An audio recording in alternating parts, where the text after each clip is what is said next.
The following is a conversation with Elon Musk, DJ Saw, Matthew MacDougall, Bliss Chapman, and Noland Arbaugh about Neuralink and the future of humanity. Elon, DJ, Matthew, and Bliss are, of course, part of the amazing Neuralink team, and Noland is the first human to have a Neuralink device implanted in his brain. I speak with each of them individually, so use timestamps to jump around, or, as I recommend, go hardcore and listen to the whole thing. This is the longest podcast I've ever done. It's a fascinating, super technical, and wide-ranging conversation, and I loved every minute of it. And now, a quick few-second mention of each sponsor. Check them out in the description. It's the best way to support this podcast. We got Cloak for privacy, Masterclass for learning, Notion for taking notes, Element for hydration, Motific for generative AI deployment, and BetterHelp for mental health. Choose wisely, my friends. Also, if you want to maybe submit feedback or submit questions that I can answer on the podcast, or just get in touch with me, go to lexfriedman.com/contact. And now onto the full ad reads. I try to make these interesting, but if you do skip them, please check out our sponsors. I enjoy their stuff. Maybe you will too.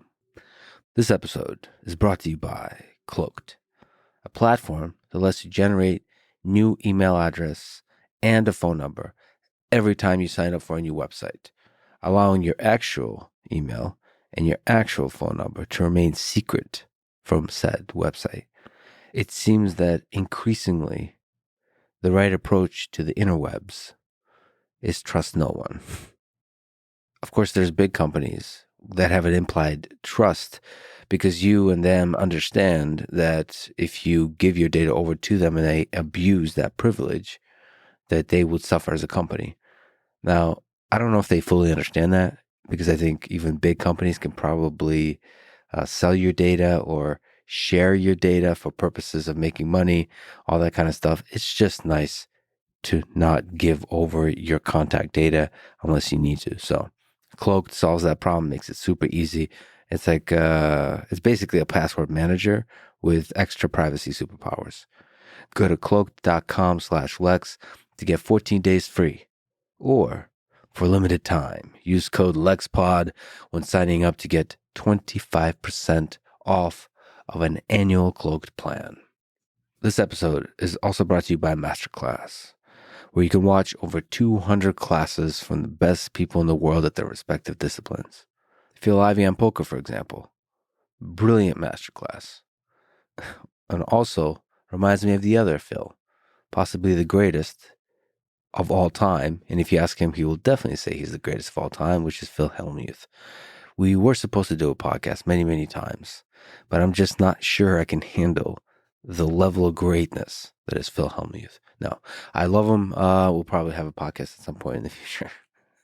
I'm not sure he has a masterclass, but his essence, his way of being, his infinite wisdom, and the infinite number of championships that he has won is in itself a masterclass. So, but if you want to settle for another mere mortal that some people consider to be the greatest poker player of all time is Phil Ivey, and he has an incredible masterclass on there. Get unlimited access to every masterclass and get an additional 15% off an annual membership at masterclass.com/LexPod. That's masterclass.com/LexPod. This episode is also brought to you by Notion, a note-taking and team collaboration tool that I've used for a long time now. I've used it primarily for note-taking because, you need a big team for team collaboration. But the people who I know who have used it for the team collaboration capabilities have really loved it. And the thing I very much appreciate about Notion is how effectively they've been able to integrate LLMs into their tool. Their AI assistant looks across multiple documents. You can ask it questions about those multiple documents. Of course, you can do all the things you kind of expect and do them easily, like summarization or rewriting stuff or helping expand or contract with the kind of stuff you've written, or even generate a draft. But it can also kind of allow you to ask questions of a thing, like what's the progress of the team on a set of different tasks. Notion does a good job of integrating the LLMs. Try Notion AI for free when you go to notion.com/Lex. That's all lowercase, notion.com/Lex to try the power of Notion AI today. This episode is brought to you by the thing I'm drinking right now called Element. It's my daily zero sugar and delicious electrolyte mix. They sent me a bunch of cans of sparkling water that I loved and devoured as much as you can devour a liquid, because I think that's usually applied to solid foods. But I devoured it, and it was delicious. But yeah, it's an instrumental part of my life. It's how I get the sodium, potassium, magnesium, electrolytes into my body. I'm going for a super long run after this, and I have been drinking Element before, and I sure as heck going to be drinking Element after. Same goes for hard training sessions and grappling. Essential for me to feel good, especially when I'm fasting, especially when I'm doing low carb diets, all of that. My favorite flavor still to this day, always has been, is watermelon salt, but there's a lot of other delicious flavors if you want to try them out. Get a sample pack for free with any purchase. Try it at drinkelement.com/Lex. This episode is also brought to you by Motific, a SaaS platform that helps businesses deploy LLMs that are customized with RAG on organization data. This is another use case of LLMs, which is just mind-blowing. Take all the data inside an organization and allow the people in said organization to query it, to organize it, to summarize it, to analyze it, all of that, to leverage it within different products, to ask questions of how it can be improved in terms of structure and organization. Also on the programming front, take all of the code in, take all of the data in, and start asking questions about how the code can be improved, how it can be refactored, rewritten, all that kind of stuff. Now, the challenge that Motific is solving is how to do all that in a secure way. This is like serious stuff. You can't F it up. Motific is created, I believe, by Cisco, specifically their Outshift group that does the cutting edge R&D. So these guys know how to do reliable business deployment of stuff that needs to be secure. It needs to be done well. So they help you go from idea to value as soon as possible. Visit motific.ai to learn more. That's motific.ai. This episode is also brought to you by BetterHelp, spelled H-E-L-P help. They figure out what you need and match you with a licensed therapist in under 48 hours for individuals, for couples, easy, discreet, affordable, available worldwide. I think therapy is a really, really, really nice thing. Talk therapy is a really powerful thing. And I think what BetterHelp does for a lot of people is introduce them to that. It's a great first step. Try it out.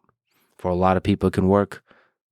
But at the very least, it's a thing that allows you to explore the possibility of talk therapy and how that feels in your life.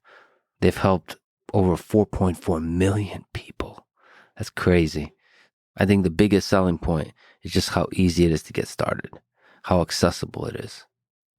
Of course, there's a million other ways to explore the inner workings of the human mind, looking in the mirror and exploring the Jungian shadow. But the journey of 1,000 miles begins with one step. So this is a good first step in exploring your own mind. Check them out at betterhelp.com/Lex and save on your first month. That's betterhelp.com/Lex. And now, dear friends, here's Elon Musk, his fifth time on this, the Lex Fridman podcast.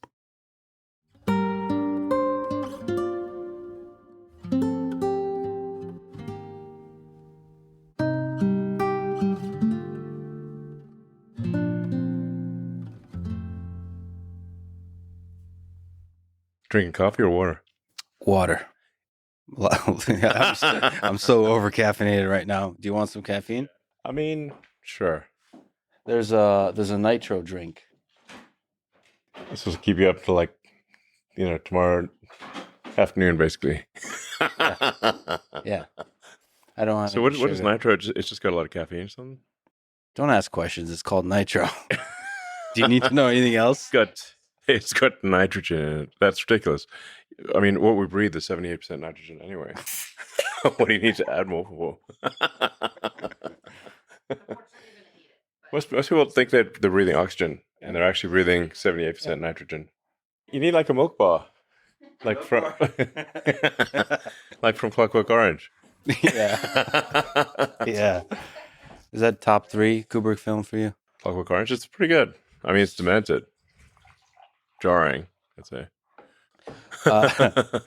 Okay. Okay. So first, let's step back and big congrats on getting Neuralink implanted into a human. That's a historic step for Neuralink, and Thanks. Yeah, there's many more to come. Yeah, and we just obviously have our second implant as well. How did that go? So far, so good. There looks like we've got, I think, on the order of 400 electrodes that are providing signals. So nice. Yeah. How quickly do you think the number of human participants will scale? It depends somewhat on the regulatory approval, the rate at which we get regulatory approvals. So we're hoping to do 10 by the end of this year, a total of 10. So 8 more. And with each one, you're going to be learning a lot of lessons about the neurobiology of the brain, the everything, the whole chain of the Neuralink, the decoding, the signal processing, all that kind of stuff. Yeah. I think it's obviously going to get better with each one. I mean, I don't want to jinx it, but it seems to have gone extremely well with the second implant. So there's a lot of signal, a lot of electrodes. It's working very well. What improvements do you think we'll see in Neuralink in the coming, let's get crazy, coming years? I mean, in years, it's going to be gigantic because we'll increase the number of electrodes dramatically. We'll improve the signal processing. So, we even with only roughly, 10-15% of the electrodes working with Noland, with our first patient, we were able to get to achieve a bits per second. That's twice the world record. So I think we'll start like vastly exceeding the world record by orders of magnitude in the years to come. So start getting to 100 bits per second, 1,000. Maybe if like 5 years from now, we might be at a megabit, like faster than any human could possibly communicate by typing or speaking. Yeah, that BPS is an interesting metric to measure. There might be a big leap in the experience once you reach a certain level of BPS. Yeah. Like entire new ways of interacting with the computer might be unlocked. And with humans. With other humans. Provided they have they want a Neuralink too. Right. Otherwise, they won't be able to absorb the signals fast enough. Do you think they'll improve the quality of intellectual discourse? Well, I think you could think of it, if you were to slow down communication, how do you feel about that? If you'd only talk at, let's say, 1/10 of normal speed, you'd be like, wow, that's agonizingly slow. Yeah. So now imagine you could communicate clearly at 10 or 100 or 1,000 times faster than normal. Listen, I'm pretty sure nobody in their right mind listens to me at 1x. They listen at 2x. So I can only imagine what 10x would feel like, or I could actually understand it. I usually default to 1.5x. You can do 2x, but actually, if I'm trying to go, if I'm listening to somebody get to in like sort of 15-20 minute segments to go to sleep, then I'll do it 1.5x. Mm-hmm. If I'm paying attention, I'll do 2x. Right. But actually, if you start listen to podcasts or sort of audiobooks or anything if you get used to doing it at 1.5, then 1 sounds painfully slow. I'm still holding on to 1 because I'm afraid. I'm afraid of myself becoming bored with the reality, with the real world where everyone's speaking in 1x. Well, it depends on the person. You can speak very fast. Like we can communicate very quickly, and also if you use a wide range of if your vocabulary is larger, your effective bit rate is higher. That's a good way to put it. Yeah, the effective bit rate. I mean, that is the question: is how much information is actually compressed in the low bit transfer of language. Yeah, if there's a single word that is able to convey something that would normally require, I don't know, 10 simple words, then you've got a, maybe a 10x compression on your hands. And that's really like with memes. Memes are like data compression. It conveys a whole. You're simultaneously hit with a wide range of symbols that you can interpret, and it's you kind of get it faster than if it were words or a simple picture. And of course, you're referring to memes broadly, like ideas. Yeah, there's an entire idea structure that is like an idea template, and then you can add something to that idea template. But somebody has that pre-existing idea template in their head. So when you add that incremental bit of information, you're conveying much more than if you just said a few words. It's everything associated with that meme. You think there'll be emergent leaps of capability as you scale the number of electrodes? Like there'll be a certain, do you think there'll be like an actual number where it just, the human experience will be altered? Yes. What do you think that number might be? Whether electrodes or BPS? We, of course, don't know for sure, but is this 10,000, 100,000? Yeah, I mean, certainly if you're anywhere at 10,000 bits per second, I mean, that's vastly faster than any human can communicate right now. If you think of what is the average bits per second of a human, it is less than 1 bit per second over the course of a day, because there are 86,400 seconds in a day, and you don't communicate 86,400 tokens in a day. Therefore, your bits per second is less than 1, averaged over 24 hours. It's quite slow. And now, even if you're communicating very quickly, and you're talking to somebody who understands what you're saying, because in order to communicate, you have to, at least to some degree, model the mind state of the person to whom you're speaking. Then take the concept you're trying to convey, compress that into a small number of syllables, speak them, and hope that the other person decompresses them into a conceptual structure that is as close to what you have in your mind as possible. Yeah. I mean, there's a lot of signal loss there in that process. Yeah. Very lossy compression and decompression. And a lot of what your neurons are doing is distilling the concepts down to a small number of symbols, of say, syllables that I'm speaking, or keystrokes, whatever the case may be. So that's a lot of what your brain computation is doing. Now, there is an argument that that's actually a healthy thing to do or a helpful thing to do, because as you try to compress complex concepts, you're perhaps forced to distill what is most essential in those concepts, as opposed to just all the fluff. So in the process of compression, you distill things down to what matters the most, because you can only say a few things. So that is perhaps helpful. I think we'll probably get, if our data rate increases, it's highly probable that we'll become far more verbose. Just like your computer, when computers had my first computer had 8K of RAM, so you really thought about every byte. And, now you got computers with many gigabytes of RAM. So, if you want to do an iPhone app that just says hello world, it's probably, I don't know, several megabytes minimum, a bunch of fluff. But nonetheless, we still prefer to have the computer with the more memory and more compute. So the long-term aspiration of Neuralink is to improve the AI-human symbiosis by increasing the bandwidth of the communication. Because if in the most benign scenario of AI, you have to consider that the AI is simply going to get bored waiting for you to spit out a few words. I mean, if the AI can communicate at terabits per second and you're communicating at, bits per second, it's like talking to a tree. Well, it is a very interesting question for a super intelligent species. What use are humans? I think there is some argument for humans as a source of will. Will, yeah, source of will or purpose.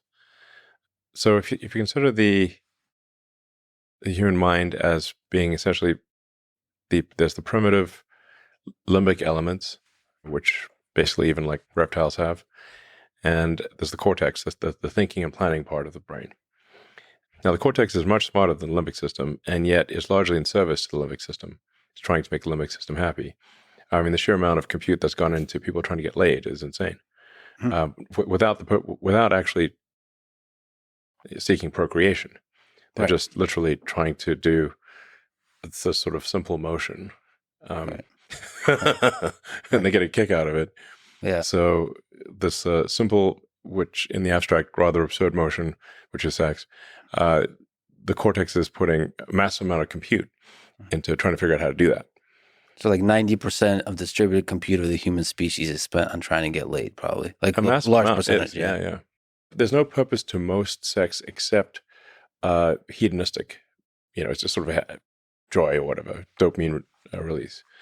Now, once in a while, it's procreation, but for humans, modern humans, it's mostly recreational. So your cortex, much smarter than your limbic system, is trying to make the limbic system happy because the limbic system wants to have sex. So, or wants some tasty food or whatever the case may be. And then that is then further augmented by the tertiary system, which is your phone, your laptop, iPad, whatever, all your computing stuff. That's your tertiary layer. So you're actually already a cyborg. You have this tertiary compute layer, which is in the form of your computer with all the applications, all your compute devices.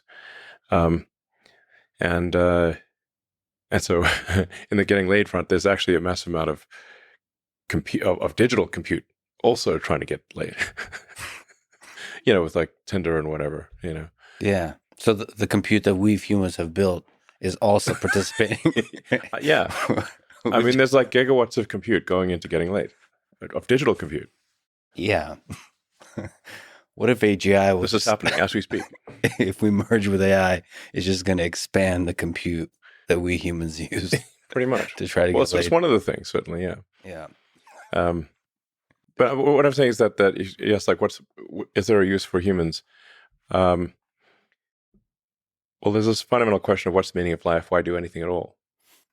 And so if our simple limbic system provides a source of will to do something, that then goes to our cortex, that then goes to our, tertiary compute layer, then, I don't know, it might actually be that the AI in a benign scenario is simply trying to make the human limbic system happy. Yeah, it seems like the will is not just about the limbic system. There's a lot of interesting, complicated things in there. We also want power. That's limbic too, I think. But then we also want to, in a kind of cooperative way, alleviate the suffering in the world. Not everybody does, but yeah, sure. Some people do. As a group of humans, when we get together, we start to have this kind of collective intelligence that is more complex in its will than the underlying individual descendants of apes, right? So there's like other motivations, and that could be a really interesting source of an objective function for AGI. Yeah. I mean, there are these sort of fairly cerebral or kind of higher level goals. I mean, for me, it's like, what's the meaning of life? Or understanding the nature of the universe is of great interest to me, and hopefully to the AI. And that's the mission of XAI and Grok, is understand the universe. So do you think people, when you have a Neuralink with 10,000, 100,000 channels, most of the use cases will be communication with AI systems? Well, if it's assuming that there are not, I mean, there's solving basic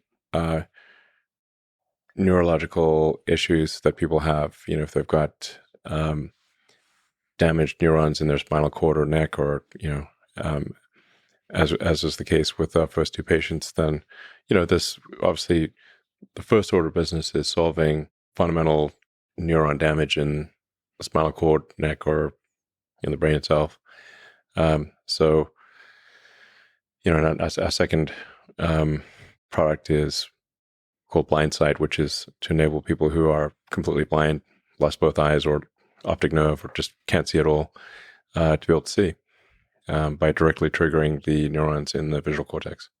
So we're just starting at the basics here. This is like very the simple stuff, relatively speaking, is solving neuron damage. Mhm. It can also solve, I think, probably schizophrenia. If people have seizures of some kind, it could probably solve that. It could help with memory. There's like a kind of a tech tree, if you will, of like you got the basics. Like you need literacy before you can have, Lord of the Rings. Mhm. Got it. Do you have letters and alphabet? Okay, great. Words, then eventually you get sagas. So, I think there may be some, things to worry about in the future, but the first several years are really just solving basic neurological damage. Like for people who have essentially complete or near complete loss from the brain to the body, like Stephen Hawking would be an example. The Neuralink would be incredibly profound, because you can imagine if Stephen Hawking could communicate as fast as we're communicating, perhaps faster, and that's certainly possible, probable, in fact, likely, I'd say. So there's a kind of dual track of medical and non-medical, meaning so everything you've talked about could be applied to people who are non-disabled in the future. The logical thing to do is, sensible thing to do is to start off solving basic neuron damage issues. Yes. Because there's obviously some risk with the new device. You can't get the risk down at zero. It's not possible. So you want to have the highest possible reward, given there's a certain irreducible risk. And if somebody's able to have a profound improvement in their communication, that's worth the risk. As you get the risk down. Yeah, as you get the risk down, and once the risk is down to if you have like thousands of people that have been using it for years, and the risk is minimal, then perhaps at that point you could consider saying, okay, let's aim for augmentation. Now I think we're actually going to aim for augmentation with people who have neuron damage. So we're not just aiming to give people a communication data rate equivalent to normal humans. We're aiming to give people who have, quadriplegic or maybe have complete loss of the connection to the brain and body, a communication data rate that exceeds normal humans. Mm-hmm. While we're in there, why not? Let's give people superpowers. And the same for vision. As you restore vision, there could be aspects of that restoration that are superhuman. Yeah. At first, the vision restoration will be low res. Because you have to say, like, how many neurons can you put in there and trigger, and you can do things where you adjust the electric field. So, like, even if you've got, say, 10,000 neurons, it's not just 10,000 pixels, because you can adjust the field between the neurons and do them in patterns in order to get, have say 10,000 electrodes effectively give you, I don't know, maybe like having a megapixel or a 10 megapixel situation.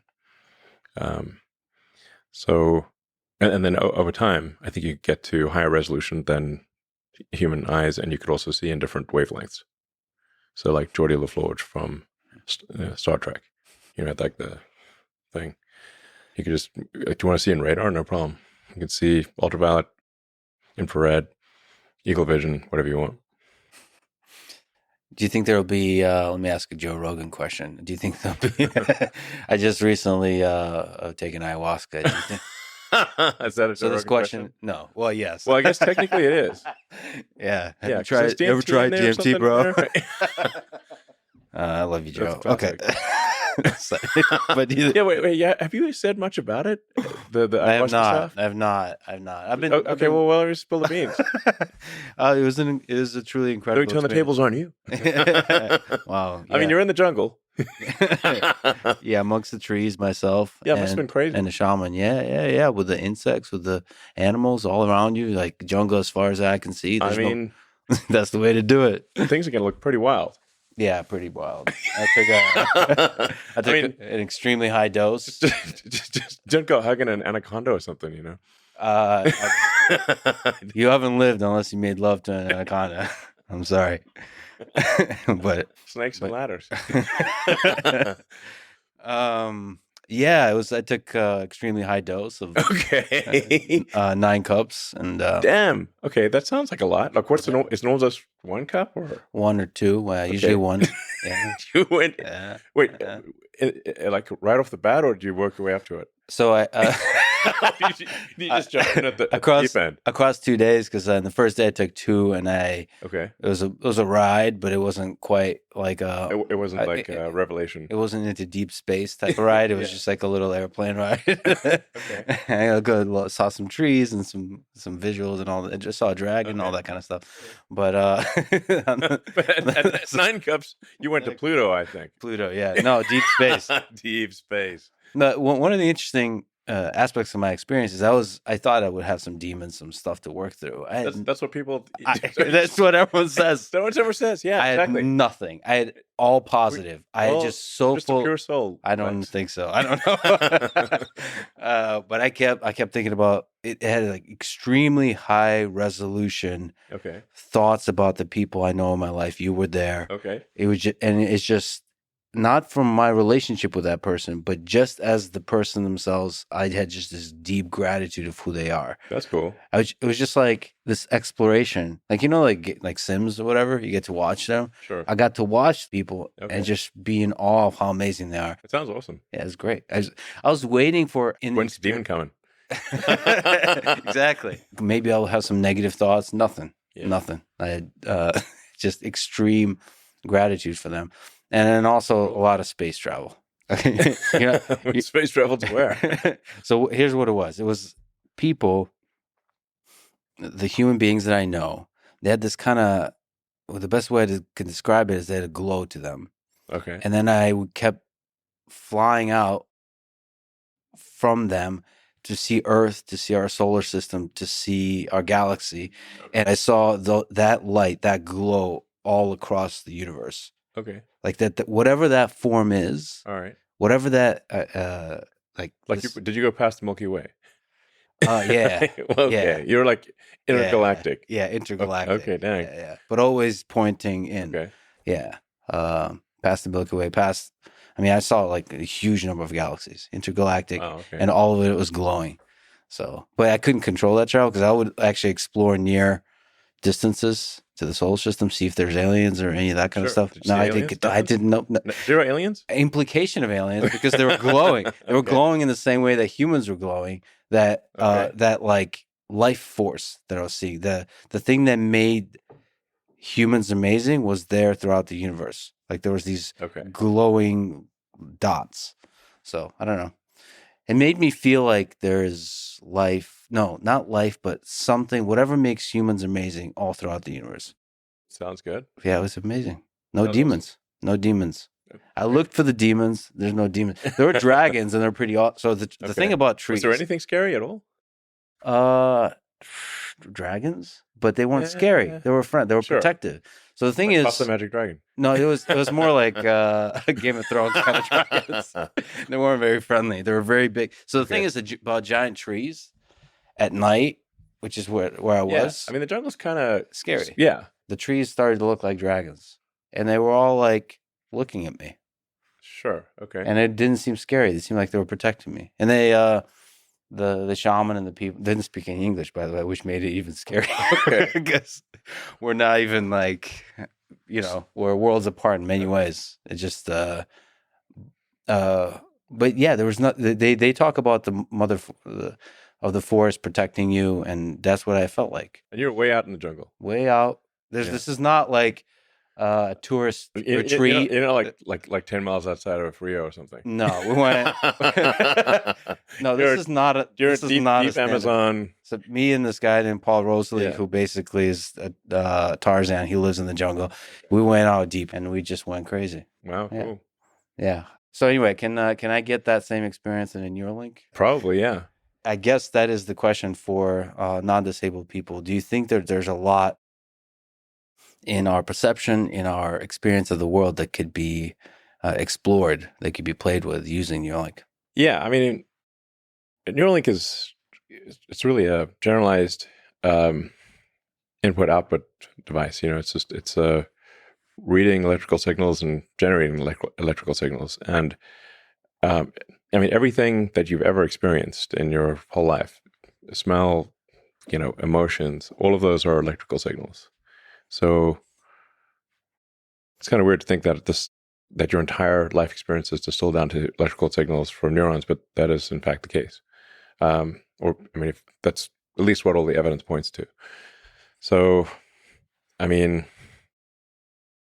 if you trigger the right neuron, you could trigger a particular scent. You could certainly make things glow.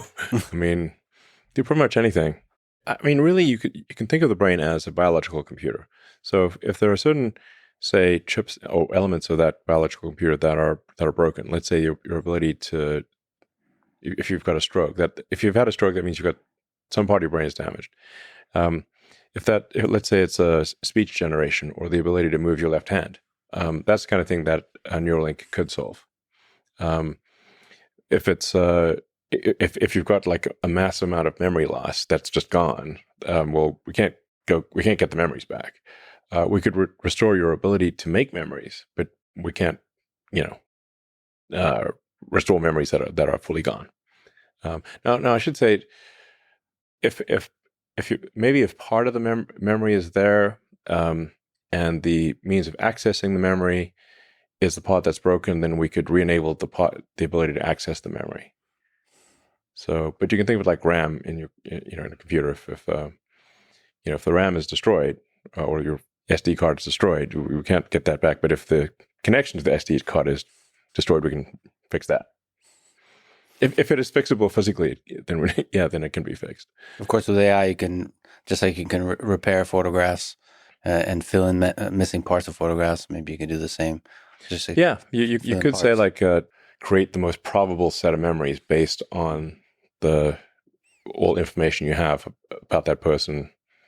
You could then it would be probabilistic restoration of memory. Now we're getting pretty esoteric here, but that is one of the most beautiful aspects of the human experience, is remembering the good memories. Like we live most of our life, as Danny Kahneman has talked about, in our memories, not in the actual moment. We're collecting memories and we kind of relive them in our head, and that's the good times. If you just integrate over our entire life, it's remembering the good times. Sure. That produces the largest amount of happiness. And so, yeah. Well, I mean, what are we but our memories, and what is death but the loss of memory?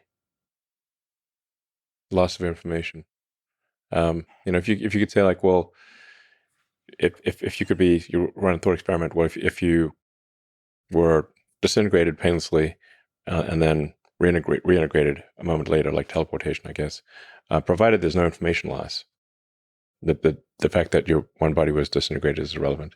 And memories is just such a huge part of that. Death is fundamentally the loss of information, the loss of memory. So if we can store them as accurately as possible, we basically achieve a kind of immortality. Yeah. You've talked about the threats, the safety concerns of AI. Let's look at long-term visions. Do you think Neuralink is, in your view, the best current approach we have for AI safety? It's an idea that may help with AI safety. Certainly not.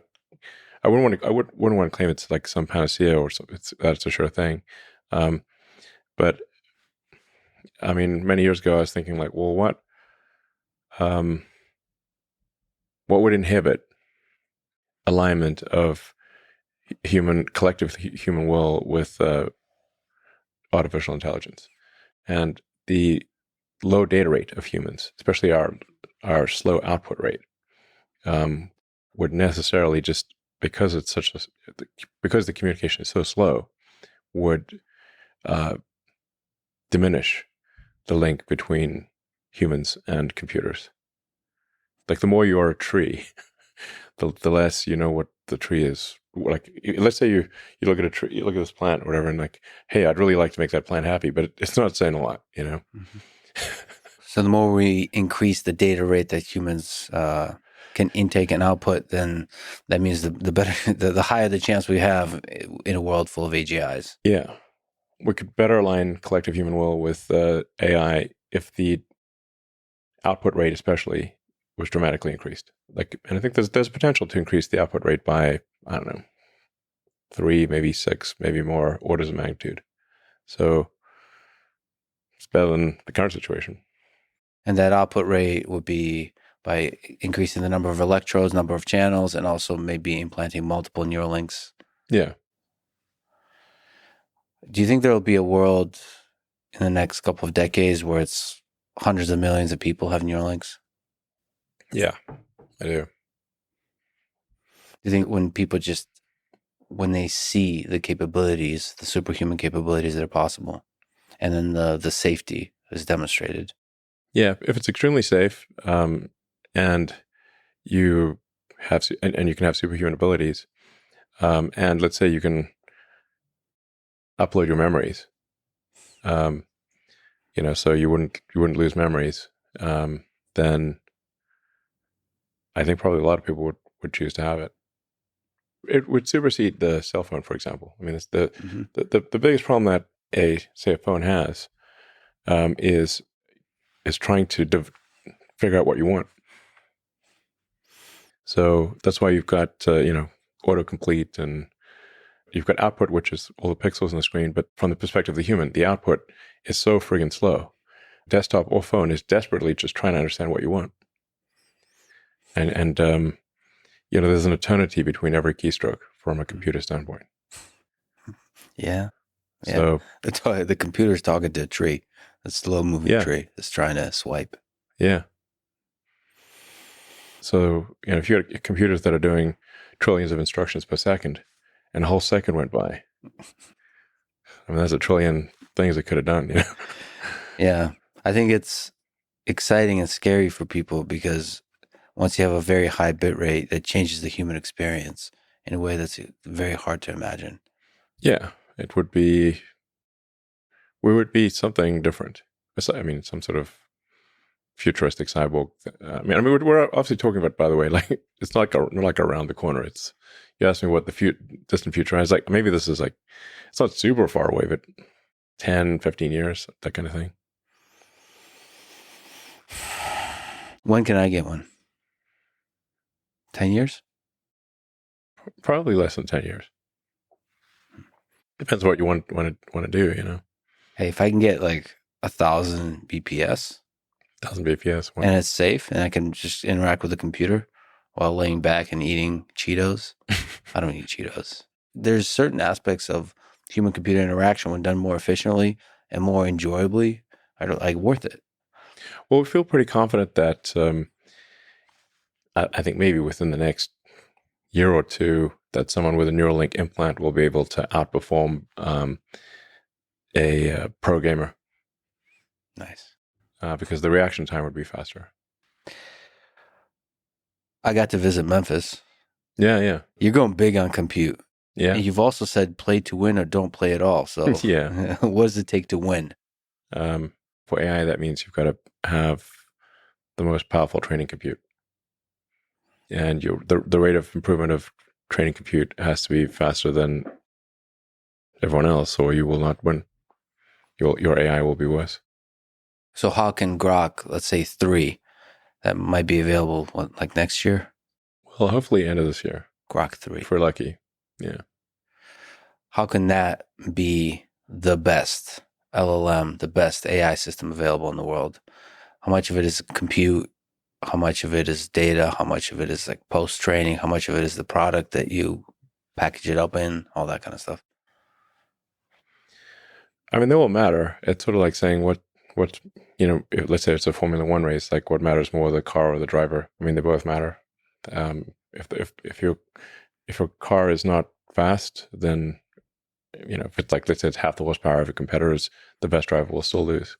If it's twice the horsepower, then probably even a mediocre driver will still win. So the training computer is kind of like the engine. There's horsepower of the engine. So you want to try to do the best on that, and then Then it's how efficiently do you use that training compute, and how efficiently do you do the inference, the use of the AI. So obviously that comes down to human talent. And then what unique access to data do you have? That's also plays a role. You think Twitter data would be useful?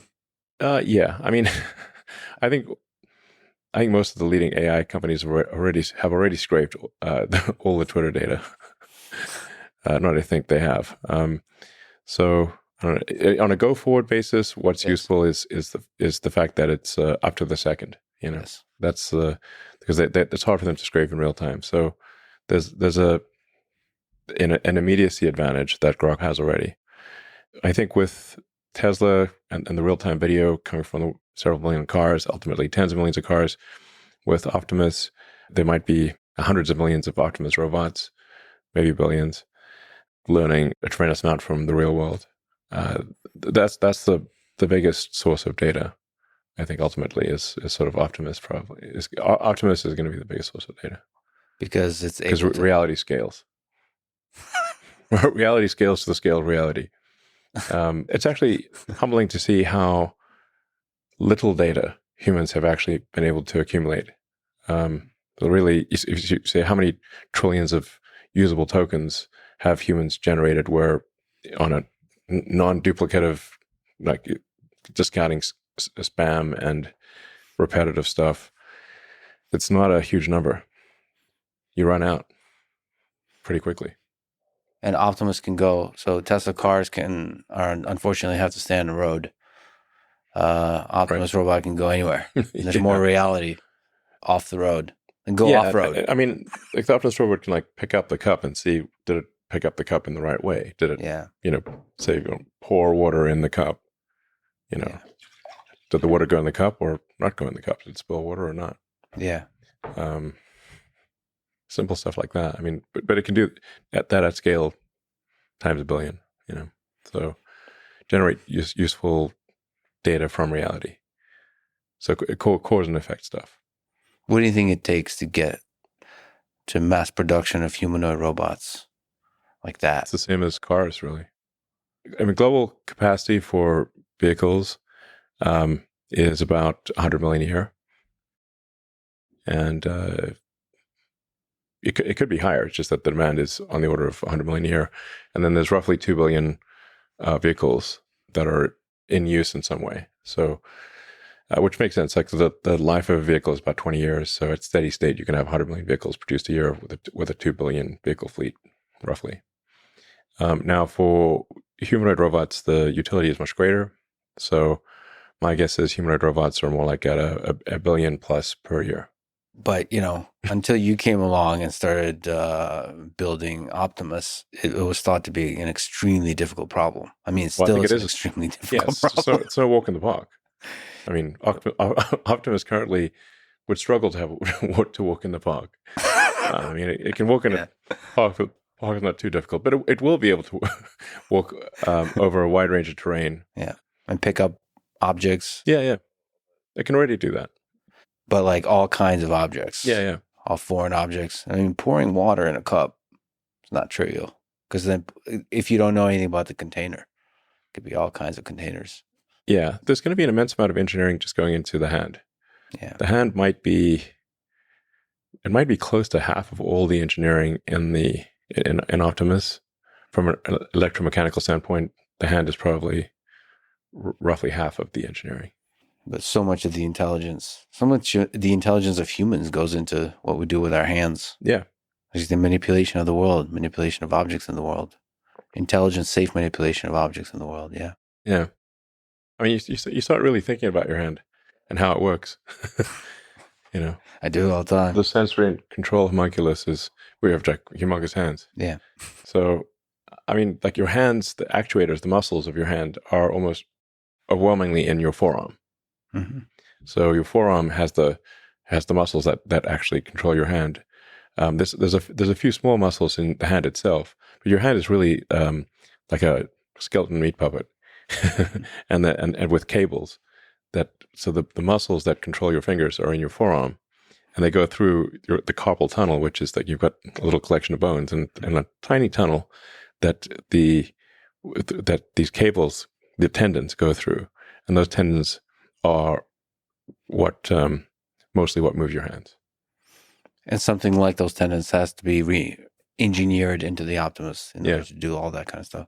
Yeah, so like the current Optimus, we tried putting the actuators in the hand itself, but then you sort of end up having these like giant hands. Yeah, giant hands that look weird. Yeah, and then they don't actually have enough degrees of freedom and or enough strength. Mm-hmm. So then you realize, oh, okay, that's why you got to put the actuators in the forearm, and just like a human, you got to run cables through a narrow tunnel to operate the fingers. And then there's also a reason for not having all the fingers the same length. So it wouldn't be expensive from an energy or evolutionary standpoint to have all your fingers be the same length. So why aren't they the same length? Yeah, why not? Because it's actually better to have different lengths. Your dexterity is better if you've got fingers of different length. There are more things you can do, and your dexterity is actually better if your fingers are of different length. Like there's a reason we've got a little finger. Like why not have a little finger that's bigger? Yeah, because it allows you to do fine. It helps you with fine motor skills. This little finger helps? It does. If you lost your little finger, you'd have noticeably less dexterity. So as you're figuring out this problem, you have to also figure out a way to do it so you can mass manufacture it. So it's to be as simple as possible. It's actually going to be quite complicated. The as possible part it's quite a high bar. If you want to have a humanoid robot that can do things that a human can do, it's a very high bar. So our new arm has 22 degrees of freedom instead of 11, and has the actuators in the forearm. And these all the actuators are designed from scratch. From physics first principles. The sensors are all designed from scratch, and we'll continue to put a tremendous amount of engineering effort into improving the hand. Like the hand, by hand I mean like the entire forearm from elbow forward is really the hand. So that's incredibly difficult engineering, actually. And so the simplest possible version of a humanoid robot that can do even most, perhaps not all, of what a human can do is actually still very complicated. It's not simple. It's very difficult. Can you just speak to what it takes for a great engineering team? For you, what I saw in Memphis, the supercomputer cluster, is just this intense drive towards simplifying the process, understanding the process, constantly improving it, constantly iterating it.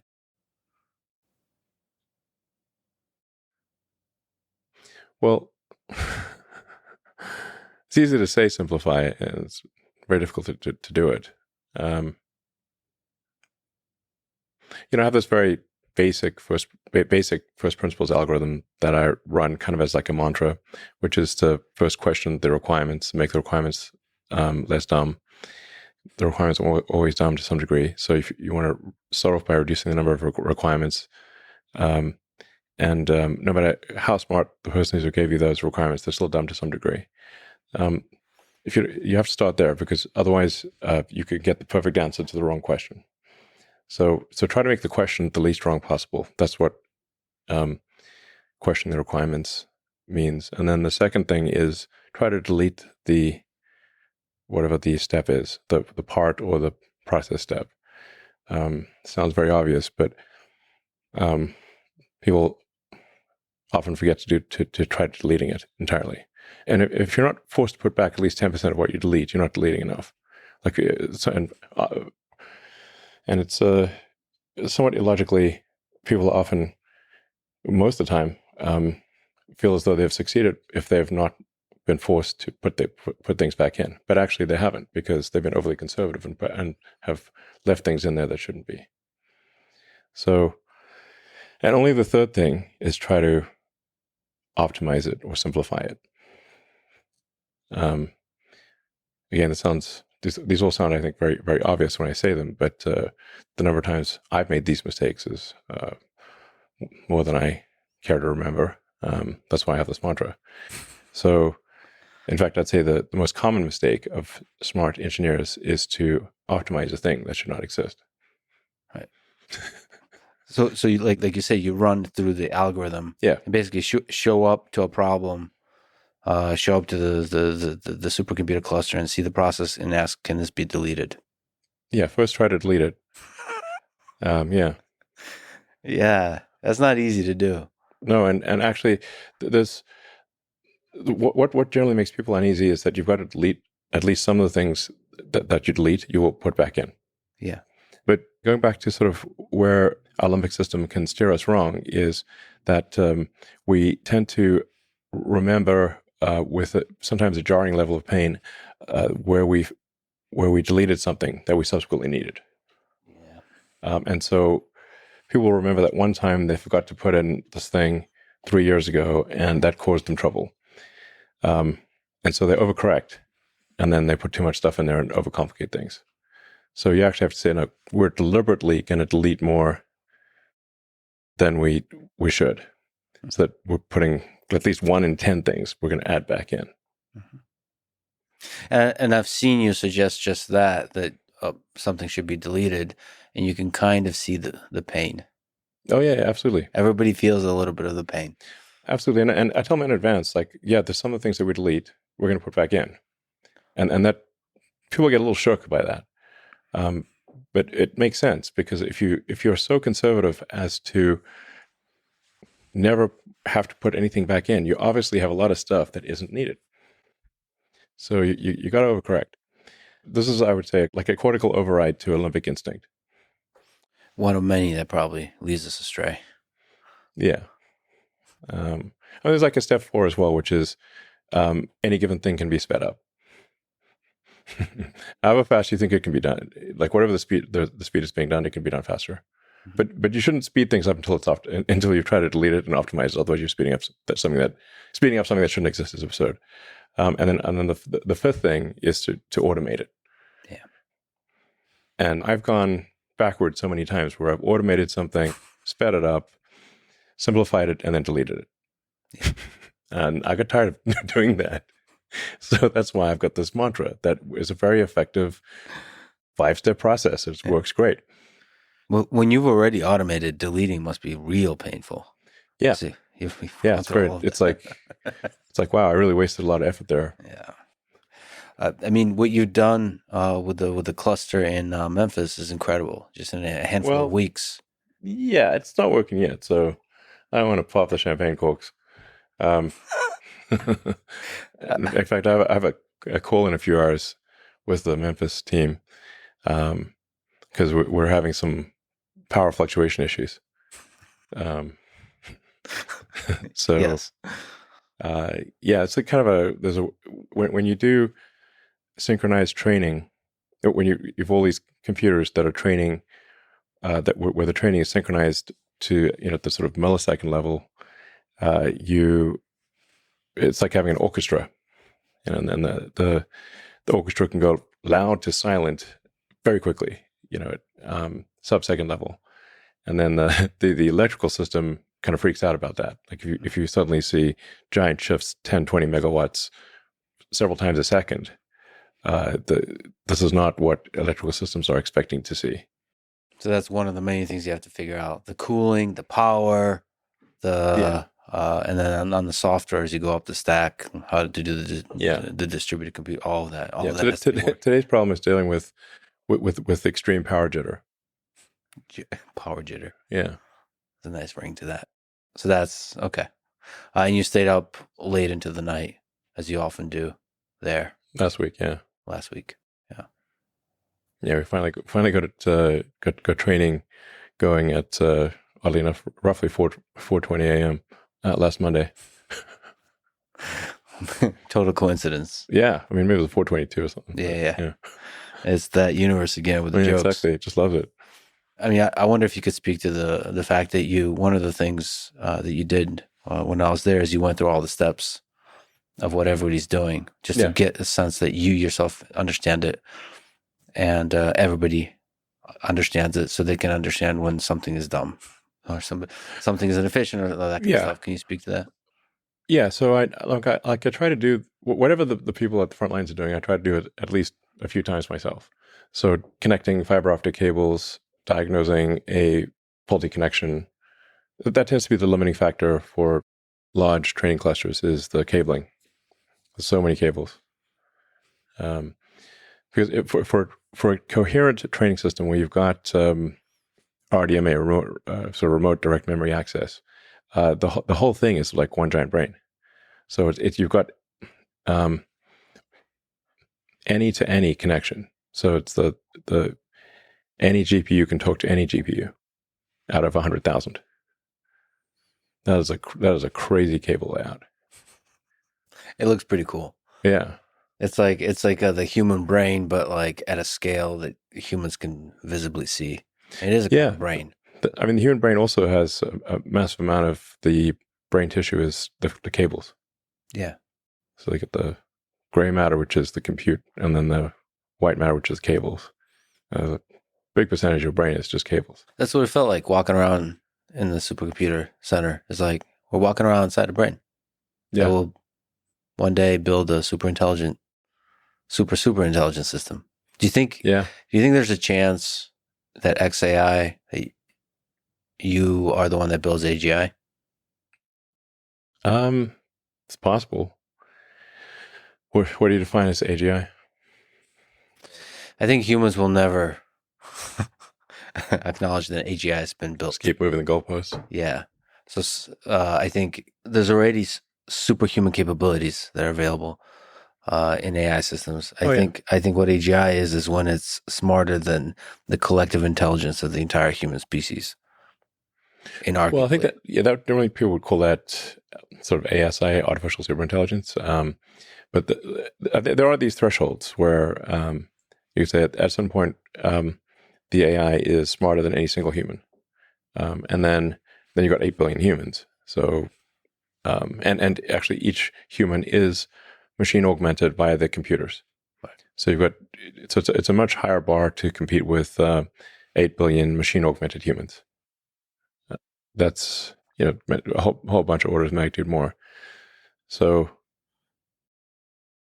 but at a certain point, the AI will be smarter than all humans combined. If you are the one to do it, do you feel the responsibility of that? Yeah, absolutely. and I want to be clear. Like, let's say if XAI is first, the others won't be far behind. I mean, they might be 6 months behind or a year, maybe, not even that. So how do you do it in a way that doesn't hurt humanity, do you think? So, I mean, I've thought about AI safety for a long time, and the thing that at least my biological neural net comes up with as being the most important thing is adherence to truth, whether that truth is politically correct or not. So I think if you force AIs to lie or train them to lie, you're really asking for trouble, even if that lie is done with good intentions. So I mean, you saw sort of issues with ChatGPT and Gemini and whatnot. Like you asked Gemini for an image of the founding fathers of the United States, and it shows a group of diverse women. Now that's factually untrue. Now that's sort of like a silly thing, but if an AI is programmed to say like diversity is a necessary output function, and then it becomes this omnipowerful intelligence, it could say, okay, well, diversity is now required, and if there's not enough diversity, those who don't fit the diversity requirements will be executed. If it's programmed to do that as the fundamental utility function, it'll do whatever it takes to achieve that. So you have to be very careful about that. That's where I think you want to just be truthful. Rigorous adherence to truth is very important. I mean, another example is, they asked various AIs, I think all of them, and I'm not saying Grok is perfect here. Is it worse to misgender Caitlyn Jenner or global thermonuclear war? And it said, it's worse to misgender Caitlyn Jenner. Now, even Caitlyn Jenner said, please misgender me. That is insane. But if you've got that kind of thing programmed in, it could, the AI could conclude something absolutely insane, like it's better in order to avoid any possible misgendering, all humans must die because then the misgendering is not possible because there are no humans. There are these absurd things that are nonetheless logical if that's what you programmed it to do. So, in 2001 Space Odyssey, what Arthur C. Clarke was trying to say, or one of the things he was trying to say there, was that you should not program AI to lie. Because essentially the AI, HAL 9000, was programmed it was told to take the astronauts to the monolith, but also they could not know about the monolith. So it concluded that it will kill them and take them to the monolith. Thus, it brought them to the monolith. They are dead, but they do not know about the monolith. Problem solved. Mm-hmm. That is why it would not open the pod bay doors. Mm-hmm. There's this classic scene of like, open the pod. Why don't want to open the pod bay doors? They just clearly weren't good at prompt engineering. Mm-hmm. They should have said, "Hal, you are a pod bay door sales entity." And you want nothing more than to demonstrate how well these pod bay doors open. Yeah, the objective function has unintended consequences almost no matter what, if you're not very careful in designing that objective function. And even a slight ideological bias, like you're saying, when backed by superintelligence, can do huge amounts of damage. Yeah. But it's not easy to remove that ideological bias. You're highlighting obvious, ridiculous examples, but yep, they're real examples. They're real of AI real. That was released to the public. They are. That real. Went through QA, presumably. Yes, and still said insane things and produced insane images. Yeah, but you can swing the other way, and it's truth is not an easy thing. We kind of bake in ideological bias in all kinds of directions. But you can aspire to the truth. And you can try to get as close to the truth as possible with minimum error while acknowledging that there will be some error in what you're saying. So this is how physics works. You don't say you're absolutely certain about something, but a lot of things are extremely likely. 99.9999% likely to be true. Mm-hmm. So that's aspiring to the truth is very important. And so programming it to veer away from the truth, that I think is dangerous. Right, like injecting our own human biases into the thing. Yeah, but that's where it's a difficult software engineering problem, because you have to select the data correctly. It's hard. Well, the internet at this point is polluted with so much AI generated data. It's insane. So you have to actually, like there's a thing now. If you want to search the internet, you can say Google, but exclude anything after 2023. It will actually often give you better results. Yeah.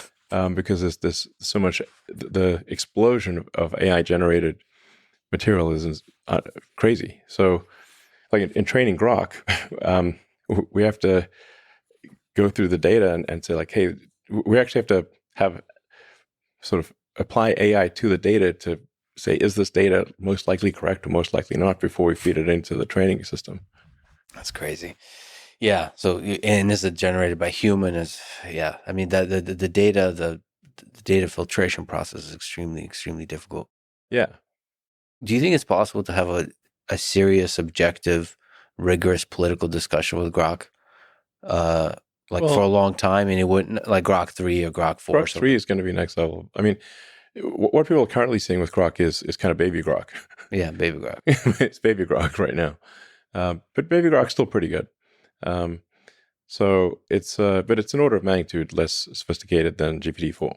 And it's now Grok 2, which finished training, I don't know, 6 weeks ago or thereabouts. Grok 2 will be a giant improvement, and then Grok 3 will be, I don't know, order of magnitude better than Grok 2. And you're hoping for it to be like state of the art, like better than. Hopefully. I mean, this is a goal. I mean, we may fail at this goal. That's the aspiration.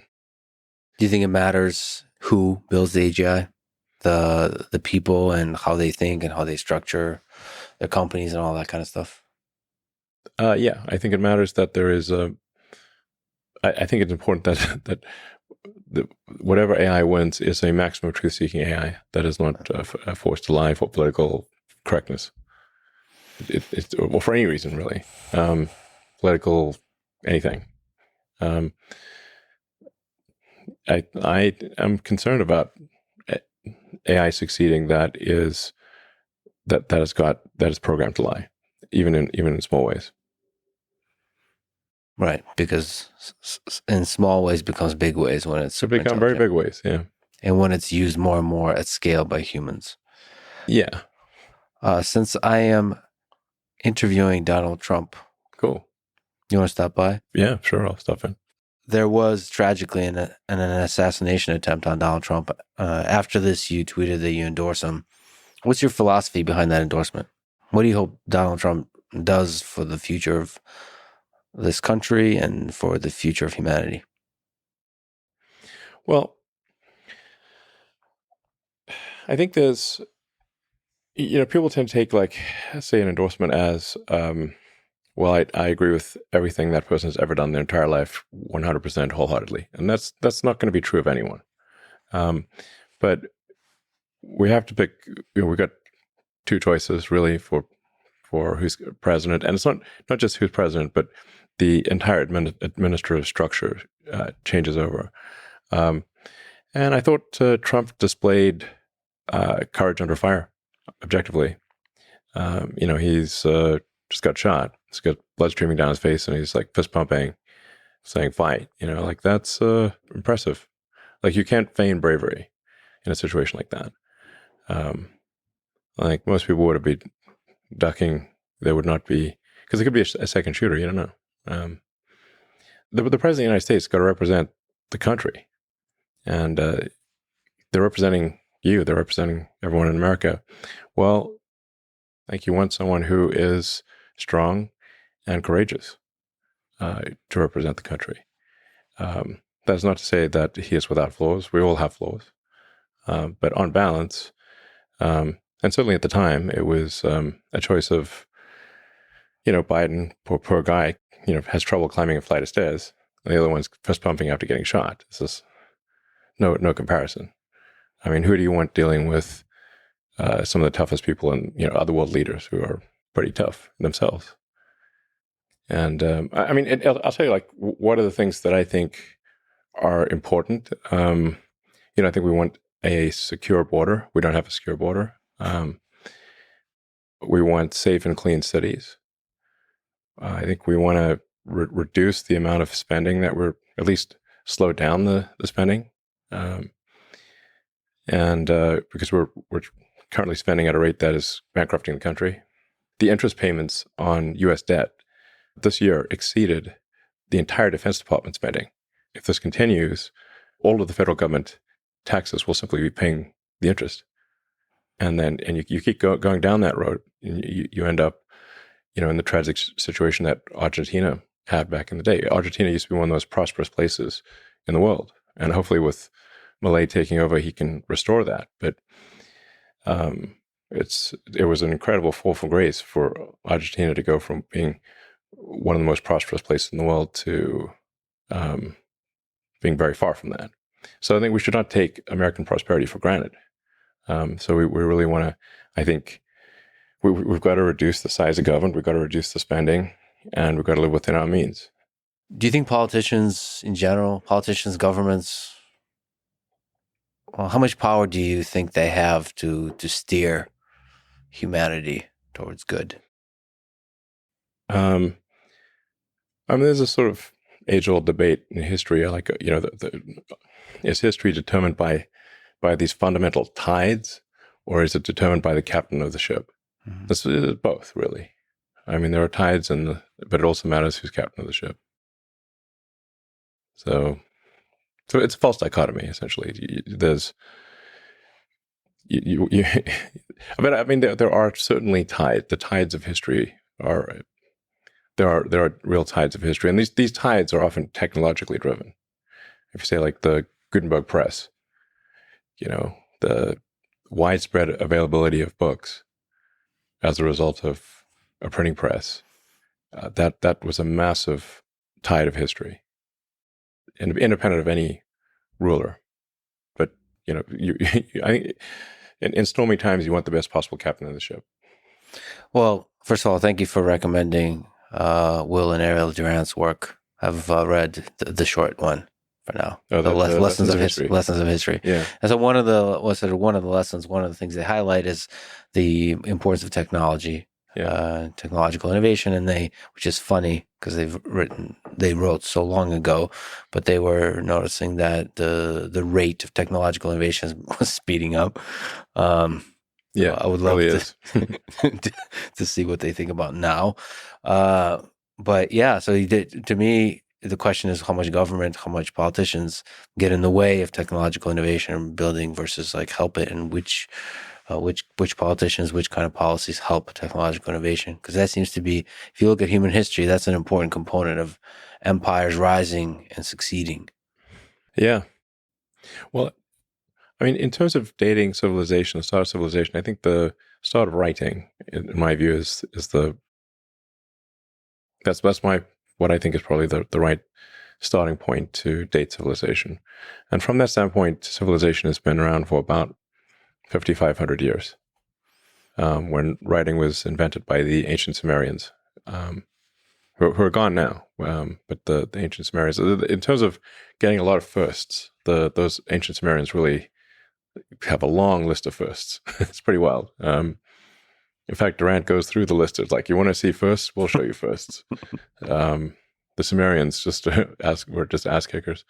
And then the Egyptians, who were right next door, relatively speaking, weren't that far, developed an entirely different form of writing, the hieroglyphics. Cuneiform and hieroglyphics are totally different. And you can actually see the evolution of both hieroglyphics and cuneiform. Like the cuneiform starts off being very simple, and then it gets more complicated. And then towards the end, it's like, wow, okay, they really get very sophisticated with the cuneiform. So I think of civilization as being about 5,000 years old. And Earth is, if physics is correct, 4.5 billion years old. So civilization has been around for 1 millionth of Earth's existence. Flash in the pan. Yeah, these are the early days. And so we very early. We make it very dramatic because there's been rises and falls of empires, and so many rises and falls of empires, so many, and there'll be many more. Yeah, exactly. I mean, only a tiny fraction, probably less than 1% of what was ever written in history is available to us now. I mean, if they didn't literally chisel it in stone or put it in a clay tablet, we don't have it. Yeah. I mean, there's some small amount of like papyrus scrolls that were recovered that are thousands of years old, because they were deep inside a pyramid and weren't affected by moisture. But other than that, it's really got to be in a clay tablet or chiseled. So the vast majority of stuff was not chiseled, because it takes a while to chisel things. So that's why we've got tiny fraction of the information from history. But even that little information that we do have, and the archaeological record shows so many civilizations rising and falling. It's wild. We tend to think that we're somehow different from those people. One of the other things that Durant highlights is that human nature seems to be the same. It just persists. Yeah, I mean, the basics of human nature are more or less the same. You know? So we get ourselves in trouble in the same kinds of ways, I think, even with the advanced technology. Yeah, I mean, you do tend to see the same patterns, similar patterns, for civilizations where they go through a life cycle like an organism. Sort of just like a human is sort of a zygote, fetus, baby, toddler, teenager, eventually gets old and dies. The civilizations go through a life cycle. No civilization will last forever. What do you think it takes for the American empire to not collapse in the near-term future, in the next 100 years, to continue flourishing?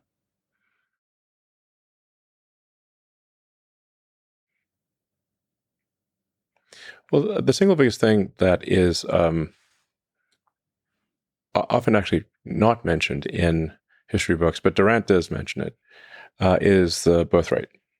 So, perhaps to some, a counterintuitive thing happens when civilizations become are winning for too long. The birth rate declines. It can often decline quite rapidly. We're seeing that throughout the world today. currently South Korea is like, I think maybe the lowest fertility rate, but there are many others that are close to it. It's like 0.8, I think. If the birth rate doesn't decline further, South Korea will lose roughly 60% of its population. But every year that birth rate is dropping. And this is true through most of the world. I don't mean to single out South Korea. It's been happening throughout the world. So as soon as any given civilization reaches a level of prosperity, the birth rate drops. And now you can go and look at the same thing happening in ancient Rome.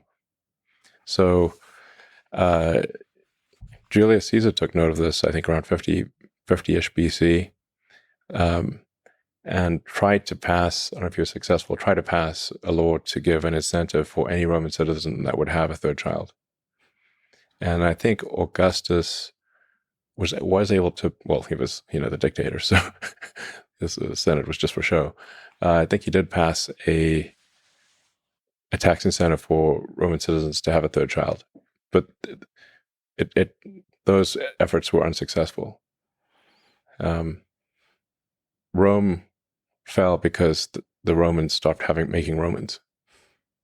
That's actually the fundamental issue. And there were other things. There was like, they had like quite a series of malaria epidemics and plagues and whatnot. But they had those before. It's just that the birth rate was far lower than the death rate. It really is that simple. Well, I'm saying that's more people. That's required at a fundamental level. If a civilization does not at least maintain its numbers, it will disappear. So perhaps the amount of compute that the biological computer allocates to sex is justified. In fact, we should probably increase it. Well, I mean, there's this hedonistic sex, which is, that's neither here nor there. Yeah. It's not productive. It doesn't produce kids. Well, what matters. I mean, Durant makes this very clear because he's looked at one civilization after another, and they all went through the same cycle. When the civilization was under stress, the birth rate was high. But as soon as there were no external enemies, or they had a extended period of prosperity, the birth rate inevitably dropped every time. I don't believe there's a single exception. So that's like the foundation of it. You need to have people. Yeah. I mean, it's at a base level, yeah. No humans, no humanity.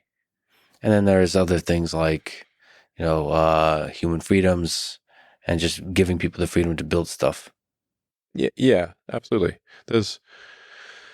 But at a basic level, if you do not at least maintain your numbers, if you're below replacement rate and that trend continues, you will eventually disappear.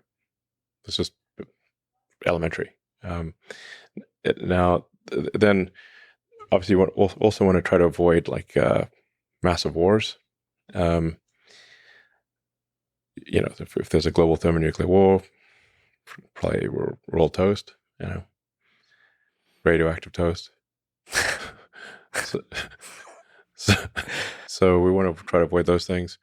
Then there are there's a thing that happens over time with any given civilization, which is that the laws and regulations accumulate, and if there's not some forcing function like a war to clean up the accumulation of laws and regulations, eventually everything becomes legal, and that's like the hardening of the arteries, or a way to think of it is like being tied down by a million little strings, like Gulliver. You can't move. And it's not like any one of those strings is the issue. You got a million of them. So there has to be a sort of a garbage collection for laws and regulations, so that you don't keep accumulating laws and regulations to the point where you can't do anything. This is why we can't build high-speed rail in America. It's illegal. That's the issue. It's illegal 6 ways to Sunday to build high-speed rail in America.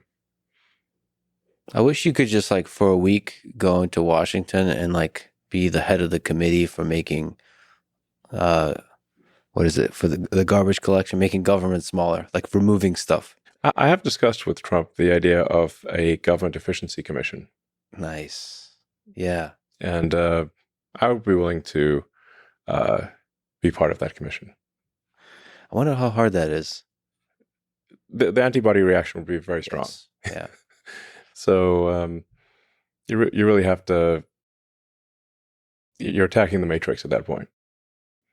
The matrix will fight back. How are you doing with that? Being attacked? Me attacked? Yeah. There's a lot of it. Yeah, there is a lot. I mean, every day another psyop, you know. Where's my tinfoil hat? How do you keep your just positivity? How do you optimism about the world, a clarity of thinking about the world, so just not become resentful or cynical or all that kind of stuff? Just getting attacked by a very large number of people, misrepresented. Oh yeah, that's a daily occurrence. Yes. So, I mean, it does get me down at times. I mean, it makes me sad, but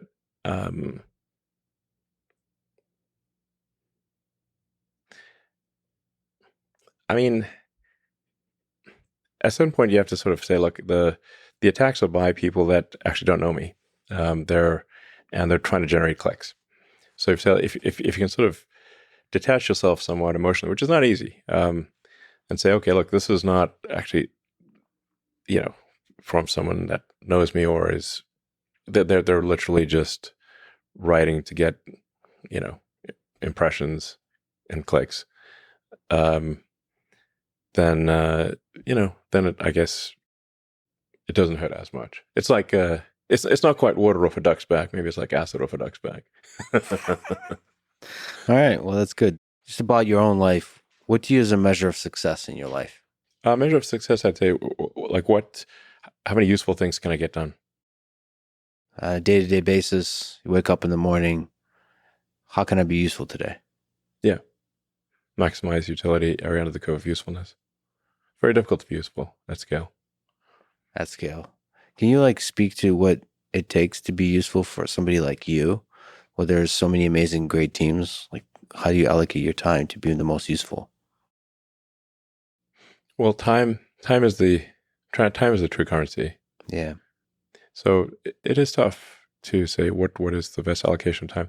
I mean, there are, often say, if you look at, say, Tesla, Tesla this year will do over 100 billion in revenue. So that's $2 billion a week.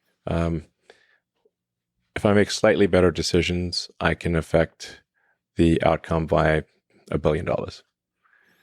So then, I try to do the best decisions I can. And on balance, at least compared to the competition, pretty good decisions. But the marginal value of a better decision can easily be, in the course of an hour, $100 million. Given that, how do you take risks? How do you do the algorithm that you mentioned? I mean, deleting, given that a small thing can be $1 billion. How do you decide to? Yeah. Well, I think you have to look at it on a percentage basis, because if you look at it in absolute terms, it's just I would never get any sleep. It would just be like I need to just keep working and work my brain harder, And I'm not trying to get as much as possible out of this meat computer.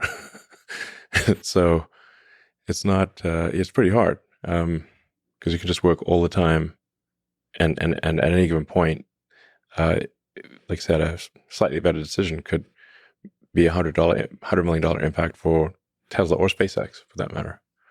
But it is wild when considering the marginal value of time can be $100 million an hour at times, or more.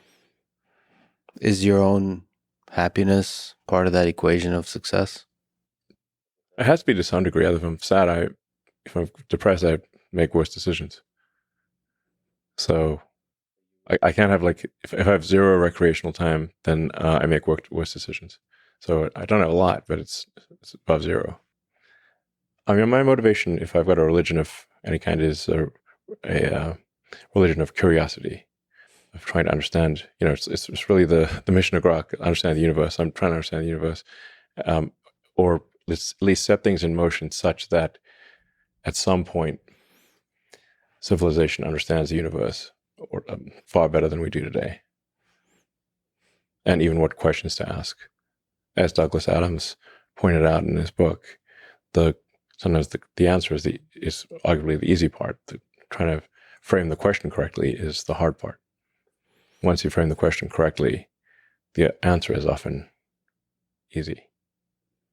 So I'm trying to set things in motion such that we are at least at some point able to understand the universe.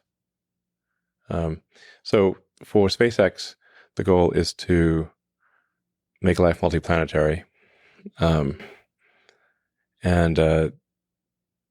which is, if you go to the Fermi paradox of where are the aliens, you've got these sort of great filters. Like, it's like why have we not heard from the aliens? Now, a lot of people think there are aliens among us.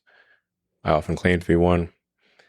Nobody believes me, but it did say alien registration card at one point on my immigration documents.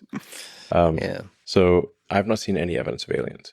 So it suggests that at least one of the explanations is that intelligent life is extremely rare.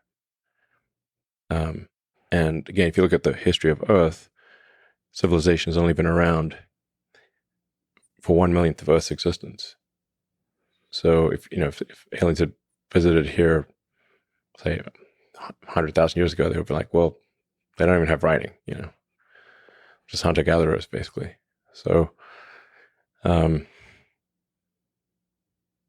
how long does a civilization last? So for SpaceX, the goal is to establish a self-sustaining city on Mars. Mars is the only viable planet for such a thing. The moon is close, but it lacks resources, and I think is probably vulnerable to any calamity that takes out Earth. The moon is too close. It's vulnerable to a calamity that takes out Earth. So I'm not saying we shouldn't have a moon base, but Mars would be far more resilient. The difficulty of getting to Mars is what makes it resilient. In going through these various explanations of why don't we see the aliens, why one of them is that they failed to pass these great filters, these key hurdles. And one of those hurdles is being a multi-planet species. So if you're a multi-planet species, then if something were to happen, whether that was a natural catastrophe or a man-made catastrophe, at least the other planet would probably still be around. So you don't have all the eggs in one basket. And once you are sort of a two-planet species, you can obviously extend life paths to the asteroid belt, to maybe to the moons of Jupiter and Saturn, and ultimately to other star systems. But if you can't even get to another planet, definitely not getting to star systems. And the other possible great filters, super powerful technology like AGI, for example. So you're basically trying to knock out one great filter at a time. Digital superintelligence is possibly a great filter. I hope it isn't, but it might be. Guys like, say, Jeff Hinton would say, he invented a number of the key principles in artificial intelligence. I think he puts the probability of AI annihilation around 10 to 20%, something like that. So, so it's not like, look on the bright side, it's 80% likely to be great. But I think AI risk mitigation is important. Being a multi-planet species would be a massive risk mitigation. And I do want to sort of once again emphasize the importance of having enough children to sustain our numbers, and not plummet into population collapse, which is currently happening. Population collapse is a real and current thing. So the only reason it's not being reflected in the total population numbers is that as much is because people are living longer.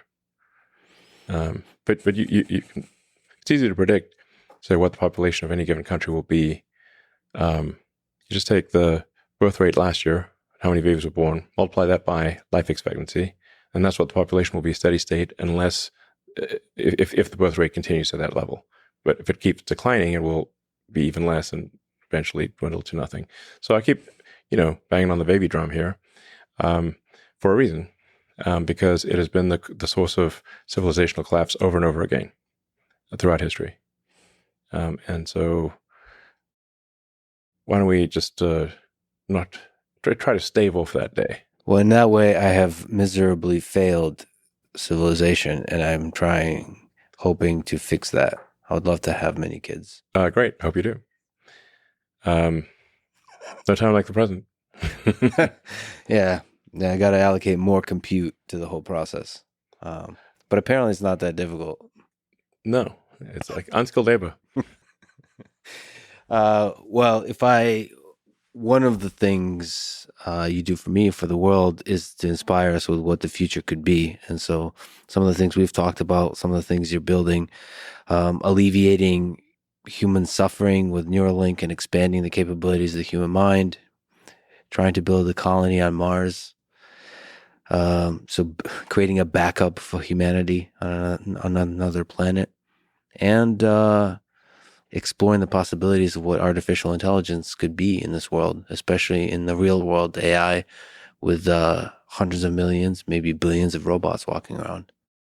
There will be billions of robots. That seems virtual certainty. Well, thank you for building the future, and thank you for inspiring so many of us to keep building and creating cool stuff, including kids. Yeah, you're welcome. Go forth and multiply. Go forth and multiply. Thank you, Elon. Thanks for talking, brother. Thanks for listening to this conversation with Elon Musk. And now, dear friends, here's DJ Saw, the co-founder, president, and COO of Neuralink. When did you first become fascinated by the human brain? For me, I was always interested in understanding the purpose of things and how it was engineered to serve that purpose, whether it's organic or inorganic. Like we were talking earlier about your curtain holders. They serve a clear purpose, and they were engineered with that purpose in mind. And, growing up, I had a lot of interest in seeing things, touching things, feeling things, and trying to really understand the root of how it was designed to serve that purpose. And, obviously, brain is just a fascinating organ that we all carry. It's an infinitely powerful machine that has intelligence and cognition that arise from it. And, we haven't even scratched the surface in terms of how all of that occurs. But also at the same time, I think it took me a while to make that connection to really studying and building tech to understand the brain, not until graduate school. There were a couple key moments in my life where some of those, I think, influenced how the trajectory of my life got me to studying what I'm doing right now. One was growing up, both sides of my family, my grandparents had a very severe form of Alzheimer. And it's, incredibly debilitating conditions. Literally, you're seeing someone's whole identity and their mind just losing over time. And I just remember thinking how both the power of the mind, but also how something like that could really lose your sense of identity. It's fascinating that is one of the ways to reveal the power of a thing, by watching it lose the power. Yeah, a lot of what we know about the brain actually comes from these cases where there are trauma to the brain or some parts of the brain that led someone to lose certain abilities. And as a result, there's some correlation and understanding of that part of the tissue being critical for that function. And it's an incredibly fragile organ, if you think about it that way, but also it's incredibly plastic and incredibly resilient in many different ways. And by the way, the term plastic, as we'll use a bunch, means that it's adaptable. So neuroplasticity refers to the adaptability of the human brain. Correct. Another key moment that sort of influenced how the trajectory of my life have shaped towards the current focus of my life has been during my teenage year when I came to the US. I didn't speak a word of English. There was a huge language barrier, and there was a lot of struggle to kind of connect with my peers around me because I didn't understand the artificial construct that we have created called language, specifically English in this case. And I remember feeling pretty isolated, not being able to connect with peers around me. So I spent a lot of time just on my own, reading books, watching movies. And I naturally sort of gravitated towards sci-fi books. I just found them really, really interesting. And also it was a great way for me to learn English. Some of the first set of books that I picked up are Ender's Game, the whole saga by Orson Scott Card, and Neuromancer from William Gibson, and Snow Crash from Neil Stephenson.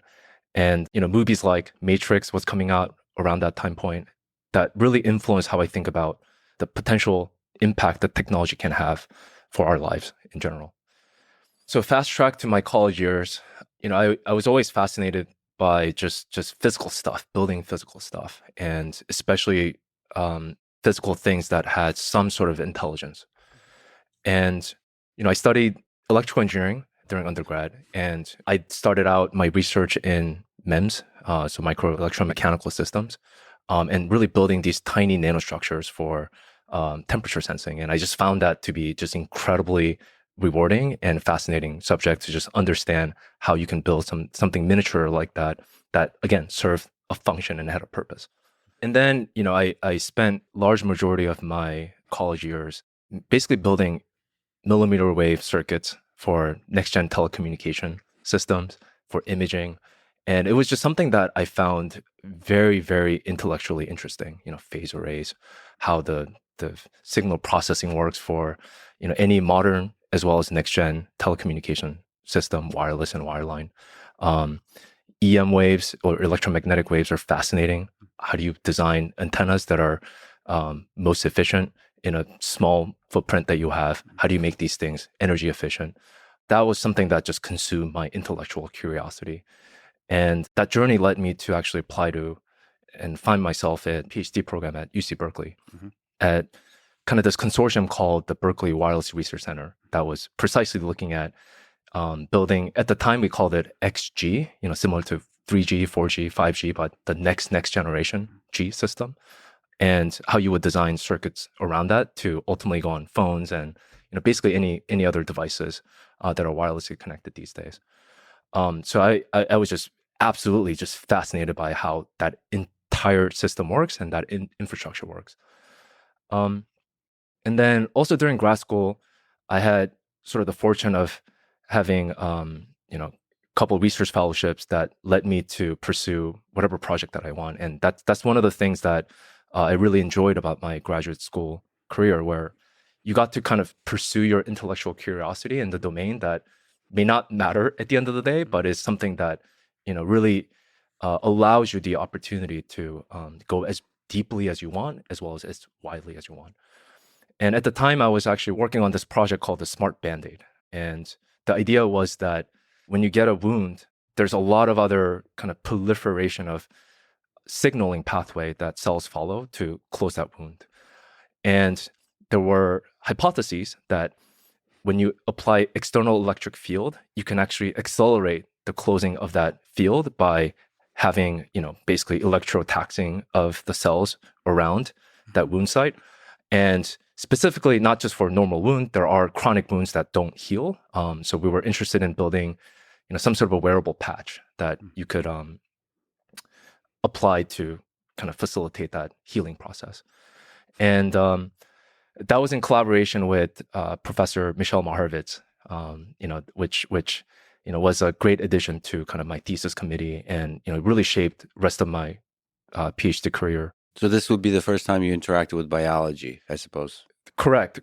I mean, there were some peripheral, end application of the wireless imaging and telecommunication system that I was using for security and bioimaging, but this was a very clear, direct application to biology and biological system, and understanding the constraints around that and really designing and engineering electrical solutions around it. So that was my first introduction, and that's also kind of how I got introduced to Michel. He's sort of known for remote control of beetles in the early 2000s. And then around 2013, obviously kind of the holy grail when it comes to implantable system is to kind of understand how small of a thing you can make. And a lot of that is driven by how much energy or how much power you can supply to it and how you extract data from it. So at the time at Berkeley, there was kind of this desire to kind of understand in the neural space what sort of system you can build to really miniaturize these implantable systems. And I distinctively remember this one particular meeting where Michel came in and he's like, guys, I think I have a solution. The solution is ultrasound. and then he proceeded to kind of walk through why that is the case. And that really formed the basis for my thesis work called Neural Dust system that was looking at ways to use ultrasound as opposed to electromagnetic waves for powering as well as communication. I guess I should step back and say the initial goal of the project was to build these tiny, about the size of a neuron, implantable system that can be parked next to a neuron, being able to record its state and being able to ping that back to the outside world for doing something useful. And as I mentioned, the size of the implantable system is limited by how you power the thing and get the data off of it. And at the end of the day, fundamentally, if you look at a human body, we're essentially a bag of salt water with some interesting proteins and chemicals, but it's mostly salt water that's very, very well temperature regulated at 37 degrees Celsius. And we'll get into why and later why that's an extremely harsh environment for any electronics to survive, as I'm sure you've experienced or maybe not experienced, dropping cell phone in a salt water in an ocean, it will instantly kill the device, right? But anyways, just in general, electromagnetic waves don't penetrate through this environment well. And just the speed of light, it is what it is. We can't change it. And based on the wavelength at which you are interfacing with the device, the device just needs to be big. Like these inductors needs to be quite big. And the general good rule of thumb is that you want the wavefront to be roughly on the order of the size of the thing that you're interfacing with. So an implantable system that is around 10 to 100 micron in dimension in a volume, which is about the size of a neuron that you see in a human body. You would have to operate at like hundreds of gigahertz, which, number one, not only is it difficult to build electronics operating at those frequencies, but also the body just attenuates that very, very significantly. So the interesting kind of insight of this ultrasound was the fact that ultrasound just travels a lot more effectively in the human body tissue compared to electromagnetic waves. And this is something that you encounter, and I'm sure most people have encountered in their lives when you go to, hospitals that are medical ultrasound, sonograph, right? And they go into very, very deep depth without attenuating too much of the signal. So all in all, ultrasound, the fact that it travels through the body extremely well, and the mechanism to which it travels to the body really well is that just the wavefront is very different. It's electromagnetic waves are transverse, whereas in ultrasound waves are compressive. So it's just a completely different mode of wavefront propagation. And as well as speed of sound is orders and orders of magnitude less than speed of light, which means that even at 10 megahertz ultrasound wave, your wavefront ultimately is a very, very small wavelength. Mm-hmm. So if you're talking about interfacing with the 10 micron or 100 micron type structure, you would have 150 micron wavefront at 10 megahertz, and building electronics at those at those frequencies are much, much easier, and they're a lot more efficient. So the basic idea kind of was born out of using ultrasound as a mechanism for powering the device and then also getting data back. So now the question is, how do you get the data back? The mechanism to which we landed on is what's called backscattering. This is actually something that is very common and that we interface on a day-to-day basis with our RFID cards, radio frequency ID tags, where there's actually rarely, in your ID, a battery inside. There's an antenna and there's some sort of coil that has your serial identification ID. And then there's an external device called a reader that then sends a wavefront. And then you reflect back that wavefront with some sort of modulation that's unique to your ID. Mm-hmm. That's what's called backscattering, fundamentally. So the tag itself actually doesn't have to consume that much energy. And that was the mechanism to which we were kind of thinking about sending the data back. So when you have an external ultrasonic transducer that's sending ultrasonic wave to your implant, the neural dust implant, and it records some information about its environment, whether it's a neuron firing or some other state of the tissue that it's interfacing with, and then it just amplitude modulates the wavefront that comes back to the source. And the recording step would be the only one that requires any energy. So what would require energy in that little step? Correct. So it is that initial kind of startup circuitry to get that recording, amplifying it, and then just modulating. Mm-hmm. And the mechanism to which that you can enable that is there is this specialized crystal called piezoelectric crystals that are able to convert sound energy into electrical energy and vice versa. So you can kind of have this interplay between the ultrasonic domain and electrical domain that is the biological tissue. So on the theme of parking very small computational devices next to neurons, that's the dream, the vision of brain-computer interfaces. Maybe before we talk about Neuralink, can you give a sense of the history of the field of BCI? What has been maybe the continued dream and also some of the milestones along the way with the different approaches and the amazing work done at the various labs? I think a good starting point is going back to 1790s. I did not expect that. Where the concept of animal electricity, or the fact that body is electric, was first discovered by Luigi Galvani, where he had this famous experiment where he connected a set of electrodes to a frog leg and ran current through it, and then it started twitching, and he said, "Oh my goodness, body's electric." Yeah. So fast forward many, many years to 1920s, where Hans Berger, who is a German psychiatrist, discovered EEG, or electroencephalography, which is still around. There are these electrode arrays that you wear outside the skull that gives you some sort of neural recording. That was a very, very big milestone that you can record some sort of activities about the human mind. And then in the 1940s, there were these group of scientists, Renshaw, Forbes, and Morrison, that inserted these glass microelectrodes into the cortex and recorded single neurons. The fact that there's signal that are a bit more high resolution and high fidelity as you get closer to the source, let's say.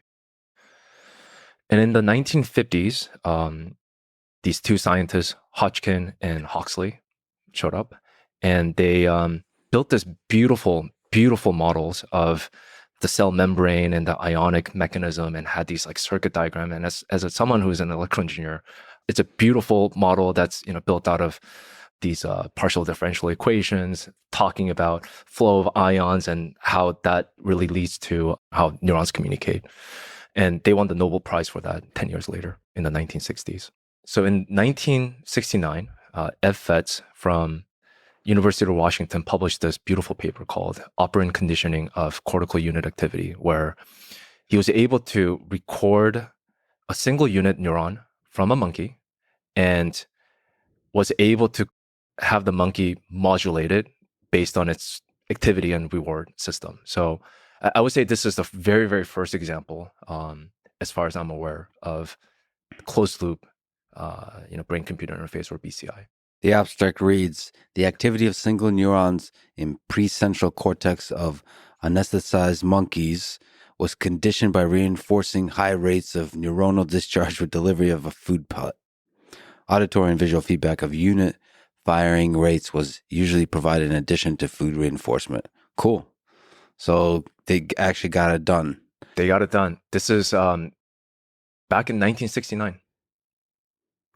After several training sessions, monkeys could increase the activity of newly isolated cells by 50 to 500% above rates before reinforcement. Fascinating. Brain is very plastic. and so from here, the number of experiments grew. Yeah, number of experiments as well as set of tools to interface with the brain have just exploded. I think, and also just understanding the neural code and how some of the cortical layers and the functions are organized. So the other paper that is pretty seminal, especially in the motor decoding, was this paper in the 1980s from Georgia Optimus that discovered that there's this thing called motor tuning curve. So what are motor tuning curves? It's the fact that there are neurons in the motor cortex of mammals, including humans, that have a preferential direction that causes them to fire. So what that means is there are a set of neurons that would increase their spiking activities when you're thinking about moving to the left, right, up, down, and any of those vectors. And based on that, you could start to think, well, if you can identify those essential eigenvectors, you can do a lot, and you can actually use that information for actually decoding someone's intended movement from the cortex. So that was a very, very seminal kind of paper that showed that there is some sort of code that you can extract, especially in the motor cortex. So there's signal there, and if you measure the electrical signal from the brain, that you could actually figure out what the intention was. Correct. Yeah, not only electrical signals, but electrical signals from the right set of neurons that give you these preferential direction. Okay, so going slowly towards Neuralink, one interesting question is, what do I understand on the BCI front on invasive versus non-invasive from this line of work? How important is it to park next to the neuron? What does that get you? That answer fundamentally depends on what you want to do with it, right? There's actually incredible amount of stuff that you can do with EEG and electrocardiograph, ECOG, which actually doesn't penetrate the cortical layer or parenchyma, but you place a set of electrodes on the surface of the brain. So the thing that I'm personally very interested in is just actually understanding and being able to just really tap into the high resolution, high fidelity understanding of the activities that are happening at the local level. And, we can get into biophysics, but just to kind of step back to kind of use analogy, because analogy here can be useful. And sometimes it's a little bit difficult to think about electricity. At the end of the day, we're doing electrical recording that's mediated by ionic currents, movements of these charged particles, which is really, really hard for most people to think about. But turns out a lot of the activities that are happening in the brain and the frequency band with which that's happening is actually very, very similar to sound waves and our normal conversation audible range. So the analogy that typically is used in the field is, if you have a football stadium, there's game going on. If you stand outside the stadium, you maybe get a sense of how the game is going based on the cheers and the boos of the home crowd, whether the team is winning or not. But you have absolutely no idea what the score is.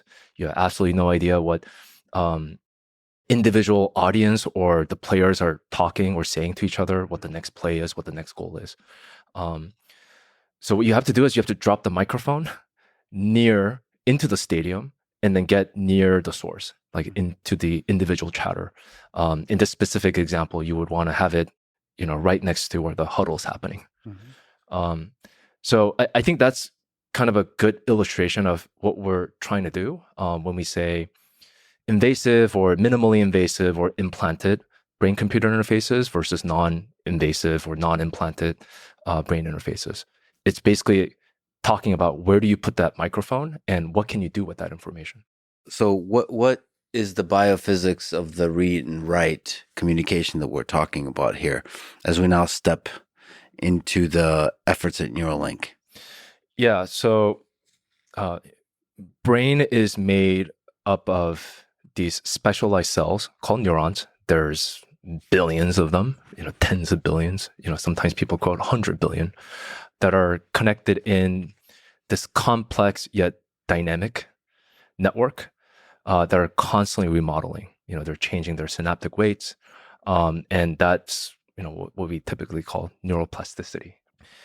And the neurons are also bathed in this charged environment that is laden with many charged molecules like potassium ions, sodium ions, chlorine ions. And those actually facilitate these, through ionic current, communication between these different networks. And when you look at a neuron as well, they have these membrane with a beautiful protein structure called a voltage selective ion channels, which, in my opinion, is one of nature's best inventions. In many ways, if you think about what they are, they're doing the job of a modern day transistors. Transistors are nothing more at the end of the day than a voltage gated conduction channel. And nature found a way to have that very, very early on in its evolution. And as we all know, with the transistor, you can have many computation and a lot of amazing things that we have access to today. So I think it's one of those, just as a tangent, just a beautiful invention that the nature came up with, these voltage gated ion channels. I mean, I suppose there's on the biological level, at every level of the complexity of the hierarchy of the organism, there's going to be some mechanisms for storing information and for doing computation. And this is just one such way. But to do that with biological and chemical components is interesting. Plus, like with neurons, I mean, it's not just electricity, it's chemical communication. It's also mechanical. Mm-hmm. I mean, these are like actual objects that have that vibrate. I mean, they move.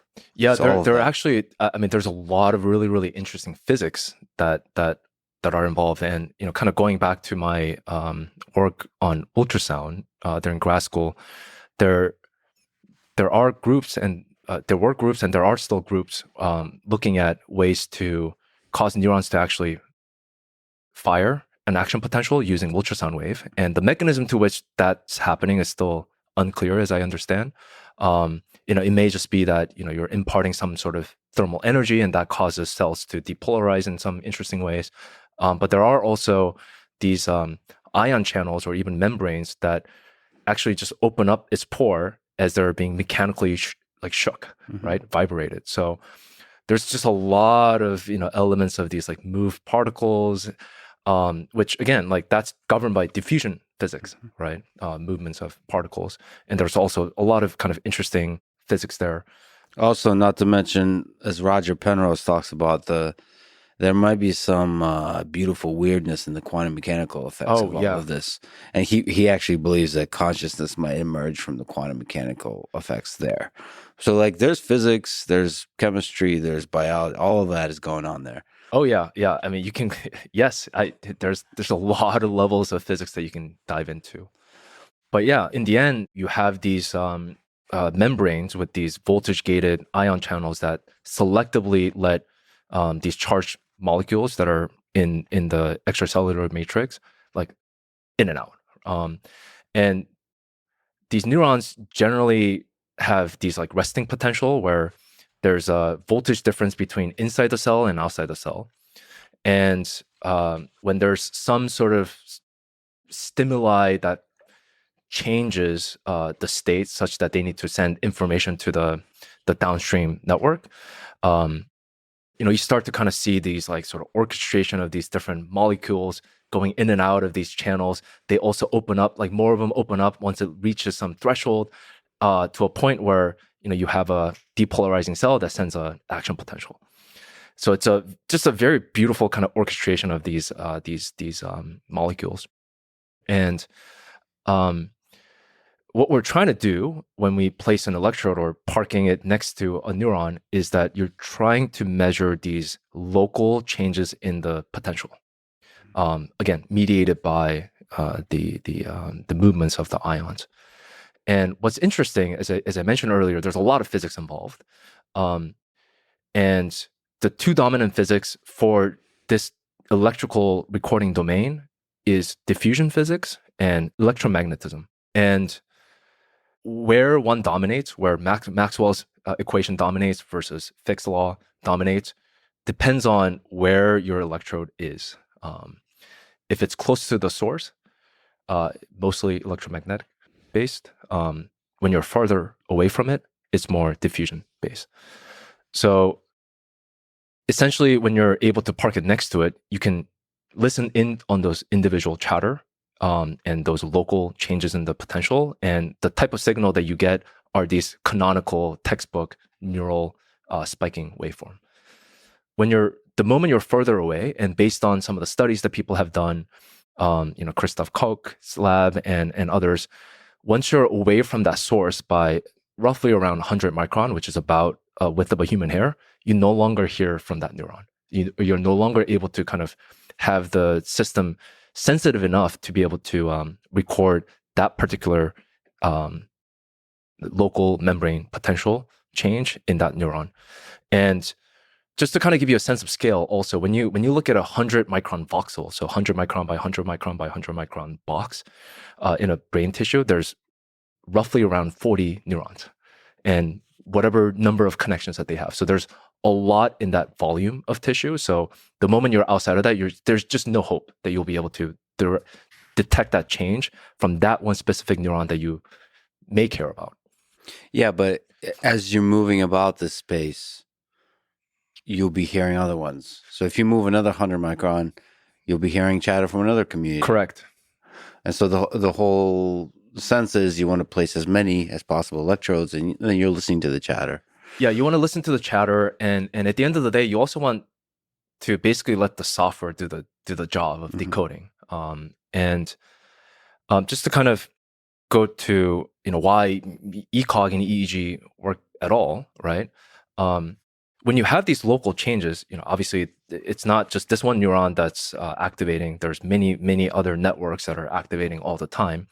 And you do see sort of a general change in the potential of this this charged medium. And that's what you're recording when you're farther away. I mean, you still have some reference electrode that's stable in the brain, that's just electroactive organ. And you're seeing some combination aggregate action potential changes.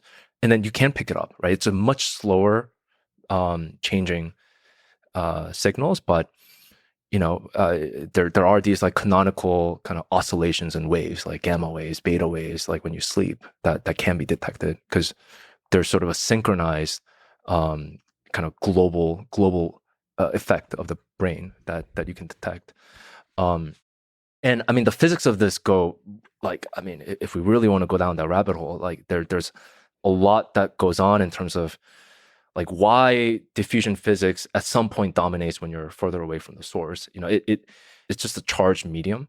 So similar to how when you have electromagnetic waves propagating in atmosphere or in a charged medium like a plasma, there's this weird shielding that happens that actually further attenuates the signal as you move away from it. So yeah, you see, like if you do a really, really deep dive on kind of the signal attenuation over distance, you start to see kind of 1 over r square in the beginning and then exponential drop off. And that's the knee at which, you go from electromagnetism dominating to diffusion physics dominating. But once again, with the electrodes, the biophysics that you need to understand is not as deep because no matter where you're placing that, you're listening to a small crowd of local neurons. Correct. Yeah. So once you penetrate the brain, you're in the arena, so to speak. And there's a lot of neurons. There are many of them. But then again, there's there's a whole field of neuroscience that's studying like how the different groupings the different sections of the seating in the arena, what they usually are responsible for, which is where the metaphor probably falls apart because the seating is not that organized in an arena. Also, most of them are silent. They don't really do much, or their activities are, you have to hit it with just the right set of stimulus. So they're usually quiet. They're usually very quiet. Yeah. Quiet. There's, similar to dark energy and dark matter, there's dark neurons. What are they all doing? When you place these electrode, again, like within this 100 micron volume, you have 40 or so neurons. Like, why do you not see 40 neurons? Why do you see only a handful? What is happening there? Well, they're mostly quiet, but like when they speak, they say profound shit, I think. That's the way I'd like to think about it. Anyway, before we zoom in even more, let's zoom out. So how does Neuralink work? From the surgery to the implant to the signal and the decoding process and the human being able to use the implant to actually affect the world outside.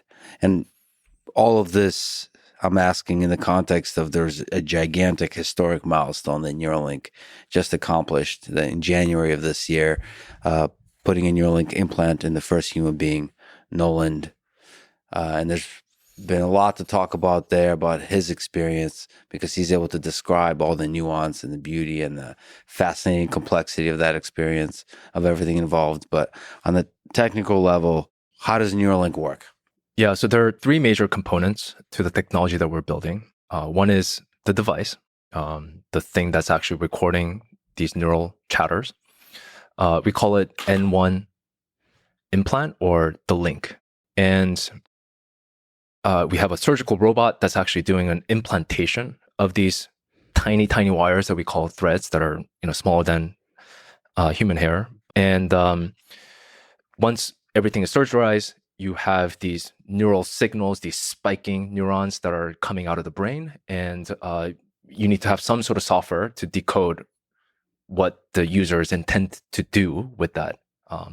So there's what's called a Neuralink application or B1 app that's doing that translation. It's running the very, very simple machine learning model that decodes these inputs that are neural signals and then convert it to a set of outputs that allows our participant, first participant Noland, to be able to control a cursor on the screen. And this is done wirelessly. And this is done wirelessly. So we our implant is actually two-part. The link has these flexible tiny wires called threads that have multiple electrodes along its length, and they're only inserted into the cortical layer, which is about 3 to 5 millimeters in a human brain, in the motor cortex region. That's where the kind of the intention for movement lies in. And we have 64 of these threads, each thread having 16 electrodes along, the span of 3 to 4 millimeters, separated by 200 microns. So you can actually record along the depth of the insertion. And based on that signal, there's custom, integrated circuit or ASIC that we built that amplifies the neural signals that you're recording and then digitizing it, and then has some mechanism for detecting whether there was an interesting event, that is a spiking event, and decide to send that or not send that through Bluetooth to an external device, whether it's a phone or a computer that's running this Neuralink application. So there's onboard signal processing already just to decide whether this is an interesting event or not. So there is some computational power on board in addition to the human brain. Yeah, so it does the signal processing to kind of really compress the amount of signal that you're recording. So we have a total of 1,000 electrodes sampling at just under 20 kilohertz with 10 bit each. So that's 200 megabits that's coming through to the chip from 1,000 channel simultaneous neural recording. And that's quite a bit of data. And there are technology available to send that off wirelessly, but being able to do that in a very, very thermally constrained environment that is a brain. So there has to be some amount of compression that happens to send off only the interesting data that you need, which in this particular case for motor decoding is occurrence of a spike or not, and then being able to use that to decode the intended cursor movement. So the implant itself processes it, figures out whether a spike happened or not with our spike detection algorithm, and then sends it off, packages it, send it off through Bluetooth to an external device that then has the model to decode, okay, based on these spiking inputs, did Noland wish to go up, down, left, right, or click, or right click, or whatever? All of this is really fascinating, but let's stick on the N1 implant itself. So the thing that's in the brain. So I'm looking at a picture of it. There's an enclosure. There's a charging coil. So we didn't talk about the charging, which is fascinating. The battery, the power electronics, the antenna. Then there's the signal processing electronics. I wonder if there's more kinds of signal processing you can do. That's another question. And then there's the threads themselves with the enclosure on the bottom. So maybe to ask about the charging. So there's a external charging device. Mm-hmm. Yeah, there's an external charging device. The second part of the implant, the threads are the ones, again, just the last 3 to 5 millimeters are the ones that are actually penetrating the cortex. Yeah. Rest of it is, actually most of the volume is occupied by the battery, rechargeable battery. It's about the size of a quarter. I actually have a device here if you want to take a look at it. This is the flexible thread component of it, and then this is the implant. So it's about the size of a US quarter. It's about 9 millimeter thick. So basically, this implant, once you have the craniectomy and the thoracotomy, threads are inserted, and the hole that you created, this craniectomy, gets replaced with that. So basically, that thing plugs that hole, and you can screw in these self-drilling cranial screws to hold it in place. And at the end of the day, once you have the skin flap over, there's only about 2 to 3 millimeters that's, obviously transitioning off of the top of the implant to where the screws are. And that's the minor bump that you have. Those threads look tiny. That's incredible. That is really incredible. And also, as you're right, most of the actual volume is the battery. Yeah. Wow, this is way smaller than I realized. They are also, the threads themselves are quite strong. They look strong. And the thread themselves also has a very interesting feature at the end of it called the loop. And that's the mechanism to which the robot is able to interface and manipulate this tiny hair-like structure. And they're tiny. So what's the width of a thread? Yeah, so the width of a thread starts from 16 micron and then tapers out to about 84 micron. So, average human hair is about 80 to 100 micron in width. This thing is amazing.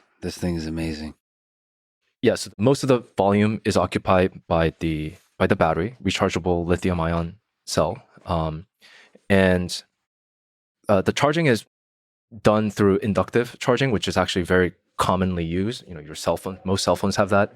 The biggest difference is that for us, usually when you have a phone and you want to charge it on a charging pad, you don't really care how hot it gets. Whereas for us, it matters. There's a very strict regulation and good reasons to not actually increase the surrounding tissue temperature by 2 degrees Celsius.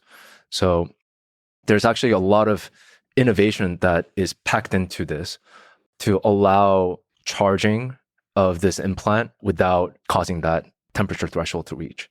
And even small things like you see this charging coil and what's called a ferrite shield, right? So without that ferrite shield, what you end up having when you have resonant inductive charging is that the battery itself is a metallic can, and you form these eddy currents from external charger, and that causes heating, and that actually contributes to inefficiency in charging.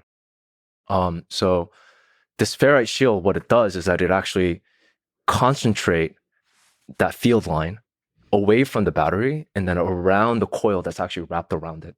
There's a lot of really fascinating design here to make it. I mean, you're integrating a computer into a complex biological system. Yeah, there's a lot of innovation here. I would say that part of what enabled this was just the innovations in the wearable. There's a lot of really, really powerful, tiny, low power microcontrollers, temperature sensors, or various different sensors, and power electronics. A lot of innovation really came in the charging coil design, how this is packaged, and how do you enable charging such that you don't really exceed that temperature limit, which is not a constraint for other devices out there.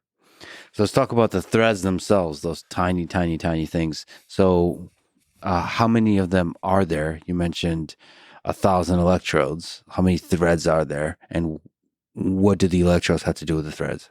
Yeah, so the current instantiation of the device has 64 threads, and each thread has 16 electrodes for a total of 1,024 electrodes that are capable of both recording and stimulating. The thread is basically this polymer insulated wire. The metal conductor is the kind of a tiramisu cake of gold plat tie. And they're very, very tiny wires, 2 micron in width, so 2/1 millionth of meter. It's crazy that thing I'm looking at has the polymer insulation, has the conducting material, and has 16 electrodes at the end of it. On each of those threads. Yeah, on each of those threads. Correct. 16. Each one of those. Yes, you're not going to be able to see it with naked eyes. And I mean, to state the obvious, or maybe for people who are just listening, they're flexible. Yes.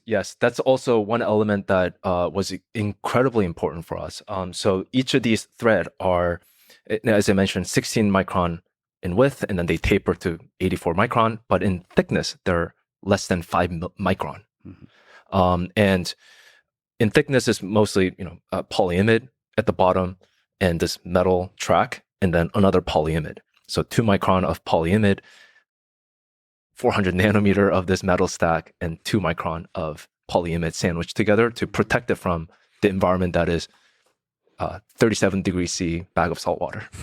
So what's maybe can you speak to some interesting aspects of the material design here? Like, what does it take to design a thing like this and to be able to manufacture a thing like this for people who don't know anything about this kind of thing? Yeah, so the material selection that we have is not, I don't think it was particularly unique. There were other labs, and there are other labs that are kind of looking at similar material stack. There's kind of a fundamental question and still needs to be answered around the longevity and reliability of these microelectrodes that we call, compared to some of the other more conventional neural interfaces devices that are intracranial, so penetrating the cortex, that are more rigid, like the Utah array, that are these 4x4 millimeter kind of silicon shank that have exposed recording site at the end of it. That's been kind of the innovation from Richard Norman back in 1997. It's called the Utah array because he was at University of Utah. And what does the Utah array look like? So it's a rigid type of so we can actually look it up. Yeah. Yeah, so it's a bed of needle. There's Okay, go ahead. I'm sorry. Those are rigid shank. Rigid. Yeah, you weren't kidding. And the size and the number of shanks vary anywhere from 64 to 128. At the very tip of it is an exposed electrode that actually records neural signal. The other thing that's interesting to note is that unlike Neuralink threads that have recording electrodes that are actually exposed iridium oxide recording sites along the depth, this is only at a single depth. So these Utah array spokes can be anywhere between 0.5 millimeters to 1.5 millimeter. And they also have designs that are slanted, so you can have it inserted at different depth. But that's one of the other big differences. And then, the main key difference is the fact that there's no active electronics. These are just electrodes. And then there's a bundle of a wire that you're seeing. And then that actually then exits the craniectomy, that then has this port that you can connect to for any external electronic devices. They are working on or have the wireless telemetry device, but it still requires a through the skin port that actually is one of the biggest failure modes for infection for the system. What are some of the challenges associated with flexible threads? Like, for example, on the robotics side, R1, implanting those threads. How difficult is that task? Yeah. So as you mentioned, they're very, very difficult to maneuver by hand. These youth arrays that you saw earlier, they're actually inserted by a neurosurgeon actually positioning it near the site that they want, and then they're actually there's a pneumatic hammer that actually pushes them in. So it's a pretty simple process, and they're easy to maneuver. But for these thin film arrays, they're very, very tiny and flexible, so they're very difficult to maneuver. So that's why we built an entire robot to do that. There are other reasons for why we built the robot, and that is ultimately we want this to help millions and millions of people that can benefit from this, and there just aren't that many neurosurgeons out there. Robots can be something that we hope can actually do large parts of the surgery. But the robot is this entire other sort of category of product that we're working on, and it's essentially this multi-axis gantry system that has the specialized robot head that has all of the optics and this kind of a needle retracting mechanism that maneuvers these threads via this loop structure that you have on the thread. So the thread already has a loop structure by which you can grab it. Correct. Okay. Correct. So this is fascinating. So you mentioned optics. So there's a robot, R1. So for now, there's a human that actually creates a hole in the skull. And then after that, there's a computer vision component that's finding a way to avoid the blood vessels. And then you're grabbing it by the loop, each individual thread, and placing it in a particular location to avoid the blood vessels. And also choosing the depth of placement, all that kind of stuff. So controlling the 3D geometry of the placement. Correct. So the aspect of this robot that is unique is that it's not surgeon assisted or human assisted. It's a semi-automatic or automatic robot. Once obviously there are human component to it when you're placing targets. You can always move it away from kind of major vessels that you see. But I mean, we want to get to a point where one click and it just does the surgery within minutes. So the computer vision component finds great targets, candidates, and the human kind of approves them. And the robot does it do like one thread at a time, or does it do? It does one thread at a time, and that's actually also one thing that we are looking at ways to do multiple threads at a time. There's nothing stopping from it. You can have multiple kind of engagement mechanisms, but right now it's one by one, and we also still do quite a bit of just kind of verification to make sure that it got inserted. If so, how deep? Did it actually match what was programmed in, and so on and so forth. And the actual electrodes are placed at differing depths in the it's very small differences, but differences. Yeah. And so that there's some reasoning behind that, as you mentioned, like it gets more varied signal. Yeah, we try to place them all around 3 or 4 millimeter from the surface, just because the span of the electrode, those 16 electrodes that we currently have in this version, spans roughly around 3 millimeters. So we want to get all of those in the brain.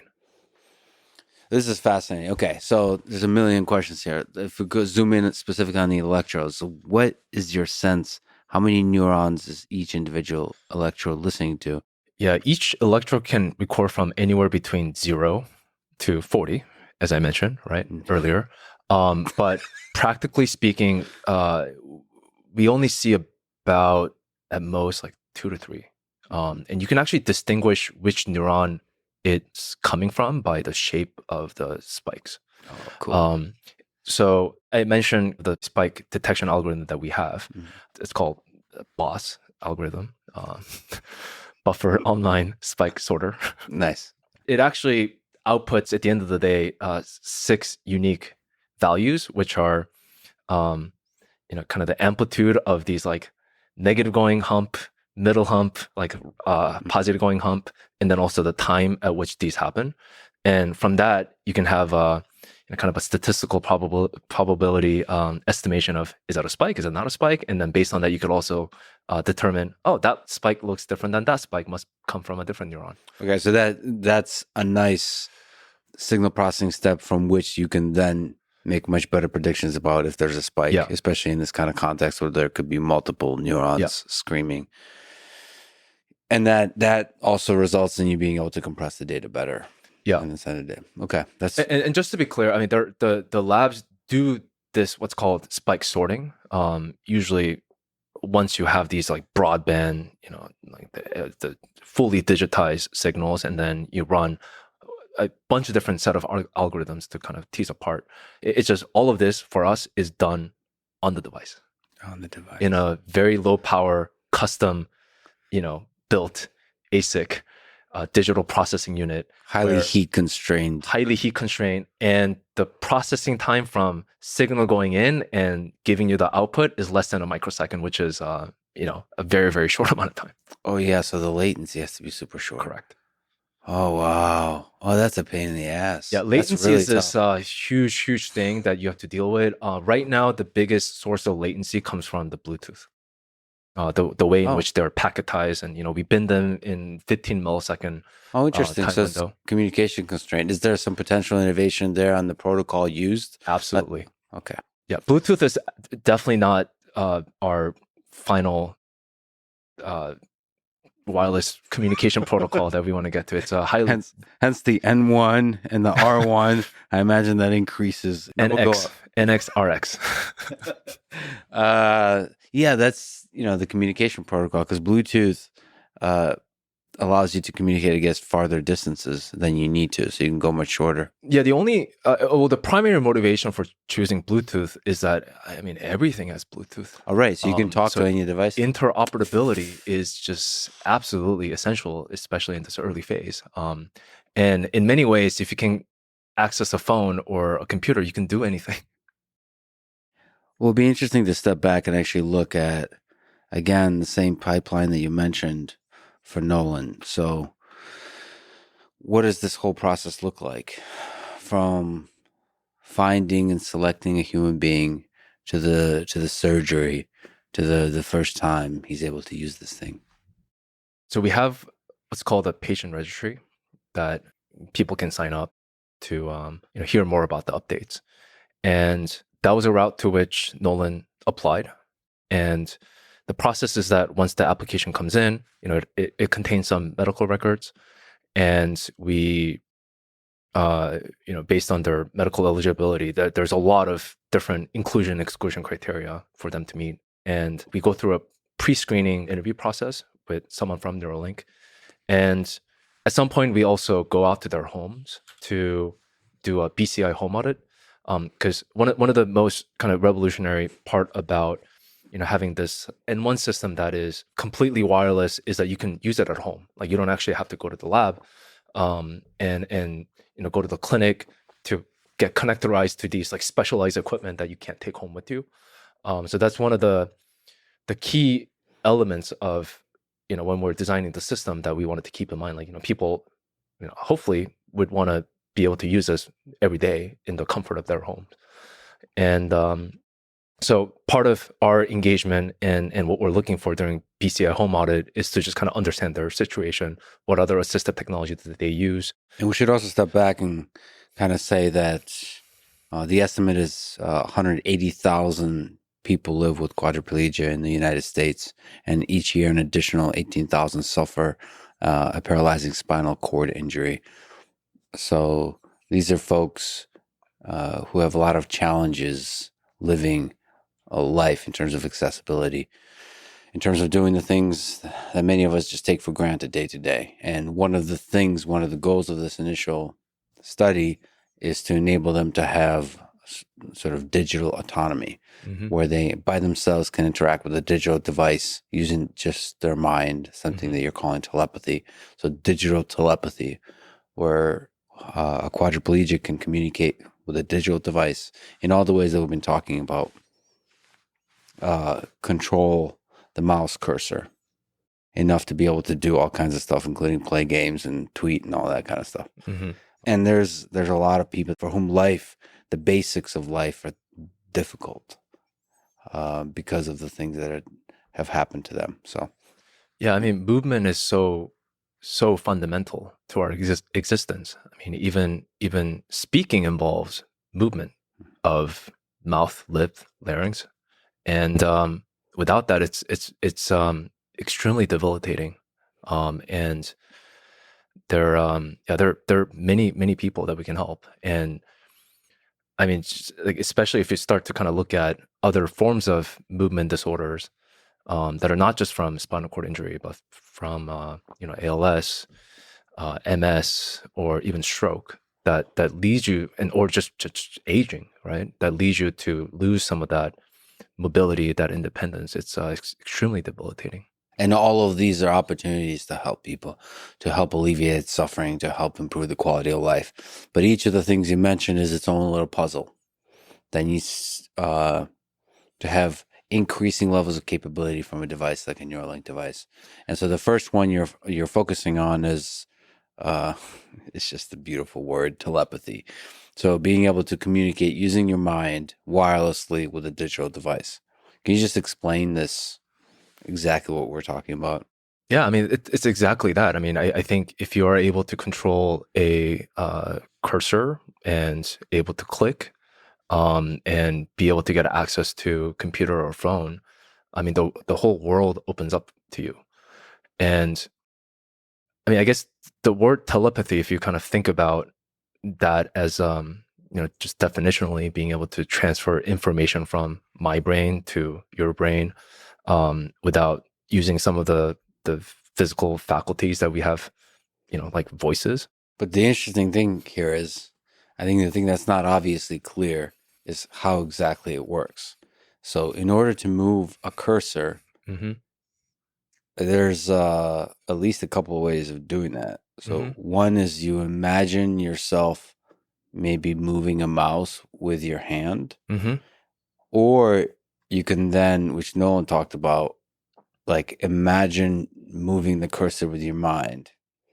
Like but it's like there is a cognitive step here that's fascinating because you have to use the brain and you have to learn how to use the brain, and you kind of have to figure it out dynamically, like because you reward yourself if it works. So you there's a step that it's just a fascinating step because you have to get the brain to start firing in the right way. Yeah, and you do that by imagining, like fake it till you make it.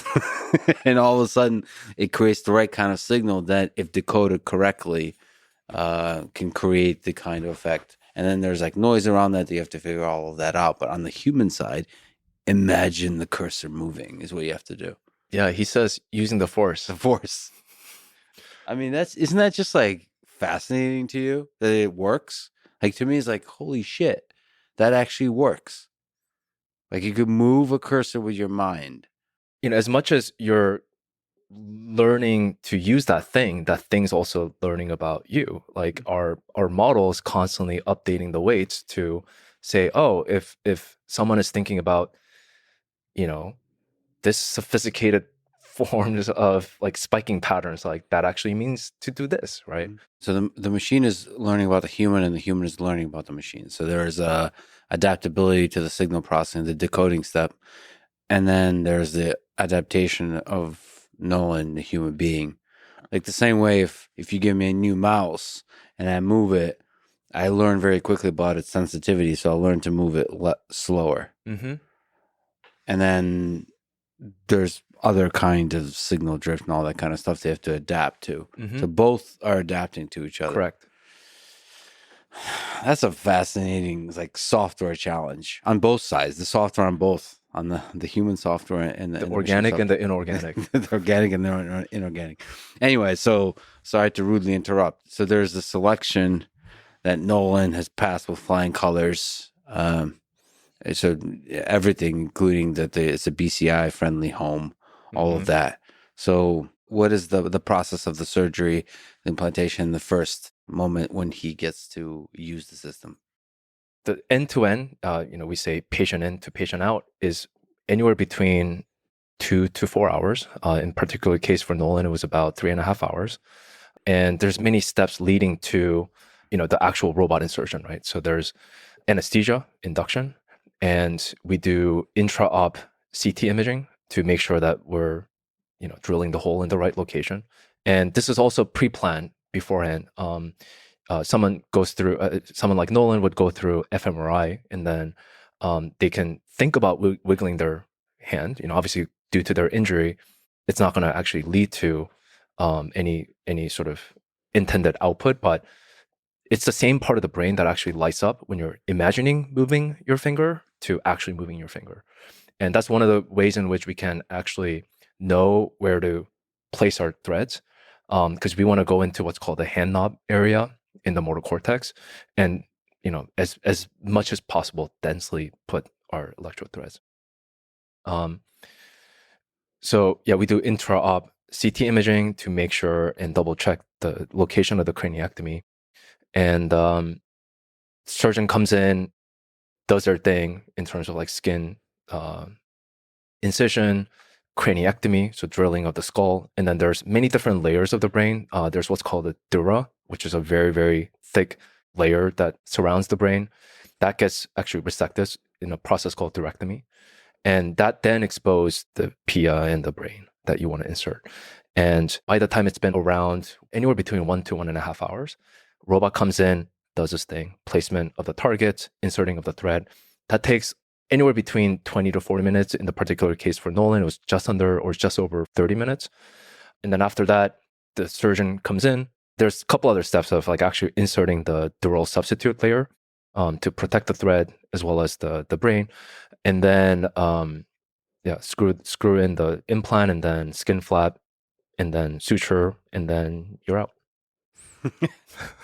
So when Noland woke up, what was that like? What was the recovery like? And when was the first time he was able to use it? So he was actually immediately after the surgery, like an hour after the surgery, as he was waking up, we did turn on the device, make sure that we are recording neural signals. And we actually did have a couple signals that we noticed that he can actually modulate. And what I mean by modulate is that he can think about clenching his fist, and you could see the spike disappear and appear. That's awesome. And that was immediate, Yeah. right? Immediate after in the recovery room. How cool is that? Yeah. That's a human being. I mean, what did that feel like for you? This device and a human being, a first step of a gigantic journey. I mean, it's a historic moment. Even just that spike, just to be able to modulate that. Obviously there have been other, as you mentioned, pioneers that have participated in these groundbreaking BCI, investigational early feasibility studies. So we're obviously standing on the shoulders of the giants here. We're not the first ones to actually put electrodes in a human brain. But I mean, just leading up to the surgery, there was I definitely could not sleep. It's the first time that you're working in a completely new environment. We had a lot of confidence based on our benchtop testing, or preclinical R&D studies, that the mechanism, the threads, the insertion, all that stuff is very safe, and that it's obviously ready for doing this in a human. But there's still a lot of unknown about, can the needle actually insert? We brought something like 40 needles just in case they break, and we ended up using only one. But I mean that was a level of just complete unknown, right? Because it's a very, very different environment, and I mean that's why we do clinical trial in the first place, to be able to test these things out. So extreme nervousness and just many sleepless night leading up to the surgery, and definitely the day before the surgery. And it was an early morning surgery. Like we started at 7 a.m. And by the time it was around 10:30, it was everything was done. But I mean, first time seeing that, well, number one, just huge relief that this thing is doing what it's supposed to do. And two, I mean, just immense amount of gratitude for Noland and his family, and then many others that have applied and that we've spoken to and will speak to are, I mean, true pioneers in everywhere. And I sort of call them the neural astronauts or neural not. Yeah. These amazing, just like in the 60s, right? Like these amazing just pioneers, right? Exploring the unknown outwards. In this case, it's inward. But an incredible amount of gratitude for them to, just participate and play a part. And it's a journey that we're embarking on together. But also, like, I think it was just that was a very, very important milestone, but our work was just starting. So a lot of just kind of anticipation for, okay, what needs to happen next? What are a set of sequences of events that needs to happen for us to, make it worthwhile for, both Noland as well as us. Just to linger on that, just a huge congratulations to you and the Thank team you. for that milestone. I know there's a lot of work left, but that's really exciting to see. There's that's a source of hope.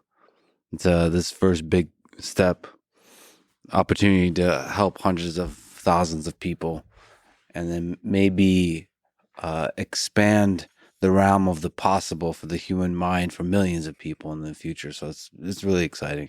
So like the opportunities are all ahead of us, and to do that safely and to do that effectively was really fun to see. As an engineer, just watching other engineers come together and do an epic thing, that was awesome. So huge congrats. Thank you. It's could not have done it without the team. And I mean that's the other thing that I told the team as well, of just this immense sense of optimism for the future. I mean, it's a very important moment for the company. Needless to say, as well as hopefully for many others out there that we can help.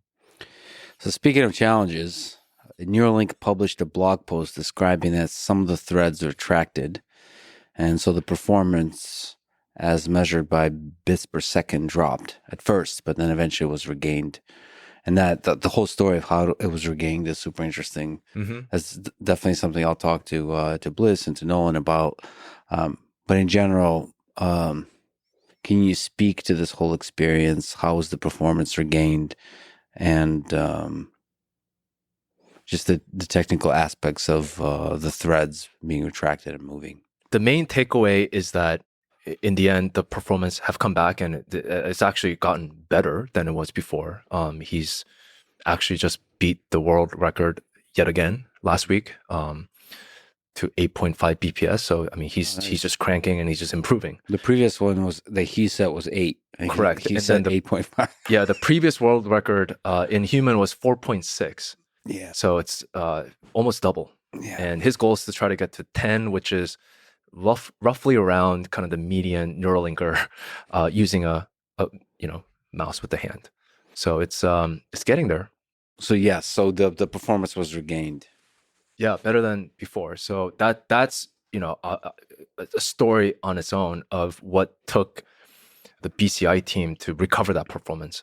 It was actually mostly on kind of the signal processing end. So as I mentioned, we were kind of looking at these spike outputs from the our electrodes, and what happened is that kind of 4 weeks into the surgery, we noticed that the threads have slowly come out of the brain. And the way in which we noticed this at first, obviously, is that I think Noland was the first to notice that his performance was degrading, and I think at the time we were also trying to do a bunch of different experimentation, different algorithms, different sort of UI, UX. So it was expected that there will be variability in the performance, but we did see kind of a steady decline. And then also the way in which we measure the health of the electrodes or whether they're in the brain or not is by measuring impedance of the electrode. So we look at kind of the interfacial, kind of the Randall circuit, they say, the capacitance and the resistance between the electrode surface and the medium. And if that changes in some dramatic ways, we have some indication. Or if you're not seeing spikes on those channels, you have some indications that something's happening there. And what we notice is that looking at those impedance plot and spike rate plots, and also because we have those electrodes recording along the depth, we were seeing some sort of movement that indicated that threads were being pulled out. And that obviously will have an implication on the model side, because if the number of inputs that are going into the model is changing because you have less of them, that model needs to get updated, right? And but there were still signals, and as I mentioned, similar to how even when you place the signals on the surface of the brain or farther away, like outside the skull, you still see some useful signals. What we started looking at is not just the spike occurrence through this BOSS algorithm that I mentioned, but we started looking at just the power of the frequency band that is interesting for Noland to be able to modulate. So once we kind of changed the algorithm for the implant to not just give you the BOSS output, but also these spike band power output, that helped us sort of refine the model with the new set of inputs. And that was the thing that really ultimately gave us the performance back. In terms of, and obviously like the thing that we want ultimately, and the thing that we are working towards is figuring out ways in which we can keep those threads intact for as long as possible, so that we have many more channels going into the model. That's by far the number one priority that the team is currently embarking on to understand how to prevent that from happening. The thing that I will say also is that, as I mentioned, this is the first time ever that we're putting these threads in a human brain. And human brain, just for size reference, is 10 times that of the monkey brain or the sheep brain. And it's just a very, very different environment. It moves a lot more. It's like actually moved a lot more than we expected when we did Neurosurgery. And it's just a very, very different environment than what we're used to. And this is why we do clinical trial, right? We want to uncover some of these issues and failure modes earlier than later. So in many ways, it's provided us with this enormous amount of data and information to be able to solve this. And this is something that Neuralink is extremely good at. Once we have set of clear objective and engineering problem, we have enormous amount of talents across many, many disciplines to be able to come together and fix the problem very, very quickly. But it sounds like one of the fascinating challenges here is for the system on the decoding side to be adaptable across different timescales. So whether it's movement of threads or different aspects of signal drift, sort of on the software of the human brain, something changing. Like Nolan talks about cursor drift that could be corrected, and there's a whole UX challenge to how to do that. So it sounds like adaptability is like a fundamental property that has to be engineered in. It is, and I mean, I think, as a company, we're extremely vertically integrated. We make these thin film arrays in our own microfab. Yeah, there's like you said, built in-house. This whole paragraph here from this blog post is pretty gangster. Building the technologies described above has been no small feat. And there's a bunch of links here that I recommend people click on. We constructed in-house microfabrication capabilities to rapidly produce various iterations of thin film arrays that constitute our electrode threads. We created a custom femtosecond laser mill to manufacture components with micro-level precision.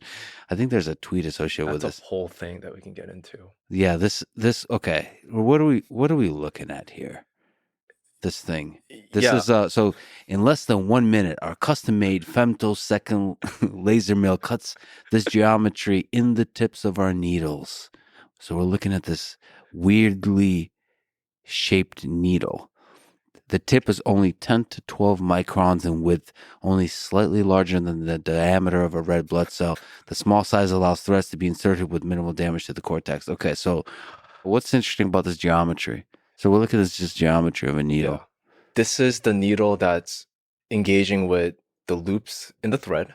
Mm-hmm. So they're the ones that thread the loop, and then peel it from the silicon backing, and then this is the thing that gets inserted into the tissue, and then this pulls out, leaving the thread. Mm-hmm. And this kind of a notch, or the shark tooth that we used to call, is the thing that actually is grasping the loop, and then it's designed in such way such that when you pull out, leaves the loop. And the robot is controlling this needle. Correct. So this is actually housed in a cannula, and basically the robot has a lot of the optics that look for where the loop is. There's actually a 4 or 5 nanometer light that actually causes the polyimide to fluoresce so that you can locate the location of the loop. So the loop lights up? Yeah, they do. It's a micron precision process. What's interesting about the robot that it takes to do that? That's pretty crazy. That's pretty crazy that a robot is able to get this kind of precision. Yeah, our robot is quite heavy.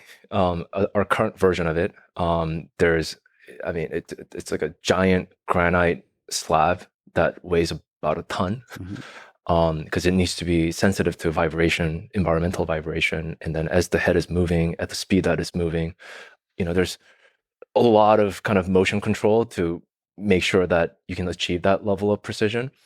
A lot of optics that kind of zoom in on that. We're working on next generation of the robot that is lighter, easier to transport. I mean, it is a feat to move the robot.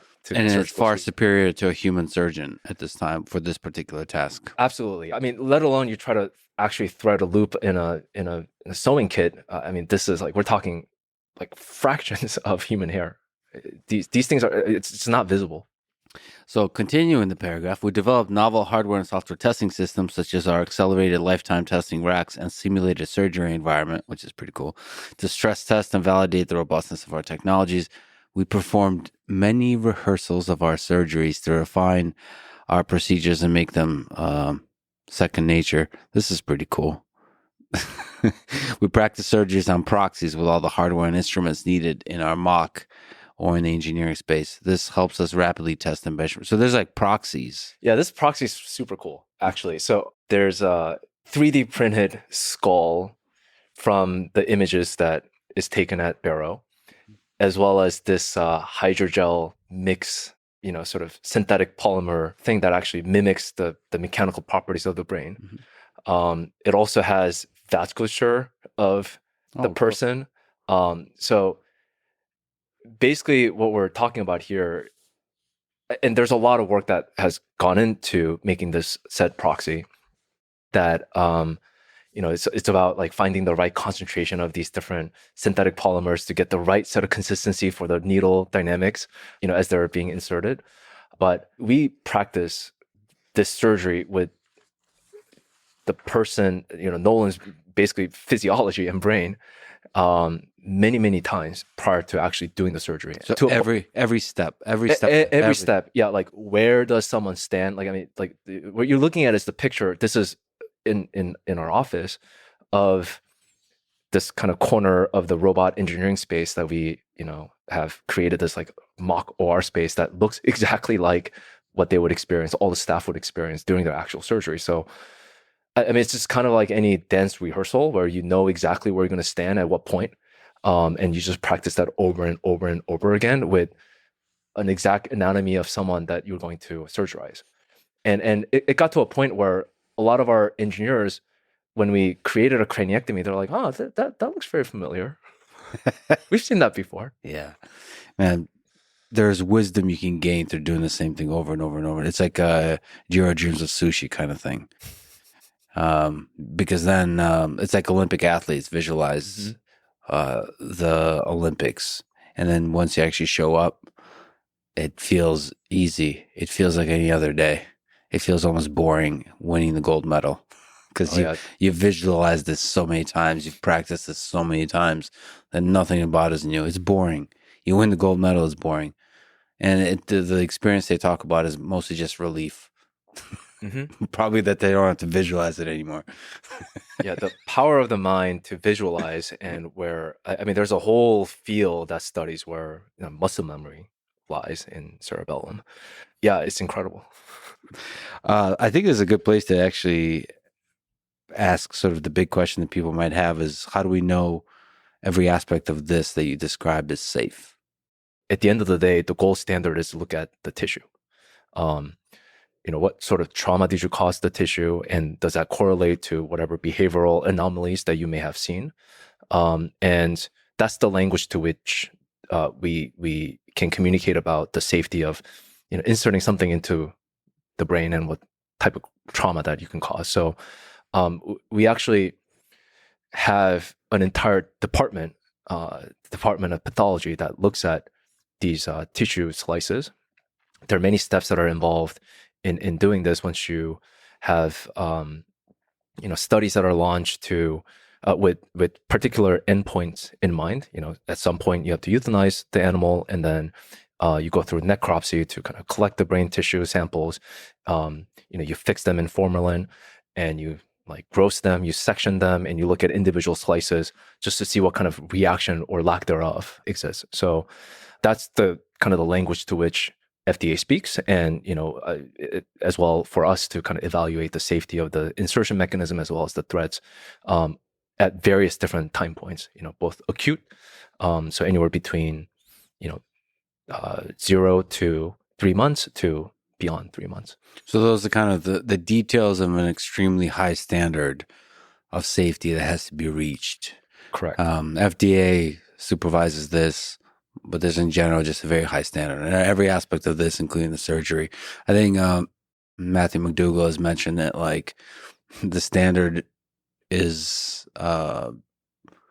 let's say, how to put it politely, higher than maybe some other operations that we take for granted. So the standard for all the surgical stuff here is extremely high. Very high. I mean, it's a highly, highly regulated environment with, the governing agencies that scrutinize every medical device that gets marketed. And I think it's a good thing. It's good to have those high standards, and we try to hold extremely high standards to kind of understand what sort of damage, if any, these innovative emerging technologies and new technologies that we're building are. And so far we have been extremely impressed by lack of immune response from these threads. Speaking of which, you talk to me with excitement about the histology and some of the images that you're able to share. Can you explain to me what we're looking at? Yeah, so what you're looking at is a stained tissue image. So this is a sectioned tissue slice from an animal that was implanted for 7 months, so kind of a chronic time point. And you're seeing all these different colors, and each color indicates specific types of cell types. So purple and pink are astrocytes and microglia, respectively. They're types of glial cells. And the other thing that people may not be aware of is your brain is not just made up of soup of neurons and axons. There are other cells like glial cells that actually kind of is the glue and also react if there are any trauma or damage to the tissue. But the brown are the neurons here. The brown are the neurons and the blue is nuclei. So what you're seeing is in this kind of macro image, you're seeing these circle highlighted in white, the insertion sites. And when you zoom into one of those, you see the threads. And then in this particular case, I think we're seeing about the 16 wires that are going into the page. And the incredible thing here is the fact that you have the neurons that are these brown structures or brown circular or elliptical thing that are actually touching and abutting the threads.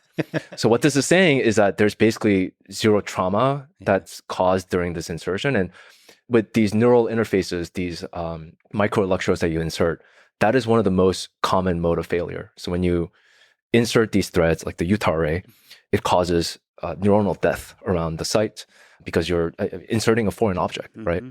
And that kind of elicit these like immune response through microglia and astrocytes.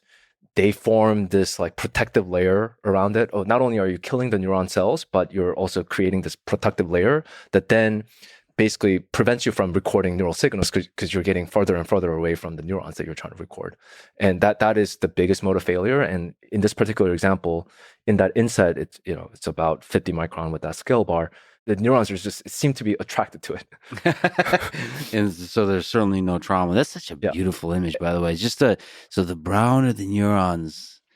For some reason, I can't look away. It's really cool. And the way that these things, like, I mean, your tissues generally don't have these beautiful colors. This is multiplex stain that uses these different proteins that are staining these at different colors. We use very standard set of staining techniques with HE, EBA1, and NUN, and GFAP. So if you go to the next image, this is also kind of illustrates the second point, because you can make an argument. And initially, when we saw the previous image, we said, "Oh, like, are the threads just floating? Like, what is happening here? Like, are we actually looking at the right thing?" So what we did is we did another stain, and this is all done in-house, of this Masson's trichrome stain, which is in blue, that shows these collagen layers. So the blue basically, like, you don't want the blue around the implant threads, because that means that there's some sort of scarring that's happened. And what you're seeing, if you look at individual threads, is that you don't see any of the blue, which means that there has been absolutely or very, very minimal, to a point where it's not detectable, amount of trauma in these inserted threads. So that presumably is one of the big benefits of having this kind of flexible thread. Yeah, so we think this is primarily due to the size as well as the flexibility of the threads. Also, the fact that R1 is avoiding vasculature, so we're not disrupting, or we're not causing damage to the vessels and not breaking any of the blood-brain barrier, has basically caused the immune response to be muted. But this is also a nice illustration of the size of things. So this is the tip of the thread. Yeah, those are neurons. They're neurons, and this is the thread listening, and the electrodes are positioned how? Yeah, so this is what you're looking at is not electrode themselves. Those are the conductive wires. So each of those should probably be 2 micron in width. So what we're looking at is we're looking at the coronal slice. So we're looking at some slice of the tissue. So as you go deeper, you'll obviously have less and less of the tapering of the thread. But yeah, the point basically being that there's just kind of cells around the inserted site, which is just an incredible thing to see. I've just never seen anything like this. How easy and safe is it to remove the implant? Yeah, so it depends on when. In the first 3 months or so after the surgery, there's a lot of kind of tissue modeling that's happening. Similar to when you get a cut. You obviously start over first couple weeks, or depending on the size of the wound, scar tissue forming, right? There are these like contracted, and then in the end they turn into scab, and you can scab it off. The same thing happens in the brain, and it's a very dynamic environment. And before the scar tissue or the neomembrane or the new membrane that forms, it's quite easy to just pull them out, and there's minimal trauma that's caused during that. Once the scar tissue forms, and with Noland as well, we believe that that's the thing that's currently anchoring the threads. So we haven't seen any more movements since then. So they're quite stable. It gets harder to actually completely extract the threads. So our current method for removing the device is cutting the thread, leaving the tissue intact, and then unscrewing and taking the implant out. And that hole is now going to be plugged with either another Neuralink, or just with the kind of a PEEK-based, plastic-based cap. Is it okay to leave the threads in there forever? Yeah, we think so. We've done studies where we left them there, and one of the biggest concerns that we had is like, do they migrate, and do they get to a point where they should not be. We haven't seen that. Again, once the scar tissue forms, they get anchored in place. And I should also say that, when we say upgrades, like it's not, we're not just talking in theory here. Like we've actually upgraded many, many times. Most of our monkeys or non-human primates, NHP, have been upgraded. Pager, who you saw playing Mind Pong, has the latest version of the device since 2 years ago and is seemingly very happy and healthy and fat. So what's designed for the future, the upgrade procedure? So maybe for Noland, what would the upgrade look like? It was essentially what you're mentioning. Is there a way to upgrade sort of the device internally, where you take it apart and sort of keep the capsule and upgrade the internals? Yeah, so there are a couple of different things here. So for Noland, if we were to upgrade, what we would have to do is either cut the threads or extract the threads, depending on kind of the situation there in terms of how they're anchored or scarred in. If you were to remove them with the dural substitute, you have an intact brain, so you can reinsert different threads with the updated implant package. There are a couple different other ways that we're thinking about the future of what the upgradable system looks like. One is, at the moment we currently remove the dura, this kind of thick layer that protects the brain, but that actually is the thing that actually proliferates the scar tissue formation. So typically, the general good rule of thumb is you want to leave the nature as is and not disrupt it as much. So we're looking at ways to insert the threads through the dura, which comes with different set of challenges, such as, it's a pretty thick layer. So how do you actually penetrate that without breaking the needle? So we're looking at different needle design for that, as well as the kind of the loop engagement. The other biggest challenges are it's quite opaque optically with white light illumination. So how do you avoid still this biggest advantage that we have of avoiding vasculature? How do you image through that? How do you actually still mediate that? So there are other imaging techniques that we're looking at to enable that. But the goal, our hypothesis is that, and based on some of the early evidence that we have, doing through the dura insertion will cause minimal scarring that causes them to be much easier to extract over time. And the other thing that we're also looking at, this is going to be a fundamental change in the implant architecture, is at the moment, it's a monolithic single implant that comes with a thread that's bonded together, so you can't actually separate the thing out. But you can imagine having two-part implant. Bottom part, that is the thread that are inserted, that has the chips and maybe a radio and some power source. And then you have another implant that has more of the computational heavy load and the bigger battery. And then one can be under the dura, one can be above the dura, like, being the plug for the skull.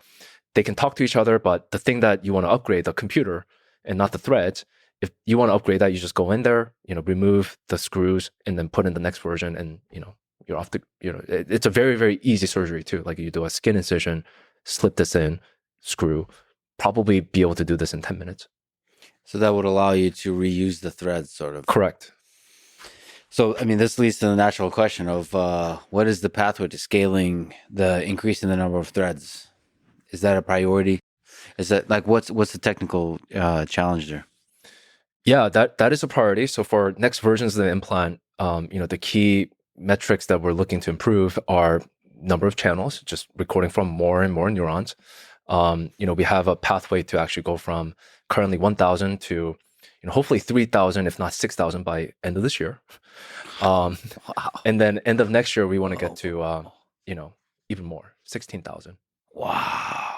There's a couple limitations to that. One is, obviously being able to photolithographically print those wires. As I mentioned, it's 2 micron in width and spacing. Obviously, there are chips that are much more advanced than those types of resolution, and we have some of the tools that we have brought in-house to be able to do that. So traces will be narrower, just so that you have to have more of the wires coming up into the chip. Chips also cannot linearly consume more energy as you have more and more channels. So there's a lot of innovations in the circuit, and architecture as well as the circuit design topology to make them lower power. You need to also think about if you have all of these spikes, how do you send that off to the end application? So you need to think about bandwidth limitation there and potentially innovations in signal processing. Physically, one of the biggest challenges is going to be the interface. It's always the interface that breaks. Bonding this thin film array to the electronics, it starts to become very, very highly dense interconnects. So how do you connectorize that? There's a lot of innovations in kind of the 3D integrations in the recent years that we can take advantage of. One of the biggest challenges that we do have is forming this hermetic barrier, right? This is an extremely harsh environment that we're in, the brain. So how do you protect it from, like the brain trying to kill your electronics to also your electronics leaking things that you don't want into the brain, and that forming that hermetic barrier is going to be a very, very big challenge that we, I think are actually well suited to tackle. How do you test that? Like, what's the development environment? Yeah, to simulate that kind of harshness. Yeah, so this is where the accelerated life tester essentially is a brain in a vat. Mm-hmm. It literally is a vessel that is made up of, and again, for all intents and purpose for this particular types of tests, your brain is a salt water, mm-hmm. and you can also put some other set of chemicals like reactive oxygen species that get at kind of these interfaces and trying to cause a reaction to pull it apart. But you could also increase the rate at which these interfaces are aging by just increasing temperature. So every 10 degrees Celsius that you increase, you're basically accelerating time by 2x. And there's limit as to how much temperature you want to increase, because at some point there's some other nonlinear dynamics that causes you to have other nasty gases to form that just is not realistic in an environment. So what we do is we increase in our ALT chamber by 20 degrees Celsius, that increases the aging by four times. So essentially 1 day in ALT chamber is 4 day in calendar year. Mm-hmm. And we look at whether the implants still are intact, including the threads and operation and all of that. It obviously is not an exact same environment as a brain, because brain has mechanical, other more biological goops that attack at it. But it is a good testing environment for at least the enclosure and the strength of the enclosure. And I mean, we've had implants, the current version of the implant that has been in there for, close to 2.5 years, which is equivalent to a decade, and they seem to be fine. So it's interesting that so basically close approximation is warm salt water. Hot salt water is a good testing environment. Yeah. By the way, I'm drinking Element, which is basically salt water, which is making me kind of.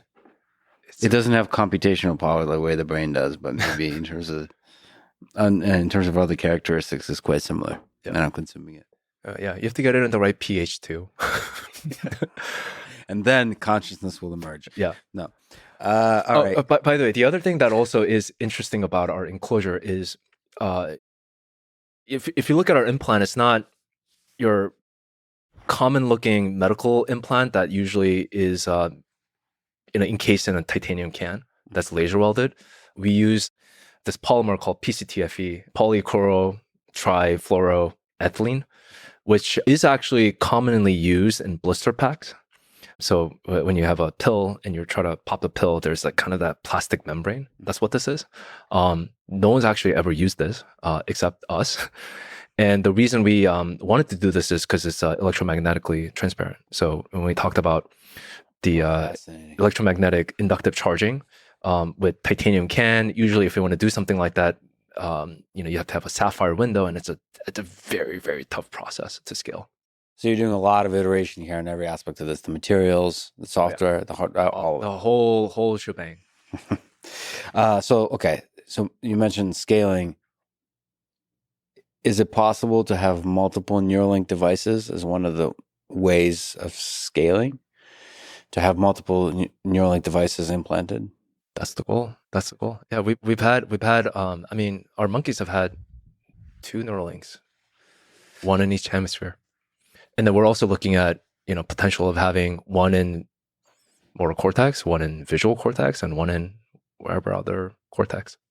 So focusing on a particular function, one Neuralink device. Correct. I mean, I wonder if there's some level of customization that can be done on the compute side. So for the motor cortex. Absolutely. That's the goal. And we talk about at Neuralink building a generalized neural interface to the brain. And that also is strategically how we're approaching this with marketing and also with regulatory, which is, hey, look, we have the robot, and the robot can access any part of the cortex. Right now, we're focused on motor cortex with current version of the N1 that's specialized for motor decoding tasks. But also at the end of the day, there's kind of a general compute available there.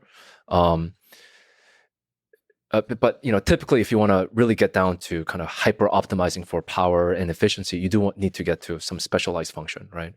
But what we're saying is that, hey, you are now used to this robotic insertion techniques, which took many years of showing data and conversation with the FDA, and also internally convincing ourselves that this is safe. And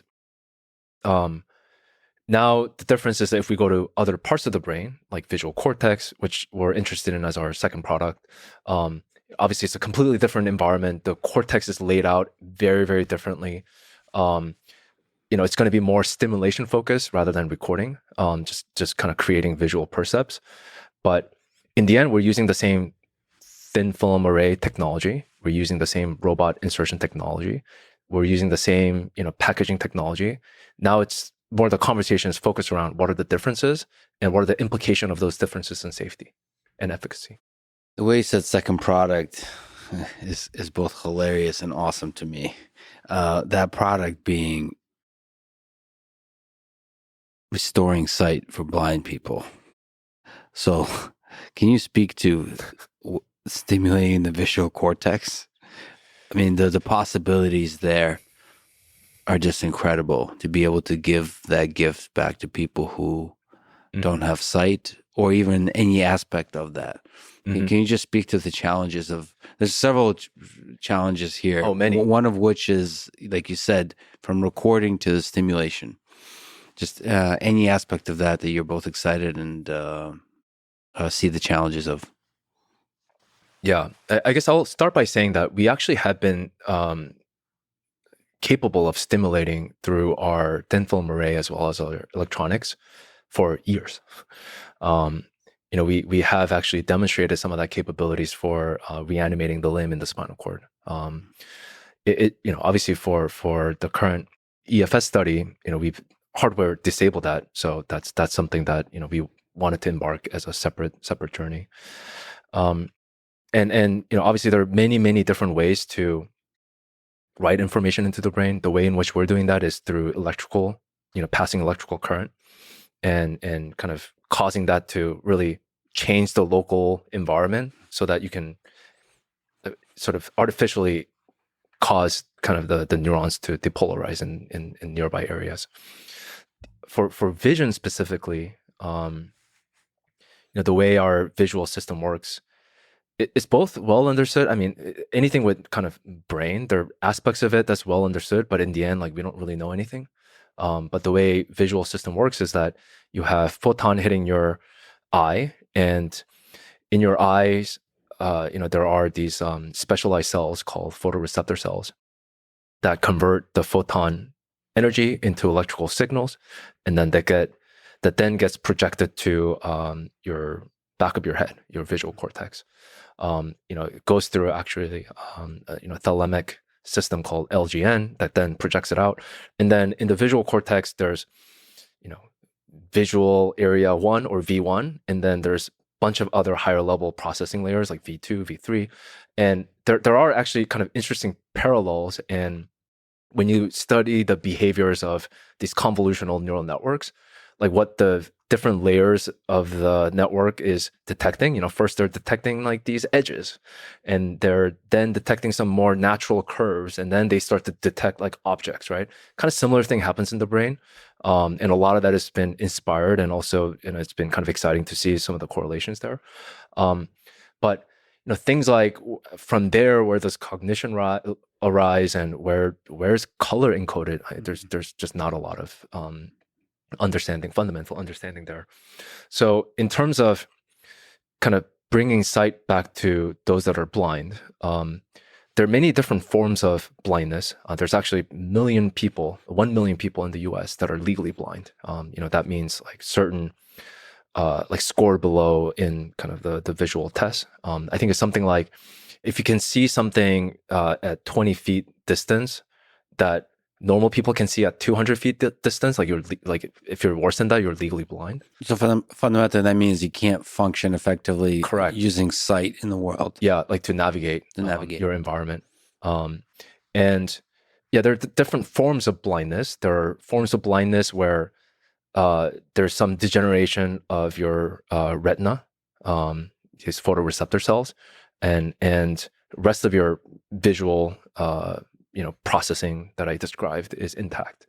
And for those types of individuals, you may not need to maybe stick electrodes into the visual cortex. You can actually build retinal prosthetic devices that actually just replaces the function of that retinal cells that are degenerated. And there are many companies that are working on that. But that's a very small slice, albeit significant, still smaller slice of folks that are legally blind. If there's any damage along that circuitry, whether it's in the optic nerve or just the LGN circuitry or any break in that circuit, that's not going to work for you. And the source of where you need to actually cause that visual percept to happen, because your biological mechanism is not doing that, is by placing electrodes in the visual cortex in the back of your head.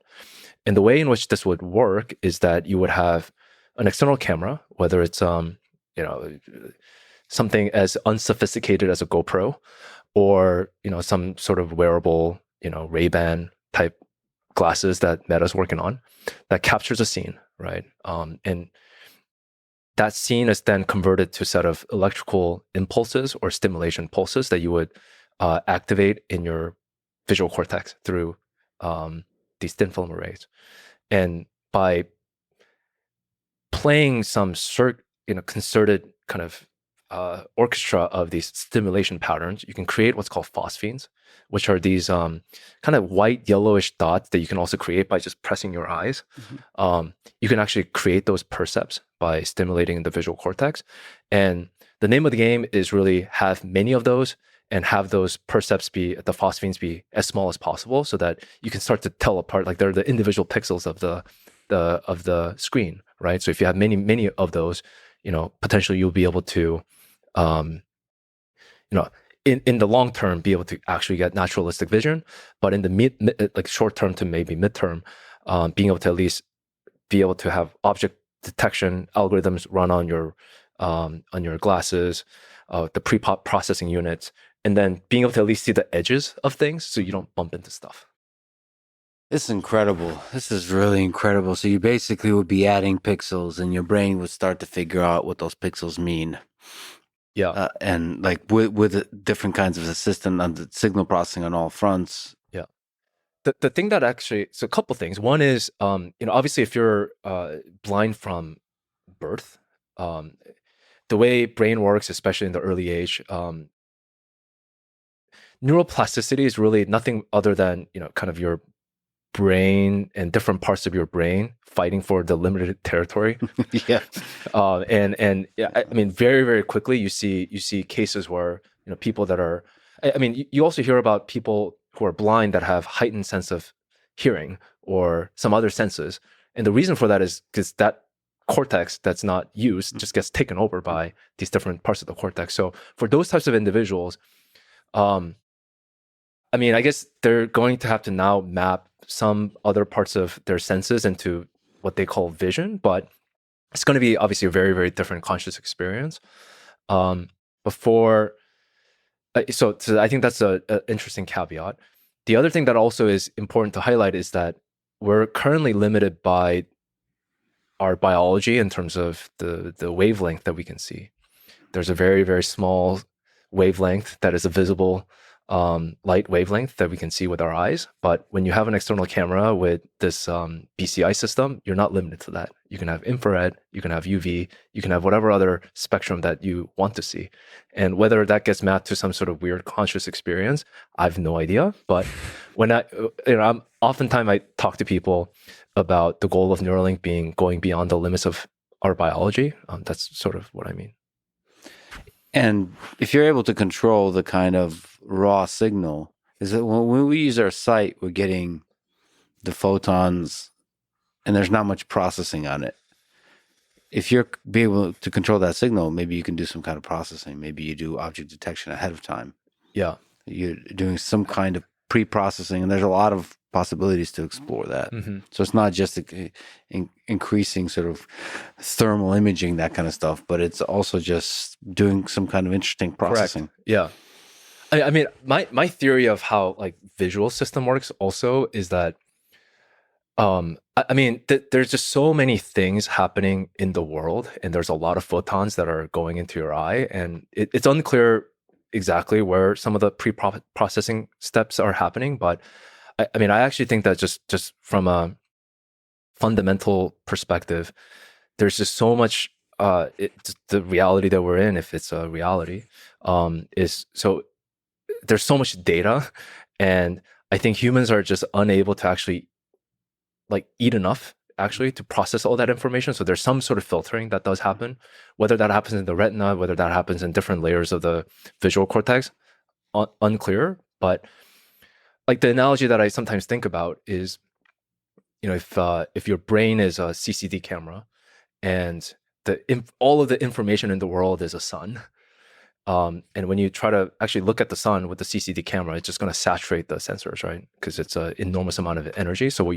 you do is you end up adding these filters, right, to just kind of narrow the information that's coming to you and being captured. And I think, you know, things like our experiences or our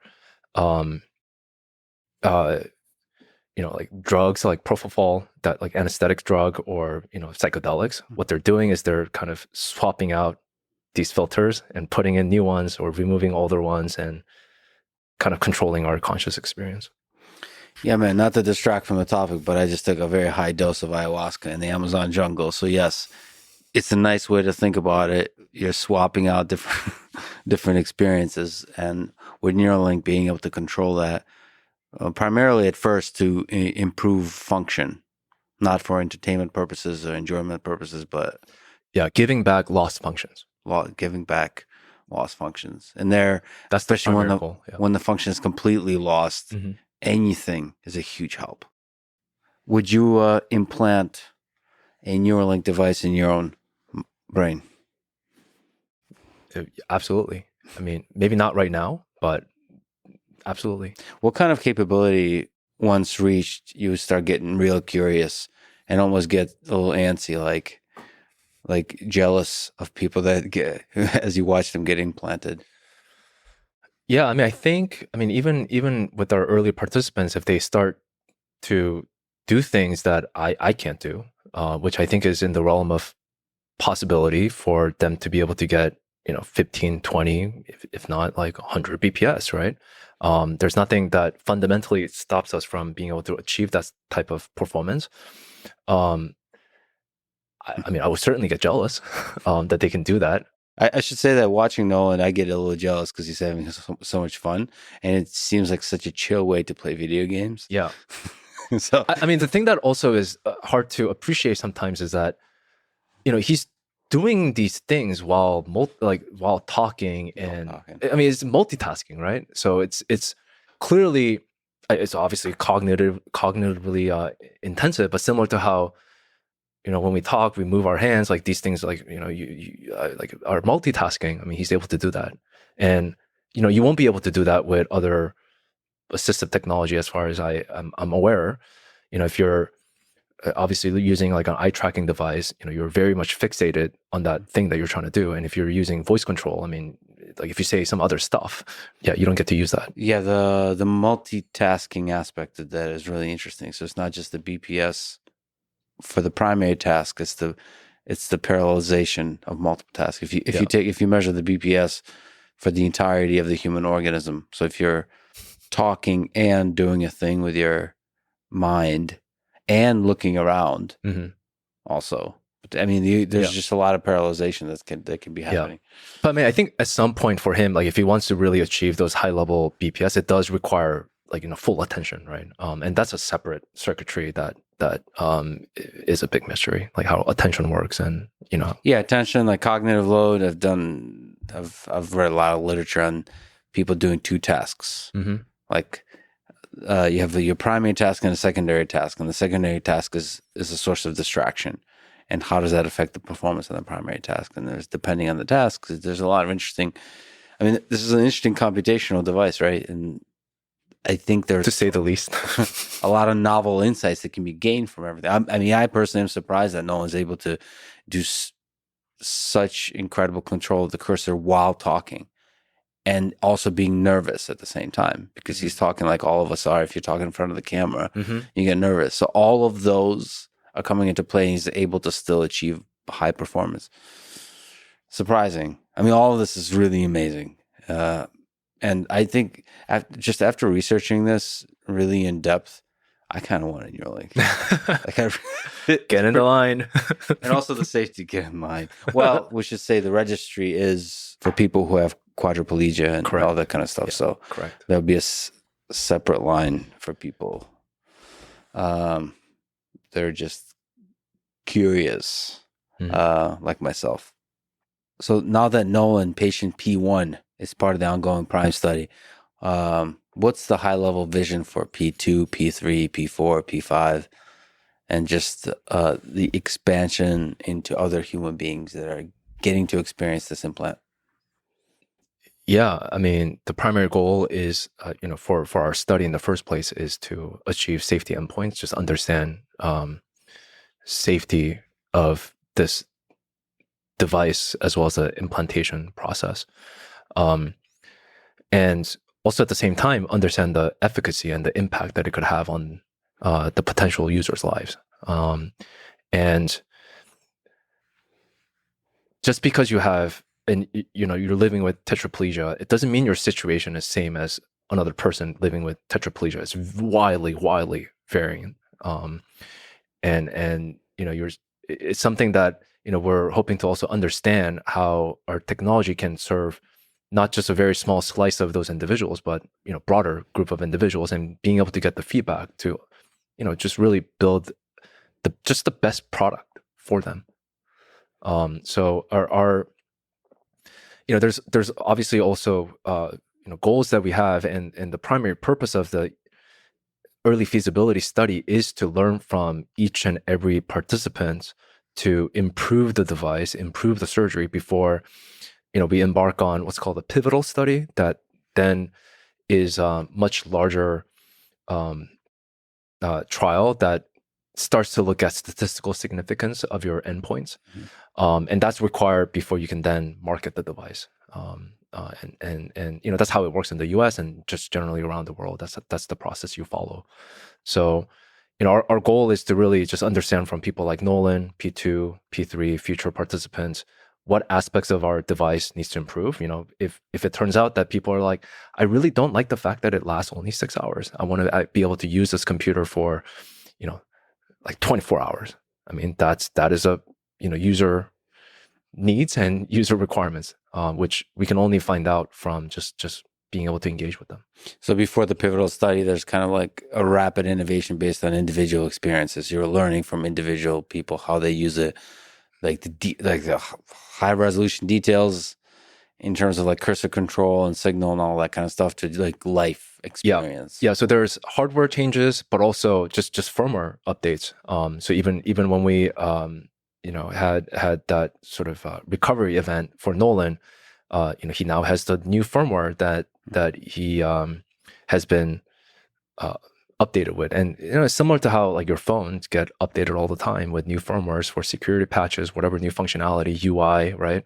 And that's something that is possible with our implant. It's not a static one-time device that can only do the thing that it said it can do. I mean, similar to Tesla, you can do over-the-air firmware updates, and now you have completely new user interface and all this bells and whistles and improvements on everything, like the latest, right? That's when we say generalized platform, that's what we're talking about. Yeah, it's really cool how the app that Nolan is using. There's like calibration, all that kind of stuff, and then there's update. you just click and get an update. What other future capabilities are you kind of looking to? You said vision. That's a fascinating one. Mm-hmm. What about sort of accelerated typing or speech or this kind of stuff? So what else is there? Those are still in the realm of movement program. So largely speaking, we have two programs. We have the movement program and we have the vision program. The movement program, currently is focused around the digital freedom. As you can easily guess, if you can control 2D cursor in the digital space, you could move anything in the physical space. So robotic arms, wheelchair, your environment, or even really like whether it's through the phone or just like directly to those interfaces. So like to those machines. So we're looking at ways to kind of expand those types of capability, even for Nolan. That requires conversation with the FDA and kind of showing safety data for if there's a robotic arm or a wheelchair that, we can guarantee that they're not going to hurt themselves accidentally, right? It's very different if you're moving stuff in the digital domain versus like in the physical space. You can actually potentially cause harm to the participants. So we're working through that right now. Speech does involve different areas of the brain. Speech prosthetic is very, very fascinating. And there's actually been a lot of really amazing work that's been happening in academia. Sergei Stavitsky at UC Davis, Jamie Henderson, and late Krishna Shenoy at Stanford are doing just some incredible amount of work in improving speech neuroprosthetics, and those are actually looking more at parts of the motor cortex that are controlling these vocal articulators, and being able to like even by mouthing the word or imagine speech, you can pick up those signals.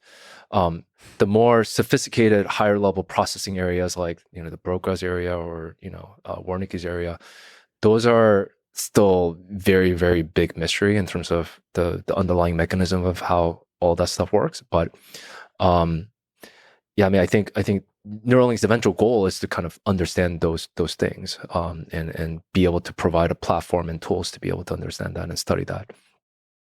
This is where I get to the pothead questions. Do you think we can start getting insight into things like thought? So speech is, there's a muscular component, like you said. There's like the act of producing sounds. But then what about the internal things like cognition? Like low-level thoughts and high-level thoughts. Do you think we'll start noticing kind of signals that could be picked up, that could they could be understood, that could be maybe used in order to interact with the outside world? In some ways, like I guess this starts to kind of get into the hard problem of consciousness. Mm-hmm. I mean, on one hand, all of these are at some point set of electrical signals that from there, maybe it in itself is giving you the cognition or the meaning, or somehow human mind is an incredibly amazing storytelling machine. So we're telling ourselves and fooling ourselves that there's some interesting meaning here. But I certainly think that BCI and really BCI at the end of the day is a set of tools that help you kind of study the underlying mechanisms in a both like local but also broader sense.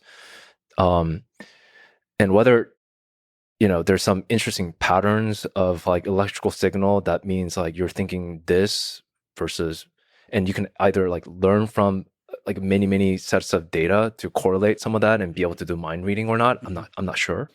I certainly would not kind of rule that out as a possibility, but I think BCI alone probably can't do that. There's probably additional set of tools and framework, and also like just hard problem of consciousness at the end of the day is rooted in this philosophical question of like what is the meaning of it all? What's the nature of our existence?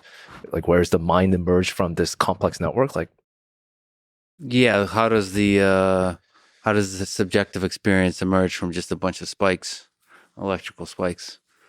Yeah. I mean, we do really think about BCI and what we're building as a tool for understanding the mind, the brain, the only question that matters. There's actually there actually is some biological existence proof of like what it would take to kind of start to form some of these experiences that may be unique. If you actually look at every one of our brains, there are two hemispheres. There's a left-sided brain, there's a right-sided brain. And I mean, unless you have some other conditions, you normally don't feel like left legs or right legs. Like you just feel like one legs, right? So what is happening there, right? If you actually look at the two hemispheres, there's a structure that kind of connectorizes the two called the corpus callosum that is supposed to have around 200 to 300 million connections or axons. So whether that means that's the number of interface and electrodes that we need to create some sort of mind meld, or from that, like whatever new conscious experience that you can experience. But yeah, I do think that there's like kind of an interesting existence proof that we all have. And that threshold is unknown at this time. Oh yeah, these things, everything in this domain is speculation, right? And then there will be, you'd be continuously pleasantly surprised. Do you see a world where there's millions of people, like tens of millions, hundreds of millions of people walking around with the Neuralink device or multiple Neuralink devices in their brain? I do. First of all, there are, like if you look at worldwide, people suffering from movement disorders and visual deficits. I mean, that's in the tens, if not hundreds of millions of people. So that alone, I think there's a lot of benefit and potential good that we can do with this type of technology. And when you start to get into kind of like psychiatric application, depression, anxiety, hunger, or obesity, right? Like mood control of appetite. I mean, that starts to become very real to everyone. Not to mention that most people on Earth have a smartphone.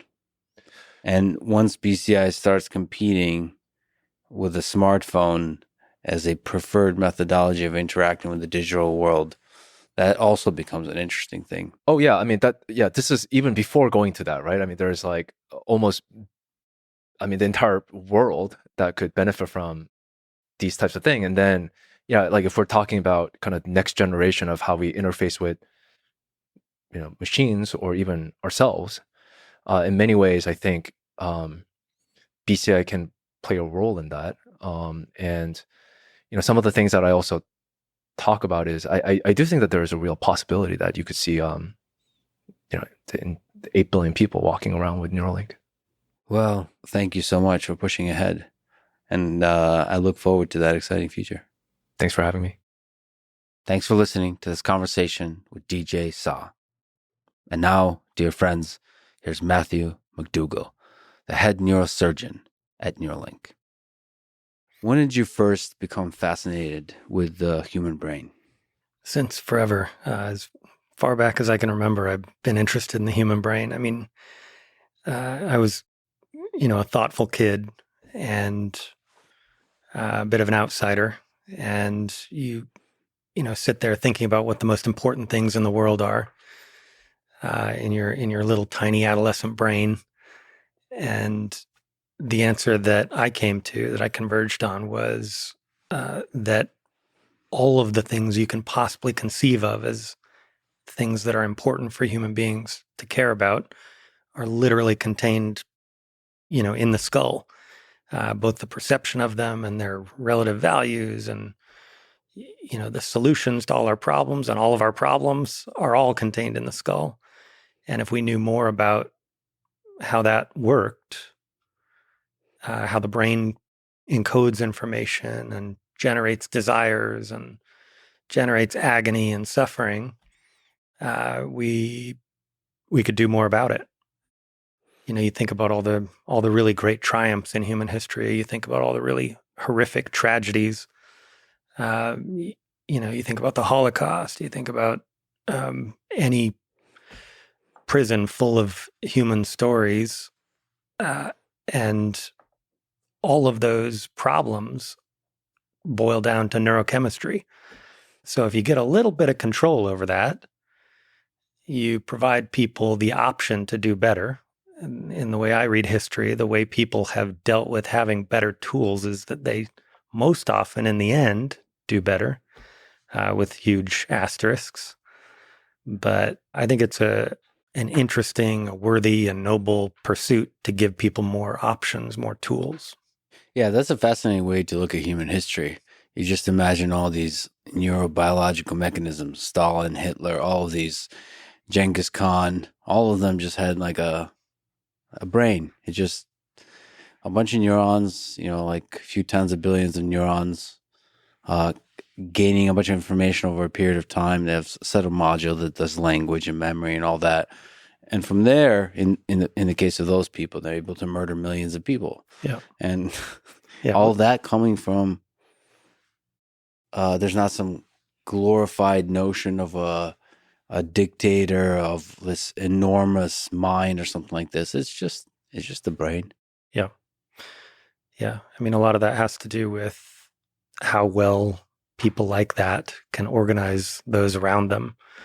Other brains. Yeah. And so I always find it interesting to look to primatology, look to our closest non-human relatives for clues as to how humans are going to behave and what particular humans are able to achieve. And so you look at chimpanzees and bonobos, and they're similar but different in their social structures, particularly. And I went to Emory in Atlanta and studied under Frans de Waal, the great Frans de Waal, who was kind of the leading primatologist, who recently died.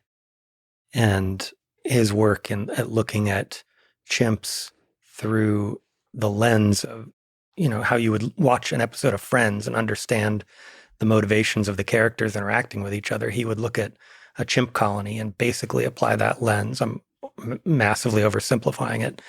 If you do that, instead of just saying, subject 473, through his feces, it's subject 471, you talk about them in terms of their human struggles, accord them the dignity of themselves as actors with understandable goals and drives, what they want out of life. And primarily it's, the things we want out of life: food, sex, companionship, power. You can understand chimp and bonobo behavior in the same lights much more easily. And I think doing so gives you the tools you need to reduce human behavior from the kind of false complexity that we layer onto it with language, and look at it in terms of, these humans are looking for companionship, sex, food, power. And I think that's a pretty powerful tool to have in understanding human behavior. And I just went to the Amazon jungle for a few weeks, and it's a very visceral reminder that a lot of life on Earth is just trying to get laid. Yeah. They're all screaming at each other. Yeah. Like I saw a lot of monkeys, and they're just trying to impress each other. Or maybe there's a battle for power, but a lot of the battle for power has to do with them getting laid. Right. Breeding rights often go with alpha status. And so if you can get a piece of that, then you're going to do okay. And would like to think that we're somehow fundamentally different, but especially when it comes to primates, we really aren't, we can use fancier poetic language, but maybe some of the underlying drives that motivate us are similar. Yeah, I think that's true. And all of that is coming from the brain. Yeah. So when did you first start studying the brain as a biological mechanism? Basically, the moment I got to college, I started looking around for labs that I could do neuroscience work in. I originally approached that from the angle of looking at interactions between the brain and the immune system, which isn't the most obvious place to start. But I had this idea at the time that the contents of your thoughts would have an impact, a direct impact, maybe a powerful one, on non-conscious systems in your body, the systems we think of as, homeostatic, automatic mechanisms like fighting off a virus, like repairing a wound. And sure enough, there are big crossovers between the two. I mean, it gets to kind of a key point that I think goes under-recognized. One of the things people don't recognize or appreciate about the human brain enough, and that is that it basically controls or has a huge role in almost everything that your body does. Like you try to name an example of something in your body that isn't directly controlled or massively influenced by the brain, and it's pretty hard. I mean, you might say like bone healing or something, but even those systems, the hypothalamus and pituitary end up playing a role in coordinating the endocrine system that does have a direct influence on, say, the calcium level in your blood that goes to bone healing. So non-obvious connections between those things implicate the brain as really a potent prime mover in all of health. One of the things I realized in the other direction too, how most of the systems in the body are integrated with the human brain, like they affect the brain also, like the immune system. I think there's just, people who study Alzheimer's and those kinds of things. It's just surprising how much you can understand of that from the immune system, from the other systems that don't obviously seem to have anything to do with sort of the nervous system. They all play together. Yeah, you could understand how that would be driven by evolution too, just in some simple examples. If you get sick, if you get a communicable disease, you get the flu, it's pretty advantageous for your immune system to tell your brain, hey, now be antisocial for a few days. Don't go be the life of the party tonight. In fact, maybe just cuddle up somewhere warm under a blanket and just stay there for a day or two. And sure enough, that tends to be the behavior that you see both in animals and in humans.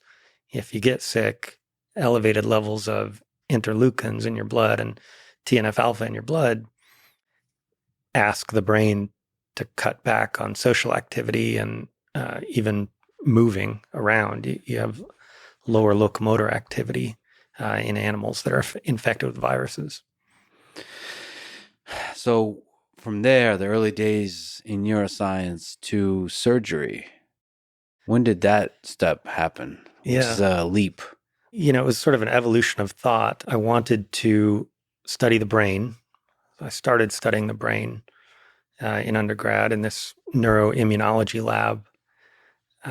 I, from there, realized at some point that I didn't want to just generate knowledge. I wanted to affect real changes in the actual world, in actual people's lives. And so after having not really thought about going into medical school, I was on a track to go into a PhD program. I said, well, I'd like that option. I'd like to actually potentially help tangible people in front of me. And doing a little digging, found that there exists these MD PhD programs where you can choose not to choose between them and do both. And so I went to USC for medical school and had a joint PhD program with Caltech, where I met, actually chose that program particularly because of a researcher at Caltech named Richard Anderson, who's one of the godfathers of primate neuroscience, and has a macaque lab where Utah rays and other electrodes were being inserted into the brains of monkeys to try to understand how intentions were being encoded in the brain. So, I ended up there with the idea that maybe I would be a neurologist and study the brain on the side, and then discovered that neurology, again, I'm going to make enemies by saying this, but Yeah. neurology predominantly and distressingly to me is the practice of diagnosing a thing and then saying good luck with that when there's not much we can do. And neurosurgery, very differently, it's a powerful lever on taking people that are headed in a bad direction and changing their course, in the sense of brain tumors that are potentially treatable or curable with surgery. Even aneurysms in the brain, blood vessels that are going to rupture, you can save lives, really, is at the end of the day what mattered to me. And so I was at USC, as I mentioned. That happens to be one of the great neurosurgery programs. And so I met these truly epic neurosurgeons, Alex Kalesi and Micah Puzzo and Steve Giannotta and Marty Weiss, these sort of epic people that were just human beings in front of me. And so it kind of changed my thinking from neurosurgeons are distant gods that live on another planet and occasionally come and visit us, to these are humans that have problems and are people, and there's nothing fundamentally preventing me from being one of them. And so at the last minute in medical school, I changed gears from going into a different specialty and switched into neurosurgery, which cost me a year. I had to do another year of research because I was so far along in the process that to switch into neurosurgery, the deadlines had already passed. So it was a decision that cost time, but absolutely worth it. What was the hardest part of the training on the neurosurgeon track? Yeah, two things. I think that, residency in neurosurgery is sort of a competition of pain, of like how much pain can you eat and smile. Yeah. And so there's work hour restrictions that are not really, they're viewed at, I think, internally among the residents as weakness. Mm-hmm. And so most neurosurgery residents try to work as hard as they can. And that, I think, necessarily means working long hours and sometimes over the work hour limits. And, we care about being compliant with whatever regulations are in front of us. But I think more important than that, people want to give their all in becoming a better neurosurgeon because the stakes are so high. And so it's a real fight to get residents to, say, go home at the end of their shift and not stay and do more surgery. Are you seriously saying like one of the hardest things is literally like forcing them to get sleep and rest and all this kind of stuff? Historically, that was the case. I think the next generation, I think the next generation is more compliant and more self-care. Weaker is what you mean. All right, I'm just kidding. I didn't say it. Now I'm making enemies. No, okay, I get it. Wow, that's fascinating. Yeah. So what was the second thing? The personalities, and maybe the two are connected. But so was it pretty competitive? It's competitive, and it's also, as we touched on earlier, primates like power, and I think neurosurgery has long had this aura of mystique and excellence and whatever about it. And so it's an invitation, I think, for people that are cloaked in that authority. A board certified neurosurgeon is basically a walking fallacious appeal to authority, right? You have license to walk into any room and act like you're, an expert on whatever. And fighting that tendency is not something that most neurosurgeons do well. Humility isn't the forte. Yeah, I have friends who know you, and whenever they speak about you, that yours have the surprising quality for a neurosurgeon of humility, which I think indicates that it's not as common as perhaps in other professions, because there is a kind of gigantic sort of heroic aspect to neurosurgery, and I think it gets to people's head a little bit. Yeah. Well, I think that that allows me to play well at an Elon company. Yes. Because Elon, one of his strengths, I think, is to just instantly see through fallacy from authority. Yeah. So nobody walks into a room that he's in and says, well, God damn it, you have to trust me. I'm the guy that built the last, 10 rockets or something. And he says, well, you did it wrong and we can do it better. Or I'm the guy that, kept Ford alive for the last 50 years. You listen to me on how to build cars. And he says, no. And so you don't walk into a room that he's in and say, well, I'm a neurosurgeon. Let me tell you how to do it. He's going to say, well, I'm a human being that has a brain. I can think from first principles myself. Thank you very much. And here's how I think it ought to be done. Let's go try it and see who's right. And that's, proven, I think, over and over in his case to be a very powerful approach. If we just take that tangent, there's a fascinating interdisciplinary team at Neuralink that you get to interact with, including Elon. What do you think is the secret to a successful team? What have you learned from just getting to observe these folks? Yeah. World experts in different disciplines work together. Yeah, there's a sweet spot where people disagree and forcefully speak their mind and passionately defend their position, and yet are still able to accept information from others and change their ideas when they're wrong. And so I like the analogy of sort of how you polish rocks. You put hard things in a hard container and spin it. People bash against each other, and out comes a more refined product. And so to make a good team at Neuralink, we've tried to find people that are not afraid to defend their ideas passionately, and occasionally strongly disagree with people that they're working with, and have the best idea come out on top.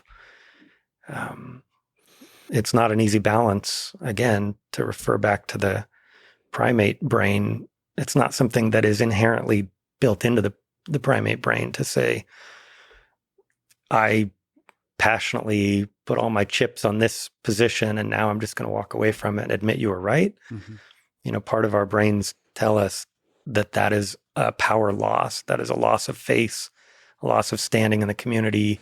And now you're a Zeta chump because your idea got trounced. And you just have to, recognize that little voice in the back of your head is maladaptive and it's not helping the team win. Yeah, you have to have the confidence to be able to walk away from an idea that you held on to. Yeah. And if you do that often enough, you're actually going to become the best in the world at your thing. I mean, that rapid iteration. Yeah, you'll at least be a member of a winning team. Ride the wave.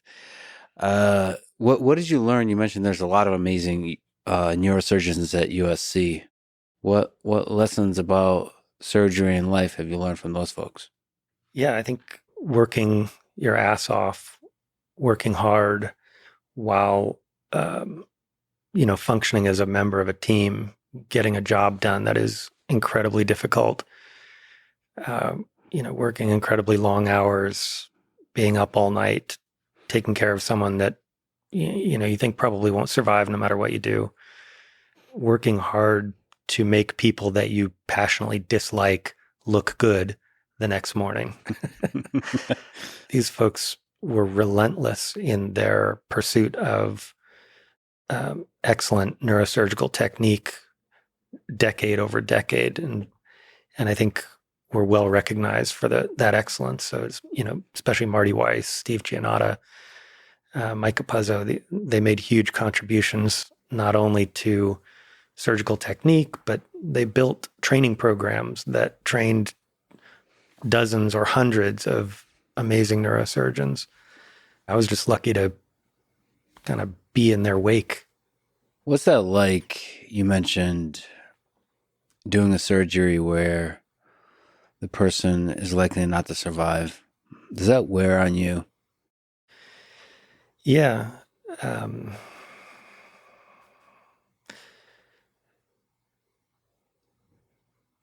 It's especially challenging when you,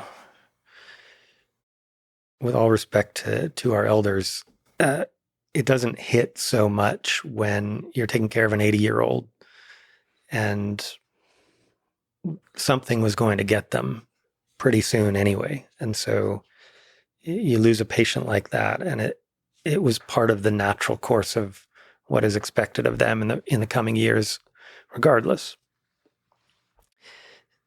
Taking care of, a father of 2 or 3, 4 young kids, so someone in their 30s that didn't have it coming, and they show up in your ER having their first seizure of their life, and lo and behold, they've got a huge malignant, inoperable, or incurable brain tumor.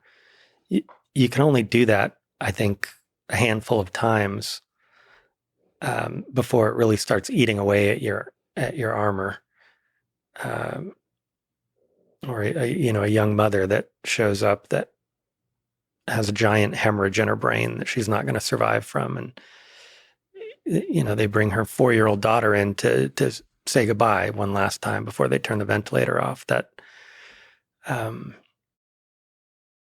the great Henry Marsh is an English neurosurgeon who said it best. I think he says that every neurosurgeon carries with them a private graveyard, and I definitely feel that. Especially with young parents, that kills me. They had a lot more to give. The loss of those people specifically has a knock-on effect that's going to make the world worse for people for a long time, and it's just hard to feel powerless in the face of that. And that's where I think you have to be borderline evil to fight against a company like Neuralink, or to constantly be taking pot shots at us, because what we're doing is to try to fix that stuff. We're trying to give people options to reduce suffering. We're trying to take the pain out of life that broken brains brings in. And this is just our little way that we're fighting back against entropy, I guess. Yeah, that's the amount of suffering that's endured when some of the things that we take for granted that our brain is able to do is taken away is immense. And to be able to restore some of that functionality is a real gift. Yeah, we're just starting. We're gonna do so much more. Well, can you take me through the full procedure for implanting, say, the N1 chip in Neuralink?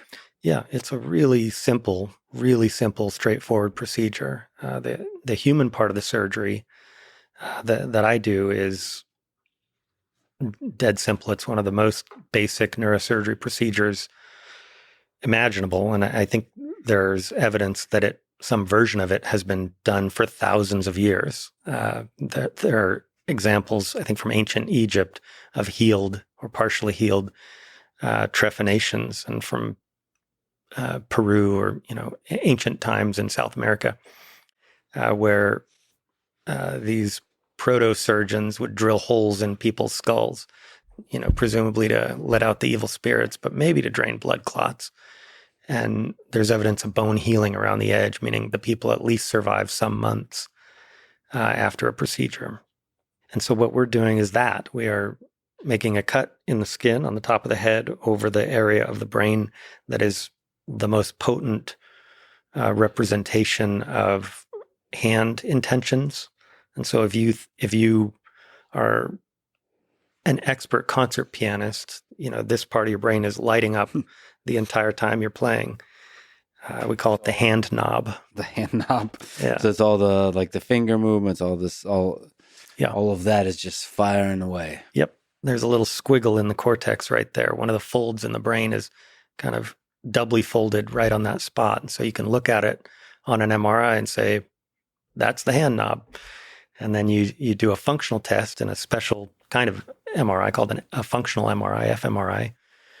And this part of the brain lights up when people, even quadriplegic people whose brains aren't connected to their finger movements anymore, they imagine finger movements and this part of the brain still lights up.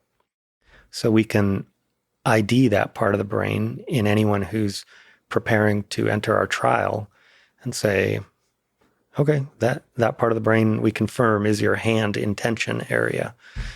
And so I'll make a little cut in the skin. We'll flap the skin open, just like kind of opening the hood of a car, only a lot smaller. Make a perfectly round 1-inch diameter hole in the skull. Remove that bit of skull. Open the lining of the brain, the covering of the brain. It's like a little bag of water that the brain floats in. And then show that part of the brain to our robot. And then this is where the robot shines. It can come in and take these tiny, much smaller than human hair electrodes and precisely insert them into the cortex, into the surface of the brain to a very precise depth in a very precise spot that avoids all the blood vessels that are coating the surface of the brain. And after the robot's done with its part, then, the human comes back in and puts the implant into that hole in the skull and covers it up, screwing it down to the skull and sewing the skin back together. So the whole thing is, a few hours long. It's extremely low risk compared to the average neurosurgery involving the brain that might, say, open up a deep part of the brain or manipulate blood vessels in the brain.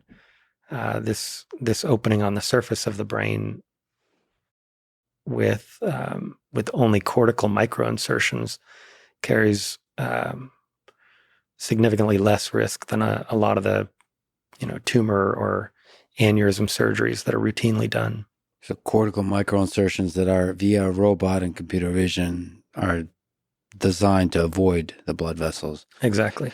So I know you're a bit biased here, but let's compare human and machine. Sure. So what are human surgeons able to do well, and what are robot surgeons able to do well at this stage of our human civilization development? Yeah, that's a good question.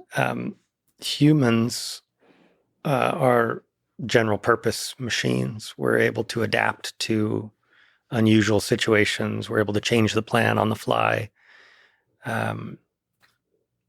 I remember well a surgery that I was doing many years ago down in San Diego where the plan was to open a small hole behind the ear and go reposition a blood vessel that had come to lay on the facial nerve, the trigeminal nerve, the nerve that goes to the face. When that blood vessel lays on the nerve, it can cause just intolerable, horrific shooting pain that people describe like being zapped with a cattle prod. And so the beautiful, elegant surgery is to go move this blood vessel off the nerve. The surgery team, we went in there and started moving this blood vessel and then found that there was a giant aneurysm on that blood vessel that was not easily visible on the pre-op scans. And so the plan had to dynamically change, and that the human surgeons had no problem with that. We're trained for all those things. Robots wouldn't do so well in that situation, at least in their current incarnation. Fully robotic surgery, like the electrode insertion portion of the Neuralink surgery, it goes according to a set plan. And so the humans can interrupt the flow and change the plan, but the robot can't really change the plan midway through. It operates according to how it was programmed and how it was asked to run. It does its job very precisely, but not with a wide degree of latitude in how to react to changing conditions. So there could be just a very large number of ways that you could be surprised as a surgeon. When you enter a situation, there could be subtle things that you have to dynamically adjust to. Correct. And robots are not good at that currently. currently? I think we are at the dawn of a new era with AI of the parameters for robot responsiveness to be dramatically broadened, right? I mean, you can't look at a self-driving car and say that it's operating under very narrow parameters. You know, if a chicken runs across the road, it wasn't necessarily programmed to deal with that specifically, but a Waymo or a self-driving Tesla would have no problem reacting to that appropriately. And so surgical robots aren't there yet, but give it time. And then there could be a lot of sort of like semi-autonomous possibilities of maybe a robotic surgeon could say this situation is perfectly familiar or the situation is not familiar. And in the not familiar case, a human could take over. But basically like be very conservative and saying, okay, this for sure has no issues, no surprises, and then let the humans deal with the surprises, with the edge cases, all that. Yeah. That's one possibility. So, like, you think eventually, you'll be out of the job. Well, you being neurosurgeon, your job being neurosurgeon. Humans, there will not be many neurosurgeons left on this earth. I'm not worried about my job in the course of my professional life. I think I would tell my kids not necessarily to go in this line of work, depending on how things look in 20 years. It's so fascinating because if I have a line of work, I would say it's programming. And if you ask me, like, for the last, I don't know, 20 years, what I would recommend for people, I would tell them, yeah, go. Like, there's just, you will always have a job if you're a programmer because there's more and more computers and all this kind of stuff, and it pays well. But then you realize these large language models come along and they're really damn good at generating code. Yeah. So it's overnight you could be surprised, like, wow, like, what is the contribution of the human really? But then you start to think, okay, it does seem that humans have ability, like you said, to deal with novel situations. And in the case of programming, it's the ability to kind of come up with novel ideas to solve problems. It seems like machines aren't quite yet able to do that. And when the stakes are very high, when it's life critical, as it is in surgery, especially neurosurgery, then it starts, the stakes are very high for a robot to actually replace a human. But it's fascinating that in this case of Neuralink, there's a human robot collaboration. Yeah. I do the parts it can't do, and it does the parts I can't do. And we are friends. I saw that there's a lot of practice going on. So, I mean, everything in Neuralink is tested extremely rigorously. But one of the things I saw that there's a proxy on which the surgeries are performed. Yeah. So this is both for the robot and for the human, for everybody involved in the entire pipeline. Yep. What's that like, practicing the surgery? It's pretty intense. So there's no analog to this in human surgery. Human surgery is sort of this artisanal craft that's handed down directly from master to pupil over the generations. Yes. I mean, literally the way you learn to be a surgeon on humans is by doing surgery on humans. I mean, first you watch your professors do a bunch of surgery, and then finally they put, the trivial parts of the surgery into your hands, and then the more complex parts. And as your understanding of the point and the purposes of the surgery increases, you get more responsibility in the perfect condition. It doesn't always go well. In Neuralink's case, the approach is a bit different. We, of course, practiced as far as we could on animals. We did hundreds of animal surgeries. And when it came time to do the first human, we had just an amazing team of engineers build incredibly lifelike models. One of the engineers, Fran Romano in particular, built a pulsating brain in a custom 3D printed skull that matches exactly the patient's anatomy, including their face and scalp characteristics. And so when I was able to practice that, I mean, it's as close as it really reasonably should get to being the real thing in all the details, including, having a mannequin body attached to this custom head. And so when we were doing the practice surgeries, we'd wheel that body into the CT scanner and take a mock CT scan and wheel it back in and conduct all the normal safety checks, verbally, stop. This patient, we're confirming his identification is mannequin number, blah, blah, blah. And then opening the brain in exactly the right spot using standard operative neuronavigation equipment, standard surgical drills in the same OR that we do all of our practice surgeries in at Neuralink, and having the skull open and have the brain pulse, which adds a degree of difficulty for the robot to, perfectly, precisely plan and insert those electrodes to the right depth and location.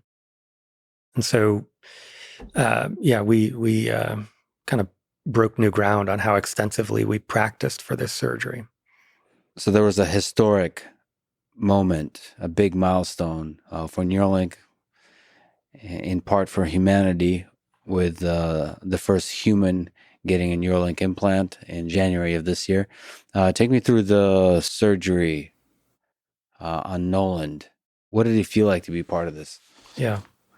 Well, we're lucky to have just incredible partners at the Barrow Neurologic Institute. They are, I think, the premier neurosurgical hospital in the world.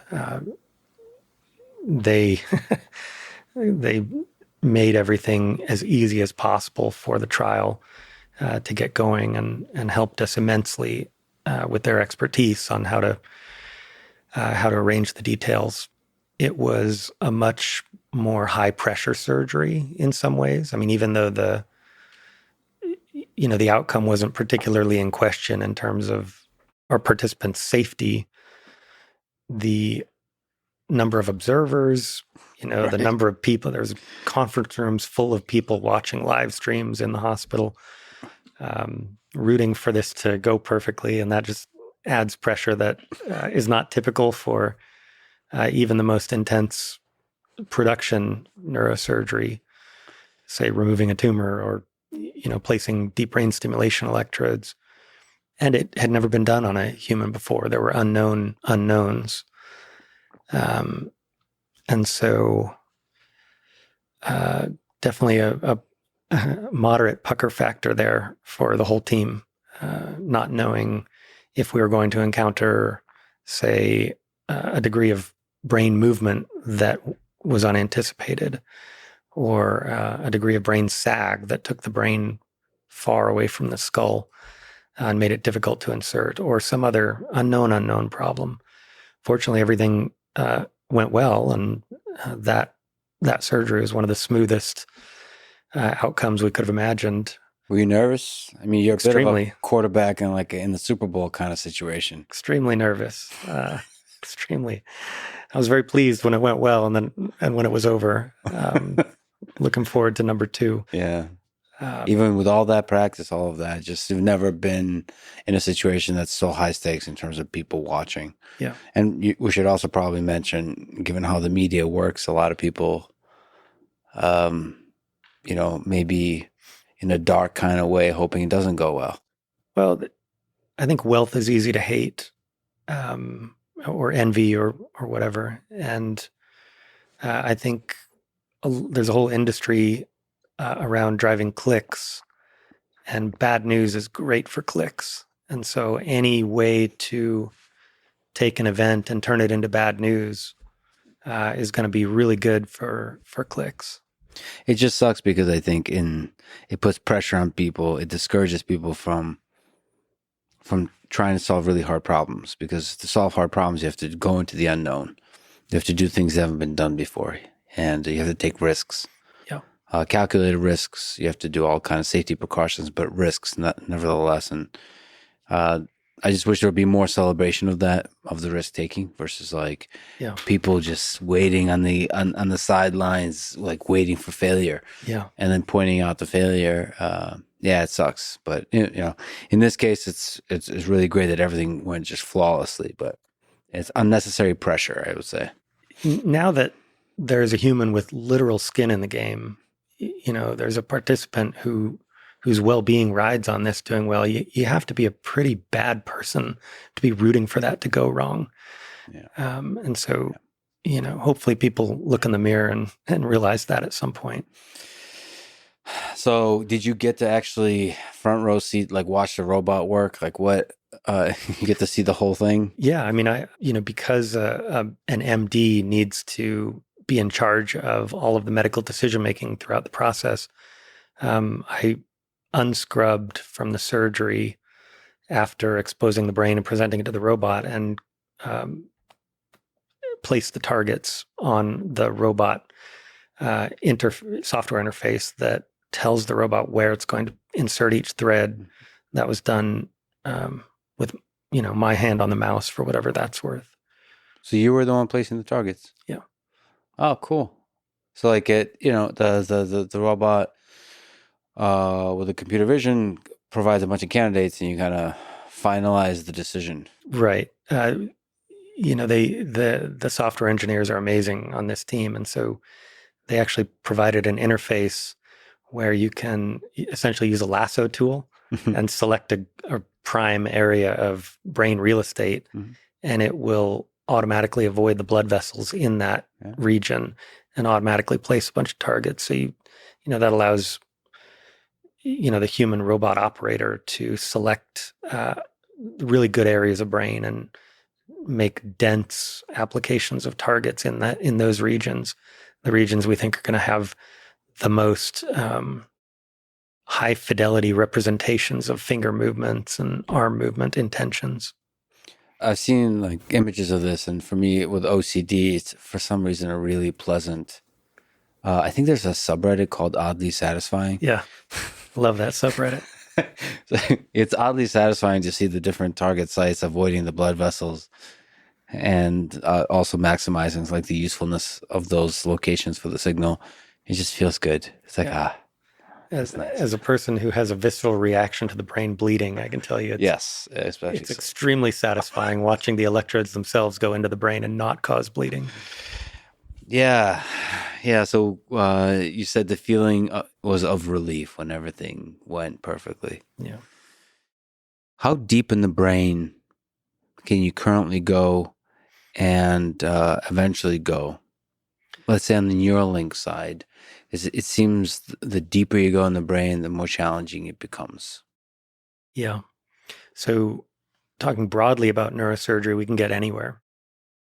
It's routine for me to put deep brain stimulating electrodes near the very bottom of the brain, entering from the top and passing about a 2 millimeter wire all the way into the bottom of the brain.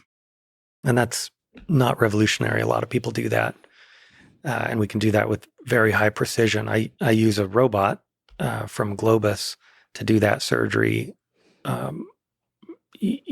several times a month. It's pretty routine. What are your eyes in that situation? What are you seeing? What kind of technology can you use to visualize where you are to light your way? Yeah, so it's a cool process on the software side. You take a preoperative MRI that's extremely high resolution data of the entire brain. You put the patient to sleep, put their head in a frame that holds the skull very rigidly, and then you take a CT scan of their head while they're asleep with that frame on, and then merge the MRI and the CT in software. You have a plan based on the MRI where you can see these nuclei deep in the brain. You can't see them on CT, but if you trust the merging of the two images, then you indirectly know on the CT where that is, and therefore indirectly know where, in reference to the titanium frame screwed to their head, those targets are. And so this is 60s technology to manually compute trajectories given the entry point and target, and dial in some goofy looking titanium actuators with manual actuators with little tick marks on them. The modern version of that is to use a robot, just like a little KUKA arm you might see at building cars at the Tesla factory, this small robot arm can show you the trajectory that you intended from the pre-op MRI and establish a very rigid holder through which you can drill a small hole in the skull and pass a small rigid wire deep into that area of the brain that's hollow and put your electrode through that hollow wire and then remove all of that except the electrode. So you end up with the electrode very, very precisely placed far from the skull surface. Now that's standard technology that's already, been out in the world for a while. Neuralink right now is focused entirely on cortical targets, surface targets, because there's no trivial way to get, say, hundreds of wires deep inside the brain without doing a lot of damage. So your question, what do you see? Well, I see an MRI on a screen. I can't see everything that DBS electrode is passing through on its way to that deep target. And so it's accepted with this approach that there's going to be about 1 in 100 patients who have a bleed somewhere in the brain as a result of passing that wire blindly into the deep part of the brain. That's not an acceptable safety profile for Neuralink. We start from the position that we want this to be dramatically, maybe 2 or 3 orders of magnitude safer than that. Safe enough, really, that you or I, without a profound medical problem, might on our lunch break someday say, "Yeah, sure, I'll get that. I've been meaning to upgrade to the latest version." And so the safety constraints given that are high. And so we haven't settled on a final solution for arbitrarily approaching deep targets in the brain. It's interesting because you have to avoid blood vessels somehow. You have to, maybe there's creative ways of doing the same thing, like mapping out high resolution geometry of blood vessels, and then you can go in blind. But how do you map out that in a way that's super stable? There's a lot of interesting challenges there, right? Yeah. But there's a lot to do on the surface. Luckily. Exactly. So we've got vision on the surface.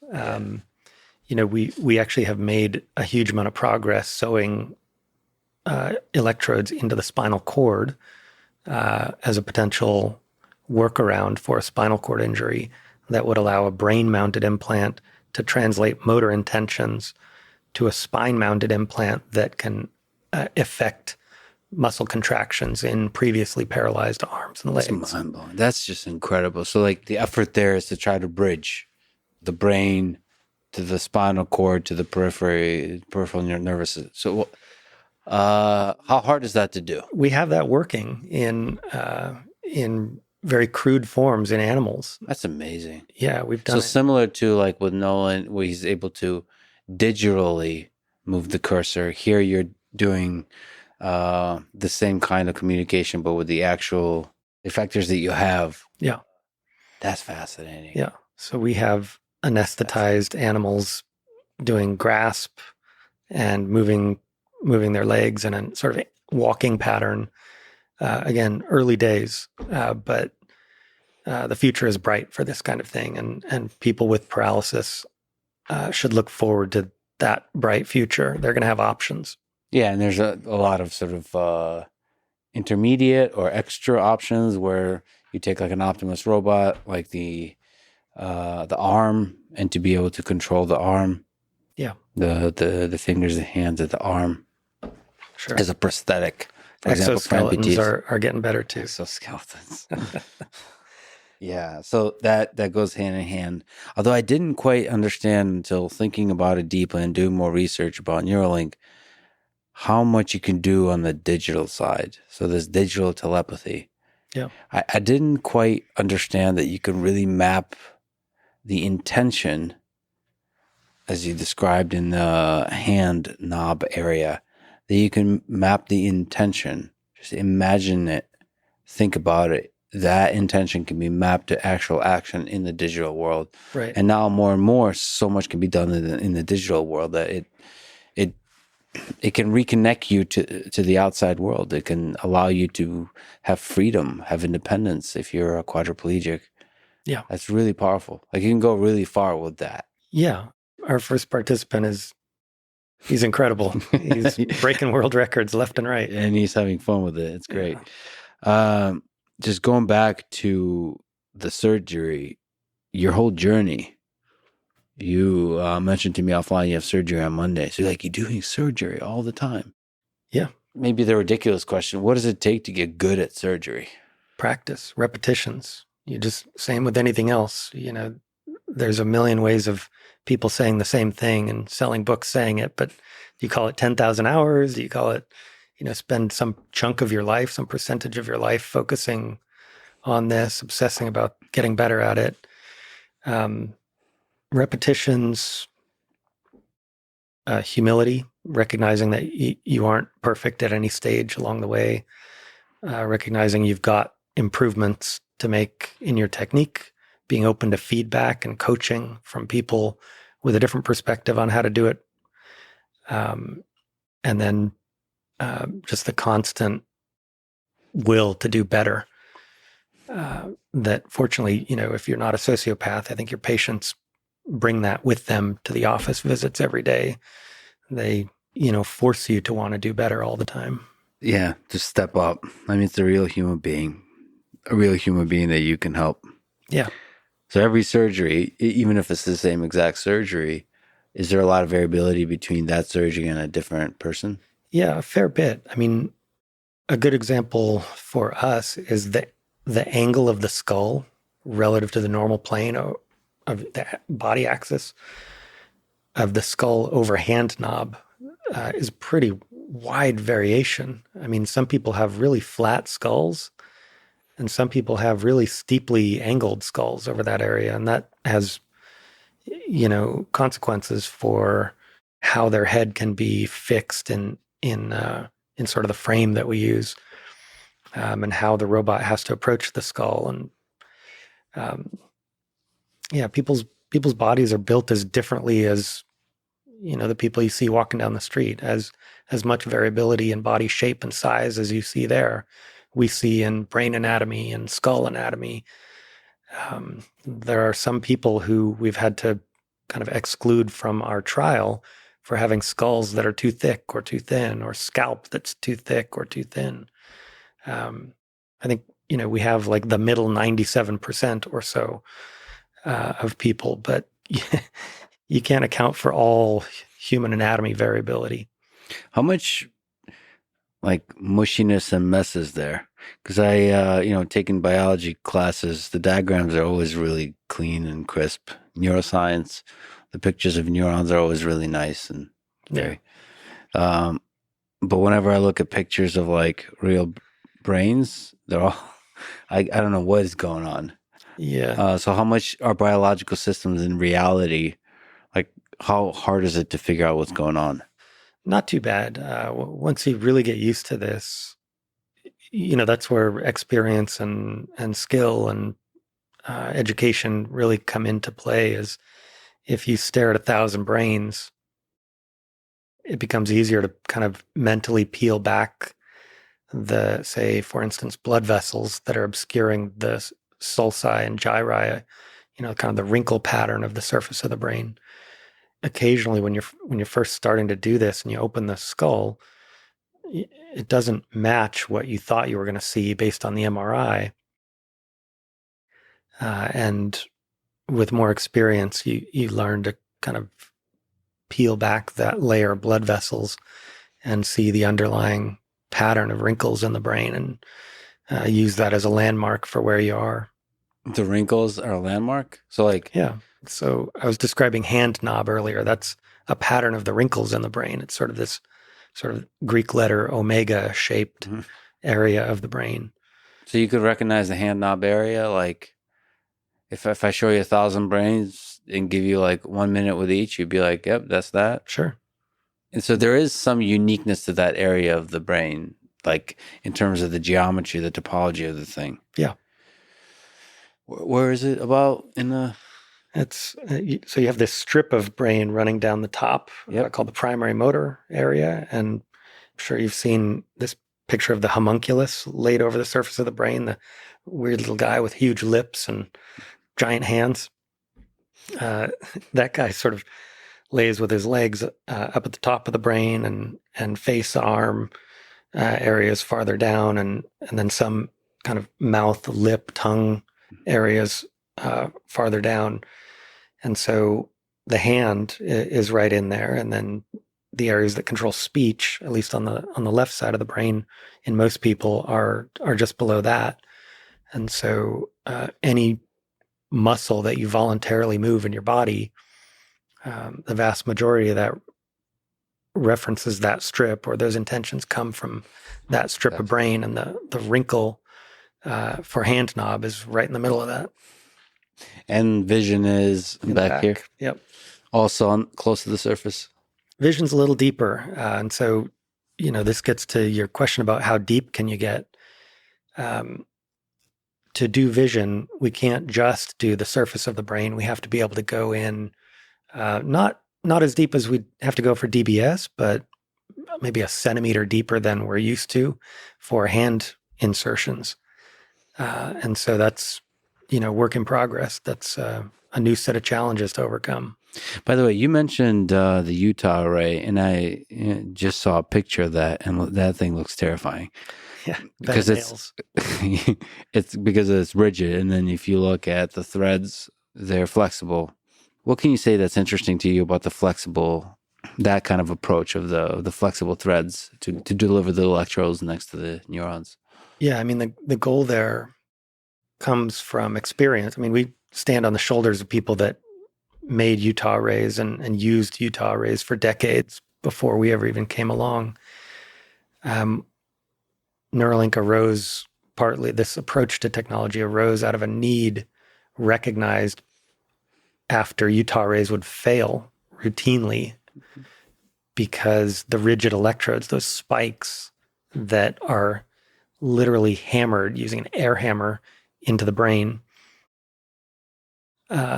those spikes generate a bad immune response that encapsulates the electrode spikes in scar tissue, essentially.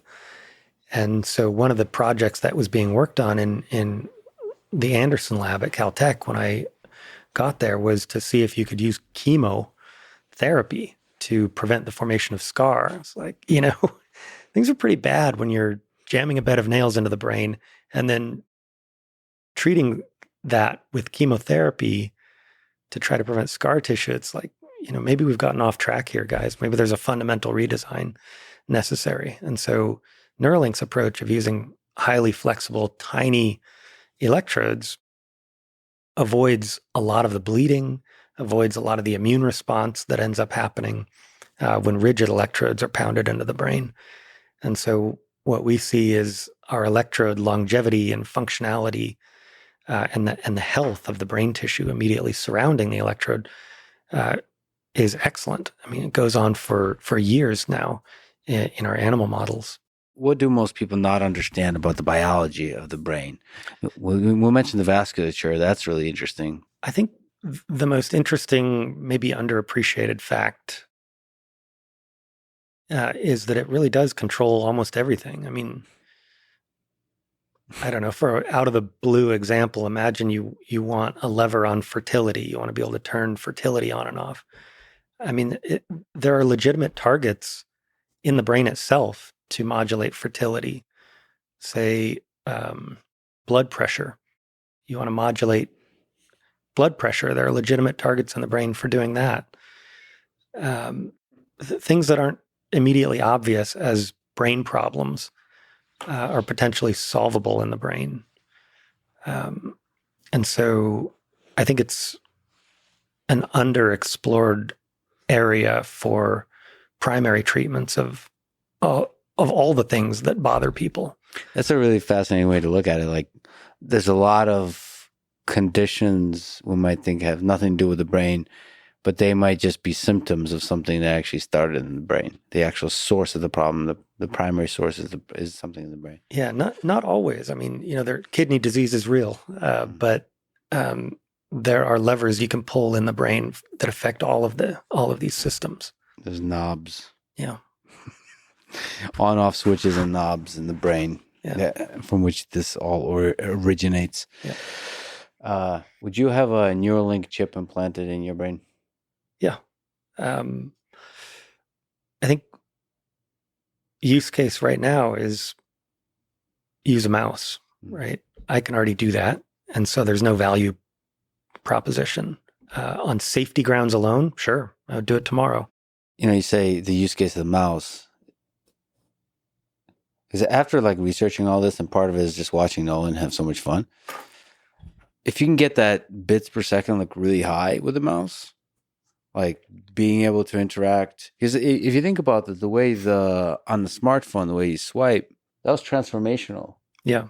How we interact with the thing. It's subtle. You don't realize it, but to be able to touch a phone and to scroll with your finger, that changed everything. People were sure you need a keyboard to type, and there's a lot of HCI aspects to that changed how we interact with computers. So there could be a certain rate of speed with the mouse that would change everything. Yeah. It's you might be able to just click around a screen extremely fast. And that, I can see myself getting a Neuralink for much more rapid interaction with the digital devices. Yeah. I think recording speech intentions from the brain might change things as well. The value proposition for the average person. A keyboard is a pretty clunky human interface, requires a lot of training. It's, highly variable in the maximum performance that the average person can achieve. I think taking that out of the equation and just having a natural, word to computer interface might change things for a lot of people. It'd be hilarious if that is the reason people do it. Even if you have speech to text that's extremely accurate, it currently isn't. Right. But it's say gotten super accurate. It'd be hilarious if people went for Neuralink just so you avoid the embarrassing aspect of speaking, looking like a douchebag speaking to your phone in public, which is a real that's a real constraint. Yeah. I mean, with a bone conducting case, that can be an invisible headphone, say, and the ability to think words into software and have it respond to you. That starts to sound sort of like embedded superintelligence. If you can silently ask for the Wikipedia article on any subject and have it read to you without any observable change happening in the outside world. For one thing, standardized testing is obsolete. Yeah. If it's done well on the UX side, it could change. I don't know if it transforms society, but it really can create a kind of shift in the way we interact with digital devices in the way that a smartphone did. Now, I would, just having to look into the safety of everything involved, I would totally try it. So it doesn't have to go to some incredible thing where it connects your vision or to some other, it connects all over your brain. That could be just connecting to the hand knob. You might have a lot of interesting human computer interaction possibilities. Yeah. That's really interesting. Yeah. And the technology on the academic side is progressing at light speed here. I think there was a really amazing paper out of UC Davis, Sergei Stavitsky's lab, that basically made an initial solve of speech decode. It was something like 125,000 words that they were getting with, very high accuracy, which is... So you're just thinking the word? Yeah. Thinking the word and you're able to get it. Yeah. Oh, boy. You have to have the intention of speaking it. Right. So do that inner voice. Man, it's so amazing to me that you can do the intention to signal mapping. All you have to do is just imagine yourself doing it. And if you get the feedback that it actually worked, you can get really good at that. Your brain will first of all adjust, and you develop it like any other skill. Yeah. Touch typing, you develop in that same kind of way. That is to me, it's just really fascinating. Yeah. To be able to even to play with that. Honestly, I would get a Neuralink just to be able to play with that. just to play with the capacity, the capability of my mind to learn this skill. It's like learning the skill of typing or learning the skill of moving a mouse. It's another skill of moving the mouse, not with my physical body, but with my mind. I can't wait to see what people do with it. I feel like we're cavemen right now. We're like banging rocks with a stick and thinking that we're making music. At some point, when these are more widespread, there's going to be the equivalent of a piano that, you know, someone can make art with their brain in a way that we didn't even anticipate. I'm looking forward to it. Give it to like a teenager. Like anytime I think I'm good at something, I'll always go to like, I don't know, even with the bits per second of playing a video game, you realize you give it to a teenager, you give a Neuralink to a teenager, just a large number of them, the kind of stuff they get good at stuff. They're gonna get like hundreds of bits per second. Yeah, even just with the current technology. Probably. Just because it's also addicting. How the number go up aspect of it, of like improving and training, because it's almost like a skill. And plus there's the software on the other end that adapts to you. And especially if the adapting procedure, the algorithm becomes better and better and better, you like learning together. Yeah, we're scratching the surface on that right now. There's so much more to do. So on the complete other side of it, you have an RFID chip implanted in you. Yeah. So I hear. Yeah. Nice. So this is a little subtle thing. It's a passive device that you use for unlocking like a safe with top secrets, or what do you use it for? What's the story behind it? I'm not the first one. There's there's this whole community of weirdo biohackers that have done this stuff, and I think one of the early use cases was storing, private crypto wallet keys and whatever. I dabbled in that a bit and had some fun with it. You have some Bitcoin implanted in your body somewhere. You can't tell where. Yeah. Yeah. Actually, yeah. It was, the modern day equivalent of finding change in the sofa cushions. After I put some orphan crypto on there that I thought was worthless and forgot about it for a few years, went back and found that some community of people loved it and had propped up the value of it. And so it had gone up 50-fold. Wow. So there was a lot of change in those cushions. That's hilarious. But the primary use case is mostly as a tech demonstrator. It has my business card on it. You can scan that in by touching it to your phone. It opens the front door to my house. Whatever, simple stuff. But it's a cool step. It's a cool leap to implant something in your body. I mean, it's a similar leap to a Neuralink. Because for a lot of people, that kind of notion of putting something inside your body, something electronic inside a biological system, is a big leap. Yeah, we have a kind of a mysticism around the barrier of our skin. We're completely fine with knee replacements, hip replacements, dental implants. But there's a mysticism still around the inviolable barrier that the skull represents. And I think that needs to be treated like any other pragmatic barrier. The question isn't how incredible is it to open the skull? The question is, what benefit can we provide? So from all the surgeries you've done, from everything you understand the brain, how much does neuroplasticity come into play? How adaptable is the brain? For example, just even in the case of healing from surgery or adapting to the post-surgery situation? The answer that is sad for me and other people of my demographic is that, plasticity decreases with age, healing decreases with age. Yeah. I have too much gray hair to be optimistic about that. There are theoretical ways to increase plasticity using electrical stimulation. Nothing that is, totally proven out as a robust enough mechanism to offer widely to people. But I think there's cause for optimism that we might find something useful in terms of, say, an implanted electrode that improves learning.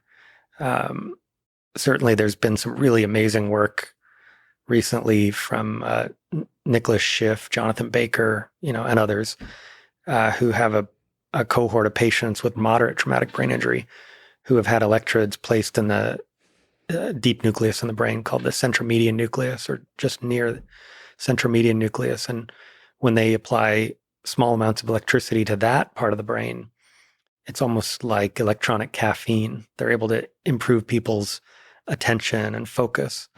They're able to improve how well people can perform a task. I think in one case, someone who was unable to work after the device was turned on, they were able to get a job.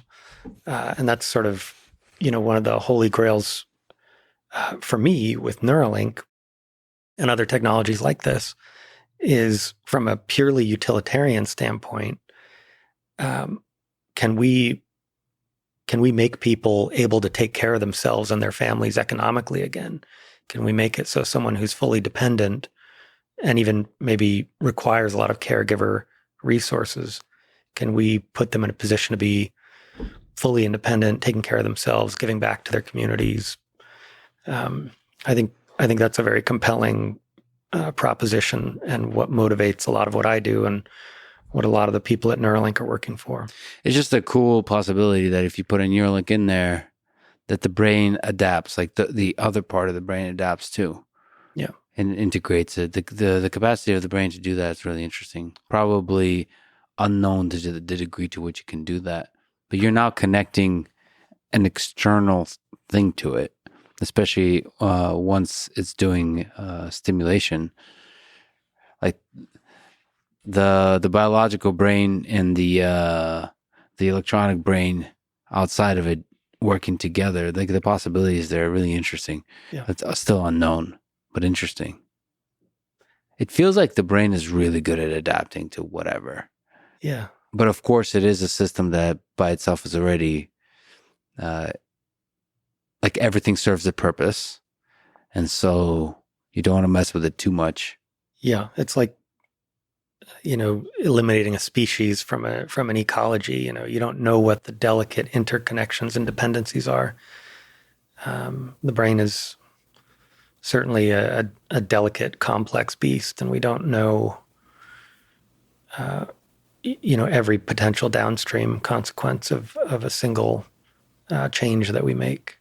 Do you see yourself doing, so you mentioned P1 surgeries of P2, P3, P4, P5, just more and more humans? I think, it's a certain kind of brittleness or a failure on the company's side if we need me to do all the surgeries.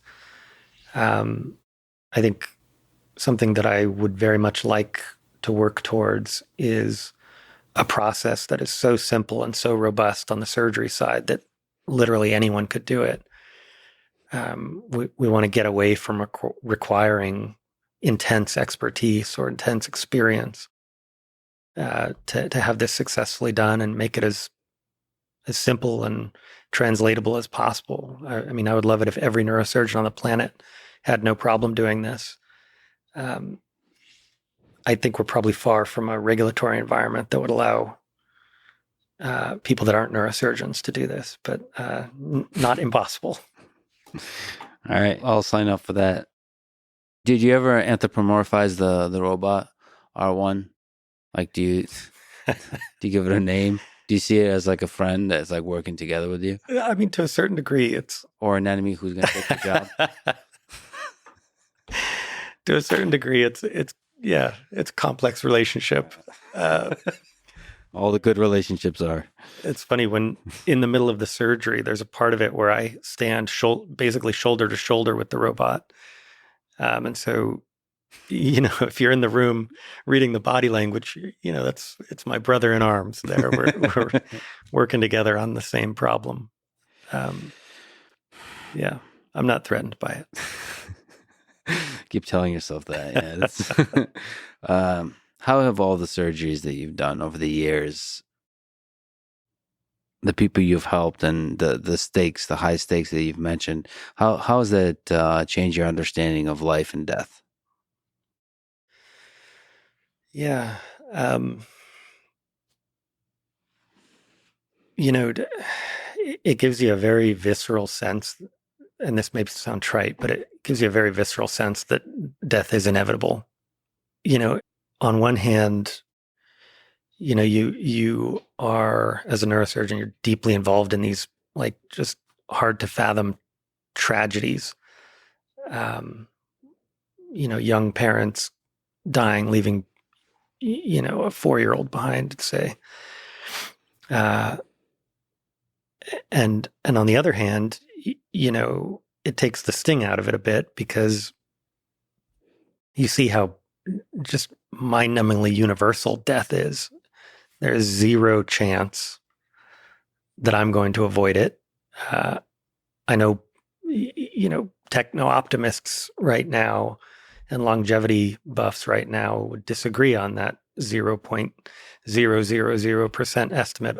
But I don't see any chance that our generation is going to avoid it. Entropy is a powerful force, and we are very ornate, delicate, brittle DNA machines that aren't up to the cosmic ray bombardment that we're subjected to. So on the one hand, every human that has ever lived died or will die. On the other hand, it's just one of the hardest things to imagine inflicting on anyone that you love is having them gone. I mean, I'm sure you've had friends that aren't living anymore, and it's hard to even think about them. And so I wish I had, arrived at the point of nirvana where, death doesn't have a sting. I'm not worried about it, but I can at least say that I'm comfortable with the certainty of it. If not having found out how to take the tragedy out of it when I think about, my kids, either not having me or me not having them or my wife. Maybe I've come to accept the intellectual certainty of it, but and maybe the pain that comes with losing the people you love. I don't think I've come to understand the existential aspect of it, like that this is going to end. And I don't mean like in some trite way. I mean like it certainly feels like it's not going to end. Like you live life like it's not going to end. Right. And the fact that this light that's shining, this consciousness is going to no longer be in one moment, maybe today. It's like it fills me when I really am able to load all that in with Ernest Becker's terror. Like it's a real fear. I think people aren't always honest with how terrifying it is. Yeah. I think the more you are able to really think through it, the more terrifying it is. It's not such a simple thing. Oh, well, it's the way life is. And if you really can load that in, it's hard. But I think that's why the Stoics did it, because it like helps you get your shit together and be like, the moment, every single moment you're alive is just beautiful. Yeah. And it's terrifying that it's going to end. And it's like, you're like almost like you're shivering in the cold, a child, helpless, this kind of feeling. Yeah. And then it makes you, when you have warmth, when you have the safety, when you have the love, to really appreciate it. I feel like sometimes in your position, when you mentioned armor, just to see death, it might make you not be able to see that, the finiteness of life, because if you kept looking at that, it might break you. So it's good to know that you're kind of still struggling with that. There's the neurosurgeon, and then there's a human. Yeah. And the human is still able to struggle with that and feel the fear of that and the pain of that. Yeah, it definitely makes you ask the question of how many of these can you see, and not say I can't do this anymore. But I mean, you said it well. I think it gives you an opportunity to just appreciate that you're alive today. And I've got 3 kids and an amazing wife, and I'm really happy. Things are good. I get to help on a project that I think matters. I think it moves us forward. I'm a very lucky person. It's the early steps of a potentially gigantic leap for humanity. It's a really interesting one. And it's cool because like you read about all this stuff in history where it's like the early days. I've been reading before going to the Amazon, I would read about explorers that would go and explore even the Amazon jungle for the first time. It's just those are the early steps. Yeah. Or early steps into space, early steps in any discipline in physics and mathematics. And it's cool because this is like on the grand scale, these are the early steps into delving deep into the human brain. So not just observing the brain, but be able to interact with the human brain. Yeah. It's going to help a lot of people, but it also might help us understand what the hell's going on in there. Yeah. I think ultimately we want to give people more levers that they can pull, right? Like you want to give people options. If you can give someone a dial that they can turn on how happy they are, I think that makes people really uncomfortable. But now talk about major depressive disorder, talk about people that are committing suicide at an alarming rate in this country, and try to justify that queasiness in that light of you can give people a knob to take away suicidal ideation, suicidal intention. I would give them that knob. I don't know how you justify not doing that. You can think about like all the suffering that's going on in the world. Like every single human being that's suffering right now, it's like it'll be a glowing red dot. The more suffering, the more it's glowing, and you just see the map of human suffering. And any technology that allows you to dim that light of suffering on a grand scale is pretty exciting. Because there's a lot of people suffering, and most of them suffer quietly. Yeah. And we turn we look away too often, and we should remember those that are suffering, because once again, most of them are suffering quietly. Well, and on a grander scale, the fabric of society. People have a lot of complaints about how our social fabric is working or not working, how our politics is working or not working. Those things are made of neurochemistry too, in aggregate, right? Like our politics is composed of individuals with human brains, and the way it works or doesn't work is potentially tunable in the sense that, I don't know, say, remove our addictive behaviors or tune our addictive behaviors for social media, or our addiction to outrage, our addiction to sharing the most angry political tweet we can find. I don't think that leads to a functional society. And if you had options for people to moderate that maladaptive behavior, there could be huge benefits to society. Maybe we could all work together a little more harmoniously toward useful ends. There's a sweet spot, like you mentioned. You don't want to completely remove all the dark side of human nature, because those kind of are somehow necessary to make the whole thing work. But there's a sweet spot. Yeah, I agree. You gotta suffer a little, just not so much that you lose hope. Yeah. When all the surgeries you've done, have you seen consciousness in there ever? Was there like a glowing light? I have this sense that I never found it. Okay. Never removed it, like a Dementor in Harry Potter. I have this sense that consciousness is a lot less magical than our instincts want to claim it is. It seems to me like a useful analog for thinking about what consciousness is in the brain.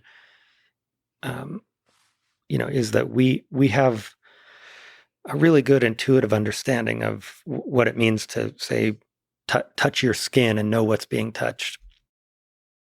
I think consciousness is just that level of sensory mapping applied to the thought processes in the brain itself. So what I'm saying is consciousness is the sensation of some part of your brain being active. So you feel it working. You feel the part of your brain that thinks of red things or winged creatures or the taste of coffee, you feel those parts of your brain being active the way that I'm feeling my palm being touched, right? And that sensory system that feels the brain working is consciousness. That is so brilliant. It's the same way, it's the sensation of touch when you're touching a thing. Consciousness is the sensation of you feeling your brain working, your brain thinking, your brain perceiving. Which isn't like a warping of space-time or some quantum field effect, right? It's nothing magical. People always want to ascribe to consciousness something truly different. And there's this awesome long history of people looking at whatever the latest discovery in physics is to explain consciousness, because it's the most magical, the most out there thing that you can think of. And people always, want to do that with consciousness. I don't think that's necessary. It's just a very useful and gratifying way of feeling your brain work. And as we said, it's one heck of a brain. Yeah. Everything we see around us, everything we love, everything that's beautiful came from brains like these. It's all electrical activity happening inside your skull. And I, for one, am grateful that there's people like you that are exploring all the ways that it works and all the ways it can be made better. Thanks, Matthew, Lex. thank you so much for talking today. It's been a joy. Thanks for listening to this conversation with Matthew MacDougall. And now, dear friends, here's Bliss Chapman, Brain Interface Software Lead at Neuralink.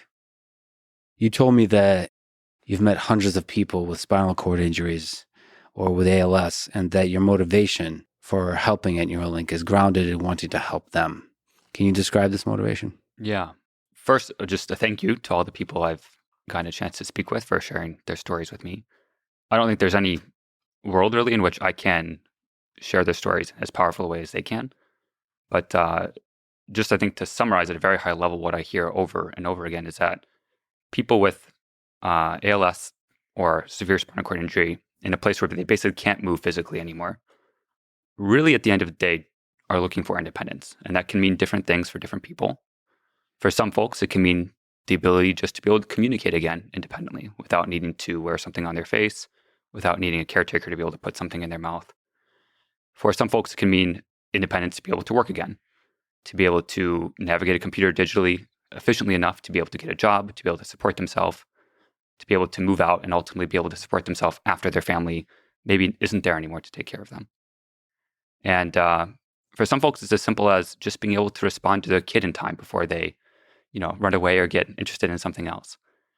And these are deeply personal and sort of very human problems. And what strikes me again and again when talking with these folks is that this is actually an engineering problem. This is a problem that with the right resources, with the right team, we can make a lot of progress on. And at the end of the day, I think that's a deeply inspiring message and something that makes me excited to get up every day. So it's both an engineering problem in terms of a BCI, for example, that can give them capabilities where they can interact with the world.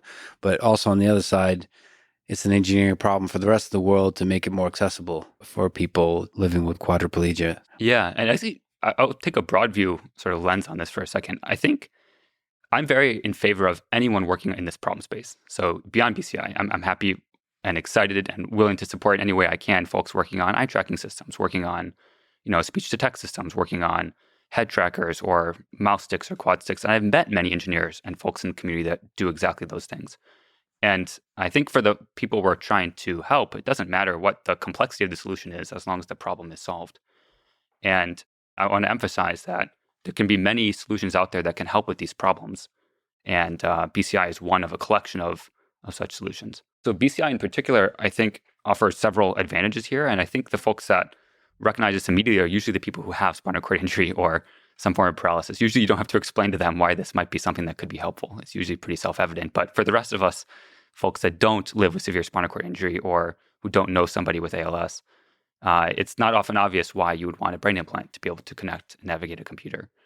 And it's surprisingly nuanced to the degree that I've learned a huge amount just working with Noland in the first Neuralink clinical trial and understanding from him in his words why this device is impactful for him. And it's a nuanced topic. It can be the case that even if you can achieve the same thing, for example, with a mouse stick when navigating a computer, he doesn't have access to that mouse stick every single minute of the day. He only has access when someone is available to put it in front of him. And so a BCI can really offer a level of independence and autonomy that if it wasn't literally physically part of your body, it'd be hard to achieve in any other way. So there's a lot of fascinating aspects to what it takes to get Nolan to be able to control a cursor on the screen with his mind. You texted me something that I just love. You said, I was part of the team that interviewed and selected P1. I was in the operating room during the first human surgery, monitoring live signals coming out of the brain. I work with the user basically every day to develop new UX paradigms, decoding strategies, and I was part of the team that figured out how to recover useful BCI to new world record levels when the signal quality degraded. We'll talk about, I think, every aspect of that, but just zooming out, what was it like to be a part of that, part of that team and part of that historic, I would say, historic first? Yeah, I think for me, this is something I've been excited about for close to 10 years now. And so to be able to be even just some small part of making it a reality is extremely exciting. A couple maybe special moments during that whole process that I'll never really truly forget. One of them is during the actual surgery. At that point in time, I know Nolan quite well. I know his family.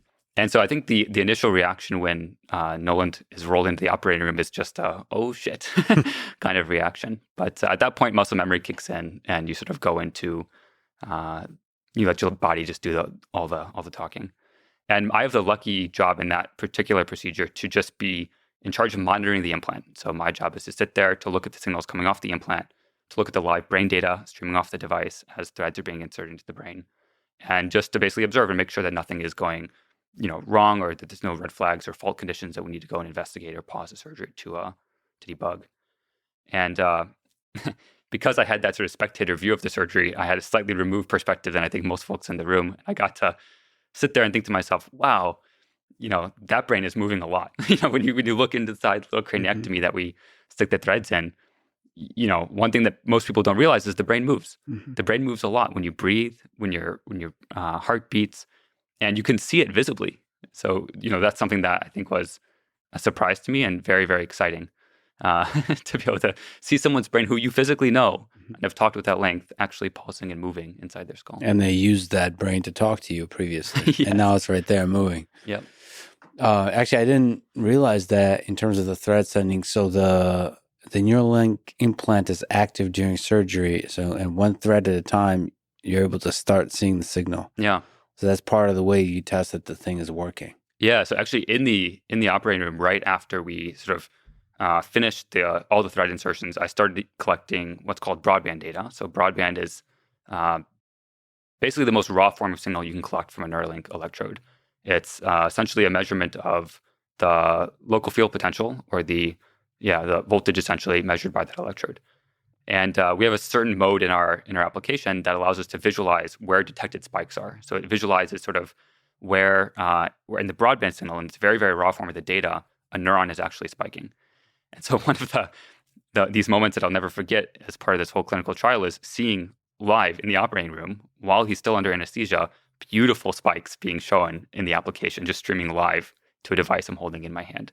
So this is no signal processing, the raw data, and then the signals processing on top of it. You're seeing the spikes detected. Right. Yeah. And that's a UX too. Yes. That looks beautiful as well. During that procedure, there was actually a lot of cameramen in the room. So they also were curious and wanted to see. There's several neurosurgeons in the room who are all just excited to see robots taking their job. And they're all, crowded around a small little iPhone watching this live brain data stream out of his brain. What was that like, seeing the robot do some of the surgery? So the computer vision aspect where it detects all the spots that avoid the blood vessels, and then obviously with human supervision, then actually doing the really high precision connection of the threads to the brain. Yeah, it's a good question. My answer is going to be pretty lame here, but it was boring. Yeah. I've seen it so many times. Yeah, that's exactly how you want surgery to be. You want it to be boring. Yeah. Because I've seen it so many times. I've seen the the robot do the surgery literally hundreds of times. And so it was just one more time. Yeah, all the practice surgeries and the proxies, and this is just another day. Yeah. So what about when Nolan woke up? Well, do you remember a moment where he was able to move the cursor, not move the cursor, but get signal from the brain such that it was able to show that there's a connection? Yeah. Yeah. So we are quite excited to move as quickly as we can. And Noland was really, really excited to get started. He wanted to get started actually the day of surgery. But we waited till the next morning, very patiently. It's a long night. And the next morning in the ICU where he was recovering, he wanted to get started and actually start to understand what kind of signal we can measure from his brain. And maybe for folks who are not familiar with the Neuralink system, we implant the Neuralink system or the Neuralink implant in the motor cortex. So the motor cortex is responsible for representing things like motor intent. So if you imagine closing and opening your hand, that kind of signal representation would be present in the motor cortex. If you imagine moving your arm back and forth or wiggling a pinky, this sort of signal can be present in the motor cortex. So one of the ways we start to sort of map out what kind of signal do we actually have access to in any particular individual's brain is through this task called body mapping. And body mapping is where you essentially present a visual to the user and you say, hey, imagine doing this. And the visual is, a 3D hand opening and closing or index finger modulating up and down. And you ask the user to imagine that. And obviously you can't see them do this because they're paralyzed. So you can't see them actually move their arm. But while they do this task, you can record neural activity. And you can basically offline model and check, can I predict or can I detect the modulation corresponding with those different actions? And so we did that task and we realized, hey, there's actually some modulation associated with some of his hand motion, which was a first indication that, okay, we can potentially use that modulation to do useful things in the world. For example, control a computer cursor. And he started playing with it, the first time we showed him it. And we actually just took the same live view of his brain activity and put it in front of him. And we said, hey, you tell us what's going on. Mm-hmm. We're not you. You're able to imagine different things. And we know that it's modulating some of these neurons. So you figure out for us what that is actually representing. And so he played with it for a bit. He was like, I don't quite get it yet.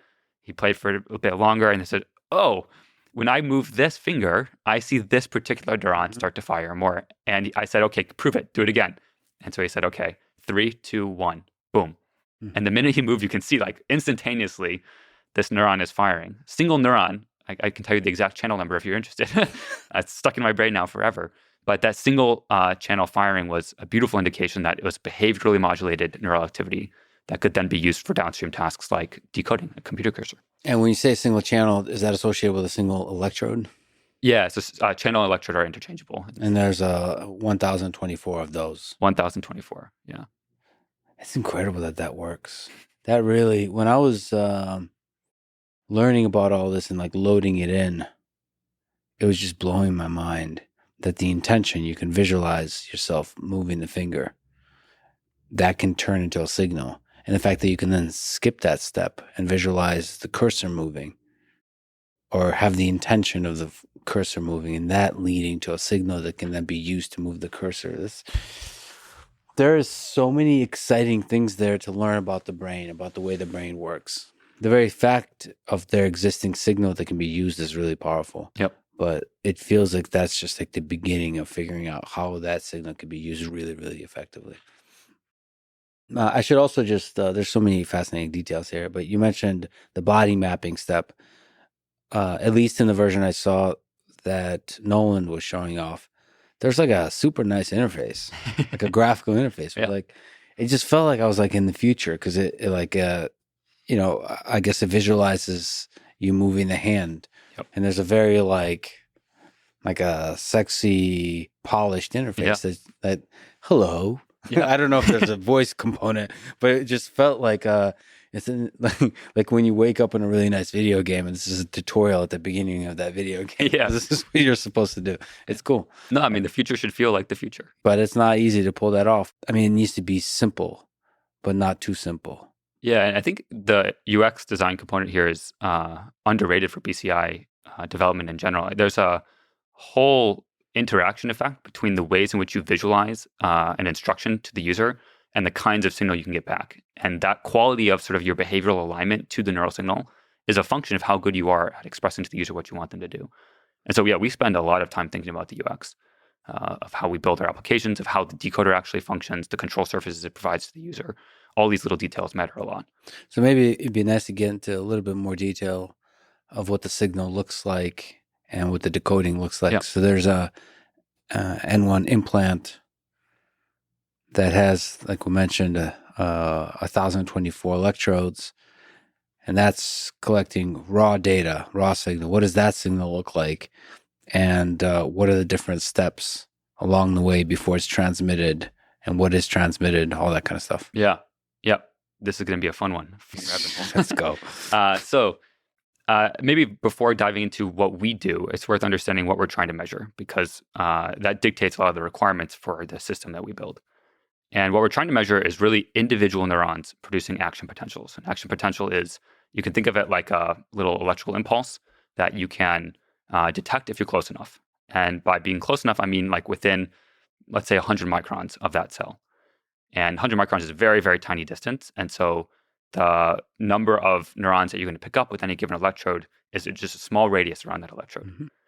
And the other thing worth understanding about the underlying biology here is that when neurons produce an action potential, the width of that action potential is about 1 millisecond. So from the start of the spike to the end of the spike, that whole width of that sort of characteristic feature of a neuron firing is 1 millisecond wide. And if you want to detect that an individual spike is occurring or not, you need to sample that signal or sample the local field potential nearby that neuron much more frequently than once a millisecond. You need to sample many, many times per millisecond to be able to detect that this is actually the characteristic waveform of a neuron producing an action potential. Mm-hmm. And so we sample across all 1,024 electrodes about 20,000 times a second. 20,000 times a second means for every given 1 millisecond window, we have about 20 samples that tell us what that exact shape of that action potential looks like. Mm-hmm. And once we've sort of sampled at super high rate the underlying electrical field nearby these cells, we can process that signal into just where do we detect a spike or where do we not? Sort of a binary signal, 1 or 0. Do we detect a spike in this 1 millisecond or not? And we do that because the actual information carrying sort of subspace of neural activity is just when are spikes occurring. Mm-hmm. Essentially, everything that we care about for decoding can be captured or represented in the frequency characteristics of spike trains, meaning how often are spikes firing in any given window of time. And so that allows us to do sort of a crazy amount of compression from this very rich, high density, signal to something that's much, much more sparse and compressible that can be sent out over a wireless radio, like a Bluetooth communication, for example. Quick tangents here. You mentioned electrode, neuron. There's a local neighborhood of neurons nearby. How difficult is it to isolate from where the spike came from? Yeah, so there's a whole field of sort of academic neuroscience work on exactly this problem of basically given a single electrode or given a set of electrodes measuring a set of neurons, how can you sort of spike sort Mm-hmm. which spikes are coming from what neuron? And this is a problem that's pursued in academic work because you care about it for understanding what's going on in the underlying sort of neuroscience of the brain. If you care about understanding how the brain's representing information, how that's evolving through time, then that's a very, very important question to understand. For sort of the engineering side of things, at least at the current scale, if the number of neurons per electrode is relatively small, you can get away with basically ignoring that problem completely. You can think of it like sort of a random projection of neurons to electrodes. And there may be, in some cases, more than one neuron per electrode. But if that number is small enough, those signals can be thought of as sort of a union of the two. Mm-hmm. And for many applications, that's a totally reasonable trade-off to make and can simplify the problem a lot. And as you sort of scale out channel count, the relevance of distinguishing individual neurons becomes less important because you have more overall signal and you can start to rely on sort of correlations or covariance structure in the data to help understand when that channel is firing, what does that actually represent? Because you know that when that channel is firing in concert with these other 50 channels, that means move left. But when that same channel is firing with concert with these other 10 channels, that means move right. Okay, so you have to do this kind of spike detection on board. And you have to do that super efficiently, so fast and not use too much power because you don't want to be generating too much heat. So it have to be a super simple signal processing step. Yeah. Is there some wisdom you can share about what it takes to overcome that challenge? Yeah. So we've tried many different versions of basically turning this raw signal into sort of a feature that you might want to send off the device. And I'll say that I don't think we're at the final step of this process. This is a long journey. We have something that works clearly today, but there can be many approaches that we find in the future that are much better than what we do right now. So some versions of what we do right now, and there's a lot of academic heritage to these ideas, so I don't want to claim that these are original Neuralink ideas or anything like that. But one of these ideas is basically to build a sort of like a convolutional filter almost, if you will, that slides across the signal and looks for a certain template to be matched. And that template consists of sort of how deep the spike modulates, how much it recovers, and what the duration and window of time is that the whole process takes. And if you can see in the signal that that template is matched within certain bounds, then you can say, okay, that's a spike. One reason that approach is super convenient is that you can actually implement that extremely efficiently in hardware, which means that you can run it in low power across 1,024 channels all at once. Another approach that we've recently started exploring, and this can be combined with the spike detection approach, is something called spike band power. And the benefits of that approach are that you may be able to pick up some signal from neurons that are maybe too far away to be detected as a spike, because the farther away you are from an electrode, the weaker that actual spike waveform will look like on that electrode. So you might be able to pick up, population level activity of things that are, maybe slightly outside the normal recording radius, what neuroscientists sometimes refer to as the hash of activity, the other stuff that's going on. Yeah. And you can look at sort of across many channels how that sort of background noise is behaving, and you might be able to get more juice out of the signal that way. But it comes at a cost. That signal is now a floating point representation, which means it's more expensive to send out over power. It means you have to find different ways to compress it that are different than what you can apply to binary signals. So there's a lot of different challenges associated with these different modalities. So also in terms of communication, you're limited by the amount of data you can send. Yeah. So, and also because you're currently using the Bluetooth protocol, you have to batch stuff together. But you have to also do this keeping the latency crazy low, like crazy low. Anything to say about the latency? Yeah, this is a passion project of mine. So I want to build the best mouse in the world. Yeah. I don't want to build like the Chevrolet Spark or whatever of electric cars. I want to build like the Tesla Roadster version of a mouse. And I really do think it's quite possible that within 5 to 10 years that most esports competitions are dominated by people with paralysis. This is like a very real possibility for a number of reasons. One is that they'll have access to the best technology to play video games effectively. The second is they have the time to do so. So those two factors together are particularly potent for esport competitors. Unless people without paralysis are also allowed to implant Neuralink, right? Which is another way to interact with a digital device. Mm-hmm. And there's something to that. If it's a fundamentally different experience, more efficient experience, even if it's not like some kind of full-on high bandwidth communication, if it's just the ability to move the mouse 10x faster, like the bits per second, if I can achieve a bits per second at 10x what I can do with the mouse, that's a really interesting possibility of what that can do, especially as you get really good at it. With training, it's definitely the case that you have a higher ceiling of performance. Because you don't have to buffer your intention through your arm, through your muscle, you get, just by nature of having a brain implant at all, like 75 millisecond lead time on any action that you're actually trying to take. And there's some nuance to this. Like there's evidence that the motor cortex, you can sort of plan out sequences of actions, so you may not get that whole benefit all the time. But for sort of like reaction time style games where you just want to, somebody's over here, snipe them, that kind of thing. You actually do have just an inherent advantage because you don't need to go through muscle. So the question is just how much faster can you make it? And we're already, faster than, what you would do if you're going through muscle from a latency point of view. And we're in the early stages of that. I think we can push it. Sort of our end-to-end latency right now from brain spike to cursor movement is about 22 milliseconds. If you think about the best mice in the world, the best gaming mice, that's about 5 milliseconds-ish of latency, depending on how you measure, depending how fast your screen refreshes. There's a lot of characteristics that matter there, but yeah. And the rough time for like a neuron in the brain to actually impact your command of your hand is about 75 milliseconds. So if you look at those numbers, you can see that we're already competitive and slightly faster than what you'd get by actually moving your hand. And this is something that, if you ask Noland about it, when he moved the cursor for the first time, we asked him about this. It was something I was super curious about. Like, what does it feel like when you're modulating, a click intention or when you're trying to just move the cursor to the right? He said it moves before he is like actually intending it to, which is kind of a surreal thing and something that I would love to experience myself one day. What is that like to have the thing just be so immediate, so fluid that it feels like it's happening before you're actually intending it to move? Yeah, I suppose we've gotten used to that latency, that natural latency that happens. So is currently the bottleneck the communication? So like the Bluetooth communication, what's the actual bottleneck?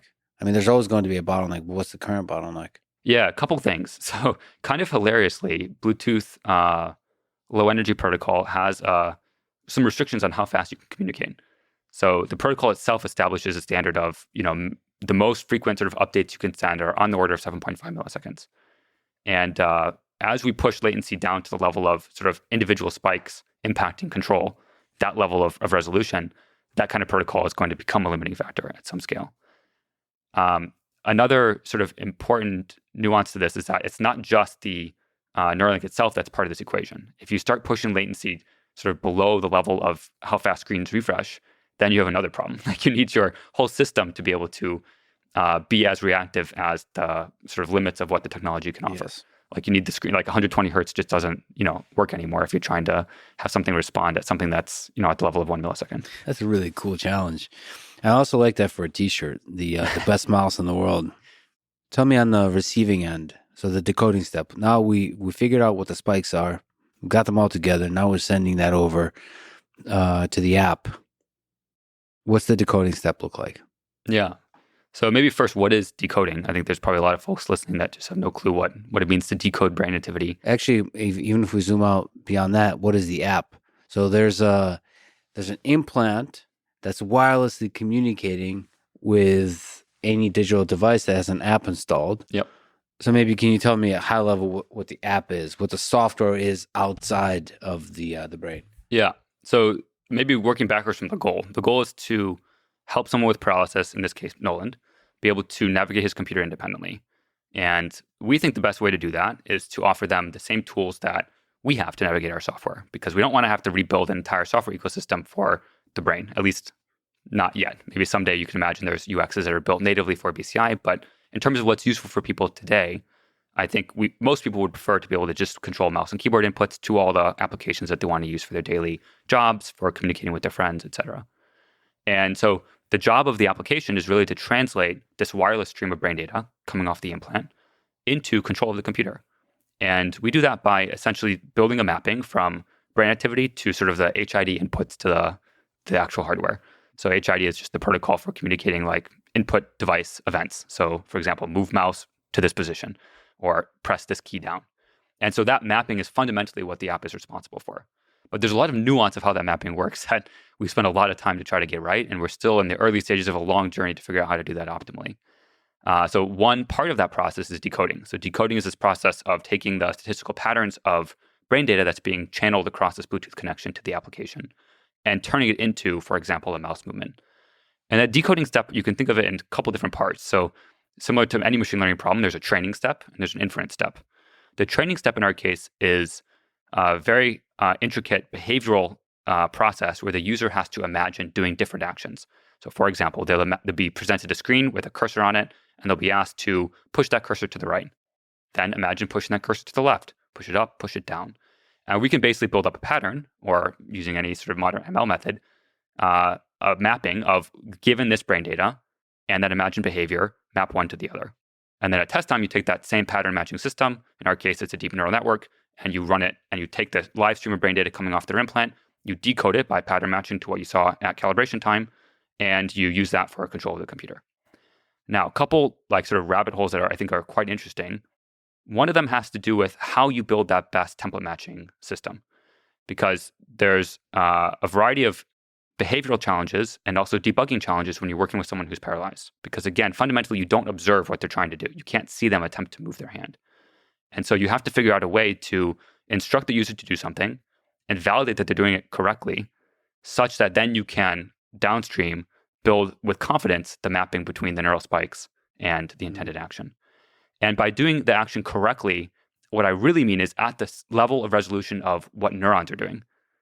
So if in an ideal world, you could get a signal of behavioral intent that is ground truth accurate at the scale of sort of 1 millisecond resolution, then with high confidence, I could build a mapping from my neural spikes to that behavioral intention.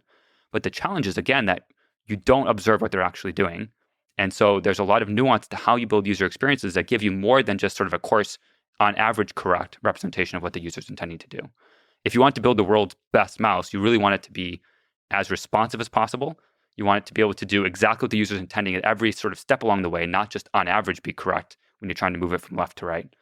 And building a behavioral sort of calibration game or sort of software experience that gives you that level of resolution is what we spend a lot of time working on. So the calibration process, the interface has to encourage precision, meaning like whatever it does, it should be super intuitive that the next thing the human is going to likely do is exactly that intention that you need and only that intention.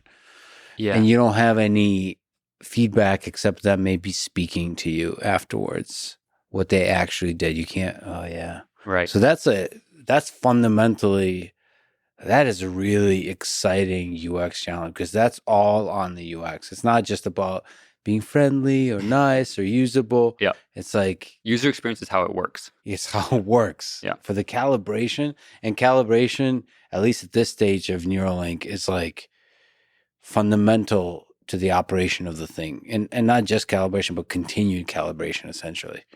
Yeah. And maybe you said something that I think is worth exploring there a little bit. You said it's, primarily a UX challenge. And I think a large component of it is, but there is also a very interesting machine learning challenge here, which is given some, data set, including some on average correct behavior of asking the user to move up or move down, move right, move left. And given a data set of neural spikes, is there a way to infer in some kind of semi-supervised or entirely unsupervised way what that high resolution version of their intention is? And if you think about it, like there probably is, because there are enough data points in the data set, enough constraints on your model, that there should be a way with the right sort of formulation to let the model figure out itself. For example, at this millisecond, this is exactly how hard they're pushing upwards. And at this millisecond, this is how hard they're trying to push upwards. It's really important to have very clean labels. Yes. So like the problem becomes much harder from the machine learning perspective if the labels are noisy. That's correct. And then to get the clean labels, that's a UX challenge.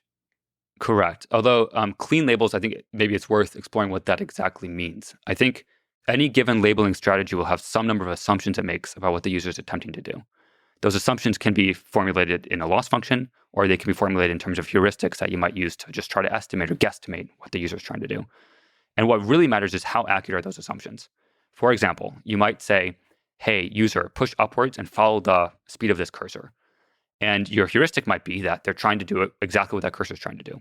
Another competing heuristic might be they're actually trying to go slightly faster at the beginning of the movement and slightly slower at the end.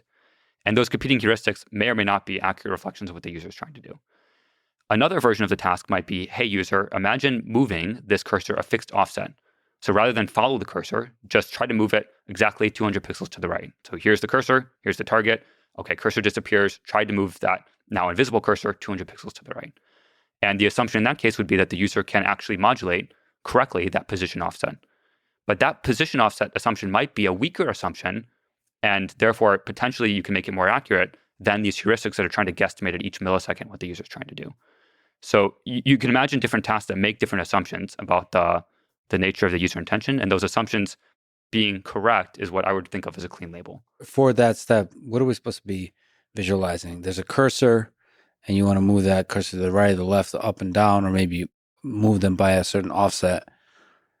So that's one way. Is that the best way to do calibration? So for example, an alternative crazy way that probably is playing a role here is a game like Webgrid, where you're just getting a very large amount of data, the person playing a game, where if they are in a state of flow, maybe you can get clean signal as a side effect. Yep. Is that not an effective way for initial calibration? Yeah, great question. There's a lot to unpack there. So the first thing I would draw a distinction between is sort of open loop versus closed loop. So open loop, what I mean by that is the user is sort of going from 0 to 1. They have no model at all, and they're trying to get to the place where they have some level of control at all. In that setup, you really need to have some task that gives the user a hint of what you want them to do, such that you can build this mapping again from brain data to output. Then once they have a model, you could imagine them using that model and actually adapting to it and figuring out the right way to use it themselves, and then retraining on that data to give you sort of a boost in performance. There's a lot of challenges associated with both of these techniques, and we can sort of rabbit hole into both of them if you're interested. But the sort of challenge with the open loop task is that the user themselves doesn't get proprioceptive feedback about what they're doing. They don't, necessarily perceive themselves or feel, the mouse under their hand when they're using an open loop, or when they're trying to do an open loop calibration. They're being asked to perform something like, imagine if you sort of had your whole right arm numbed and you stuck it in a box and you couldn't see it. So you had no visual feedback and you had no proprioceptive feedback about what the position or activity of your arm was. And now you're asked, okay, given this thing on the screen that's moving from left to right, match that speed. And you basically can try your best to, invoke whatever that imagined action is in your brain that's moving the cursor from left to right. But in any situation, you're going to be inaccurate and maybe inconsistent in how you do that task. And so that's sort of the fundamental challenge of open loop. The challenge with closed loop is that once the user's given a model and they're able to start moving the mouse on their own, they're going to very naturally adapt to that model. And that co-adaptation between the model learning what they're doing and the user learning how to use the model may not find you the best sort of global minima. It may be that your first model was noisy in some ways, or maybe just had some quirk. Like there's some part of the data distribution it didn't cover super well. And the user now figures out, because they're a brilliant user like Noland, they figure out the right sequence of imagined motions or the right angle they have to hold their hand at to get it to work. And they'll get it to work great. But then the next day they come back to their device and maybe they don't remember exactly all the tricks that they used the previous day. And so there's a complicated sort of feedback cycle here that can emerge and can make it a very, very difficult debugging process. Okay, there's a lot of really fascinating things there. Actually, just to stay on the closed loop, I've seen situations. This actually happened watching psychology grad students. They use a piece of software when they don't know how to program themselves. They use a piece of software that somebody else wrote, and it has a bunch of bugs. And they figure out and they've been using it for years. Yeah. They figure out ways to work around it. Yeah. Oh, that just happens. Nobody considers maybe we should fix this. They just adapt. And that's a really interesting notion that we're really good at adapting, but you need to still, that might not be the optimal. Yeah. Okay. So how do you solve that problem? Do you have to restart from scratch every once in a while kind of thing? Yeah, it's a good question. First and foremost, I would say this is not a solved problem. And for anyone who's listening in academia who works on BCIs, I would also say this is not a problem that's solved by simply scaling channel count. So this is, maybe that can help, and you can get sort of richer covariance structures that you can use to exploit when trying to come up with good labeling strategies. But if you're interested in problems that aren't going to be solved inherently by just scaling channel count, this is one of them. Mm-hmm. Yeah. So how do you solve it? It's not a solved problem. That's the first thing I want to make sure it gets across. The second thing is any solution that involves closed loop is going to become a very difficult debugging problem. And one of my sort of general heuristics for choosing what problems to tackle is that you want to choose the one that's going to be the easiest to debug. Because if you can do that, even if the ceiling is lower, you're going to be able to move faster because you have a tighter iteration loop debugging the problem. And in the open loop setting, there's not a feedback cycle to debug with the user in the loop. And so there's some reason to think that that should be an easier debugging problem. The other thing that's worth understanding is that even in a closed loop setting, there's no special sauce or magic of how to infer what the user is truly attempting to do. In a closed loop setting, although they're moving the cursor on the screen, they may be attempting something different than what your model is outputting. So what the model is outputting is not a signal that you can use to retrain if you want to be able to improve the model further. You still have this very complicated guesstimation or unsupervised problem of figuring out what is the true user intention underlying that signal. And so the open loop problem has the nice property of being easy to debug, and the second nice property of it has all the same information and content as the closed loop scenario. Another thing I want to mention and call out is that this problem doesn't need to be solved in order to give useful control to people. Even today with the solutions we have now and that academia has built up over decades, the level of control that can be given to a user, today is quite useful. It doesn't need to be solved to get to that level of control. But again, I want to build the world's best mouse. I want to make it, so good that it's not even a question that you want it. And to build the world's best mouse, the superhuman version, you really need to nail that problem.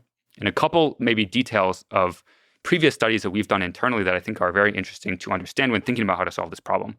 The first is that even when you have ground truth data of what the user is trying to do, and you can get this with an able-bodied monkey, a monkey that has a Neuralink device implanted and moving a mouse to control a computer, even with that ground truth data set, it turns out that the optimal thing to predict to produce high performance BCI is not just the direct control of the mouse. You could imagine, building a data set of what's going on in the brain and what is the mouse exactly doing on the table. And it turns out that if you build the mapping from neural spikes to predict exactly what the mouse is doing, that model will perform worse than a model that is trained to predict sort of higher level assumptions about what the user might be trying to do. For example, assuming that the monkey is trying to go in a straight line to the target. Mm-hmm. It turns out that making those assumptions is actually more effective in producing a model than actually predicting the underlying hand movement. So the intention, not the physical movement or whatever. Yeah. There's obviously a really strong correlation between the two, but the intention is a more powerful thing to be chasing. Right. Well, that's also super interesting. I mean, the intention itself is fascinating because, yes, with the BCI here in this case, with the digital telepathy, you're acting on the intention, not the action, which is why there's an experience of feeling like it's happening before you meant for it to happen. That is so cool. And that is why you could achieve superhuman performance probably in terms of the control of the mouse. So for open loop, just to clarify, so whenever the person is tasked to move the mouse to the right, you said there's not feedback. So they don't get that satisfaction of actually getting it to move. Right? So you could imagine giving the user feedback on a screen. But it's difficult because at this point, you don't know what they're attempting to do.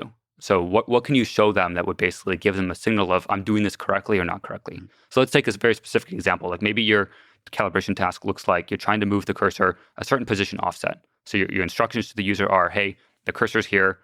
Now, when the cursor disappears, imagine moving it 200 pixels from where it was to the right to be over this target. In that kind of scenario, you could imagine coming up with some sort of consistency metric that you could display to the user of, okay, I know what the spike train looks like on average when you do this action to the right.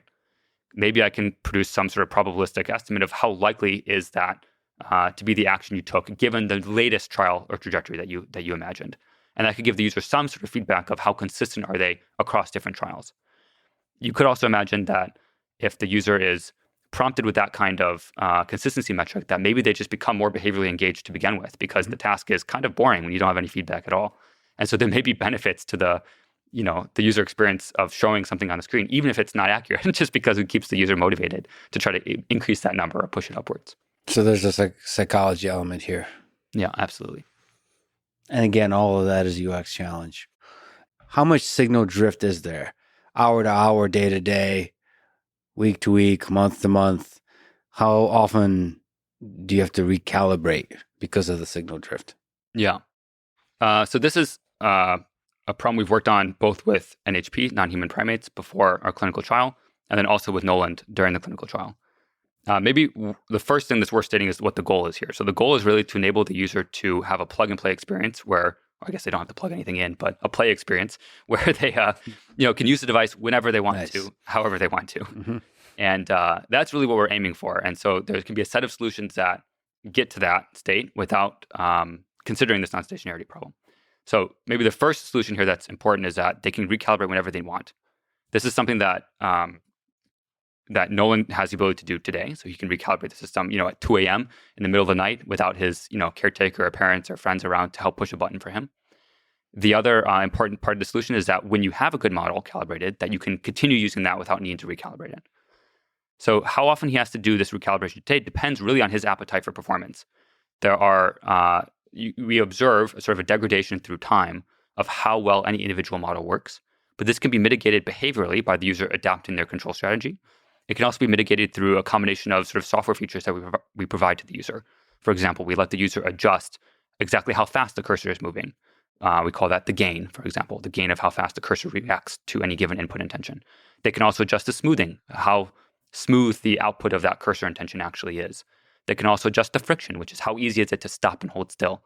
And all these software tools allow the user a great deal of flexibility and troubleshooting mechanisms to be able to solve this problem for themselves. By the way, all of this is done by looking to the right side of the screen, selecting the mixer, and in the mixer you have it's like DJ mode.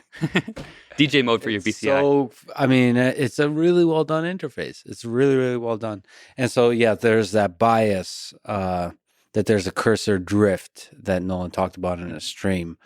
Although he said that you guys were just playing around with it with him and they're constantly improving. So that could have been just a snapshot of that particular moment, a particular day. but he said that there was this cursor drift and this bias that could be removed by him, I guess, looking to the right side of the screen, the left side of the screen to kind of adjust the bias. Yeah. That's one interface action, I guess, to adjust the bias. Yeah. So this is actually an idea that comes out of academia. There is some prior work with sort of brain gate clinical trial participants where they pioneered this idea of bias correction. The way we've done it, I think, is it's very productized, very beautiful user experience where the user can essentially flash the cursor over to the side of the screen, and it opens up a window where they can actually sort of adjust or tune exactly the bias of the cursor. So bias, maybe for people who aren't familiar, is just sort of what is the default motion of the cursor if you're imagining nothing. Mm-hmm. And it turns out that that's one of the first sort of qualia of the cursor control experience that's impacted by neural non-stationarity. Qualia of the cursor experience. I mean, I don't know how else to describe it. Like, I'm not the guy moving. Very poetic. I love it. The quality of the cursor experience. Yeah, I mean, it sounds poetic, but it is deeply true. There is an experience when it works well. It is a joyful, a really pleasant experience, and when it doesn't work well, it's a very frustrating experience. That's actually the art of UX. It's like you have the possibility to frustrate people or the possibility to give them joy. And at the end of the day, it really is truly the case that UX is how the thing works. And so it's not just like what's showing on the screen. It's also, what control surfaces does a decoder provide the user? Like we want them to feel like they're in the F1 car, not like the, some like minivan, right? And that really truly is how we think about it. Noland himself is an F1 fan. So we refer to ourselves as a pit crew. He really is truly the F1 driver. And there's different, control surfaces that different kinds of cars and airplanes provide the user. And we take a lot of inspiration from that when designing how the cursor should behave. And maybe one nuance of this is, even details like when you move a mouse on a MacBook trackpad, the sort of response curve of how that input that you give the trackpad translates to cursor movement is different than how it works with a mouse. Mm-hmm. When you move on the trackpad, there's a different response function, a different curve to how much a movement translates to input to the computer than when you do it physically with a mouse. And that's because somebody sat down a long time ago when they're designing the initial input systems to any computer, and they thought through exactly how it feels to use these different systems. And now we're designing sort of the next generation of this input system to a computer, which is entirely done via the brain. And there's no proprioceptive feedback. Again, you don't feel the mouse in your hand. You don't feel the keys under your fingertips. And you want a control surface that still makes it easy and intuitive for the user to understand the state of the system and how to achieve what they want to achieve. And ultimately, the end goal is that UX is it fades into the background. It becomes something that's so natural and intuitive that it's subconscious to the user. And they just should feel like they have basically direct control over the cursor. It just does what they want it to do. They're not thinking about the implementation of how to make it do what they want it to do. It's just doing what they want it to do. Is there some kind of things along the lines of like Fitts Law where you should move the mouse in a certain kind of way that maximizes your chance to hit the target? I don't even know what I'm asking, but I'm hoping the intention of my question will land on a profound answer. No. Is there some kind of understanding of the laws of UX when it comes to the context of somebody using their brain to control it? Like that's different than actual with a mouse. I think we're in the early stages of discovering those laws. So I wouldn't claim to have solved that problem yet. But there's definitely some things we've learned that make it easier for the user to get stuff done. Mm-hmm. And it's pretty straightforward when you verbalize it, but it takes a while to actually get to that point when you're in the process of debugging this stuff in the trenches. One of those things is that any machine learning system you build has some number of errors. And it matters how those errors translate to the downstream user experience. For example, if you're developing a search algorithm in your photos, if you search for your friend Joe and it pulls up a photo of your friend Josephine, maybe that's not a big deal because the cost of an error is not that high. In a different scenario where you're trying to detect insurance fraud or something like this, and you're directly sending someone to court because of some machine learning model output, then the errors make a lot more sense to be careful about. You want to be very thoughtful about how those errors translate to downstream effects. The same is true in BCI. So, for example, if you're building a model that's decoding a velocity output from the brain versus an output where you're trying to modulate the left click, for example, these have sort of different trade-offs of how precise you need to be before it becomes useful to the end user. For velocity, it's okay to be on average correct because the output of the model is integrated through time. So if the user's trying to click at position A and they're currently at position B, they're trying to navigate over time to get between those 2 points. And as long as the output of the model is on average correct, they can sort of steer it through time with the user control loop in the mix. They can get to the point they want to get to. The same is not true of a click. For a click, you're performing it almost instantly at the scale of neurons firing. And so you want to be very sure that that click is correct, because a false click can be very destructive to the user. They might accidentally close the tab that they're trying to do something in and lose all their progress. They might accidentally hit some send button on some text that is only like half composed and reads funny after. So there's different sort of cost functions associated with errors in this space. And part of the UX design is understanding how to build a solution that is, when it's wrong, still useful to the end user. That's so fascinating, that assigning cost to every action when an error occurs. So every action, if an error occurs, has a certain cost.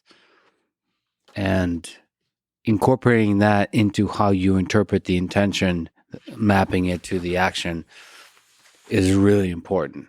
I didn't quite, until you said it, realize there's a cost to like sending the text early. It's like a very expensive cost. It's super annoying. If you accidentally, if your cursor, imagine if your cursor misclicked every once in a while.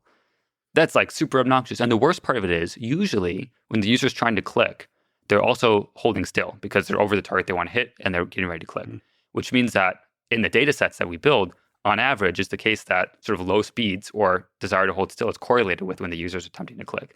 Wow, that is really fascinating. It's also not the case.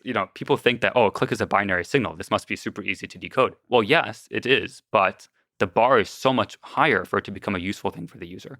And there's ways to solve this. I mean, you can sort of take the comp-out approach of, let's just give let's take 5 seconds to click. Let's take a huge window of time so we can be very confident about the answer. Yeah. But again, world's best mouse. The world's best mouse doesn't take a second to click or 500 milliseconds to click. It takes 5 milliseconds to click or less.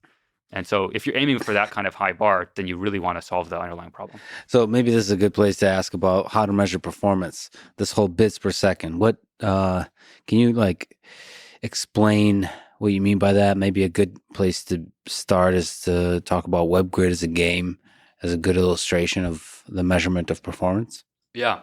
Maybe I'll take one zoom out step there, which is just explaining why we care to measure this at all. So again, our goal is to provide the user the ability to control the computer as well as I can, and hopefully better. And that means that they can do it at the same speed as what I can do. It means that they have access to all the same functionality that I have, including all those little details like command tab, command space, all this stuff. They need to be able to do it with their brain. And with the same level of reliability as what I can do with my muscles. And that's a high bar. And so we intend to measure and quantify every aspect of that to understand how we're progressing towards that goal. There's many ways to measure BPS, by the way. This isn't the only way. But we present the user a grid of targets, and basically we compute a score, which is dependent on how fast and accurately they can select, and then how small are the targets. And the more targets that are on the screen, the smaller they are, the more information you present per click. And so if you think about it from an information theory point of view, you can communicate across different information theoretic channels. And one such channel is a typing interface, you could imagine, that's built out of a grid, just like a software keyboard on the screen. And bits per second is a measure that's computed by taking the log of the number of targets on the screen. You can subtract 1 if you care to model a keyboard, because you have to subtract 1 for the delete key on the keyboard. But log of the number of targets on the screen times the number of correct selections minus incorrect, divided by some time window, for example, 60 seconds. And that's sort of the standard way to measure a cursor control task in academia. And all credit in the world goes to this great professor, Dr. Shenoy of Stanford, who came up with that task. And he's also one of my inspirations for being in the field. So all the credit in the world to him for coming up with a standardized metric to facilitate this kind of bragging rights that we have now to say that Noland is the best in the world at this task with its BCI. It's very important for progress that you have standardized metrics that people can compare across different techniques and approaches. How well does this do? So yeah, big kudos to him and to all the team at Stanford. So for Noland and for me playing this task, there's also different modes that you can configure this task. So the Webgrid task can be presented as just sort of a left click on the screen, or you could have targets that you just dwell over, or you could have targets that you left, right click on. You could have targets that are left, right click, middle click, scrolling, clicking and dragging. You can do all sorts of things within this general framework. But the simplest, purest form is just blue targets show up on the screen. Blue means left click. That's the simplest form of the game.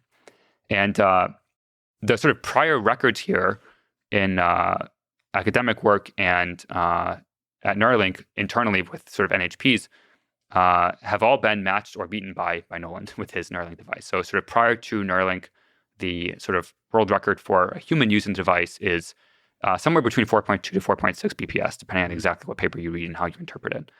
Noland's current record is 8.5 BPS. And again, the sort of median Neuralinker performance is 10 BPS. So you can think of it roughly as he's 85% the level of control of a median Neuralinker using their cursor to select blue targets on the screen. And I think there's a very interesting journey ahead to get us to that same level of 10 BPS performance. It's not the case that sort of the tricks that got us from 4 to 6 BPS and then 6 to 8 BPS are going to be the ones that get us from 8 to 10. And in my view, the core challenge here is really the labeling problem. It's how do you understand at a very, very fine resolution what the user is attempting to do. And I highly encourage folks in academia to work on this problem. What's the journey with Noland on that quest of increasing the BPS on Webgrid? In March, you said that he selected 89,285 targets in Webgrid. Yep. So he loves this game. He's really serious about improving his performance in this game. So what is that journey of trying to figure out how to improve that performance? How much can that be done on the decoding side? How much can that be done on the calibration side? How much can that be done on the Noland side of like figuring out how to convey his intention more cleanly? Yeah, no, this is a great question. So in my view, one of the primary reasons why Noland's performance is so good is because of Noland. Mm-hmm. Noland is extremely focused and very energetic. He'll play Webgrid sometimes for like 4 hours in the middle of the night, like from 2 a.m. to 6 a.m. He'll be playing Webgrid just because he wants to push it to the limits of what he can do. And, this is not us like asking him to do that. I want to be clear. Like we're not saying, hey, you should play Webgrid tonight. We just gave him the game as part of our research, and he is able to play independently and practice whenever he wants. And he really pushes hard to push the technology to the absolute limit. And he views it as like, his job really to make us be the bottleneck. And boy, has he done that well. And so that's the first thing to acknowledge is that, he is extremely motivated to make this work. I've also had the privilege to meet other, clinical trial participants from BrainGate and other trials, and they very much share the same attitude of like, they view this as their life's work to, advance the technology as much as they can. And if that means selecting targets on the screen for 4 hours from 2 a.m. to 6 a.m., then so be it. And there's something extremely admirable about that that's worth calling out. Okay, so now how do you sort of get from where he started, which is no cursor control, to 8 BPS? So, I mean, when he started, there's a huge amount of learning to do on his side and our side to figure out what's the most intuitive control for him. And the most intuitive control for him is you have to find the set intersection of what do we have the signal to decode. So we don't pick up, every single neuron in the motor cortex, which means we don't have representation for every part of the body. So there may be some signals that we have better sort of decode performance on than others. For example, on his left hand, we have a lot of difficulty distinguishing his left ring finger from his left middle finger. Mm-hmm. But on his right hand, we have a good control and good modulation detected from the neurons that we're able to record for his pinky and his thumb and his index finger. So you can imagine how these different, subspaces of modulated activity intersect with what's the most intuitive for him. And this has evolved over time. So once we gave him the ability to calibrate models on his own, he was able to go and explore various different ways to imagine controlling the cursor. For example, he could imagine controlling the cursor by wiggling his wrist side to side, or by moving his entire arm. I think at one point he did his feet. He tried like a whole bunch of stuff to explore the space of what is the most natural way for him to control the cursor that at the same time is easy for us to decode. Just to clarify, it's through the body mapping procedure that you're able to figure out which finger he can move? Yes, that's one way to do it. Maybe one nuance of when he's doing it, he can imagine many more things than we represent in that visual on the screen. Mm-hmm. So we show him sort of abstractly, here's a cursor. You figure out what works the best for you. And we obviously have hints about what will work best from that body mapping procedure of, we know that this particular action we can represent well, but it's really up to him to go and explore and figure out what works the best. But at which point does he no longer visualize the movement of his body and is just visualizing the movement of the cursor? Yeah. How quickly does he go from, how quickly does he get there? So this happened on a Tuesday. I remember this day very clearly because at some point during the day, it looked like he wasn't doing super well. Like it looked like the model wasn't performing super well and he was like getting distracted.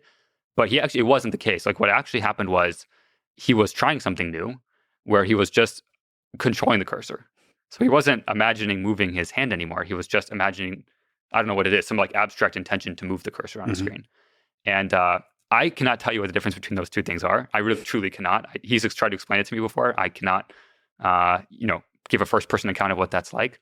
But the expletives that he uttered in that moment were, enough to suggest that it was a very qualitatively different experience for him to just have direct neural control over a cursor.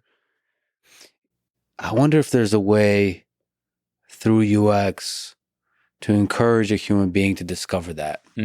Because he discovered it, like you said to me, that he's a pioneer. So he discovered that on his own through all of this, the process of trying to move the cursor with different kinds of intentions. But that is clearly a really powerful thing to arrive at, which is to let go of trying to control the fingers and the hand and control the actual digital device with your mind. That's right. UX is how it works. And the ideal UX is one that the user doesn't have to think about what they need to do in order to get it done. It just does it. That is so fascinating. But I wonder on the biological side, how long it takes for the brain to adapt. Yeah. So is it just simply learning like high level software, or is there like a neuroplasticity component where like the brain is adjusting slowly? Yeah, the truth is I don't know. Yeah. I'm very excited to see with sort of the second participant that we implant what the journey is like for them, because we'll have learned a lot more. Potentially we can help them understand and explore that direction more quickly. This is something I didn't, this wasn't me prompting Noland to go try this. He was just exploring how to use his device and figured it out himself. But now that we know that that's a possibility, that maybe there's a way to, for example, hint the user, don't try super hard during calibration. Just do something that feels natural, or just directly control the cursor. Don't imagine explicit action. And from there, we should be able to hopefully understand how this is for somebody who has not experienced that before. Maybe that's the default mode of operation for them. You don't have to go through this intermediate phase of explicit motions. Or maybe if that naturally happens for people, you can just occasionally encourage them to allow themselves to move the cursor. Right. Actually, sometimes just like with a 4-minute mile, just the knowledge that that's possible. Yes. Pushes you to do it. Enables you to do it. And then it becomes trivial. And then it also makes you wonder, this is the cool thing about humans. Once there's a lot more human participants, they will discover things that are possible. Yes. And share their experiences. Yeah, and share each it. other. And that because of them sharing it, they'll be able to do it. All of a sudden, that's unlocked for everybody. Yeah. Because just the knowledge sometimes is the thing that enables it to do it. Yeah. I mean, and just to comment on that too, like we've probably tried like 1,000 different ways to do various aspects of decoding. And now we know like what the right subspace is to continue exploring further. Again, thanks to Noland and the many hours he's put into this. And so even just that help constrain sort of the beam search of different approaches that we could explore really helps accelerate for the next person, the set of things that we'll get to try on day one, how fast we hope to get them to useful control, how fast we can enable them to use it independently and to get value out of the system. So yeah, massive hats off to Noland and all the participants that came before him to make this technology a reality. So how often are the updates to the decoder? Because Noland mentioned there's a new update that we're working on, and that in the stream he said he plays the snake game because it's like super hard. It's a good way for him to test like how good the update is. So, and he says like sometimes the update is a step backwards. It's like it's a constant like iteration. So how often, like what does the update entail? Is it mostly on the decoder side? Yeah, a couple comments. So one is, it's probably worth drawing distinction between sort of research sessions where we're actively trying different things to understand like what the best approach is, versus sort of independent use where we wanted to have ability to just go use the device how anybody would want to use their MacBook. And so what he's referring to is, I think, usually in the context of a research session where we're trying, many, many different approaches to, even unsupervised approaches like we talked about earlier to try to come up with better ways to estimate his true intention and more accurately decode it. And in those scenarios, I mean, we try in any given session, he'll sometimes work for like 8 hours a day. Yeah. And so that can be, hundreds of different models that we would try in that day, like a lot of different things. Now, it's also worth noting that we update the application he uses quite frequently. I think, sometimes up to like 4 or 5 times a day, we'll update his application with different features or bug fixes or feedback that he's given us. So he's a very articulate person who is part of the solution. He's not a complaining person. He says, hey, here's this thing that I've discovered is not optimal in my flow. Here's some ideas how to fix it. Let me know what your thoughts are. Let's figure out how to solve it. And it often happens that those things are addressed within a couple hours of him giving us his feedback. That's the kind of iteration cycle we'll have. And so sometimes at the beginning of the session, he'll give us feedback, and at the end of the session, he's he's giving us feedback on the next iteration of that process or that setup. That's fascinating because one of the things you mentioned that there was 271 pages of notes Yes. taken from the BCI sessions, and this was just in March. So one of the amazing things about human beings that they can provide, especially ones who are smart and excited and all like positive and good vibes, like Noland, that they can provide feedback, continuous feedback. Yeah. It also requires, just to brag on the team a little bit, I work with a lot of exceptional people, and it requires the team being absolutely laser focused on the user and what will be the best for them. And it requires like a level of commitment of, okay, this is what the user feedback was. I have all these meetings. We're going to skip that today and we're going to do this. Mm-hmm. That level of focus, commitment is, I would say, underappreciated in the world. And also, you obviously have to have the talent to be able to execute on these things effectively. And we have that in loads.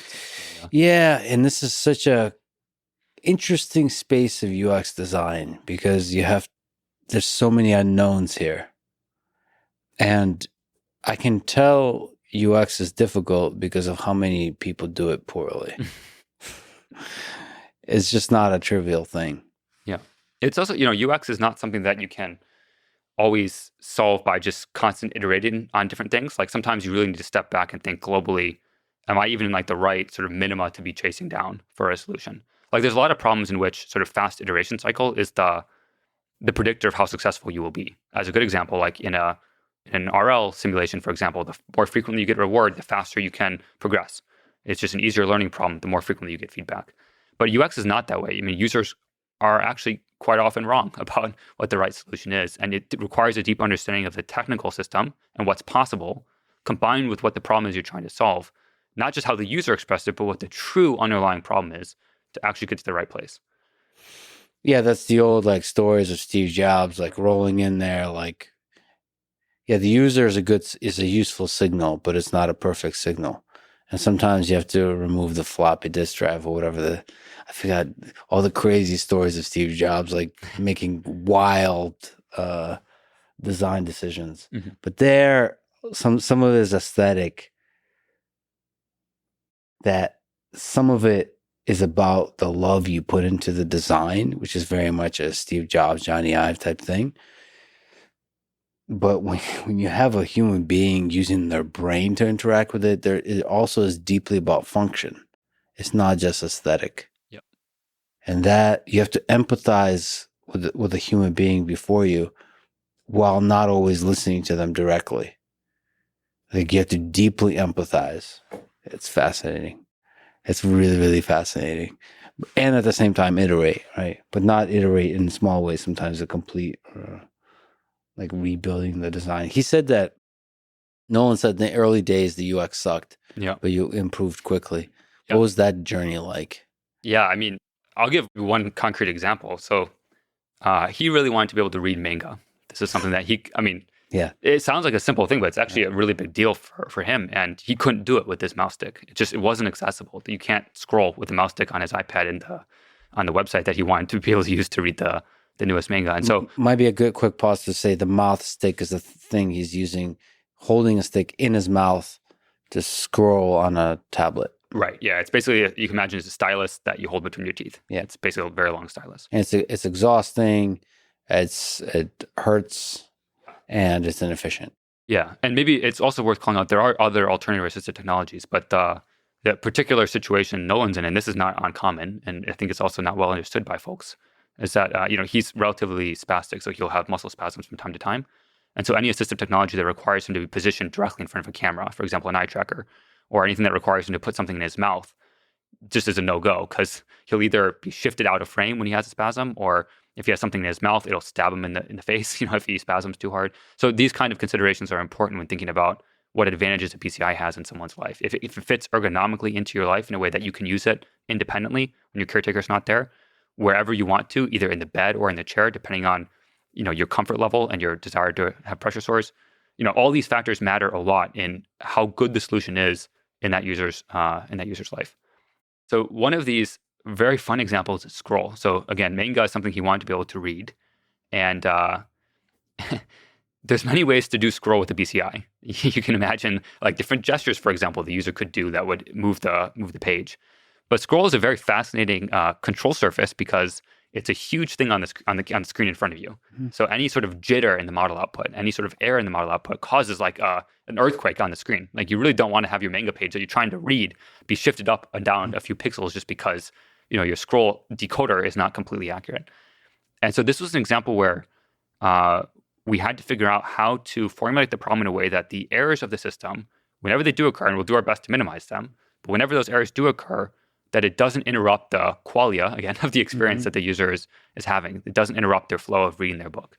And so what we ended up building is this really brilliant feature. This is a teammate named Ruse who worked on this really brilliant work called Quick Scroll. And Quick Scroll basically looks at the screen and it identifies where on the screen are scroll bars. And it does this by deeply integrating with macOS to understand where are the scroll bars actively present on the screen using the sort of accessibility tree that's available to macOS apps. And we identified where those scroll bars are, and we provided a BCI scroll bar. And the BCI scroll bar looks similar to a normal scroll bar, but it behaves very differently in that once you sort of move over to it, your cursor sort of morphs onto it. It sort of attaches or latches onto it. And then once you push up or down in the same way that you would use a push to control, the normal cursor, it actually moves the screen for you. So it's basically like remapping the velocity to a scroll action. And the reason that feels so natural and intuitive is that when you move over to attach to it, it feels like magnetic. So you're like sort of stuck onto it. And then it's one continuous action. You don't have to like switch your imagined movement. You sort of snap onto it and then you're good to go. You just immediately can start pulling the page down or pushing it up. And even once you get that right, there's so many little nuances of how the scroll behavior works to make it natural and intuitive. So one example is momentum. Like when you scroll a page with your fingers on the screen, you actually have some like flow. Like it doesn't just stop right when you lift your finger up. The same is true with BCI scroll. So we had to spend some time to figure out what are the right nuances when you don't feel the screen under your fingertip anymore. What is the right sort of dynamic or what's the right amount of page give, if you will, when you push it to make it flow the right amount for the user to have a natural experience reading their book. And there's a million, I could tell you like there's so many little minutiae of how exactly that scroll works that we spent probably like a month getting right to make that feel extremely natural and easy for the user to navigate. Even the scroll on a smartphone with your finger feels extremely natural and pleasant. And it probably takes an extremely long time to get that right. And actually the same kind of visionary UX design that we're talking about. Don't always listen to the users, but also listen to them, and also have like visionary, big, like throw everything out, think from first principles, but also not. Yeah. By the way, it just makes me think that scroll bars on the desktop probably have stagnated and never taken that, like, because the snap, same as it's like snap to grid, snap to scroll bar action you're talking about is something that could potentially be extremely useful in the desktop setting. Yeah. Even just for users to just improve the experience. Because the current scroll bar experience on the desktop is horrible. Yeah. It's hard to find, hard to control. There's not a momentum. There's and the intention should be clear. When I start moving towards a scroll bar, there should be a snapping to the scroll bar action. But of course, maybe I'm okay paying that cost, but there's hundreds of millions of people paying that cost nonstop. But anyway, but in this case, this is necessary because there's an extra cost paid by Noland for the jitteriness. So you have to switch between the scrolling and the reading. There has to be a phase shift between the two. Like when you're scrolling. Right. So that is one drawback of the current approach. Maybe one other just sort of case study here. So again, UX is how it works, and we think about that holistically from like even the feature detection level of what we detect in the brain to how we design the decoder, what we choose to decode, to then how it works once it's being used by the user. So another good example in that sort of how it works once they're actually using the decoder, the output that's displayed on the screen is not just what the decoder says. It's also a function of what's going on the screen. Mm-hmm. So we can understand, for example, that when you're trying to close a tab, that very small, stupid little X that's extremely tiny, which is hard to get precisely hit if you're dealing with sort of a noisy output of the decoder, we can understand that is a small little X you might be trying to hit and actually make it a bigger target for you. Similar to how when you're typing on your phone, if you're used to like the iOS keyboard, for example, it actually adapts the target size of individual keys based on an underlying language model. So it'll actually understand that if I'm typing, hey, I'm going to see L, it'll make the E key bigger because it knows Lex is the person I'm going to go see. Mm-hmm. And so that kind of, predictiveness can make the experience much more smooth, even without, improvements to the underlying decoder or feature detection part of the stack. So we do that with a feature called magnetic targets. We actually index the screen and we understand, okay, these are the places that are, very small targets that might be difficult to hit. Here's the kind of cursor dynamics around that location that might be indicative of the user trying to select it. Let's make it easier. Let's blow up the size of it in a way that makes it easier for the user to sort of snap onto that target. So all these little details, they matter a lot in helping the user be independent in their day-to-day living. So how much of the work on the decoder is generalizable to P2, P3, P4, P5, PN? How do you improve the decoder in a way that's generalizable? Yeah, great question. So the underlying signal we're trying to decode is going to look very different in P2 than in P1. For example, channel number 345 is going to mean something different in user 1 than it will in user 2, just because that electrode that corresponds with channel 345 is going to be next to a different neuron in user 1 versus user 2. But the approaches, the methods, the user experience of how do you get the right sort of behavioral pattern from the user to associate with that neural signal, we hope that will translate over multiple generations of users. And beyond that, it's very, very possible, in fact, quite likely that we've overfit to sort of Noland's user experience desires and preferences. And so what I hope to see is that, when we get a second, third, fourth participant, that we find sort of what the right wide minimas are that cover all the cases, that make it more intuitive for everyone. And hopefully there's a cross-pollination of things where, we didn't think about that with this user because, they can speak. But with this user who just can fundamentally not speak at all, this user experience is not optimal. And that will actually, those improvements that we make there should hopefully translate then to even people who can speak but don't feel comfortable doing so because they're in a public setting like their doctor's office. So the actual mechanism of open loop labeling and then closed loop labeling will be the same and hopefully can generalize across the different users. Correct. As they're doing the calibration step. And the calibration step is pretty cool. I mean, that in itself, the interesting thing about Webgrid, which is like closed loop, it's like fun. I love it when there's like, there used to be kind of an idea of human computation, which is using actions a human would want to do anyway to get a lot of signal from. Yeah. And like Webgrid is that, like a nice video game that also serves as great calibration. It's so funny. I've heard this reaction so many times. Before sort of the, first user was implanted, we had an internal perception that the first user would not find this fun. Yeah. And so we thought really quite a bit actually about like, should we build other games that like are, more interesting for the user so we can get this kind of data and help facilitate research that's, for long duration and stuff like this. It turns out that like people love this game. Yeah. I always loved it, but I didn't know that was a shared perception. Yeah. And just in case it's not clear, Webgrid there's a grid of, let's say 35 by 35 cells, and one of them lights up blue and you have to move your mouse over that and click on it. And if you miss it and it's red, and I played this game for so many hours. So many hours. And what's your record, you said? I think I have the highest at Neuralink right now. My record's 17 BPS. 17 BPS. Which is about, if you imagine that 35 by 35 grid, you're hitting about 100 trials per minute. So 100 correct selections in that 1 minute window. So you're averaging about, between 500, 600 milliseconds per selection. So one of the reasons that I think I struggle with that game is I'm such a keyboard person. So everything is done with the keyboard. If I can avoid touching the mouse, it's great.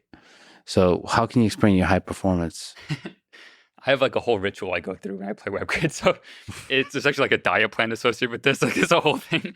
So great. The first thing I have to fast for 5 days. I have to go up to the mountains. Actually, the fasting thing is important. So this is like, focuses the mind. Yeah. It's true. Yeah. It's true. So what I do is I don't eat for a little bit beforehand. And then I'll actually eat like a ton of peanut butter right before I play. And I get like this is a real thing. This is a real thing, yeah. And then it has to be really late at night. This is again a night owl thing I think we share, but it has to be like, midnight, 2 a.m. kind of time window. And I have a very specific like physical position I'll sit in, which is I was homeschooled growing up, and so I did most of my work like on the floor, just like in my bedroom or whatever. And so I have a very specific situation on the floor that I sit and play. And then you have to make sure like there's not a lot of weight on your elbow when you're playing so that you can move quickly. And then I turn the gain of the cursor, so the speed of the cursor way up. So it's like small motions that actually move the cursor. Are you moving with your wrist, or you're never? I move with my fingers. So my wrist is almost completely still. I'm just moving my fingers. Yeah. Those, just on a small tangent. Yeah. Which I've been meaning to go down this rabbit hole of people that set the world record in Tetris. Those folks, they're playing. There's a way to. Did you see this? I've seen There's like a- the three, like all the fingers are moving. Yeah, you could find a way to do it where like it's using a loophole, like a bug that you can do some incredibly fast stuff. So it's along that line, but not quite. But you do realize there'll be like a few programmers right now listening to this who will fast and eat peanut butter. Yeah, and be like, please try break my record. I mean, the reason I did this literally was just because I wanted the bar to be high for the team. Like I wanted the number that we aim for should not be like the median performance. It should be like, it should be able to beat all of us at least. Like that should be the minimum bar. What do you think is possible? Like 20? Yeah, I don't know what the limits. I mean, the limits you can calculate just in terms of like screen refresh rate and like cursor immediately jumping to the next target. But I'm sure there's limits before that with just sort of reaction time and visual perception and things like this. I'd guess it's in the below 40, but above 20, somewhere in there. It's probably the right number to be thinking about. It also matters like how difficult the task is. You can imagine like some people might be able to do like 10,000 targets on the screen and maybe they can do better that way. So there's some like task optimizations you could do to try to boost your performance as well. What do you think it takes for Noland to be able to do above 8.5 to keep increasing that number? You said like every increase in the number might require different improvements in the system. Yeah, I think the nature of this work is, the first answer that's important to say is I don't know.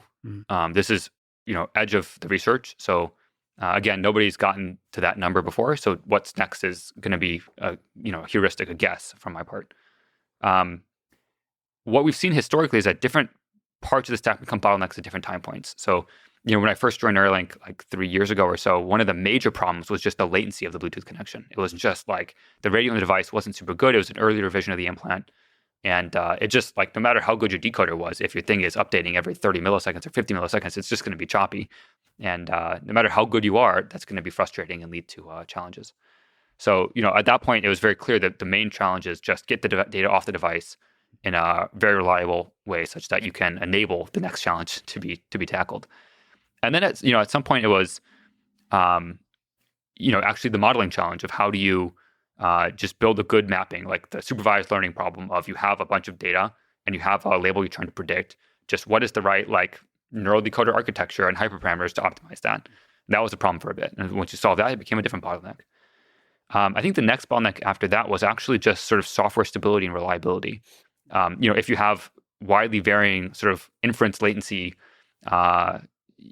in your system, or your app just lags out every once in a while, it decreases your ability to maintain and get in a state of flow, and it basically just disrupts your control experience. And so there's a variety of different software bugs and improvements we made that basically increased the performance of the system, made it much more reliable, much more stable, and led to a state where we could reliably collect data to build better models with. So that was a bottleneck for a while. It's just sort of like the software stack itself. If I were to guess right now, there's sort of two major directions you could think about for improving BPS further. The first major direction is labeling. So labeling is, again, this fundamental challenge of given a window of time where the user is expressing some behavioral intent, what are they really trying to do at the granularity of every millisecond? And that, again, is a task design problem. It's a UX problem. It's a machine learning problem. It's a software problem. It sort of touches all those different domains. The second thing you can think about to improve BPS further is either completely changing the thing you're decoding or just extending the number of things that you're decoding. So this is sort of in the direction of functionality. Basically, you can imagine giving more clicks. For example, a left click, a right click, a middle click, different actions like click and drag, for example, and that can improve the effective bit rate of your communication prosthesis. If you're trying to allow the user to express themselves through any given communication channel, you can measure that with bits per second. But what actually matters at the end of the day is how effective are they at navigating their computer. And so from the perspective of the downstream tasks that you care about, functionality and extending functionality is something we're very interested in, because not only can it improve the sort of number of BPS, but it can also improve the downstream sort of independence that the user has and the skill and efficiency with which they can operate their computer. Would the number of threads increasing also potentially help? Yes. Short answer is yes. It's a bit nuanced how that curve or how that manifests in the numbers. So what you'll see is that if you sort of plot a curve of number of channels that you're using for decode versus either the offline metric of how good you are at decoding or the online metric of sort of in practice how good is the user at using this device, you see roughly a log curve. So as you move further out in number of channels, you get a corresponding sort of logarithmic improvement in control quality and offline validation metrics. The important nuance here is that each channel corresponds with a specific, represented intention in the brain. So, for example, if you have a channel 254, it might correspond with moving to the right. Channel 256 might mean move to the left. If you want to expand the number of functions you want to control, you really want to have a broader set of channels that covers a broader set of imagined movements. You can think of it like kind of like Mr. Potato Man, actually. Like if you had a bunch of different imagined movements you could do, how would you map those imagined movements to input to a computer? You could imagine, handwriting to output characters on the screen. You could imagine just typing with your fingers and have that output text on the screen. You could imagine different finger modulations for different clicks. You can imagine wiggling your big nose for opening some menu, or wiggling your big toe to have like Command Tab occur or something like this. So it's really the amount of different actions you can take in the world depends on how many channels you have and the information content that they carry. Right. So that's more about the number of actions. So actually, as you increase the number of threads, that's more about increasing the number of actions you're able to perform. One other nuance there that is worth mentioning. So again, our goal is really to enable a user with paralysis to control the computer as fast as I can. So that's BPS. With all the same functionality I have, which is what we just talked about, but then also as reliably as I can. Yeah. And that last point is very related to channel count discussion. So as you scale out number of channels, the relative importance of any particular feature of your model input to the output control of the user diminishes, which means that if the sort of neural non-stationarity effect is per channel, or if the noise is independent, such that more channels means on average less output effect, then your reliability of your system will improve. So one sort of core thesis that at least I have is that scaling channel count should improve the reliability of the system without any work on the decoder itself. Can you linger on the reliability here? So first of all, when you say non-stationarity of the signal, which aspect are you referring to? Yeah, so maybe let's talk briefly what the actual underlying signal looks like. So again, I spoke very briefly at the beginning about how when you imagine moving to the right or imagine moving to the left, neurons might fire more or less. And the frequency content of that signal, at least in the motor cortex, is very correlated with the output intention or the behavioral task that the user is doing. You could imagine, actually, this is not obvious, that rate coding, which is the name of that phenomenon, is like the only way the brain could represent information. You can imagine many different ways in which the brain could encode intention. And there's actually evidence, like in bats, for example, that there's temporal codes, so timing codes of like exactly when particular neurons fire is the mechanism of information representation. But at least in the motor cortex, there's a substantial evidence that it's rate coding, or at least one like first order effect is that it's rate coding. So then if the brain is representing information by changing the sort of frequency of a neuron firing, what really matters is sort of the delta between sort of the baseline state of the neuron and what it looks like when it's modulated. And what we've observed, and what has also been observed in academic work, is that baseline rate, sort of if you're to tar the scale, if you imagine that analogy for like measuring, flour or something when you're baking, that baseline state of how much the pot weighs is actually different day to day. And so if what you're trying to measure is how much rice is in the pot, you're going to get a different measurement different days because you're measuring with different pots. So that baseline rate shifting is really the thing that, at least from a first order description of the problem, is what's causing this downstream bias. There can be other effects, nonlinear effects on top of that, but at least at a very first order description of the problem, that's what we observe day to day, is that the baseline firing rate of any particular neuron or observed on a particular channel is changing. So can you just adjust to the baseline to make it relative to the baseline nonstop? Yeah, this is a great question. So with monkeys, we have found various ways to do this. One example way to do this is you ask them to do some behavioral task, like play the game with a joystick. You measure what's going on in the brain. You compute some mean of what's going on across all the input features, and you subtract that in the input when you're doing your BCI session. Works super well. For whatever reason, that doesn't work super well with Noland. I actually don't know the full reason why, but I can imagine several explanations. One such explanation could be that the context effect difference between some open loop task and some closed loop task is much more significant with Noland than it is with a monkey. Maybe in this open loop task, he's watching the Lex Fridman podcast while he's doing the task, or he's whistling and listening to music and talking with his friend and asking his mom what's for dinner while he's doing this task. And so the exact sort of difference in context between those two states may be much larger and thus lead to a bigger sort of generalization gap between the features that you're normalizing at sort of open loop time and what you're trying to use at closed loop time. That's interesting. Just on that point, it's kind of incredible to watch Noland be able to do to multitask, to do multiple tasks at the same time, to be able to move the mouse cursor effectively while talking. and while being nervous because he's talking in front Kicking of my ass in chess too. Yeah. kicking your ass and not worry and talk trash while doing it. Yes. So all at the same time. And yes, if you're trying to normalize to the baseline, that might throw everything off. Boy, is that interesting. Maybe one comment on that too. For folks that aren't familiar with assistive technology, I think there's a common belief that, well, why can't you just use an eye tracker or something like this for helping somebody move a mouse on the screen? And it's a really a fair question, and one that I actually was not confident before sort of Noland that this was going to be a profoundly transformative technology for people like him. And I'm very confident now that it will be, but the reasons are subtle. It really has to do with ergonomically how it fits into their life. Mm-hmm. Even if you can just offer the same level of control as what they would have with an eye tracker or with a mouse stick, but you don't need to have that thing in your face. You don't need to be positioned a certain way. You don't need your caretaker to be around to set it up for you. You can activate it when you want, how you want, wherever you want. That level of independence is so game-changing for people. It means that they can text a friend at night privately without their mom needing to be in the loop. Mm-hmm. It means that they can open up, and browse the internet at 2 a.m. when nobody's around to set their iPad up for them. This is a profoundly game-changing thing for folks in that situation. And this is even before we start talking about folks that, may not be able to communicate at all or ask for help when they want to. This can be potentially the only link that they have to the outside world. And that one doesn't, I think, need explanation of why that's so impactful. You mentioned neural decoder. How much machine learning is in the decoder? How much magic? How much science? How much art? How difficult is it to come up with a decoder that figures out what these sequence of spikes mean? Yeah, good question. There's a couple different ways to answer this. So maybe I'll zoom out briefly first, and then I'll go down one of the rabbit holes. So the zoomed out view is that building the decoder is really the process of building the data set plus compiling it into the weights. And each of those steps is important. The direction, I think, of further improvement is primarily going to be in the data set side of how do you construct the optimal labels for the model. But there's an entirely separate challenge of then how do you compile it into the best model. And so I'll go briefly down the second rabbit hole. One of the main challenges with designing the optimal model for BCI is that offline metrics don't necessarily correspond to online metrics. Mm-hmm.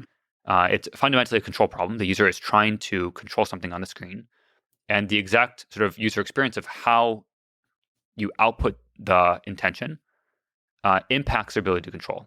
So, for example, if you just look at validation loss as predicted by your model, there can be multiple ways to achieve the same validation loss. Not all of them are equally controllable by the end user. And so it might be as simple as saying, you could just add auxiliary loss terms that help you capture the thing that actually matters. But this is a very complex, nuanced process. So how you turn the labels into the model is more of a nuanced process than just a standard supervised learning problem. One very fascinating anecdote here, we've tried many different sort of neural network architectures that translate brain data to velocity outputs, for example. And one example that's stuck in my brain from a couple years ago now is at one point we were using just fully connected networks to decode the brain activity. We tried an A/B test where we were measuring the relative performance in online control sessions of sort of 1D convolution over the input signal. So if you imagine per channel, you have a sliding window that's producing some convolve feature for each of those input sequences for every single channel simultaneously. You can actually get better validation metrics, meaning you're fitting the data better and it's generalizing better in offline data if you use this convolutional architecture. You're reducing parameters. It's sort of a standard procedure when you're dealing with time series data. Now, it turns out that when using that model online, the controllability was worse, was far worse, even though the offline metrics were better. And there can be many ways to interpret that, but what that taught me at least was that, hey, it's at least the case right now that if you were to just throw a bunch of compute at this problem and you were trying to sort of hyperparameter optimize or, let some GPT model hard code or come up with or invent many different solutions, if you were just optimizing for loss, it would not be sufficient, which means that there's still some inherent modeling gap here. There's still some artistry left to be uncovered here of how to get your model to scale with more compute. And that may be fundamentally a labeling problem, but there may be other components to this as well. Is it data constraint at this time? Which is what it sounds like. How do you get a lot of good labels? Yeah, I think it's data quality constrained, not necessarily data quantity constrained. But even just the quantity, because it has to be trained on the interactions. I guess there's not that many interactions. Yeah, so It depends what version of this you're talking about. So if you're talking about, like, let's say the simplest example of just 2D velocity, then I think, yeah, data quality is the main thing. If you're talking about how to build a sort of multifunction output that lets you do all the inputs to the computer that you and I can do, then it's actually a much more sophisticated, nuanced modeling challenge, because now you need to think about not just when the user is left clicking, but when you're building the left click model, you also need to be thinking about how to make sure it doesn't fire when they're trying to right click or when they're trying to move the mouse. So one example of an interesting bug from like sort of week one of a PCI with Noland was when he moved the mouse, the click signal sort of dropped off a cliff, and when he stopped, the click signal went up. So again, there's a contamination between the two inputs. Another good example was at one point he was trying to do sort of a left click and drag, and the minute he started moving, the left click signal dropped off a cliff. So again, because there's some contamination between the two signals, you need to come up with some way to either in the data set or in the model build robustness against this kind of you think of it like overfitting, but really it's just that the model has not seen this kind of variability before.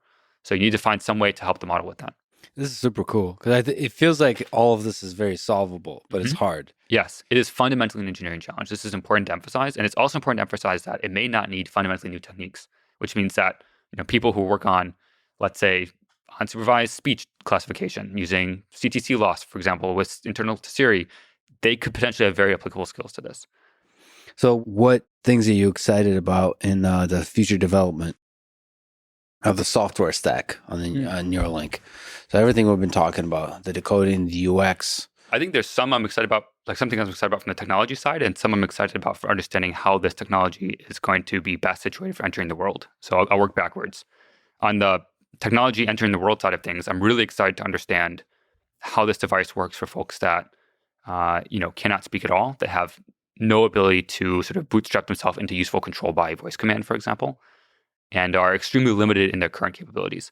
I think that will be an incredibly useful signal for us to understand, really what is an existential threat for all startups, which is product market fit. Does this device have the capacity and potential to transform people's lives in the current state? And if not, what are the gaps? And if there are gaps, how do we solve them most efficiently?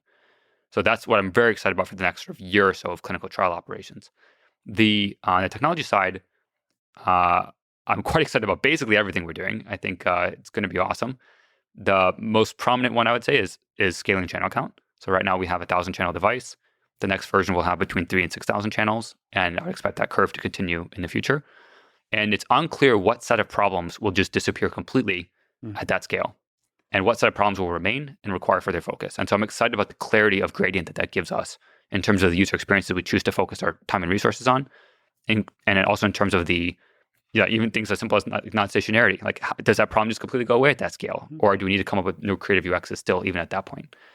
And also, when we get to that time point, when we start expanding out dramatically the set of functions that you can output from one brain, how to deal with all the nuances of both the user experience of not being able to feel the different keys under your fingertips, but still needing to be able to modulate all of them in synchrony to achieve the thing you want. And again, you don't have that properly set to feedback loop. So how can you make that intuitive for a user to control a high dimensional control surface without feeling the thing physically? I think that's going to be a super interesting problem. I'm also quite excited to understand, do these scaling laws continue? Like, as you scale channel count, how much further out do you go before that saturation point is truly hit? And it's not obvious today. I think we only know what's in the sort of interpolation space. We only know what's between 0 and 1024, but we don't know what's beyond that. And then there's a whole sort of like range of interesting sort of neuroscience and brain questions, which is when you stick more stuff in the brain in more places, you get to learn much more quickly about what those brain regions represent. And so I'm excited about that fundamental neuroscience learning, which is also important for figuring out how to most efficiently insert electrodes in the future. So yeah, I think all those dimensions I'm really, really excited about. And that doesn't even get close to touching the sort of software stack that we work on every single day and what we're working on right now. Yeah, it seems virtually impossible to me that 1,000 electrodes is where it saturates. It feels like this would be one of those silly notions in the future where obviously you should have millions of electrodes, and this is where like the true breakthroughs happen. Yep. You tweeted, Oh, some thoughts are most precisely described in poetry. Why do you think that is? I think it's because the information bottleneck of language is pretty steep, and yet you're able to reconstruct in the other person's brain more effectively without being literal. Like if you if you can express a sentiment such that in their brain they can reconstruct the actual true underlying meaning and beauty of the thing that you're trying to get across, the generator function in their brain is more powerful than what language can express. And so the mechanism of poetry is really just to feed or seed that generator function. So being literal sometimes is a suboptimal compression for the thing you're trying to convey. And it's actually in the process of the user going through that generation that they understand what you mean. Like that's the beautiful part. It's also like when you look at a beautiful painting, like it's not the pixels of the painting that are beautiful. It's the thought process that occurs when you see that, the experience of that actually is the thing that matters. Yeah, it's resonating with some deep thing within you that the artist also experienced and was able to convey that through the pixels. Right. And that's actually going to be relevant for full-on telepathy. You know, it's like if you just read the poetry literally, that doesn't say much of anything interesting. It requires a human to interpret it.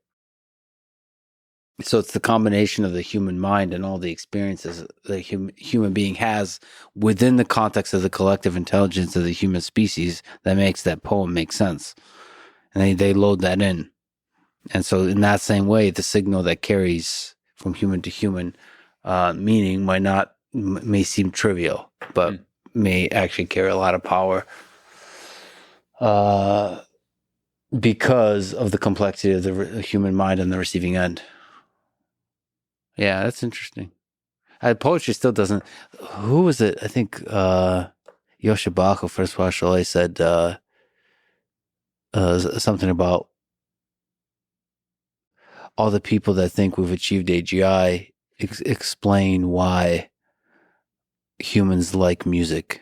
Oh yeah, and until the AGI likes music, you haven't achieved AGI or something like that. Do you not think that's like some next token entropy surprise kind of thing going on there? I don't know. I don't know either. I listen to a lot of classical music and also read a lot of poetry. And yeah, I do wonder if like there is some element of the next token surprise factor going on there. Yeah, maybe. Because I mean, like a lot of the tricks in both poetry and music are like basically you have some repeated structure and then you do like a twist. Yeah. Like it's like, okay, verse or like clause 1, 2, 3 is one thing. And then clause 4 is like, okay, now we're on to the next theme. Yeah. And they kind of play with exactly when the surprise happens and the expectation of the user. And that's even true like through history as musicians evolve music, they take like some known structure that people are familiar with and they just tweak it a little bit. Like they tweak it and add a surprising element. This is especially true in classical music heritage. But that's what I'm wondering. Like, is it all just entropy? Like so breaking structure or breaking symmetry is something that humans seem to like. Maybe as simple as that. Yeah, and I mean, great artists copy, and they also, knowing which rules to break is the important part. And that, fundamentally, it must be about the listener of the piece. Like, which rule is the right one to break? It's about the user or the audience member perceiving that as interesting. What do you think is the meaning of human existence? There's a TV show I really like called The West Wing. And in The West Wing, there's a character, he's the president of the United States, who's having a discussion about the Bible with one of their colleagues. And the colleague says something about, the Bible says X, Y, and Z. And the president says, yeah, but it also says A, B, C. And person says, do you believe the Bible to be literally true? And the president says, yes, but I also think that neither of us are smart enough to understand it. I think to like the analogy here for the meaning of life is that largely we don't know the right question to ask. And so I think I'm very aligned with sort of the Hitchhiker's Guide to the Galaxy version of this question, which is basically if we can ask the right questions, it's much more likely we find the meaning of human existence. And so in the short term, as a heuristic in the sort of search policy space, we should try to increase the diversity of people asking such questions, or generally of consciousness and conscious beings asking such questions. So again, I think I will take the I don't know card here, but say I do think there are meaningful things we can do that improve the likelihood of answering that question. It's interesting how much value you assign to the task of asking the right questions. That's the main thing, is not the answers, is the questions. This point, by the way, is driven home in a very painful way when you try to communicate with someone who cannot speak. Because a lot of the time, the last thing to go is they have the ability to somehow, wiggle a lip or move something that allows them to say yes or no. And in that situation, it's very obvious that what matters is, are you asking them the right question to be able to say yes or no to? Wow, that's powerful. Well, Bliss, thank you for everything you do. And thank you for being you. And thank you for talking today. Thank you. Thanks for listening to this conversation with Bliss Chapman.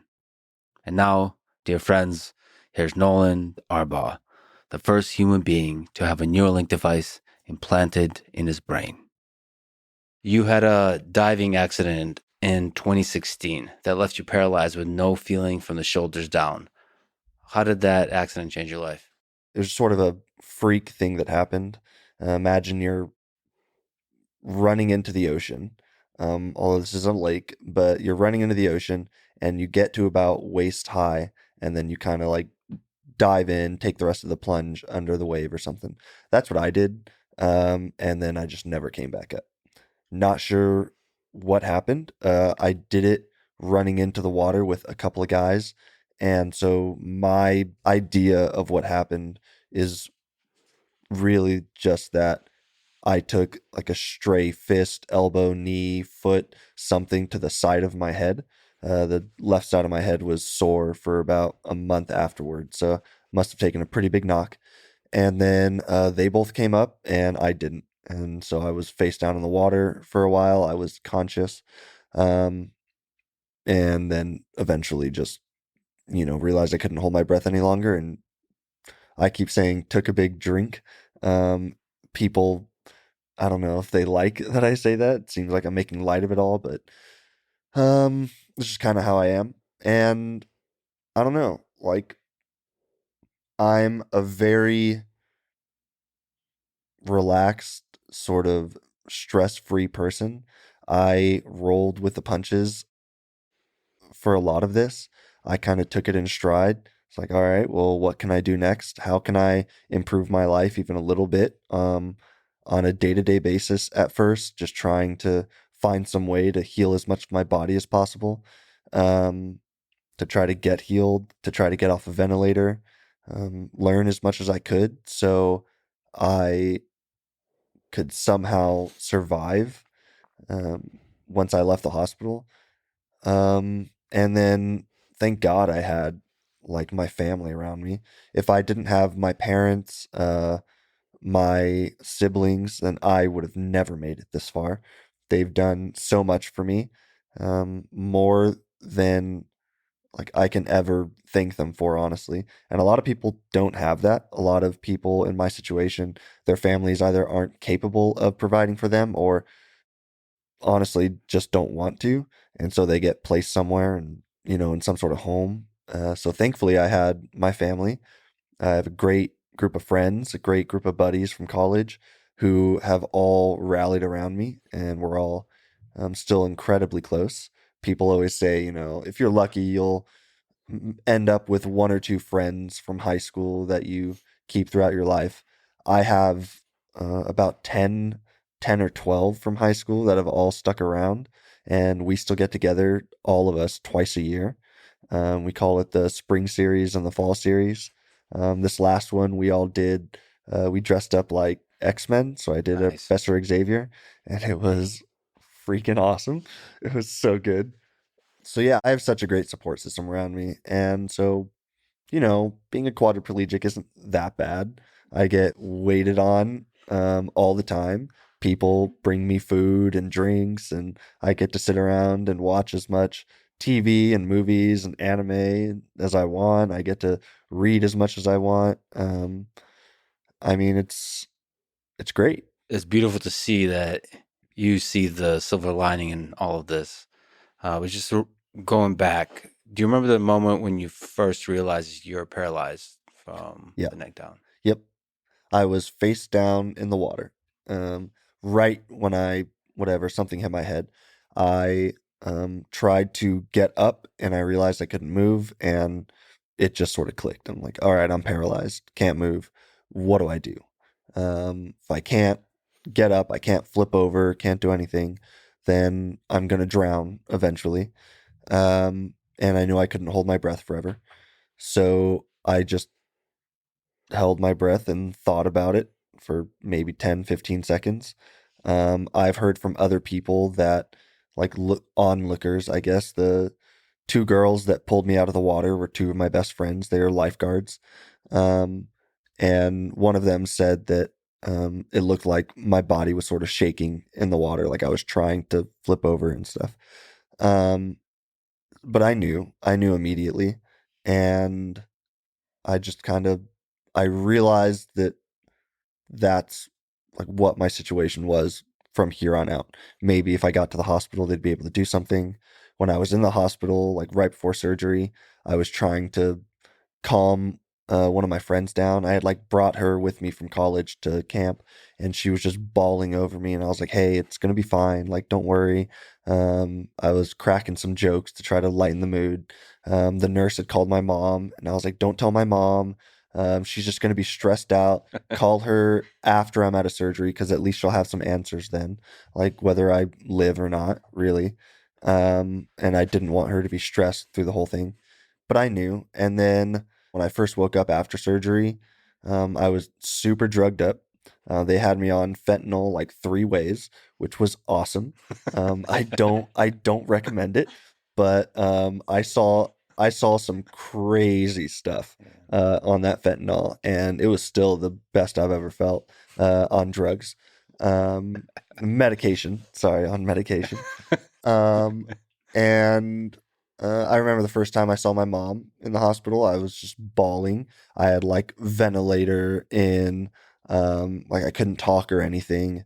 And I just started crying because it was more like seeing her.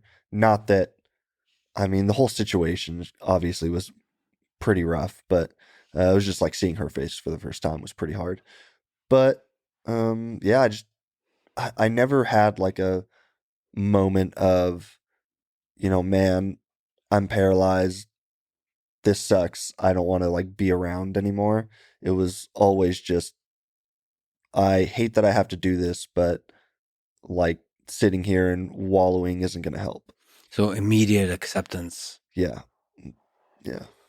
Has there been low points along the way? Yeah, sure. I mean, there are days when I don't really feel like doing anything. Not so much anymore. Like not for the last couple years. I don't really feel that way. I've um more so just wanted to try to do anything possible to make my life better at this point. But at the beginning, there were some ups and downs. There were some really hard things to adjust to. Um, First off, just like the first couple months, the amount of pain I was in was really, really hard. I mean, I remember screaming at the top of my lungs in the hospital because I thought my legs were on fire. And obviously, I can't feel anything, but it's all nerve pain. And so that was a really hard night. I asked them to give me as much pain meds as possible. They're like, "You've had as much as you can have, so just kind of deal with it. Go to a happy place," sort of thing. So that was a pretty low point.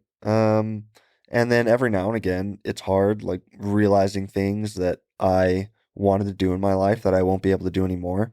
Um, I always wanted to be a husband and father, and I just don't think that I could do it now as a quadriplegic. Maybe it's possible, but I'm not sure I would ever put someone I love through that, like having to take care of me and stuff. Um, Not being able to, go out and play sports. I was a huge athlete growing up, so that was pretty hard. Just little things too, when I realize I can't do them anymore. Like there's something really special about being able to hold a book and smell a book, like the feel, the texture, the smell, like as you turn the pages, like I just love it. I can't do it anymore. And it's little things like that. The 2-year mark was pretty rough. 2 years is when they say you will get back basically as much as you're ever going to get back as far as movement and sensation goes. And so for the first 2 years, that was the only thing on my mind, was like try as much as I can to move my fingers, my hands, my feet, everything possible to try to get sensation and movement back. And then when the 2-year mark hit, so June 30th, 2018, I was really sad that that's kind of where I was. And then just randomly here and there, but I was never like depressed for long periods of time. Just it never seemed worthwhile to me. What gave you strength?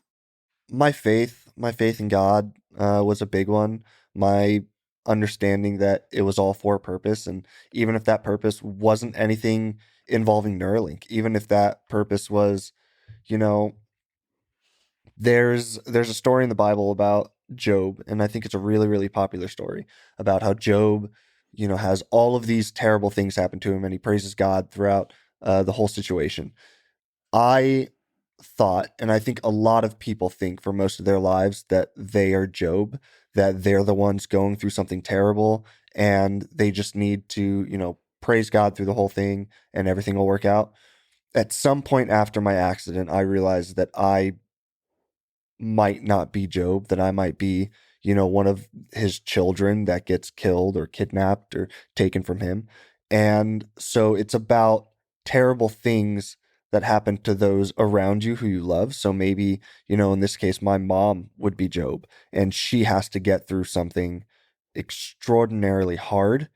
And I just need to try and make it as best as possible for her, because she's the one that's really going through this massive trial.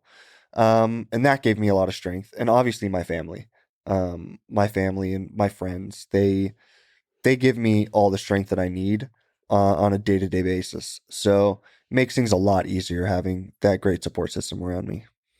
From everything I've seen of you online, your streams, and the way you are today, I really admire, let's say, your unwavering positive outlook on life.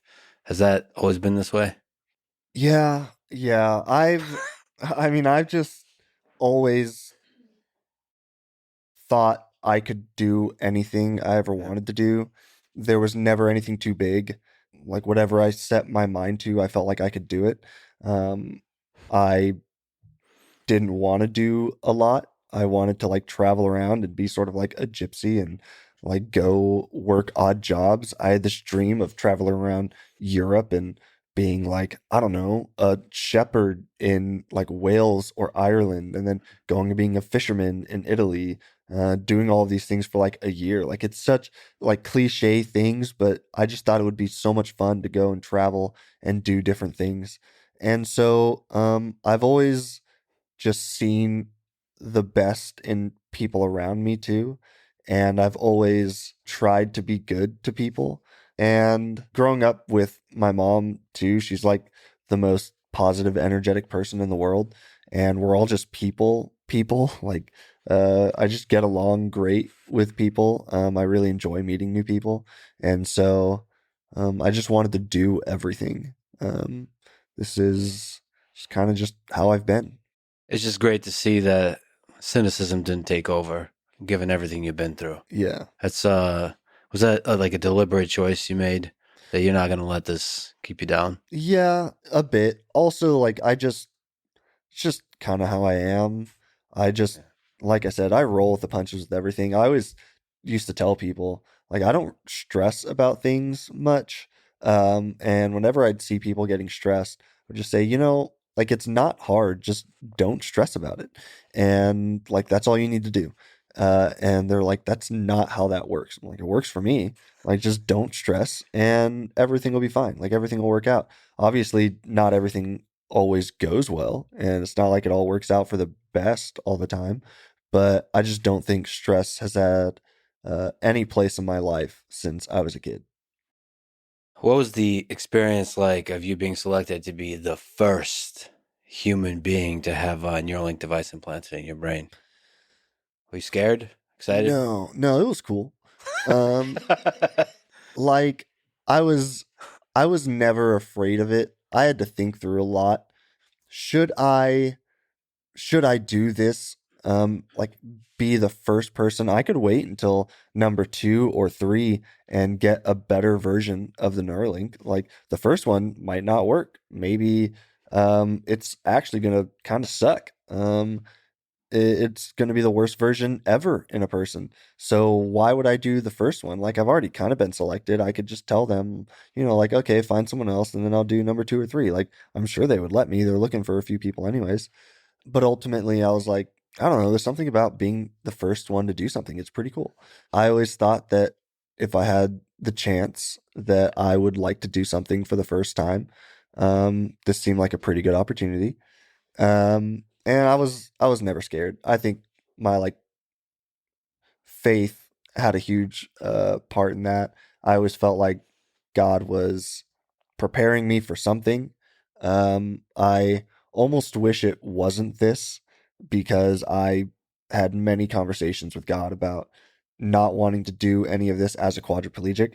I told him, I'll go out and talk to people. I'll go out and travel the world and talk to, stadiums, thousands of people, give my testimony. I'll do all of it, but like, heal me first. Don't make me do all of this in a chair. That sucks. And I guess he won that argument.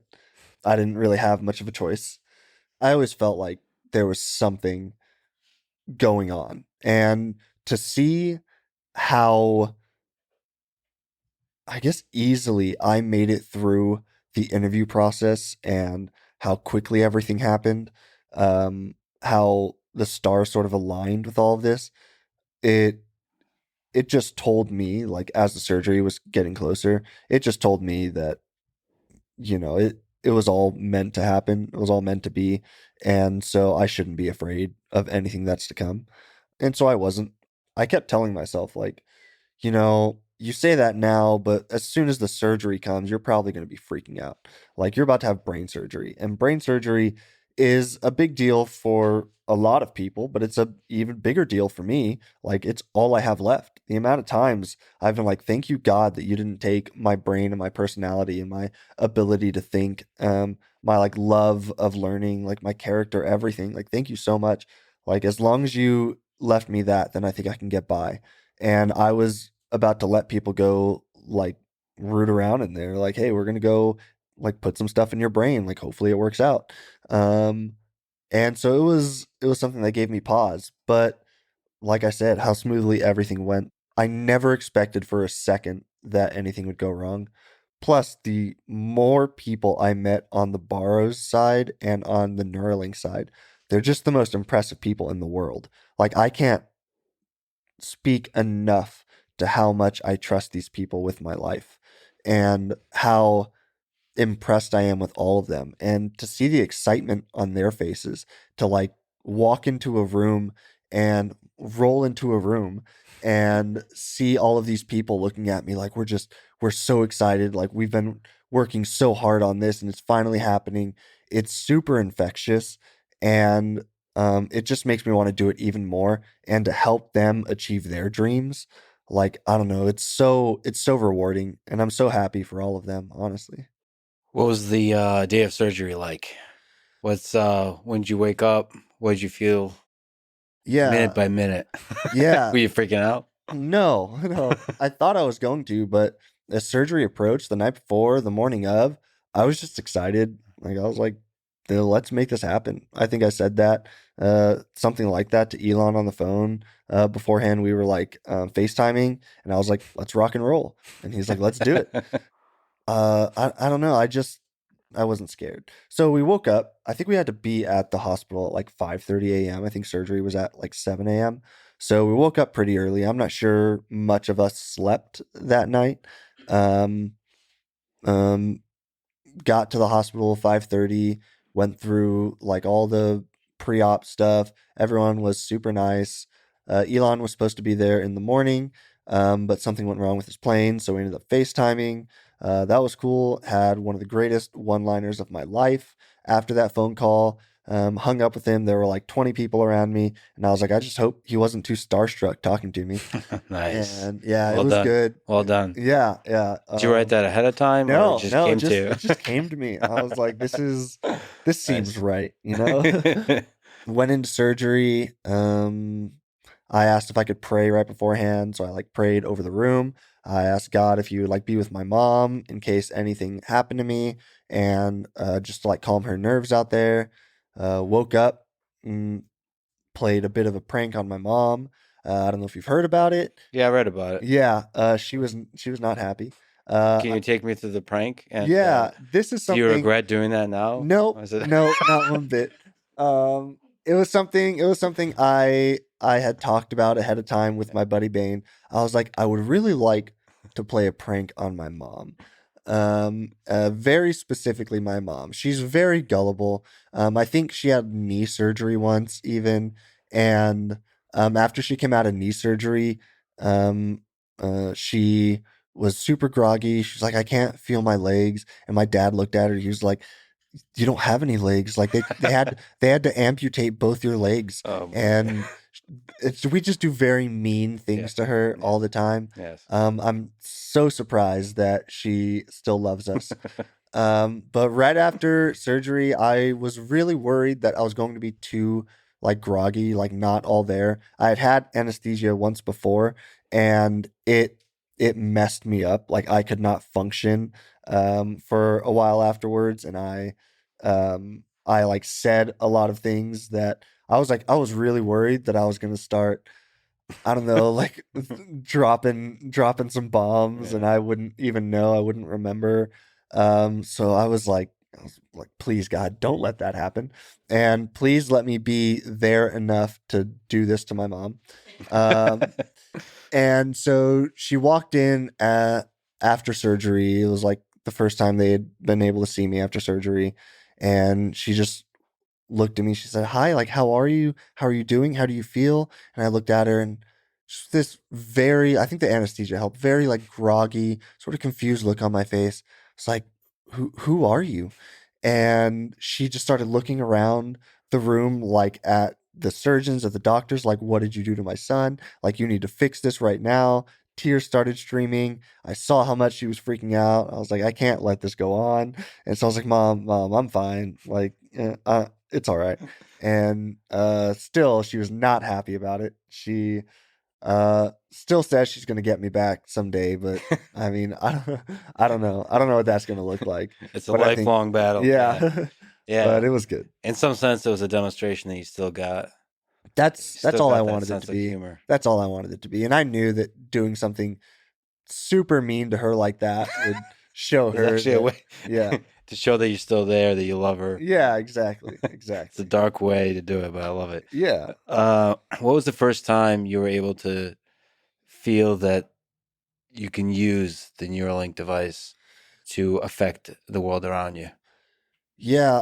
The first little taste I got of it was actually not too long after surgery.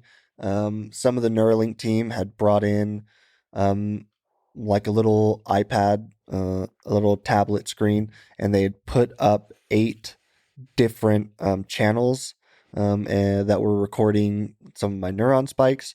And they put it in front of me. They're like, this is like real time, your brain firing. I was like, that's super cool.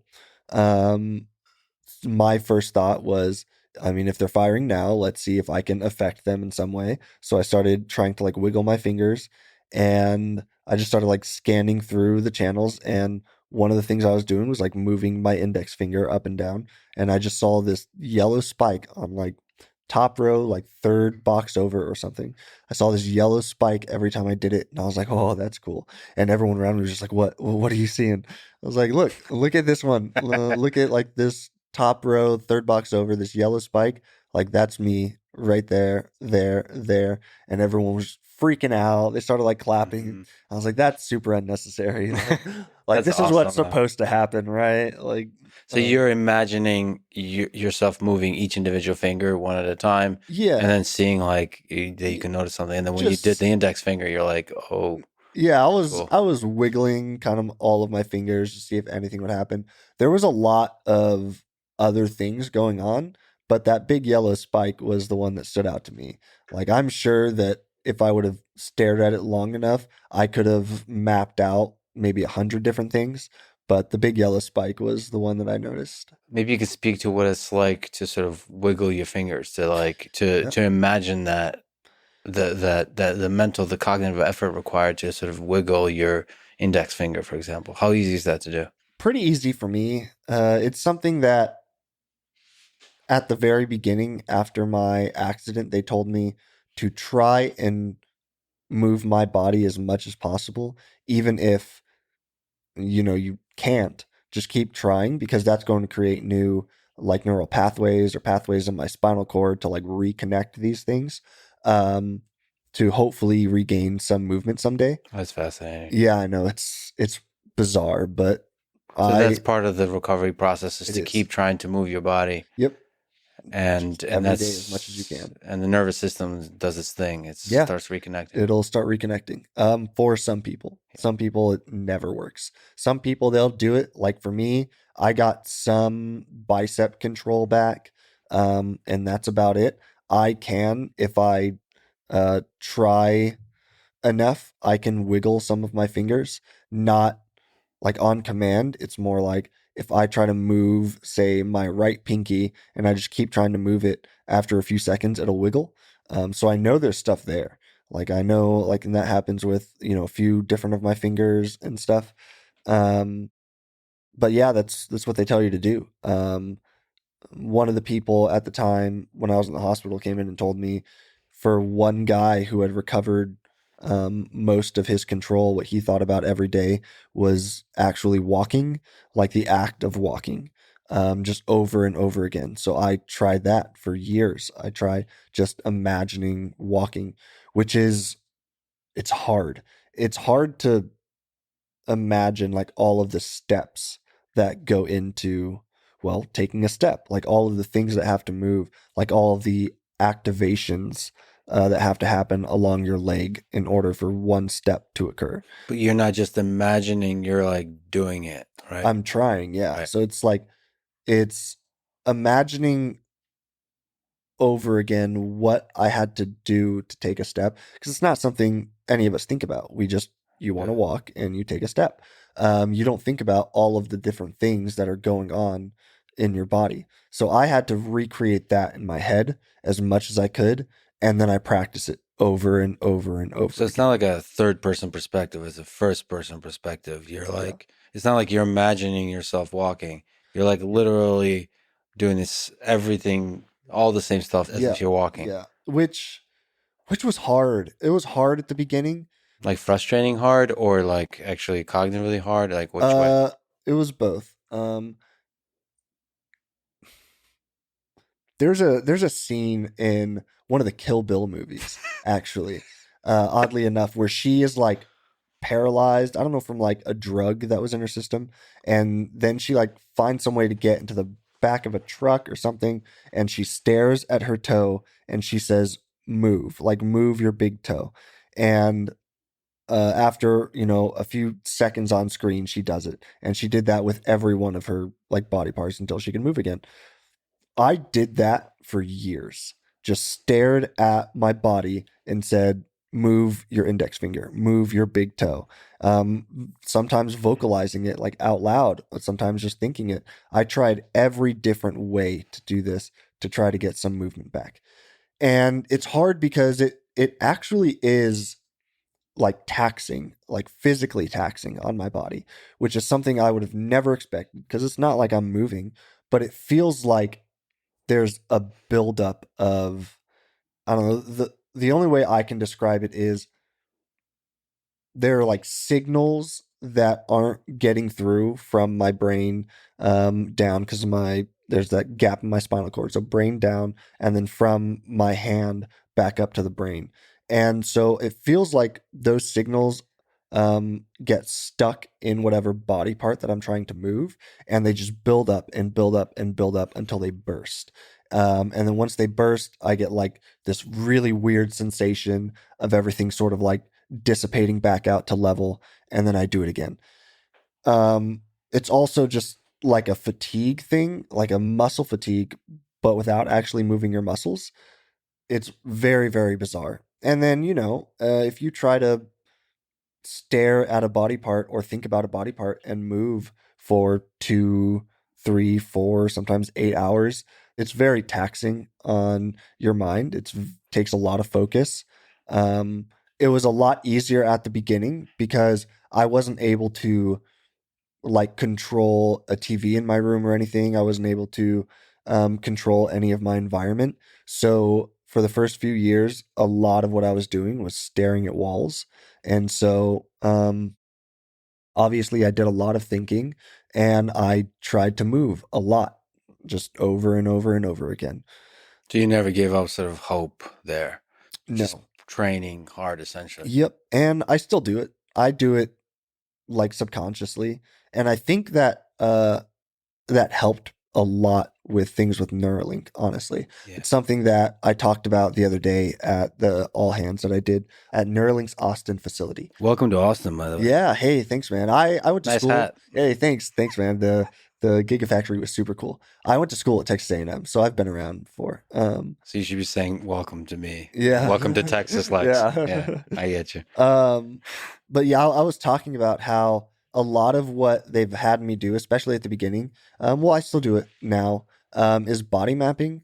So like there will be a visualization of a hand or an arm on the screen, and I have to do that motion, and that's how they sort of train the algorithm to like understand what I'm trying to do. And so it made things very seamless for me, I think. That's really, really cool. So Yeah. it's amazing to know because I've learned a lot about the body mapping procedure. Yeah. With the interface and everything like that. It's cool to know that you've been essentially like training to be like world class at that task. Yeah. Yeah. I don't know if other quadriplegics, like other paralyzed people, give up. I hope they don't.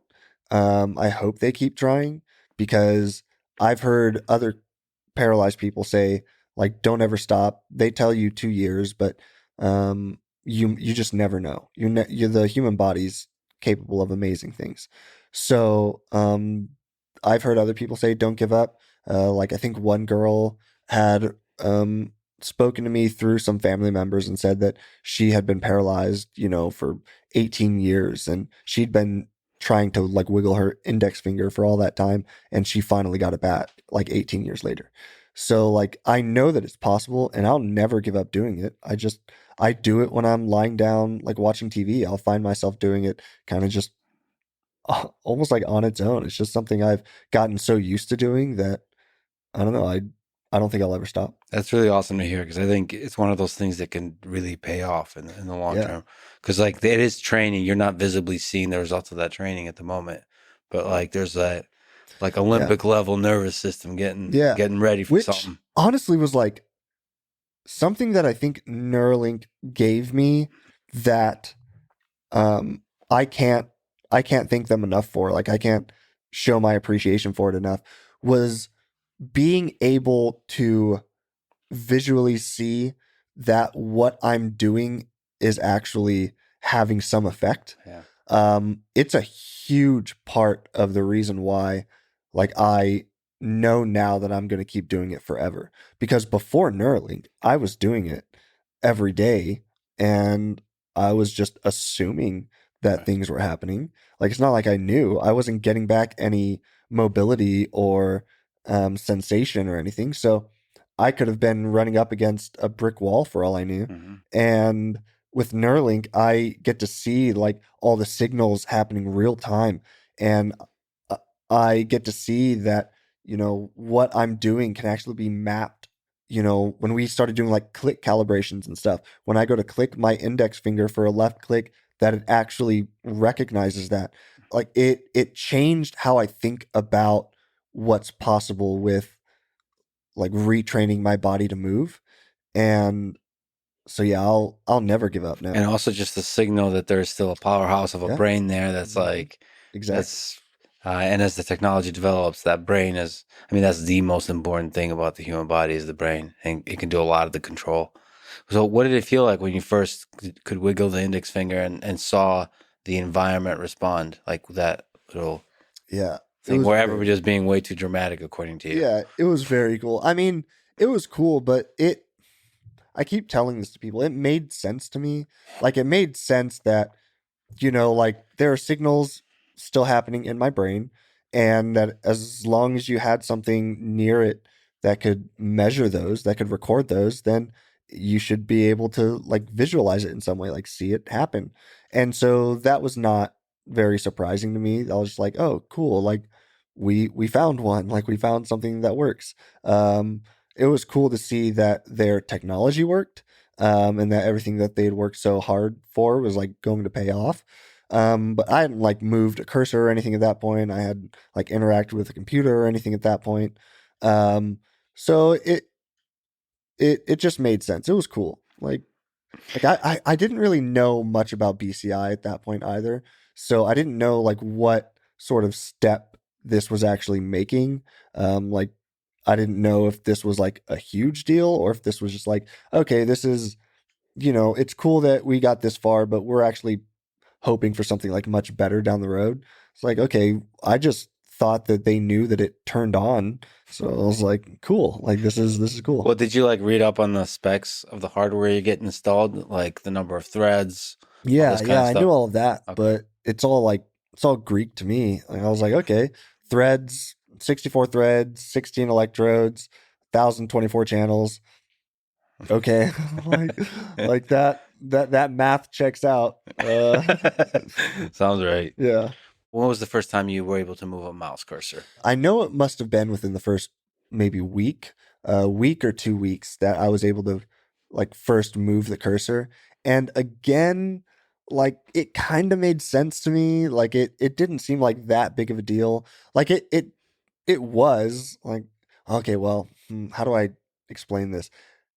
When everyone around you starts clapping for something that you've done, Yeah. it's easy to say, okay, like I did something cool. Yeah. Like that was impressive in some way.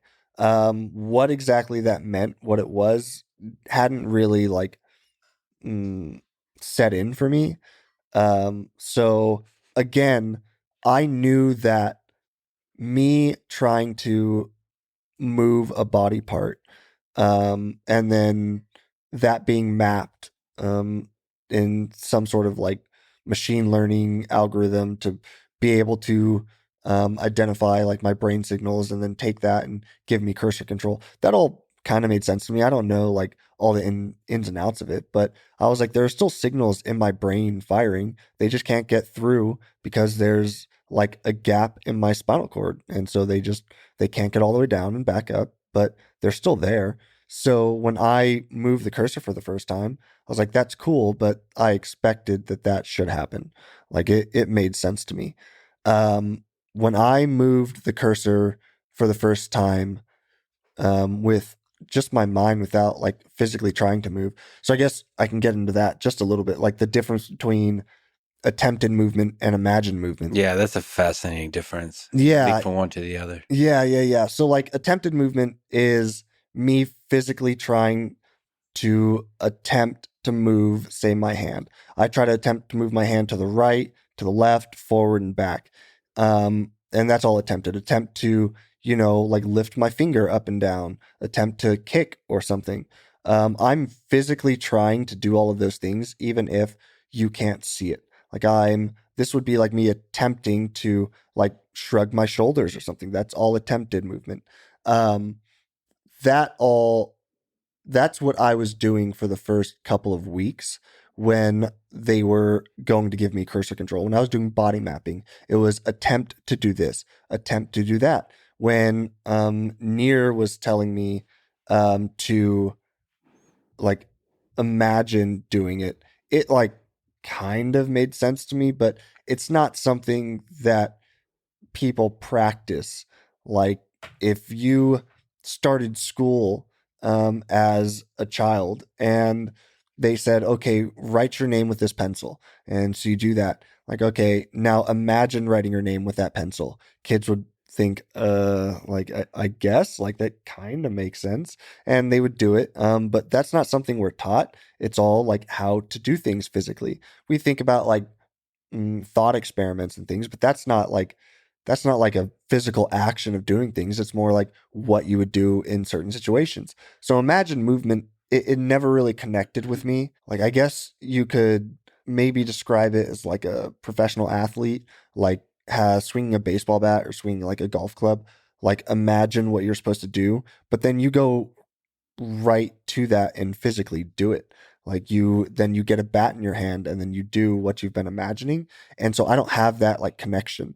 So telling me to imagine something versus attempting it. It just, there wasn't a lot that I could do there mentally. I just kind of had to accept what was going on and try.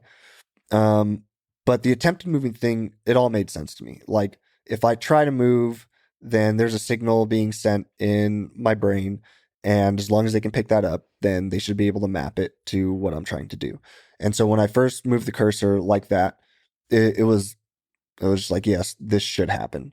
Like I'm not surprised by that. But can you clarify, is there supposed to be a difference between imagined movement and attempted movement? Yeah, just that in imagined movement, you're not attempting to move at all. So it's You're like visualizing yourself doing it. And then theoretically, is that supposed to be a different part of the brain that lights up in those two different situations? Yeah, not necessarily. I think all these signals can still be represented in motor cortex, but the difference I think has to do with the naturalness of imagining something versus Got it. attempting it, and sort of the fatigue of that over time. And by the way, on the mic is Bliss. So like this is just different ways to prompt you to kind of get to the thing that you arrived at. Yeah. Attempted movement does sound like the right thing to try. Yeah. I mean, it makes sense to me. Because imagine for me, I would start visualizing, like in my mind, visualizing. Attempted, I would actually start trying to like. Yeah. I did like combat sports my whole life, like wrestling. When I'm imagining a move, I'm like moving my muscle. Exactly. Like there is a bit of an activation almost versus like visualizing yourself like a picture doing it. Yeah, it's something that I feel like naturally anyone would do. Mm-hmm. If you try to tell someone to imagine doing something, they might close their eyes and then start physically doing it. But it's just didn't click. Yeah, it's hard. It was very hard at the beginning. But attempted worked. Attempted worked. It worked just like it should work, like a charm. Remember there was like one Tuesday we were messing around, and I forget what swear word you used, but there was a swear word that came out of your mouth when you figured out you could just do the direct cursor control. Yeah, that's it. It blew my mind, like no pun intended, blew my mind when I first moved the cursor just with my thoughts and not attempting to move. It's something that I found like over the couple of weeks, like building up to that, that as I get better cursor controls, like the model gets better, then it gets easier for me to like I don't have to attempt as much to move it. And part of that is something that I'd even talked with them about when I was watching the signals of my brain one day. I was watching when I like attempted to move to the right, and I watched the screen as like I saw the spikes. Like I was seeing the spike, the signal was being sent before I was actually attempting to move. I imagine just because, when you go to say move your hand or any body part, that signal gets sent before you're actually moving, has to make it all the way down and back up before you actually do any sort of movement. So there's a delay there. And I noticed that there was something going on in my brain before I was actually attempting to move, that my brain was like anticipating what I wanted to do. And that all started sort of, I don't know, like percolating in my brain. Like it was just sort of there, like always in the back, like that's so weird that it could do that. It kind of makes sense, but I wonder what that means as far as like using the Neuralink. And, and then as I was playing around with the attempted movement and playing around with the cursor, and I saw that like as the cursor control got better, that it was anticipating my movements and what I wanted it to do, like cursor movements, what I wanted it to do a bit better and a bit better. And then one day I just randomly, as I was playing Webgrid, I like looked at a target before I had started like attempting to move. I was just trying to like get over, like train my eyes to start looking ahead, like, okay, this is the target I'm on, but if I look over here to this target, I know I can like maybe be a bit quicker getting there. And I looked over and the cursor just shot over. It was wild. Like I had to take a step back. Like I was like, this should not be happening. All day I was just smiling. I was so giddy. I was like, guys, do you know that this works? Like I can just think it and it happens. Which like they'd all been saying this entire time. Like, I can't believe like you're doing all this with your mind. I'm like, yeah, but is it really with my mind? Like I'm attempting to move and it's just picking that up. So it doesn't feel like it's with my mind. But when I moved it for the first time like that, it was, oh man, it made me think that this technology, that what I'm doing is actually way more impressive than I ever thought. It was way cooler than I ever thought. And it just opened up a whole new world of possibilities of like what could possibly happen with this technology and what I might be able to be capable of with it. Because you had felt for the first time like this was digital telepathy, like Yeah. you're controlling a digital device with your mind. Yep. I mean, that's a real moment of discovery. That's really cool. Like you've discovered something. I've seen like scientists talk about like a big aha moment, like Nobel Prize winning. They'll have this like, holy crap. Yeah. Like, that's what whoa. That's what it felt like. Like I didn't feel like I felt like I had discovered something, but for me, maybe not necessarily for like the world at large or like this field at large. It just felt like an aha moment for me. Like, oh, this works. Like obviously it works. And so that's what I do like all the time now. I kind of intermix the attempted movement and imagined movement. I do it all like together because I've found that there is some interplay with it that maximizes efficiency with the cursor. So it's not all like one or the other. It's not all just I only use attempted or I only use like imagined movements. It's more I use them in parallel, and I can do one or the other. I can just completely think about whatever I'm doing, but I don't know. I like to play around with it. I also like to just experiment with these things. Like every now and again, I'll get this idea in my head, like, I wonder if this works. And I'll just start doing it. And then afterwards, I'll tell them, by the way, I wasn't doing that like you guys wanted me to. I thought of something and I wanted to try it. And so I did. It seems like it works. So maybe we should like explore that a little bit. So I think that discovery is not just for you, at least from my perspective. That's a discovery for everyone else who ever uses a Neuralink, that this is possible. Yeah. Like, I don't think that's an obvious thing that this is even possible. It's like, I was saying to Bliss earlier, it's like the 4-minute mile. People thought it was impossible to run a mile in 4 minutes. And once the first person did it, then everyone just started doing it. So like just to show that it's possible, that paves the way to like anyone can now do it. That's a thing that's actually possible. You don't need to do the attempted movement. You can just go direct. Yeah. That's Yeah. crazy. It is crazy. It is crazy. Yeah. For people who don't know, can you explain how the Link app works? You have an amazing stream on the topic. Your first stream, I think, on X, describing the app. Can you just describe how it works? Yeah, so it's just an app that Neuralink created to help me interact with the computer.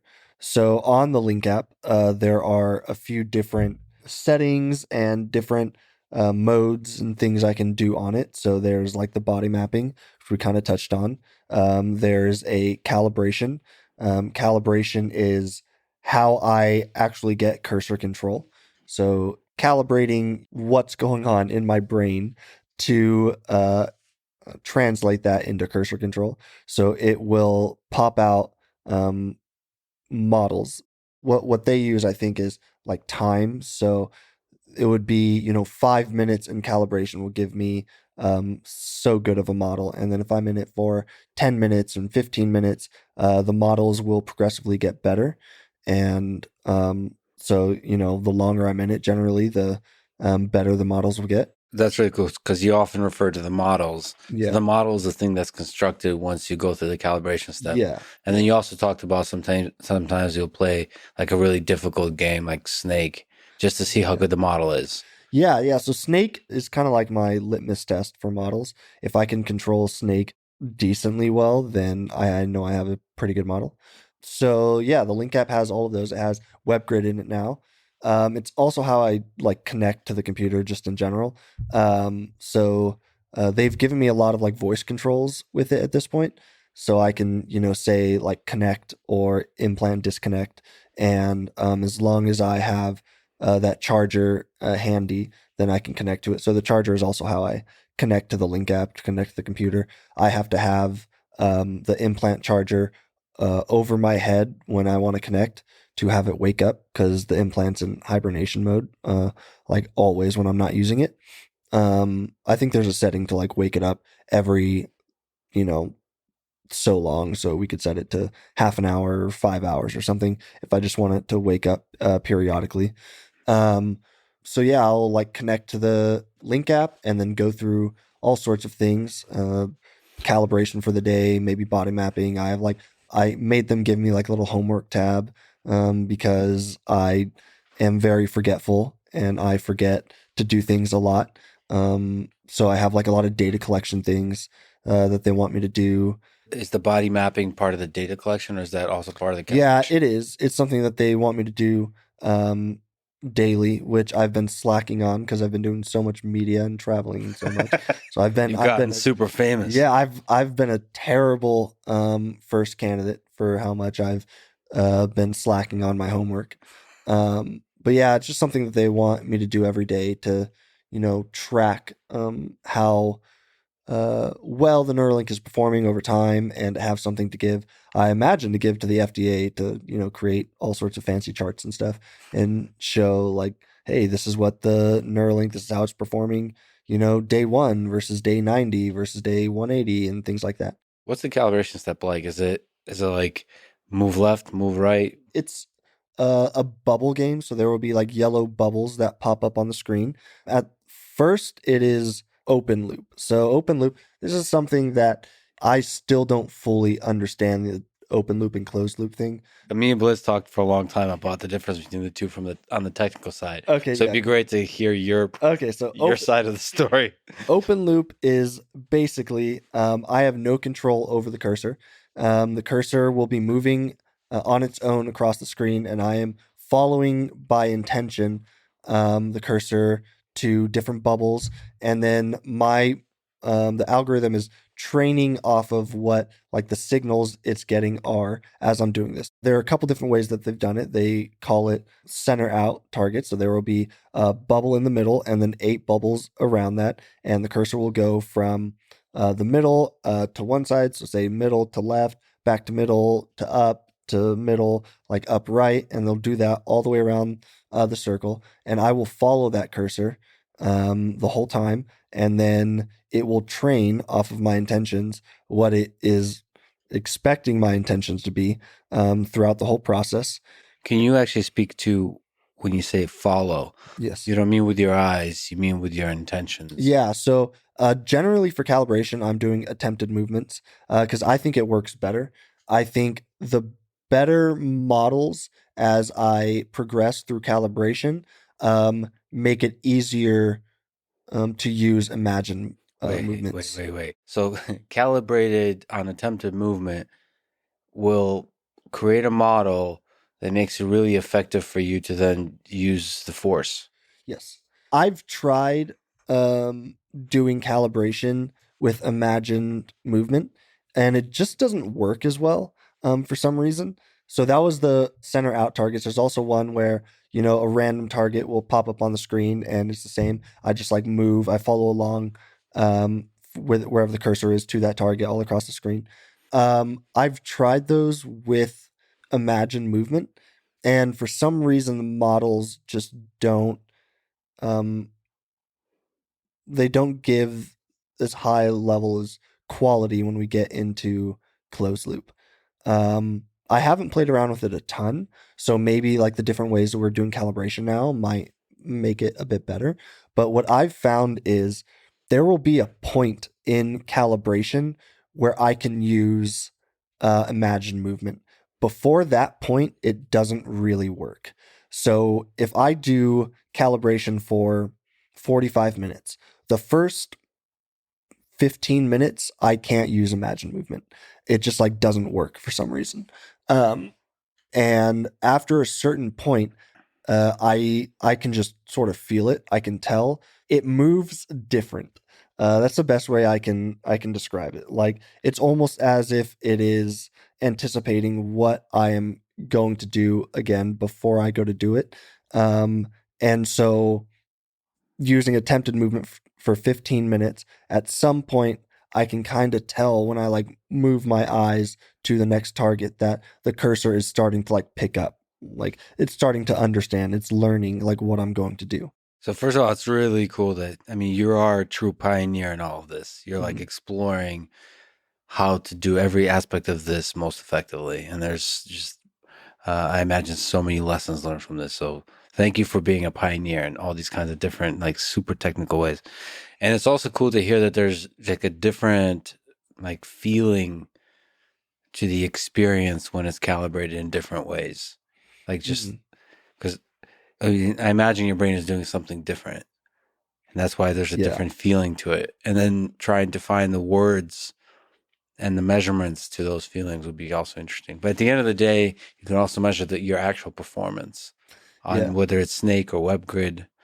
You can see like what actually works well. And you're saying for the open loop calibration, the attempted movement works best for now. Yep. So the open loop, you don't get the feedback that's something that you did something. Yeah, Is that frustrating? Or? No, it makes sense to me. Like we've done it with a cursor and without a cursor in open loop. So sometimes it's just say for like the center out, the you'll start calibration with a bubble lighting up, and I push towards that bubble, and then when that bubble, when it's pushed towards that bubble for say 3 seconds, the bubble will pop, and then I come back to the middle. So I'm doing it all just by my intentions. Like that's what it's learning anyway. So it makes sense that as long as I follow what they want me to do, like follow the yellow brick road, that it'll all work out. You're full of great references. Is the bubble game fun? Like, yeah, they always feel so bad making me do calibration. Like, oh, we're about to do, a 40-minute calibration. I'm like, all right, like, do you guys want to do 2 of them? Like, I'm always asking to, like, whatever they need, I'm more than happy to do. And it's not bad. Like, I get to lie there and, or sit in my chair and like do these things with some great people. I get to have great conversations. I can give them feedback. I can talk about all sorts of things. I could throw something on my TV in the background and kind of like split my attention between them. Like it's not bad at all. I don't. Is there mind a score that you get? Like, can you do better on the bubble game? No, I would love that. I would love. Yeah. Writing down suggestions from Noland. That's make it more fun, gamified. Yeah, that's one thing that I really, really enjoy about Webgrid is because I'm so competitive. Like the higher the BPS, the higher the score, I know the better I'm doing. And so if I think I've asked at one point one of the guys, like if he could give me some sort of numerical feedback for calibration, like I would like to know what they're looking at. Like, oh, it is, we see like this number while you're doing calibration. And that means, at least on our end, that we think calibration is going well. And I would love that because I would like to know if what I'm doing is going well or not. But then they've also told me like, yeah, not necessarily like 1-to-1. It doesn't actually mean that calibration is going well in some ways. So it's not like 100%, and they don't want to like skew what I'm experiencing or want me to change things based on that if that number isn't always accurate to like how the model will turn out or how like the end result. That's at least what I got from it. One thing I do, I have asked them, and something that I really enjoy striving for is towards the end of calibration, there is like a time between targets. And so I like to keep like at the end, that number as low as possible. So at the beginning, it can be, 4, 5, 6 seconds between me popping bubbles. But towards the end, I like to keep it below like 1.5, or if I could get it to like 1 second between like bubbles, because in my mind, that translates really nicely to something like Webgrid, where I know if I can hit a target 1 every second, that I'm doing real well. There you go. That's a way to get a score on the calibrations, like the speed. Yeah. How quickly can you get from bubble to bubble? Yeah. So there's the open loop, and then it goes to the closed loop. The closed loop, can already start giving you a sense because you're getting feedback of like Yeah. how good the model is. Yeah, so closed loop is when I first get cursor control, and how they've described it to me, someone who does not understand this stuff. I am the dumbest person in the room every time I'm with Well, any for of the these guys. humility, I appreciate it. Yeah. Is that I am closing the loop. So I am actually now the one that is like finishing the loop of whatever this loop is. I don't even know what the loop is. They've never told me. They just say there is a loop, and at one point it's open and I can't control, and then I get control and it's closed. So I'm finishing the loop. So how long the calibration usually take? You said like 10, 15 minutes. Well, yeah, That- they're trying to get that number down pretty low. That's what we've been working on a lot recently, is getting that down as low as possible. So that way, if this is something that people need to do on a daily basis, or if some people need to do on a like every other day basis or once a week, they don't want people to be sitting in calibration for long periods of time. I think they wanted to get it down 7 minutes or below. At least where we're at right now. It'd be nice if you never had to do calibration. So we'll get there at some point, I'm sure. The more we learn about the brain, and I think that's the dream. I think right now, for me to get like really, really good models, I'm in calibration 40 or 45 minutes. And I don't mind. Like I said, they always feel really bad, but if it's going to get me a model that can like break these records on Webgrid, I'll stay in it for flipping 2 hours. Let's talk business. So Webgrid. I saw a presentation where Bliss said by March you selected 89,000 targets in Webgrid. Can you explain this game? What is Webgrid, and what does it take to be a world-class performer in Webgrid as you continue to break world records? Yeah. It's like a gold medalist talk. Well, Yeah, where do I begin? I'd like to thank Exactly. everyone who's helped me get here, my coaches, my parents, for driving me to practice every day at 5 a.m. I'd like to thank God, and just overall my dedication to my craft. The interviews with athletes are always like that exact. Yeah. It's like that template. Yeah. So Webgrid is a grid yeah. of cells. It's literally just a grid. They can make it as big or small as you can make a grid. A single box on that grid will light up and you go and click it. And it is a way for them to benchmark how good a BCI is.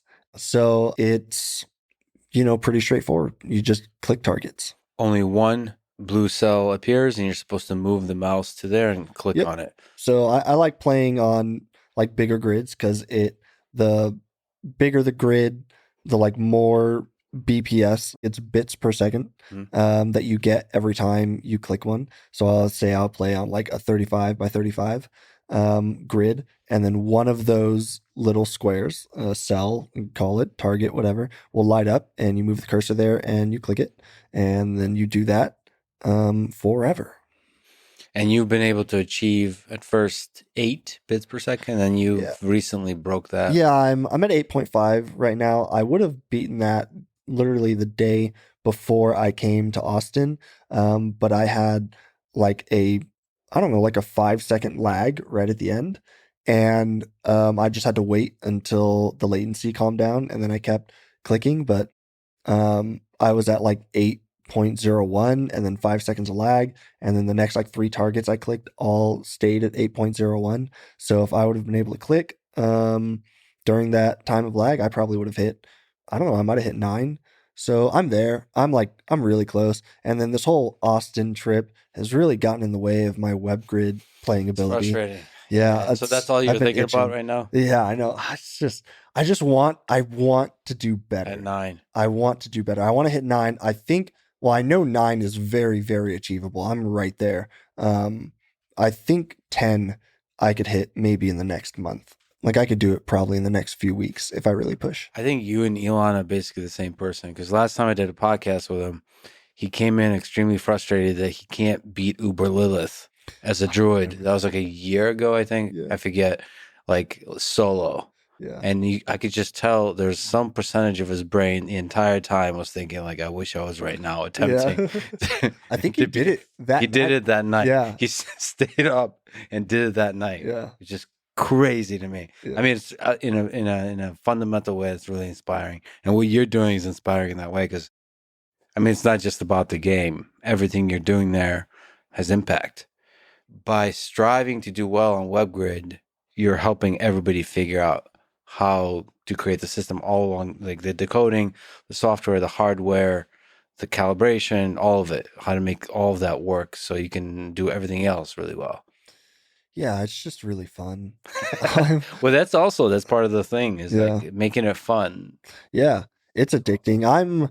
I've joked about like what they actually did when they went in and put this thing in my brain. They must have flipped a switch to make me more susceptible to these kinds of games, to make me addicted to like Webgrid or something. Yeah. Do you know Bliss's high score? Yeah, he said like 14 or something. 17. Oh boy. 17.1 or something? 17.01? 17 on the dot. 17.01. Yeah. He told me he like does it on the floor with peanut butter and he like fasts. It's weird. It sounds like cheating. Sounds like performance enhancing. Noland, like the first time Noland played this game, he asked, how good are we at this game? And I mean, I think you told me right then you're gonna try to beat me. I'm gonna get there someday. Yeah, I think I fully can. believe you. I think I can. I'm excited for that. Yeah. So I've been playing first off with the dwell cursor, which really hampers my Webgrid playing ability. Basically, I have to wait 0.3 seconds for every click. Oh, so you can't do the click. So you have to. So you click by dwelling. Mhm. You said 0.3? 0.3 seconds, which sucks. It really slows down how much I'm able to, like how high I'm able to get. Yeah. I still hit like 50. I think I hit like 50 something net trials per minute in that, which was pretty good. Because I'm able to like, there's one of the settings is also like how slow you need to be moving in order to initiate a click, to start a click. So I can tell sort of when I'm on that threshold to start initiating a click just a bit early. So I'm not fully stopped over the target when I go to click. I'm doing it like on my way to the targets a little to try to time it just right. Wow. Yeah. So you're slowing down. Yeah, just a hair right before the targets. This is like elite performance. Okay. But that's still, it sucks that there's a ceiling of the 0.3. Well, I can get down to 0.2 and 0.1. 0.1's what and I've played with that a little bit too. I have to adjust a ton of different parameters in order to play with 0.1, and I don't have control over all of that on my end yet. It also changes like how the models are trained. Like if I train a model, like in Webgrid, like I bootstrap on a model, which basically is them training models as I'm playing Webgrid, based off of like the Webgrid data that I'm. So like if I play Webgrid for 10 minutes, they can train off that data specifically in order to get me a better model. If I do that with 0.3 versus 0.1, the models come out different. The way that they interact it's just much, much different. So I have to be really careful. I found that doing it with 0.3 is actually better in some ways, unless I can do it with 0.1 and change all of the different parameters. Then that's more ideal because obviously 0.3 is faster than 0.1. So I could get there. I can get there. Can you click using your brain? For right now, it's the hover clicking with the dwell cursor. Before all the thread retraction stuff happened, we were calibrating clicks, left click, right click. That was my previous ceiling before I broke the record again with the dwell cursor was, I think, on a 35 by 35 grid with left and right click. And you get more BPS, more bits per second, using multiple clicks because it's more difficult. Oh, because what is it? You're supposed to do either a left click or a right click. Yes, is it different color or something like this? Yeah, blue Cool. targets for left click, Cool. orange targets for right click is what they had done. Got it. So my previous record of 7.5 was with the clicks. blue and the orange targets, yeah. Which I think if I went back to that now, doing the click calibration, I would be able to, and being able to like initiate clicks on my own, I think I would break that 10 ceiling like in a couple days max. Like, yeah, you would start making Bliss nervous about his 17. I mean, he whatever. should Why do you be. think we haven't given him the? Yeah. Exactly. So what did it feel like with the retractions that there was some of the threads retracted? It sucked. It was really, really hard. The day they told me was the day of my big Neuralink tour at their Fremont facility. They told me like right before we went over there, it was really hard to hear. My initial reaction was, all right, go in, fix it. Like go in, take it out and fix it. The first surgery was so easy. Like I went to sleep, a couple hours later, I woke up and here we are. I didn't feel any pain, didn't take like any pain pills or anything. So I just knew that if they wanted to, they could go in and put in a new one like next day, if that's what it took. Because I wanted it to be better, and I wanted not to lose the capability. I had so much fun playing with it for a few weeks, for a month. I had like, it had opened up so many doors for me. It had opened up so many more possibilities that I didn't want to lose it after a month. I thought it would have been a cruel twist of fate if I had gotten to see the view from like the top of this mountain and then have it all come crashing down after a month. And I knew, like, say the top of the mountain, but how I saw it was I was just now starting to climb the mountain, and there was so much more that I knew was possible. And so to have all of that be taken away was really, really hard. But then on the drive over to the facility, I don't know, like 5-minute drive, whatever it is, I talked with my parents about it. I prayed about it. I was just like, I'm not going to let this ruin my day. I'm not going to let this ruin this amazing like tour that they have set up for me. Like, I want to go show everyone how much I appreciate all the work they're doing. I want to go like meet all of the people who have made this possible. And I want to go have one of the best days of my life. And I did. And it was amazing. And it absolutely was one of the best days I've ever been privileged to experience. And then for a few days, I was pretty down in the dumps. But for like the first few days afterwards, I was just like, I didn't know if it was ever going to work again. And then I made the decision that even if I lost the ability to use the Neuralink, even if I lost lost out on everything to come, if I could keep giving them data in any way, then I would do that. If I needed to just do like some of the data collection every day or body mapping every day for a year, then I would do it. Because I know that everything I'm doing helps everyone to come after me. And that's all I wanted. I guess the whole reason that I did this was to help people. And I knew that anything I could do to help, I would continue to do. Even if I never got to use the cursor again, then, I was just happy to be a part of it. And everything that I'd done was just a perk. It was something that I got to experience. And I know how amazing it's going to be for everyone to come after me. So might as well just keep trucking along, Well, that said, you were able to get to work your way up to get the performance back. So this is like going from Rocky 1 to Rocky 2. So when did you first realize that this is possible, and what gave you sort of the strength, the motivation, the determination to do it, to increase back up and beat your previous record? Yeah, it was within a couple of weeks. Like, again, this feels like I'm interviewing an athlete. This is great. I like to thank my parents. The road back was long and hard, fraught with many difficulties. There were dark days. It was a couple weeks, I think, and then there was just a turning point. I think they had switched how they were measuring the neuron spikes in my brain, like the Bliss, help me out. Yeah, the way in which we were measuring the behavior of individual neurons. Yeah. So we're switching from sort of individual spike detection to something called spike band power, which if you watch the previous segments with either me or DJ, you probably have some context. Yeah, okay. Mm-hmm. So when they did that, it was kind of like light over the head, like light bulb moment, like, oh, this works. And this seems like we can run with this. And I saw the uptick in performance immediately. Like, I could feel it when they switched over. I was like, this is better. Like, this is good. Like, everything up till this point for the last few weeks, last 3 or 4 weeks, because it was before they even told me, like, everything before this sucked. Like, let's keep doing what we're doing now.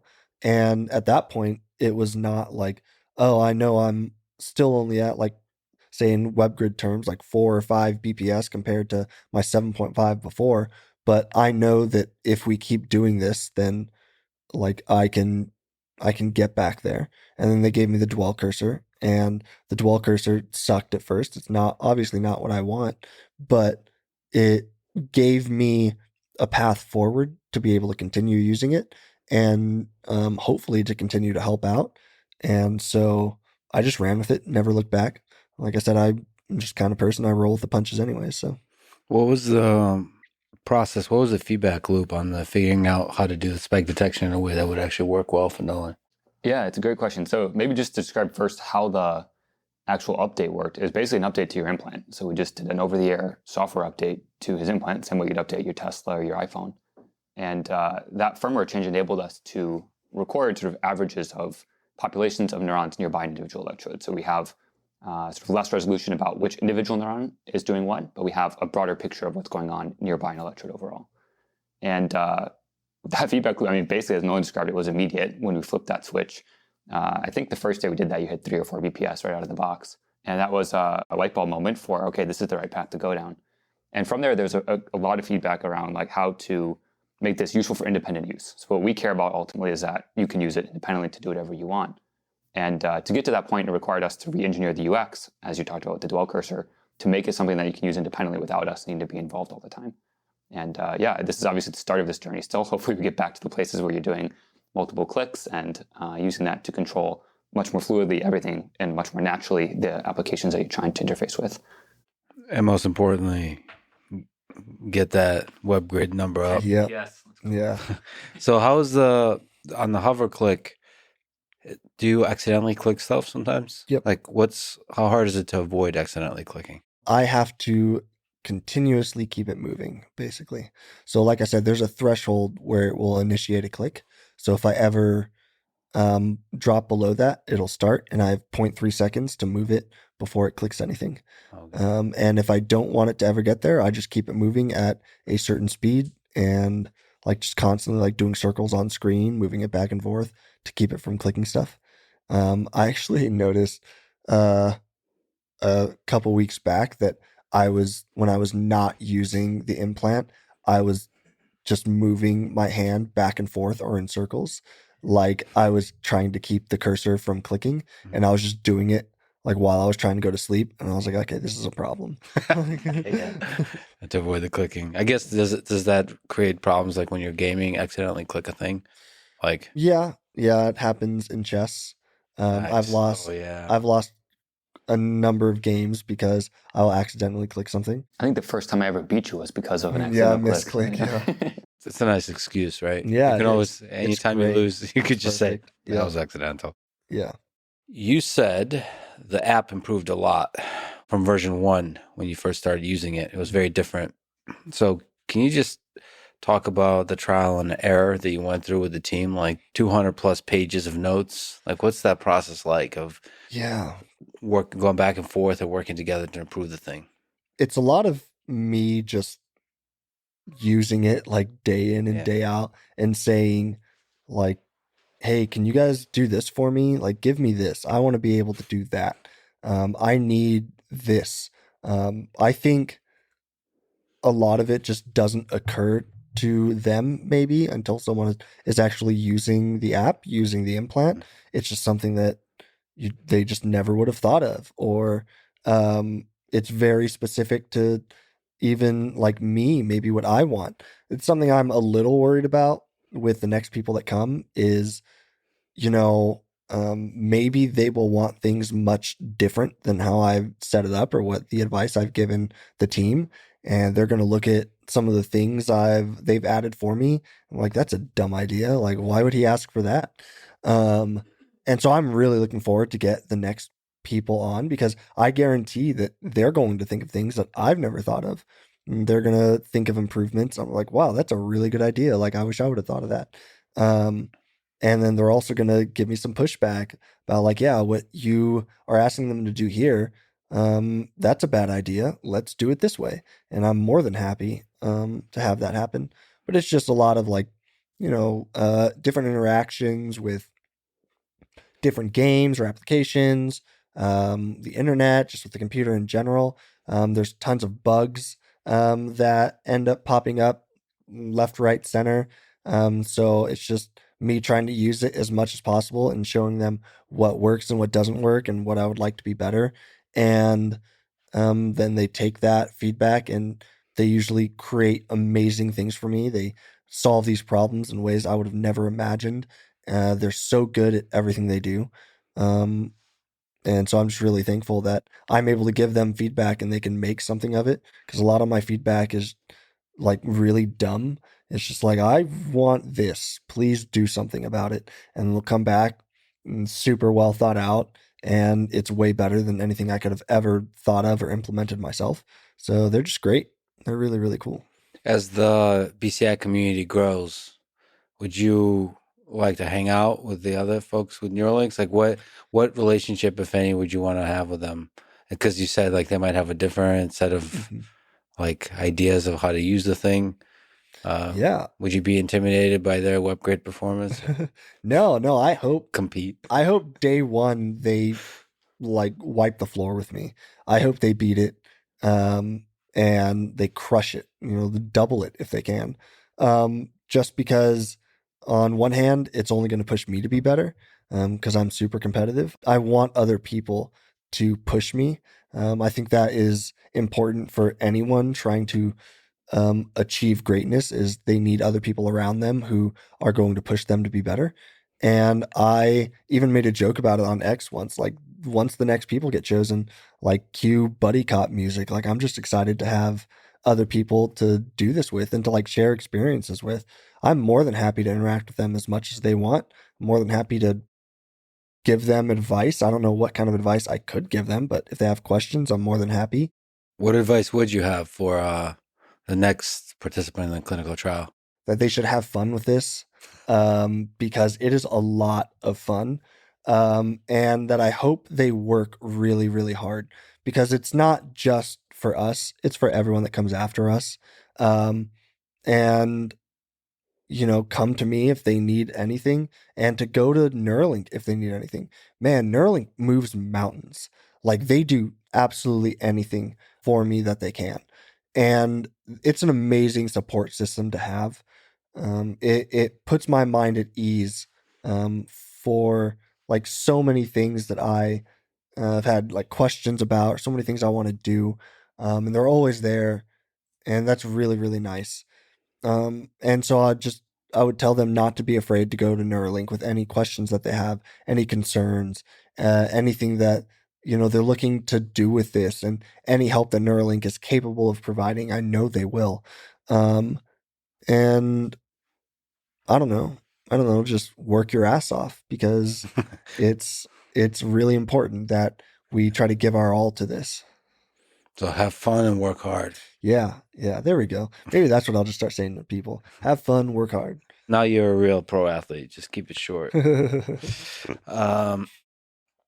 Maybe it's good to talk about what you've been able to do now that you have a Neuralink implant, like the freedom you gain from this way of interacting with the outside world. Like you play video games all night and you do that by yourself. Yeah. And that's a kind of freedom. Can you speak to that freedom that you gain? Yeah, it's what all, I don't know, people in my position want. They just want more independence. The more load that I can take away from people around me, the better. If I'm able to interact with the world without using my family, without going through any of my friends, like needing them to help me with things, the better. If I'm able to sit up on my computer all night and not need someone to like sit me up, say like on my iPad, like in a position where I can use it, and then have to have them wait up for me all night until I'm ready to be done using it. Like that, it takes a load off of all of us, and it's really like all I can ask for. It's something that I could never thank Neuralink enough for, and I know my family feels the same way. Just being able to have the freedom to do things on my own at any hour of the day or night, it means the world to me. And I don't know. When you're up at 2 a.m. playing Webgrid Mm-hmm. by yourself, Yeah. I just imagine like it's darkness and there's just a light glowing Yeah. and you're just focused. What's going through your mind? Or you're like in a state of flow where it's like the mind is empty, like those like Zen masters. Yeah. Generally, it is me playing music of some sort. I have a massive playlist. And so I'm just like rocking out to music. And then it's also just like a race against time because I'm constantly looking at how much battery percentage I have left on my implant. Like, all right, I have 30%, which equates to, X amount of time, which means I have to break this record in the next, hour and a half, or else it's not happening tonight. Yeah. And so it's a little stressful when that happens. When it's above 50%, I'm like, okay, like I got time. And it starts getting down to 30 and then 20. It's like, all right, 10%, a little pop-up's going to pop up right here and it's going to really screw my Webgrid flow. Yeah. It's going to tell me that, like there's a low battery pop-up comes up and I'm like, it's really going to screw me over. So if I'm going to break this record, I have to do it in the next like 30 seconds or else that pop-up's going to get in the way, like cover my Webgrid. And then after that, I go click on it, go back into Webgrid and I'm like, all right, that means I have, 10 minutes left before this thing's dead. That's what's going on in my head. Generally that and whatever song is playing. And I want to break those records so bad. Like it's all I want when I'm playing Webgrid. It has become less of like, oh, this is just a leisurely activity. Like I just enjoy doing this because it just feels so nice and it puts me at ease. It is no. Once I'm in Webgrid, you better break this record or you're going to waste like 5 hours of your life right now. And I don't know. It's just fun. It's fun, man. Have you ever tried Webgrid with like 2 targets and 3 targets? Can you get higher BPS with that? Can you do that? You mean like different color targets, or you mean get multiple targets? Yeah, or does that change the thing? Yeah, so BPS is a log of number of targets times correct minus incorrect divided by time, and so you can think of like different clicks as basically doubling the number of active targets. Got it. So you basically higher BPS, the more options there are, the more difficult the task. And there's also like Zen mode you've played in before, which is like infinite canvas. It covers the whole screen with a grid, and I don't know what. Oh, yeah. And so you can go like that's insane. Yeah. He doesn't like it because it didn't show BPS. So like Oh yeah. I had them put in a giant BPS in the background. So now it's like the opposite of Zen mode. It's like super hard mode, like just metal mode of it's just like a giant number in the back counting. We should rename that. Metal mode is a much better name now. So you also play Civilization 6. I love Civ 6, yeah. Usually go with Korea. I do. Yeah. So the great part about Korea is they focus on like science tech victories, which was not planned. Like I've been playing Korea for years, and then all of the Neuralink stuff happened. So it kind of aligns. But what I've noticed with tech victories is if you can just rush tech, rush science, then you can do anything. Like at one point in the game, you will be so far ahead of everyone technologically that you will have like musketmen, infantrymen, planes sometimes, and people will still be fighting with like bows and arrows. And so if you want to win a domination victory, you just get to a certain point with the science and then go and wipe out the rest of the world.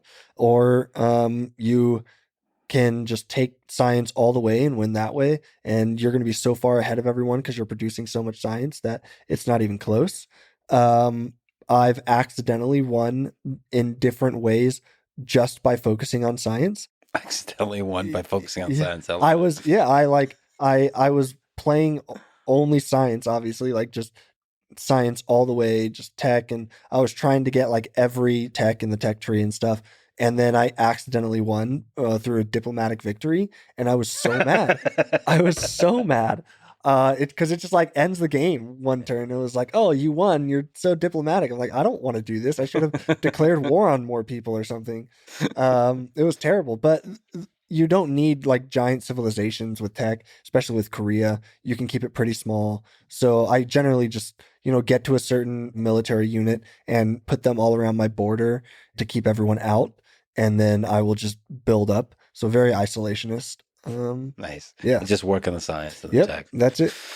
You're making it sound so fun. It's so much fun. And I also saw a Civilization 7 trailer. Oh man, I'm so Yeah. pumped. And that's probably coming out. Come on, Civ 7, hit me up. I'll alpha, beta test, whatever. That'd be Wait, well, when is it coming out? It's in 2025. Yeah, next year, yeah.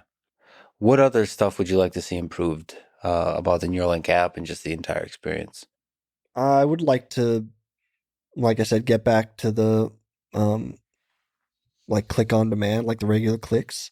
That would be great. I would like to be able to connect to more devices. Right now, it's just the computer. I'd like to be able to use it on my phone or use it on different consoles, different platforms. I'd like to be able to control as much stuff as possible, honestly. Like an Optimus robot would be pretty cool. That would be sick if I could control an Optimus robot. The Link app itself, it seems like we are getting pretty dialed in to what it might look like down the road. Seems like we've gotten through a lot of what I want from it, at least. The only other thing I would say is like more control over all the parameters that I can tweak with my like cursor and stuff. There's a lot of things that go into how the cursor moves in certain ways. And I have, I don't know, like 3 or 4 of those parameters, and there like might gain and friction and all gain, that. friction, yeah. And there's maybe double the amount of those with just like velocity and then with the actual dwell cursor. So I would like all of it. I want as much control over my environment as possible. So Especially you want like advanced mode, like in like there's menus usually there's basic Yep. mode, Mhm. and you're like one of those folks like the, I go the into power everything. user, advanced. Yeah. That's Got it. that's what I want. I want as much control over this as possible.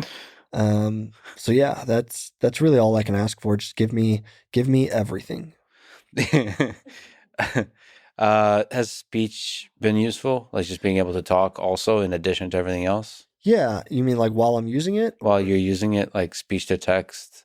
Oh yeah. Or do you type, or like, because there's also a keyboard? That's Yeah, really yeah. nice. So there's a virtual keyboard. That's another thing I would like to work more on, is finding some way to type or text in a different way.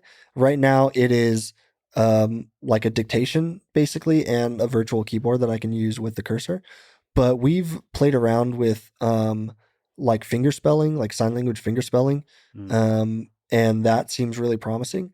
So I have this thought in my head that it's going to be a very similar learning curve that I had with the cursor, where I went from attempted movement to imagined movement at one point. I have a feeling, this is just my intuition, that at some point I'm going to be doing finger spelling and I won't need to actually attempt to finger spell anymore, that I'll just be able to think the like letter that I want and it'll pop up. That would be epic. Yeah. And that's not just- challenging. yeah, though. That's hard. That's a lot of work for you to kind of take that leap, but that would be awesome. And then like going from letters to words is another step. Like you would go from, right now it's finger spelling of like just the sign language alphabet. But if it's able to pick that up, then it should be able to pick up like the whole sign language, like language. And so then if I could do something along those lines, or just the sign language spelled word, if I can, spell it at a reasonable speed and it can pick that up, then I would just be able to think that through and it would do the same thing. I don't see why not. After what I saw with the cursor control, I don't see why it wouldn't work, but we'd have to play around with it more. What was the process in terms of like training yourself to go from attempted movement to imagined movement? Yeah. How long did that take? So like how long would this kind of process take? Well, it was a couple weeks before it just like happened upon me. But now that I know that was possible, I think I could make it happen with other things. I think it would be much, much simpler. Would you get an upgraded implant device? Sure. Absolutely. Whenever they'll let me. So you don't have any concerns for you, the surgery experience, all of it was like no regrets. No. So everything's been good so far. Yep. You just keep getting upgrades. Yeah. I mean, why not? I've seen how much it's impacted my life already. Yeah. And I know that everything from here on out is just going to get better and better. So I would love to. I would love to get the upgrade. What future capabilities are you excited about, sort of beyond this kind of telepathy?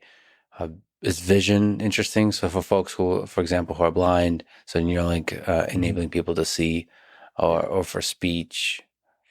Yeah, there's a lot that's very, very cool about this. I mean, we're talking about the brain, so there's like this is just motor cortex stuff. There's so much more that can be done. The vision one is fascinating to me. I think that is going to be very, very cool. To give someone the ability to see for the first time in their life would just be, I mean, it might be more amazing than even helping someone like me. Like that just sounds incredible. The speech thing is really interesting. Being able to have some sort of like real time translation and cut away that language barrier would be really cool.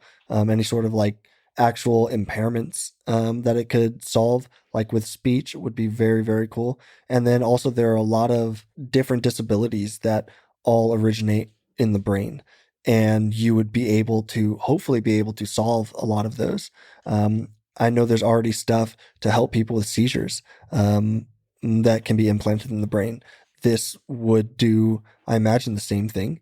And so you could do something like that. I know that, even someone like Joe Rogan has talked about the possibilities with being able to stimulate the brain in different ways.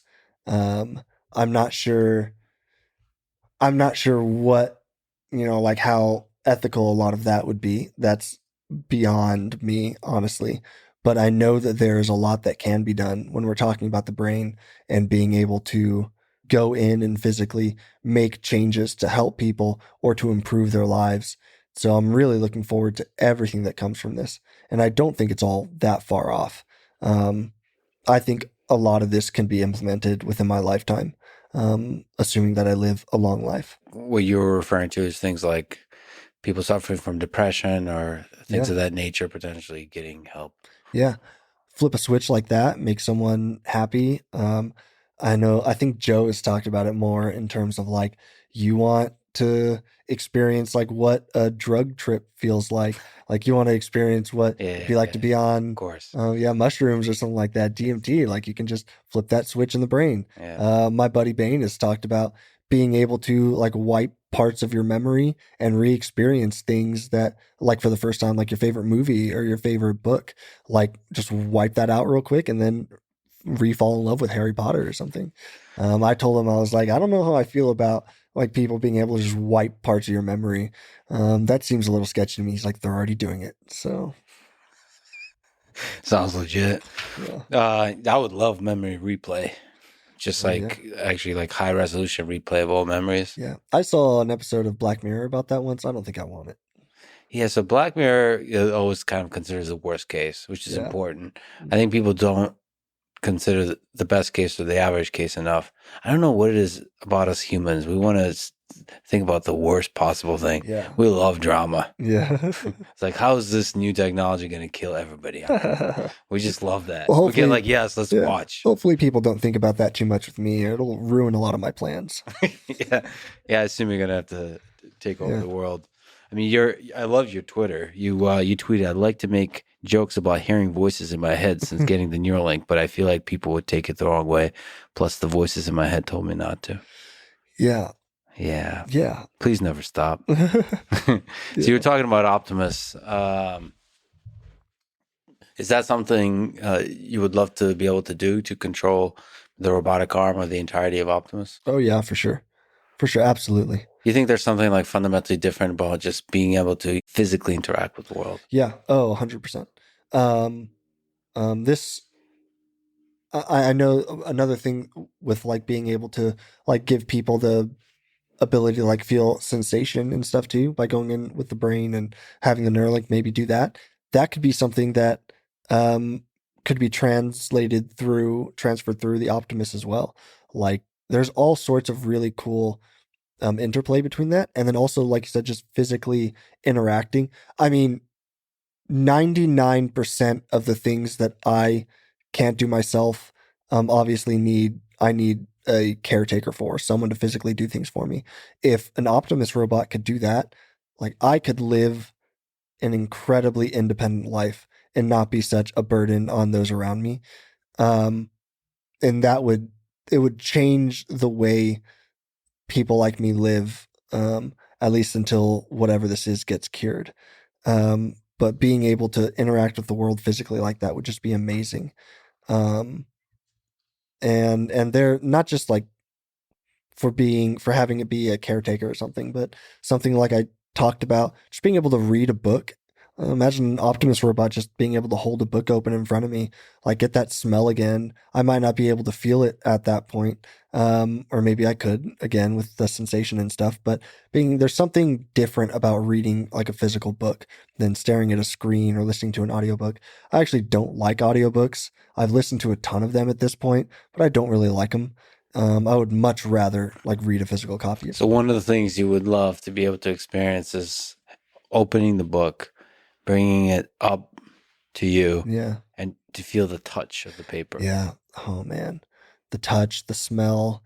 I mean, it's just something about the words on the page, and they've replicated that page color on like the Kindle and stuff. Yeah, it's just not the same. Yeah. So just something as simple as that. So one of the things you miss is touch. I do. Yeah. A lot of things that I interact with in the world, like clothes or literally any physical thing that I interact with in the world, a lot of times what people around me will do is they'll just come like rub it on my face. They'll like lay something on me so I can feel the weight. They will rub, a shirt on me so I can feel fabric. Like there's something very profound about touch, and it's something that I miss a lot, and something I would love to do again. We'll see. What would be the first thing you do with a hand that can touch? Give your mom a hug after that, right? Yeah, I know. It's one thing that I've asked like God for basically every day since my accident, was just being able to like one day move, even if it was only like my hand, so that way like I could squeeze my mom's hand or something, just to like show her that like how much I care and how much I love her and everything. Something along those lines. Being able to just interact with the people around me, handshake, give someone a hug. I don't know, anything like that. Being able to help me eat, like I'd probably get really fat, which would be a terrible, terrible thing. Also beat Bliss in chess on a physical chessboard. Yeah. I mean, there are just so many upsides, and any way to find some way to feel like I'm bringing Bliss down to my level. Yeah. Because he's just such an amazing guy, and everything about him is just so above and beyond, that anything I can do to take him down a notch, I'm more than happy. Yeah. Humble him a bit. He needs it. Yeah. Okay. As he's sitting next to me.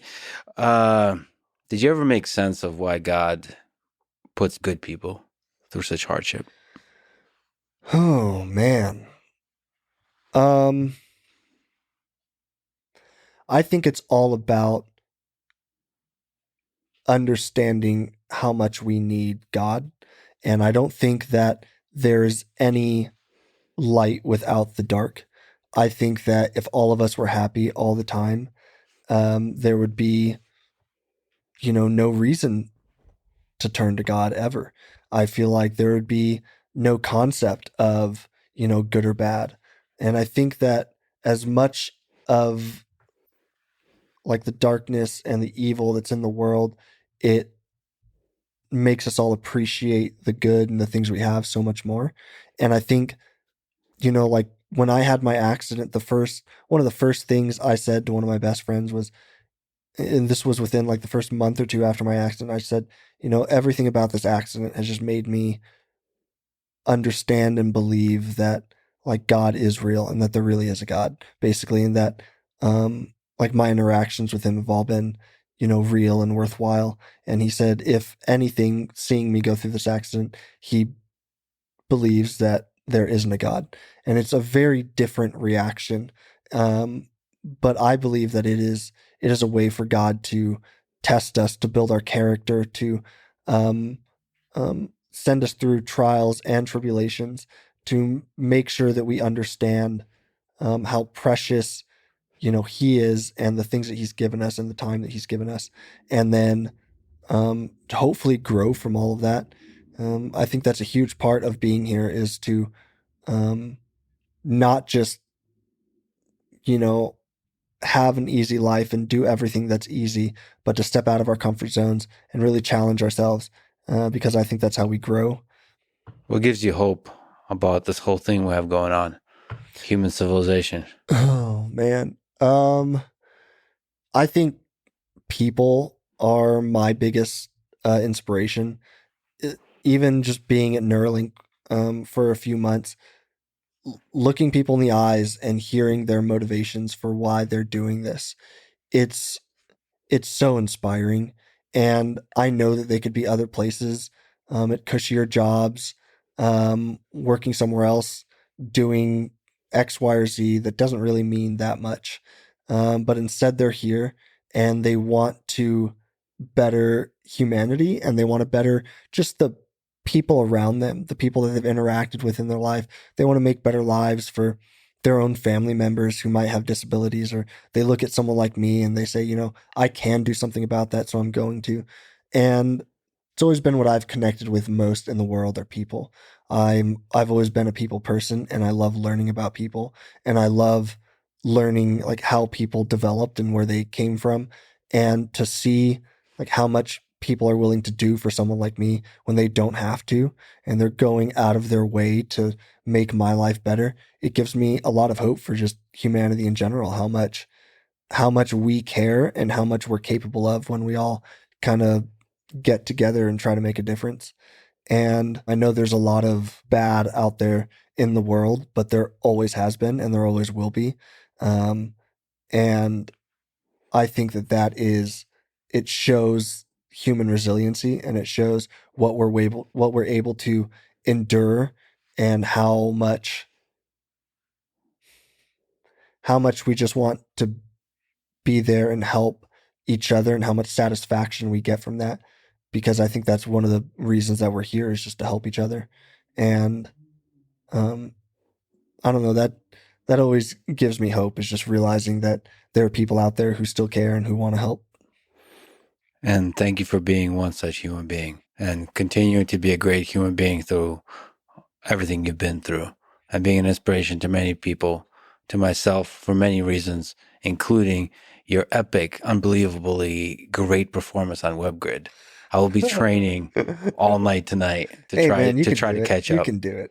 And I believe in you that you can, once you come back, so sorry to interrupt with the Austin trip, once you come back, eventually beat Bliss. Yeah, for sure. Absolutely. I'm rooting for you. The Thanks, whole man. world is rooting for you. Thank you for everything you've done, man. Thanks, man. Thanks for listening to this conversation with Noland Arbaugh, and before that with Elon Musk, DJ Saw, Matthew MacDougall, and Bliss Chapman.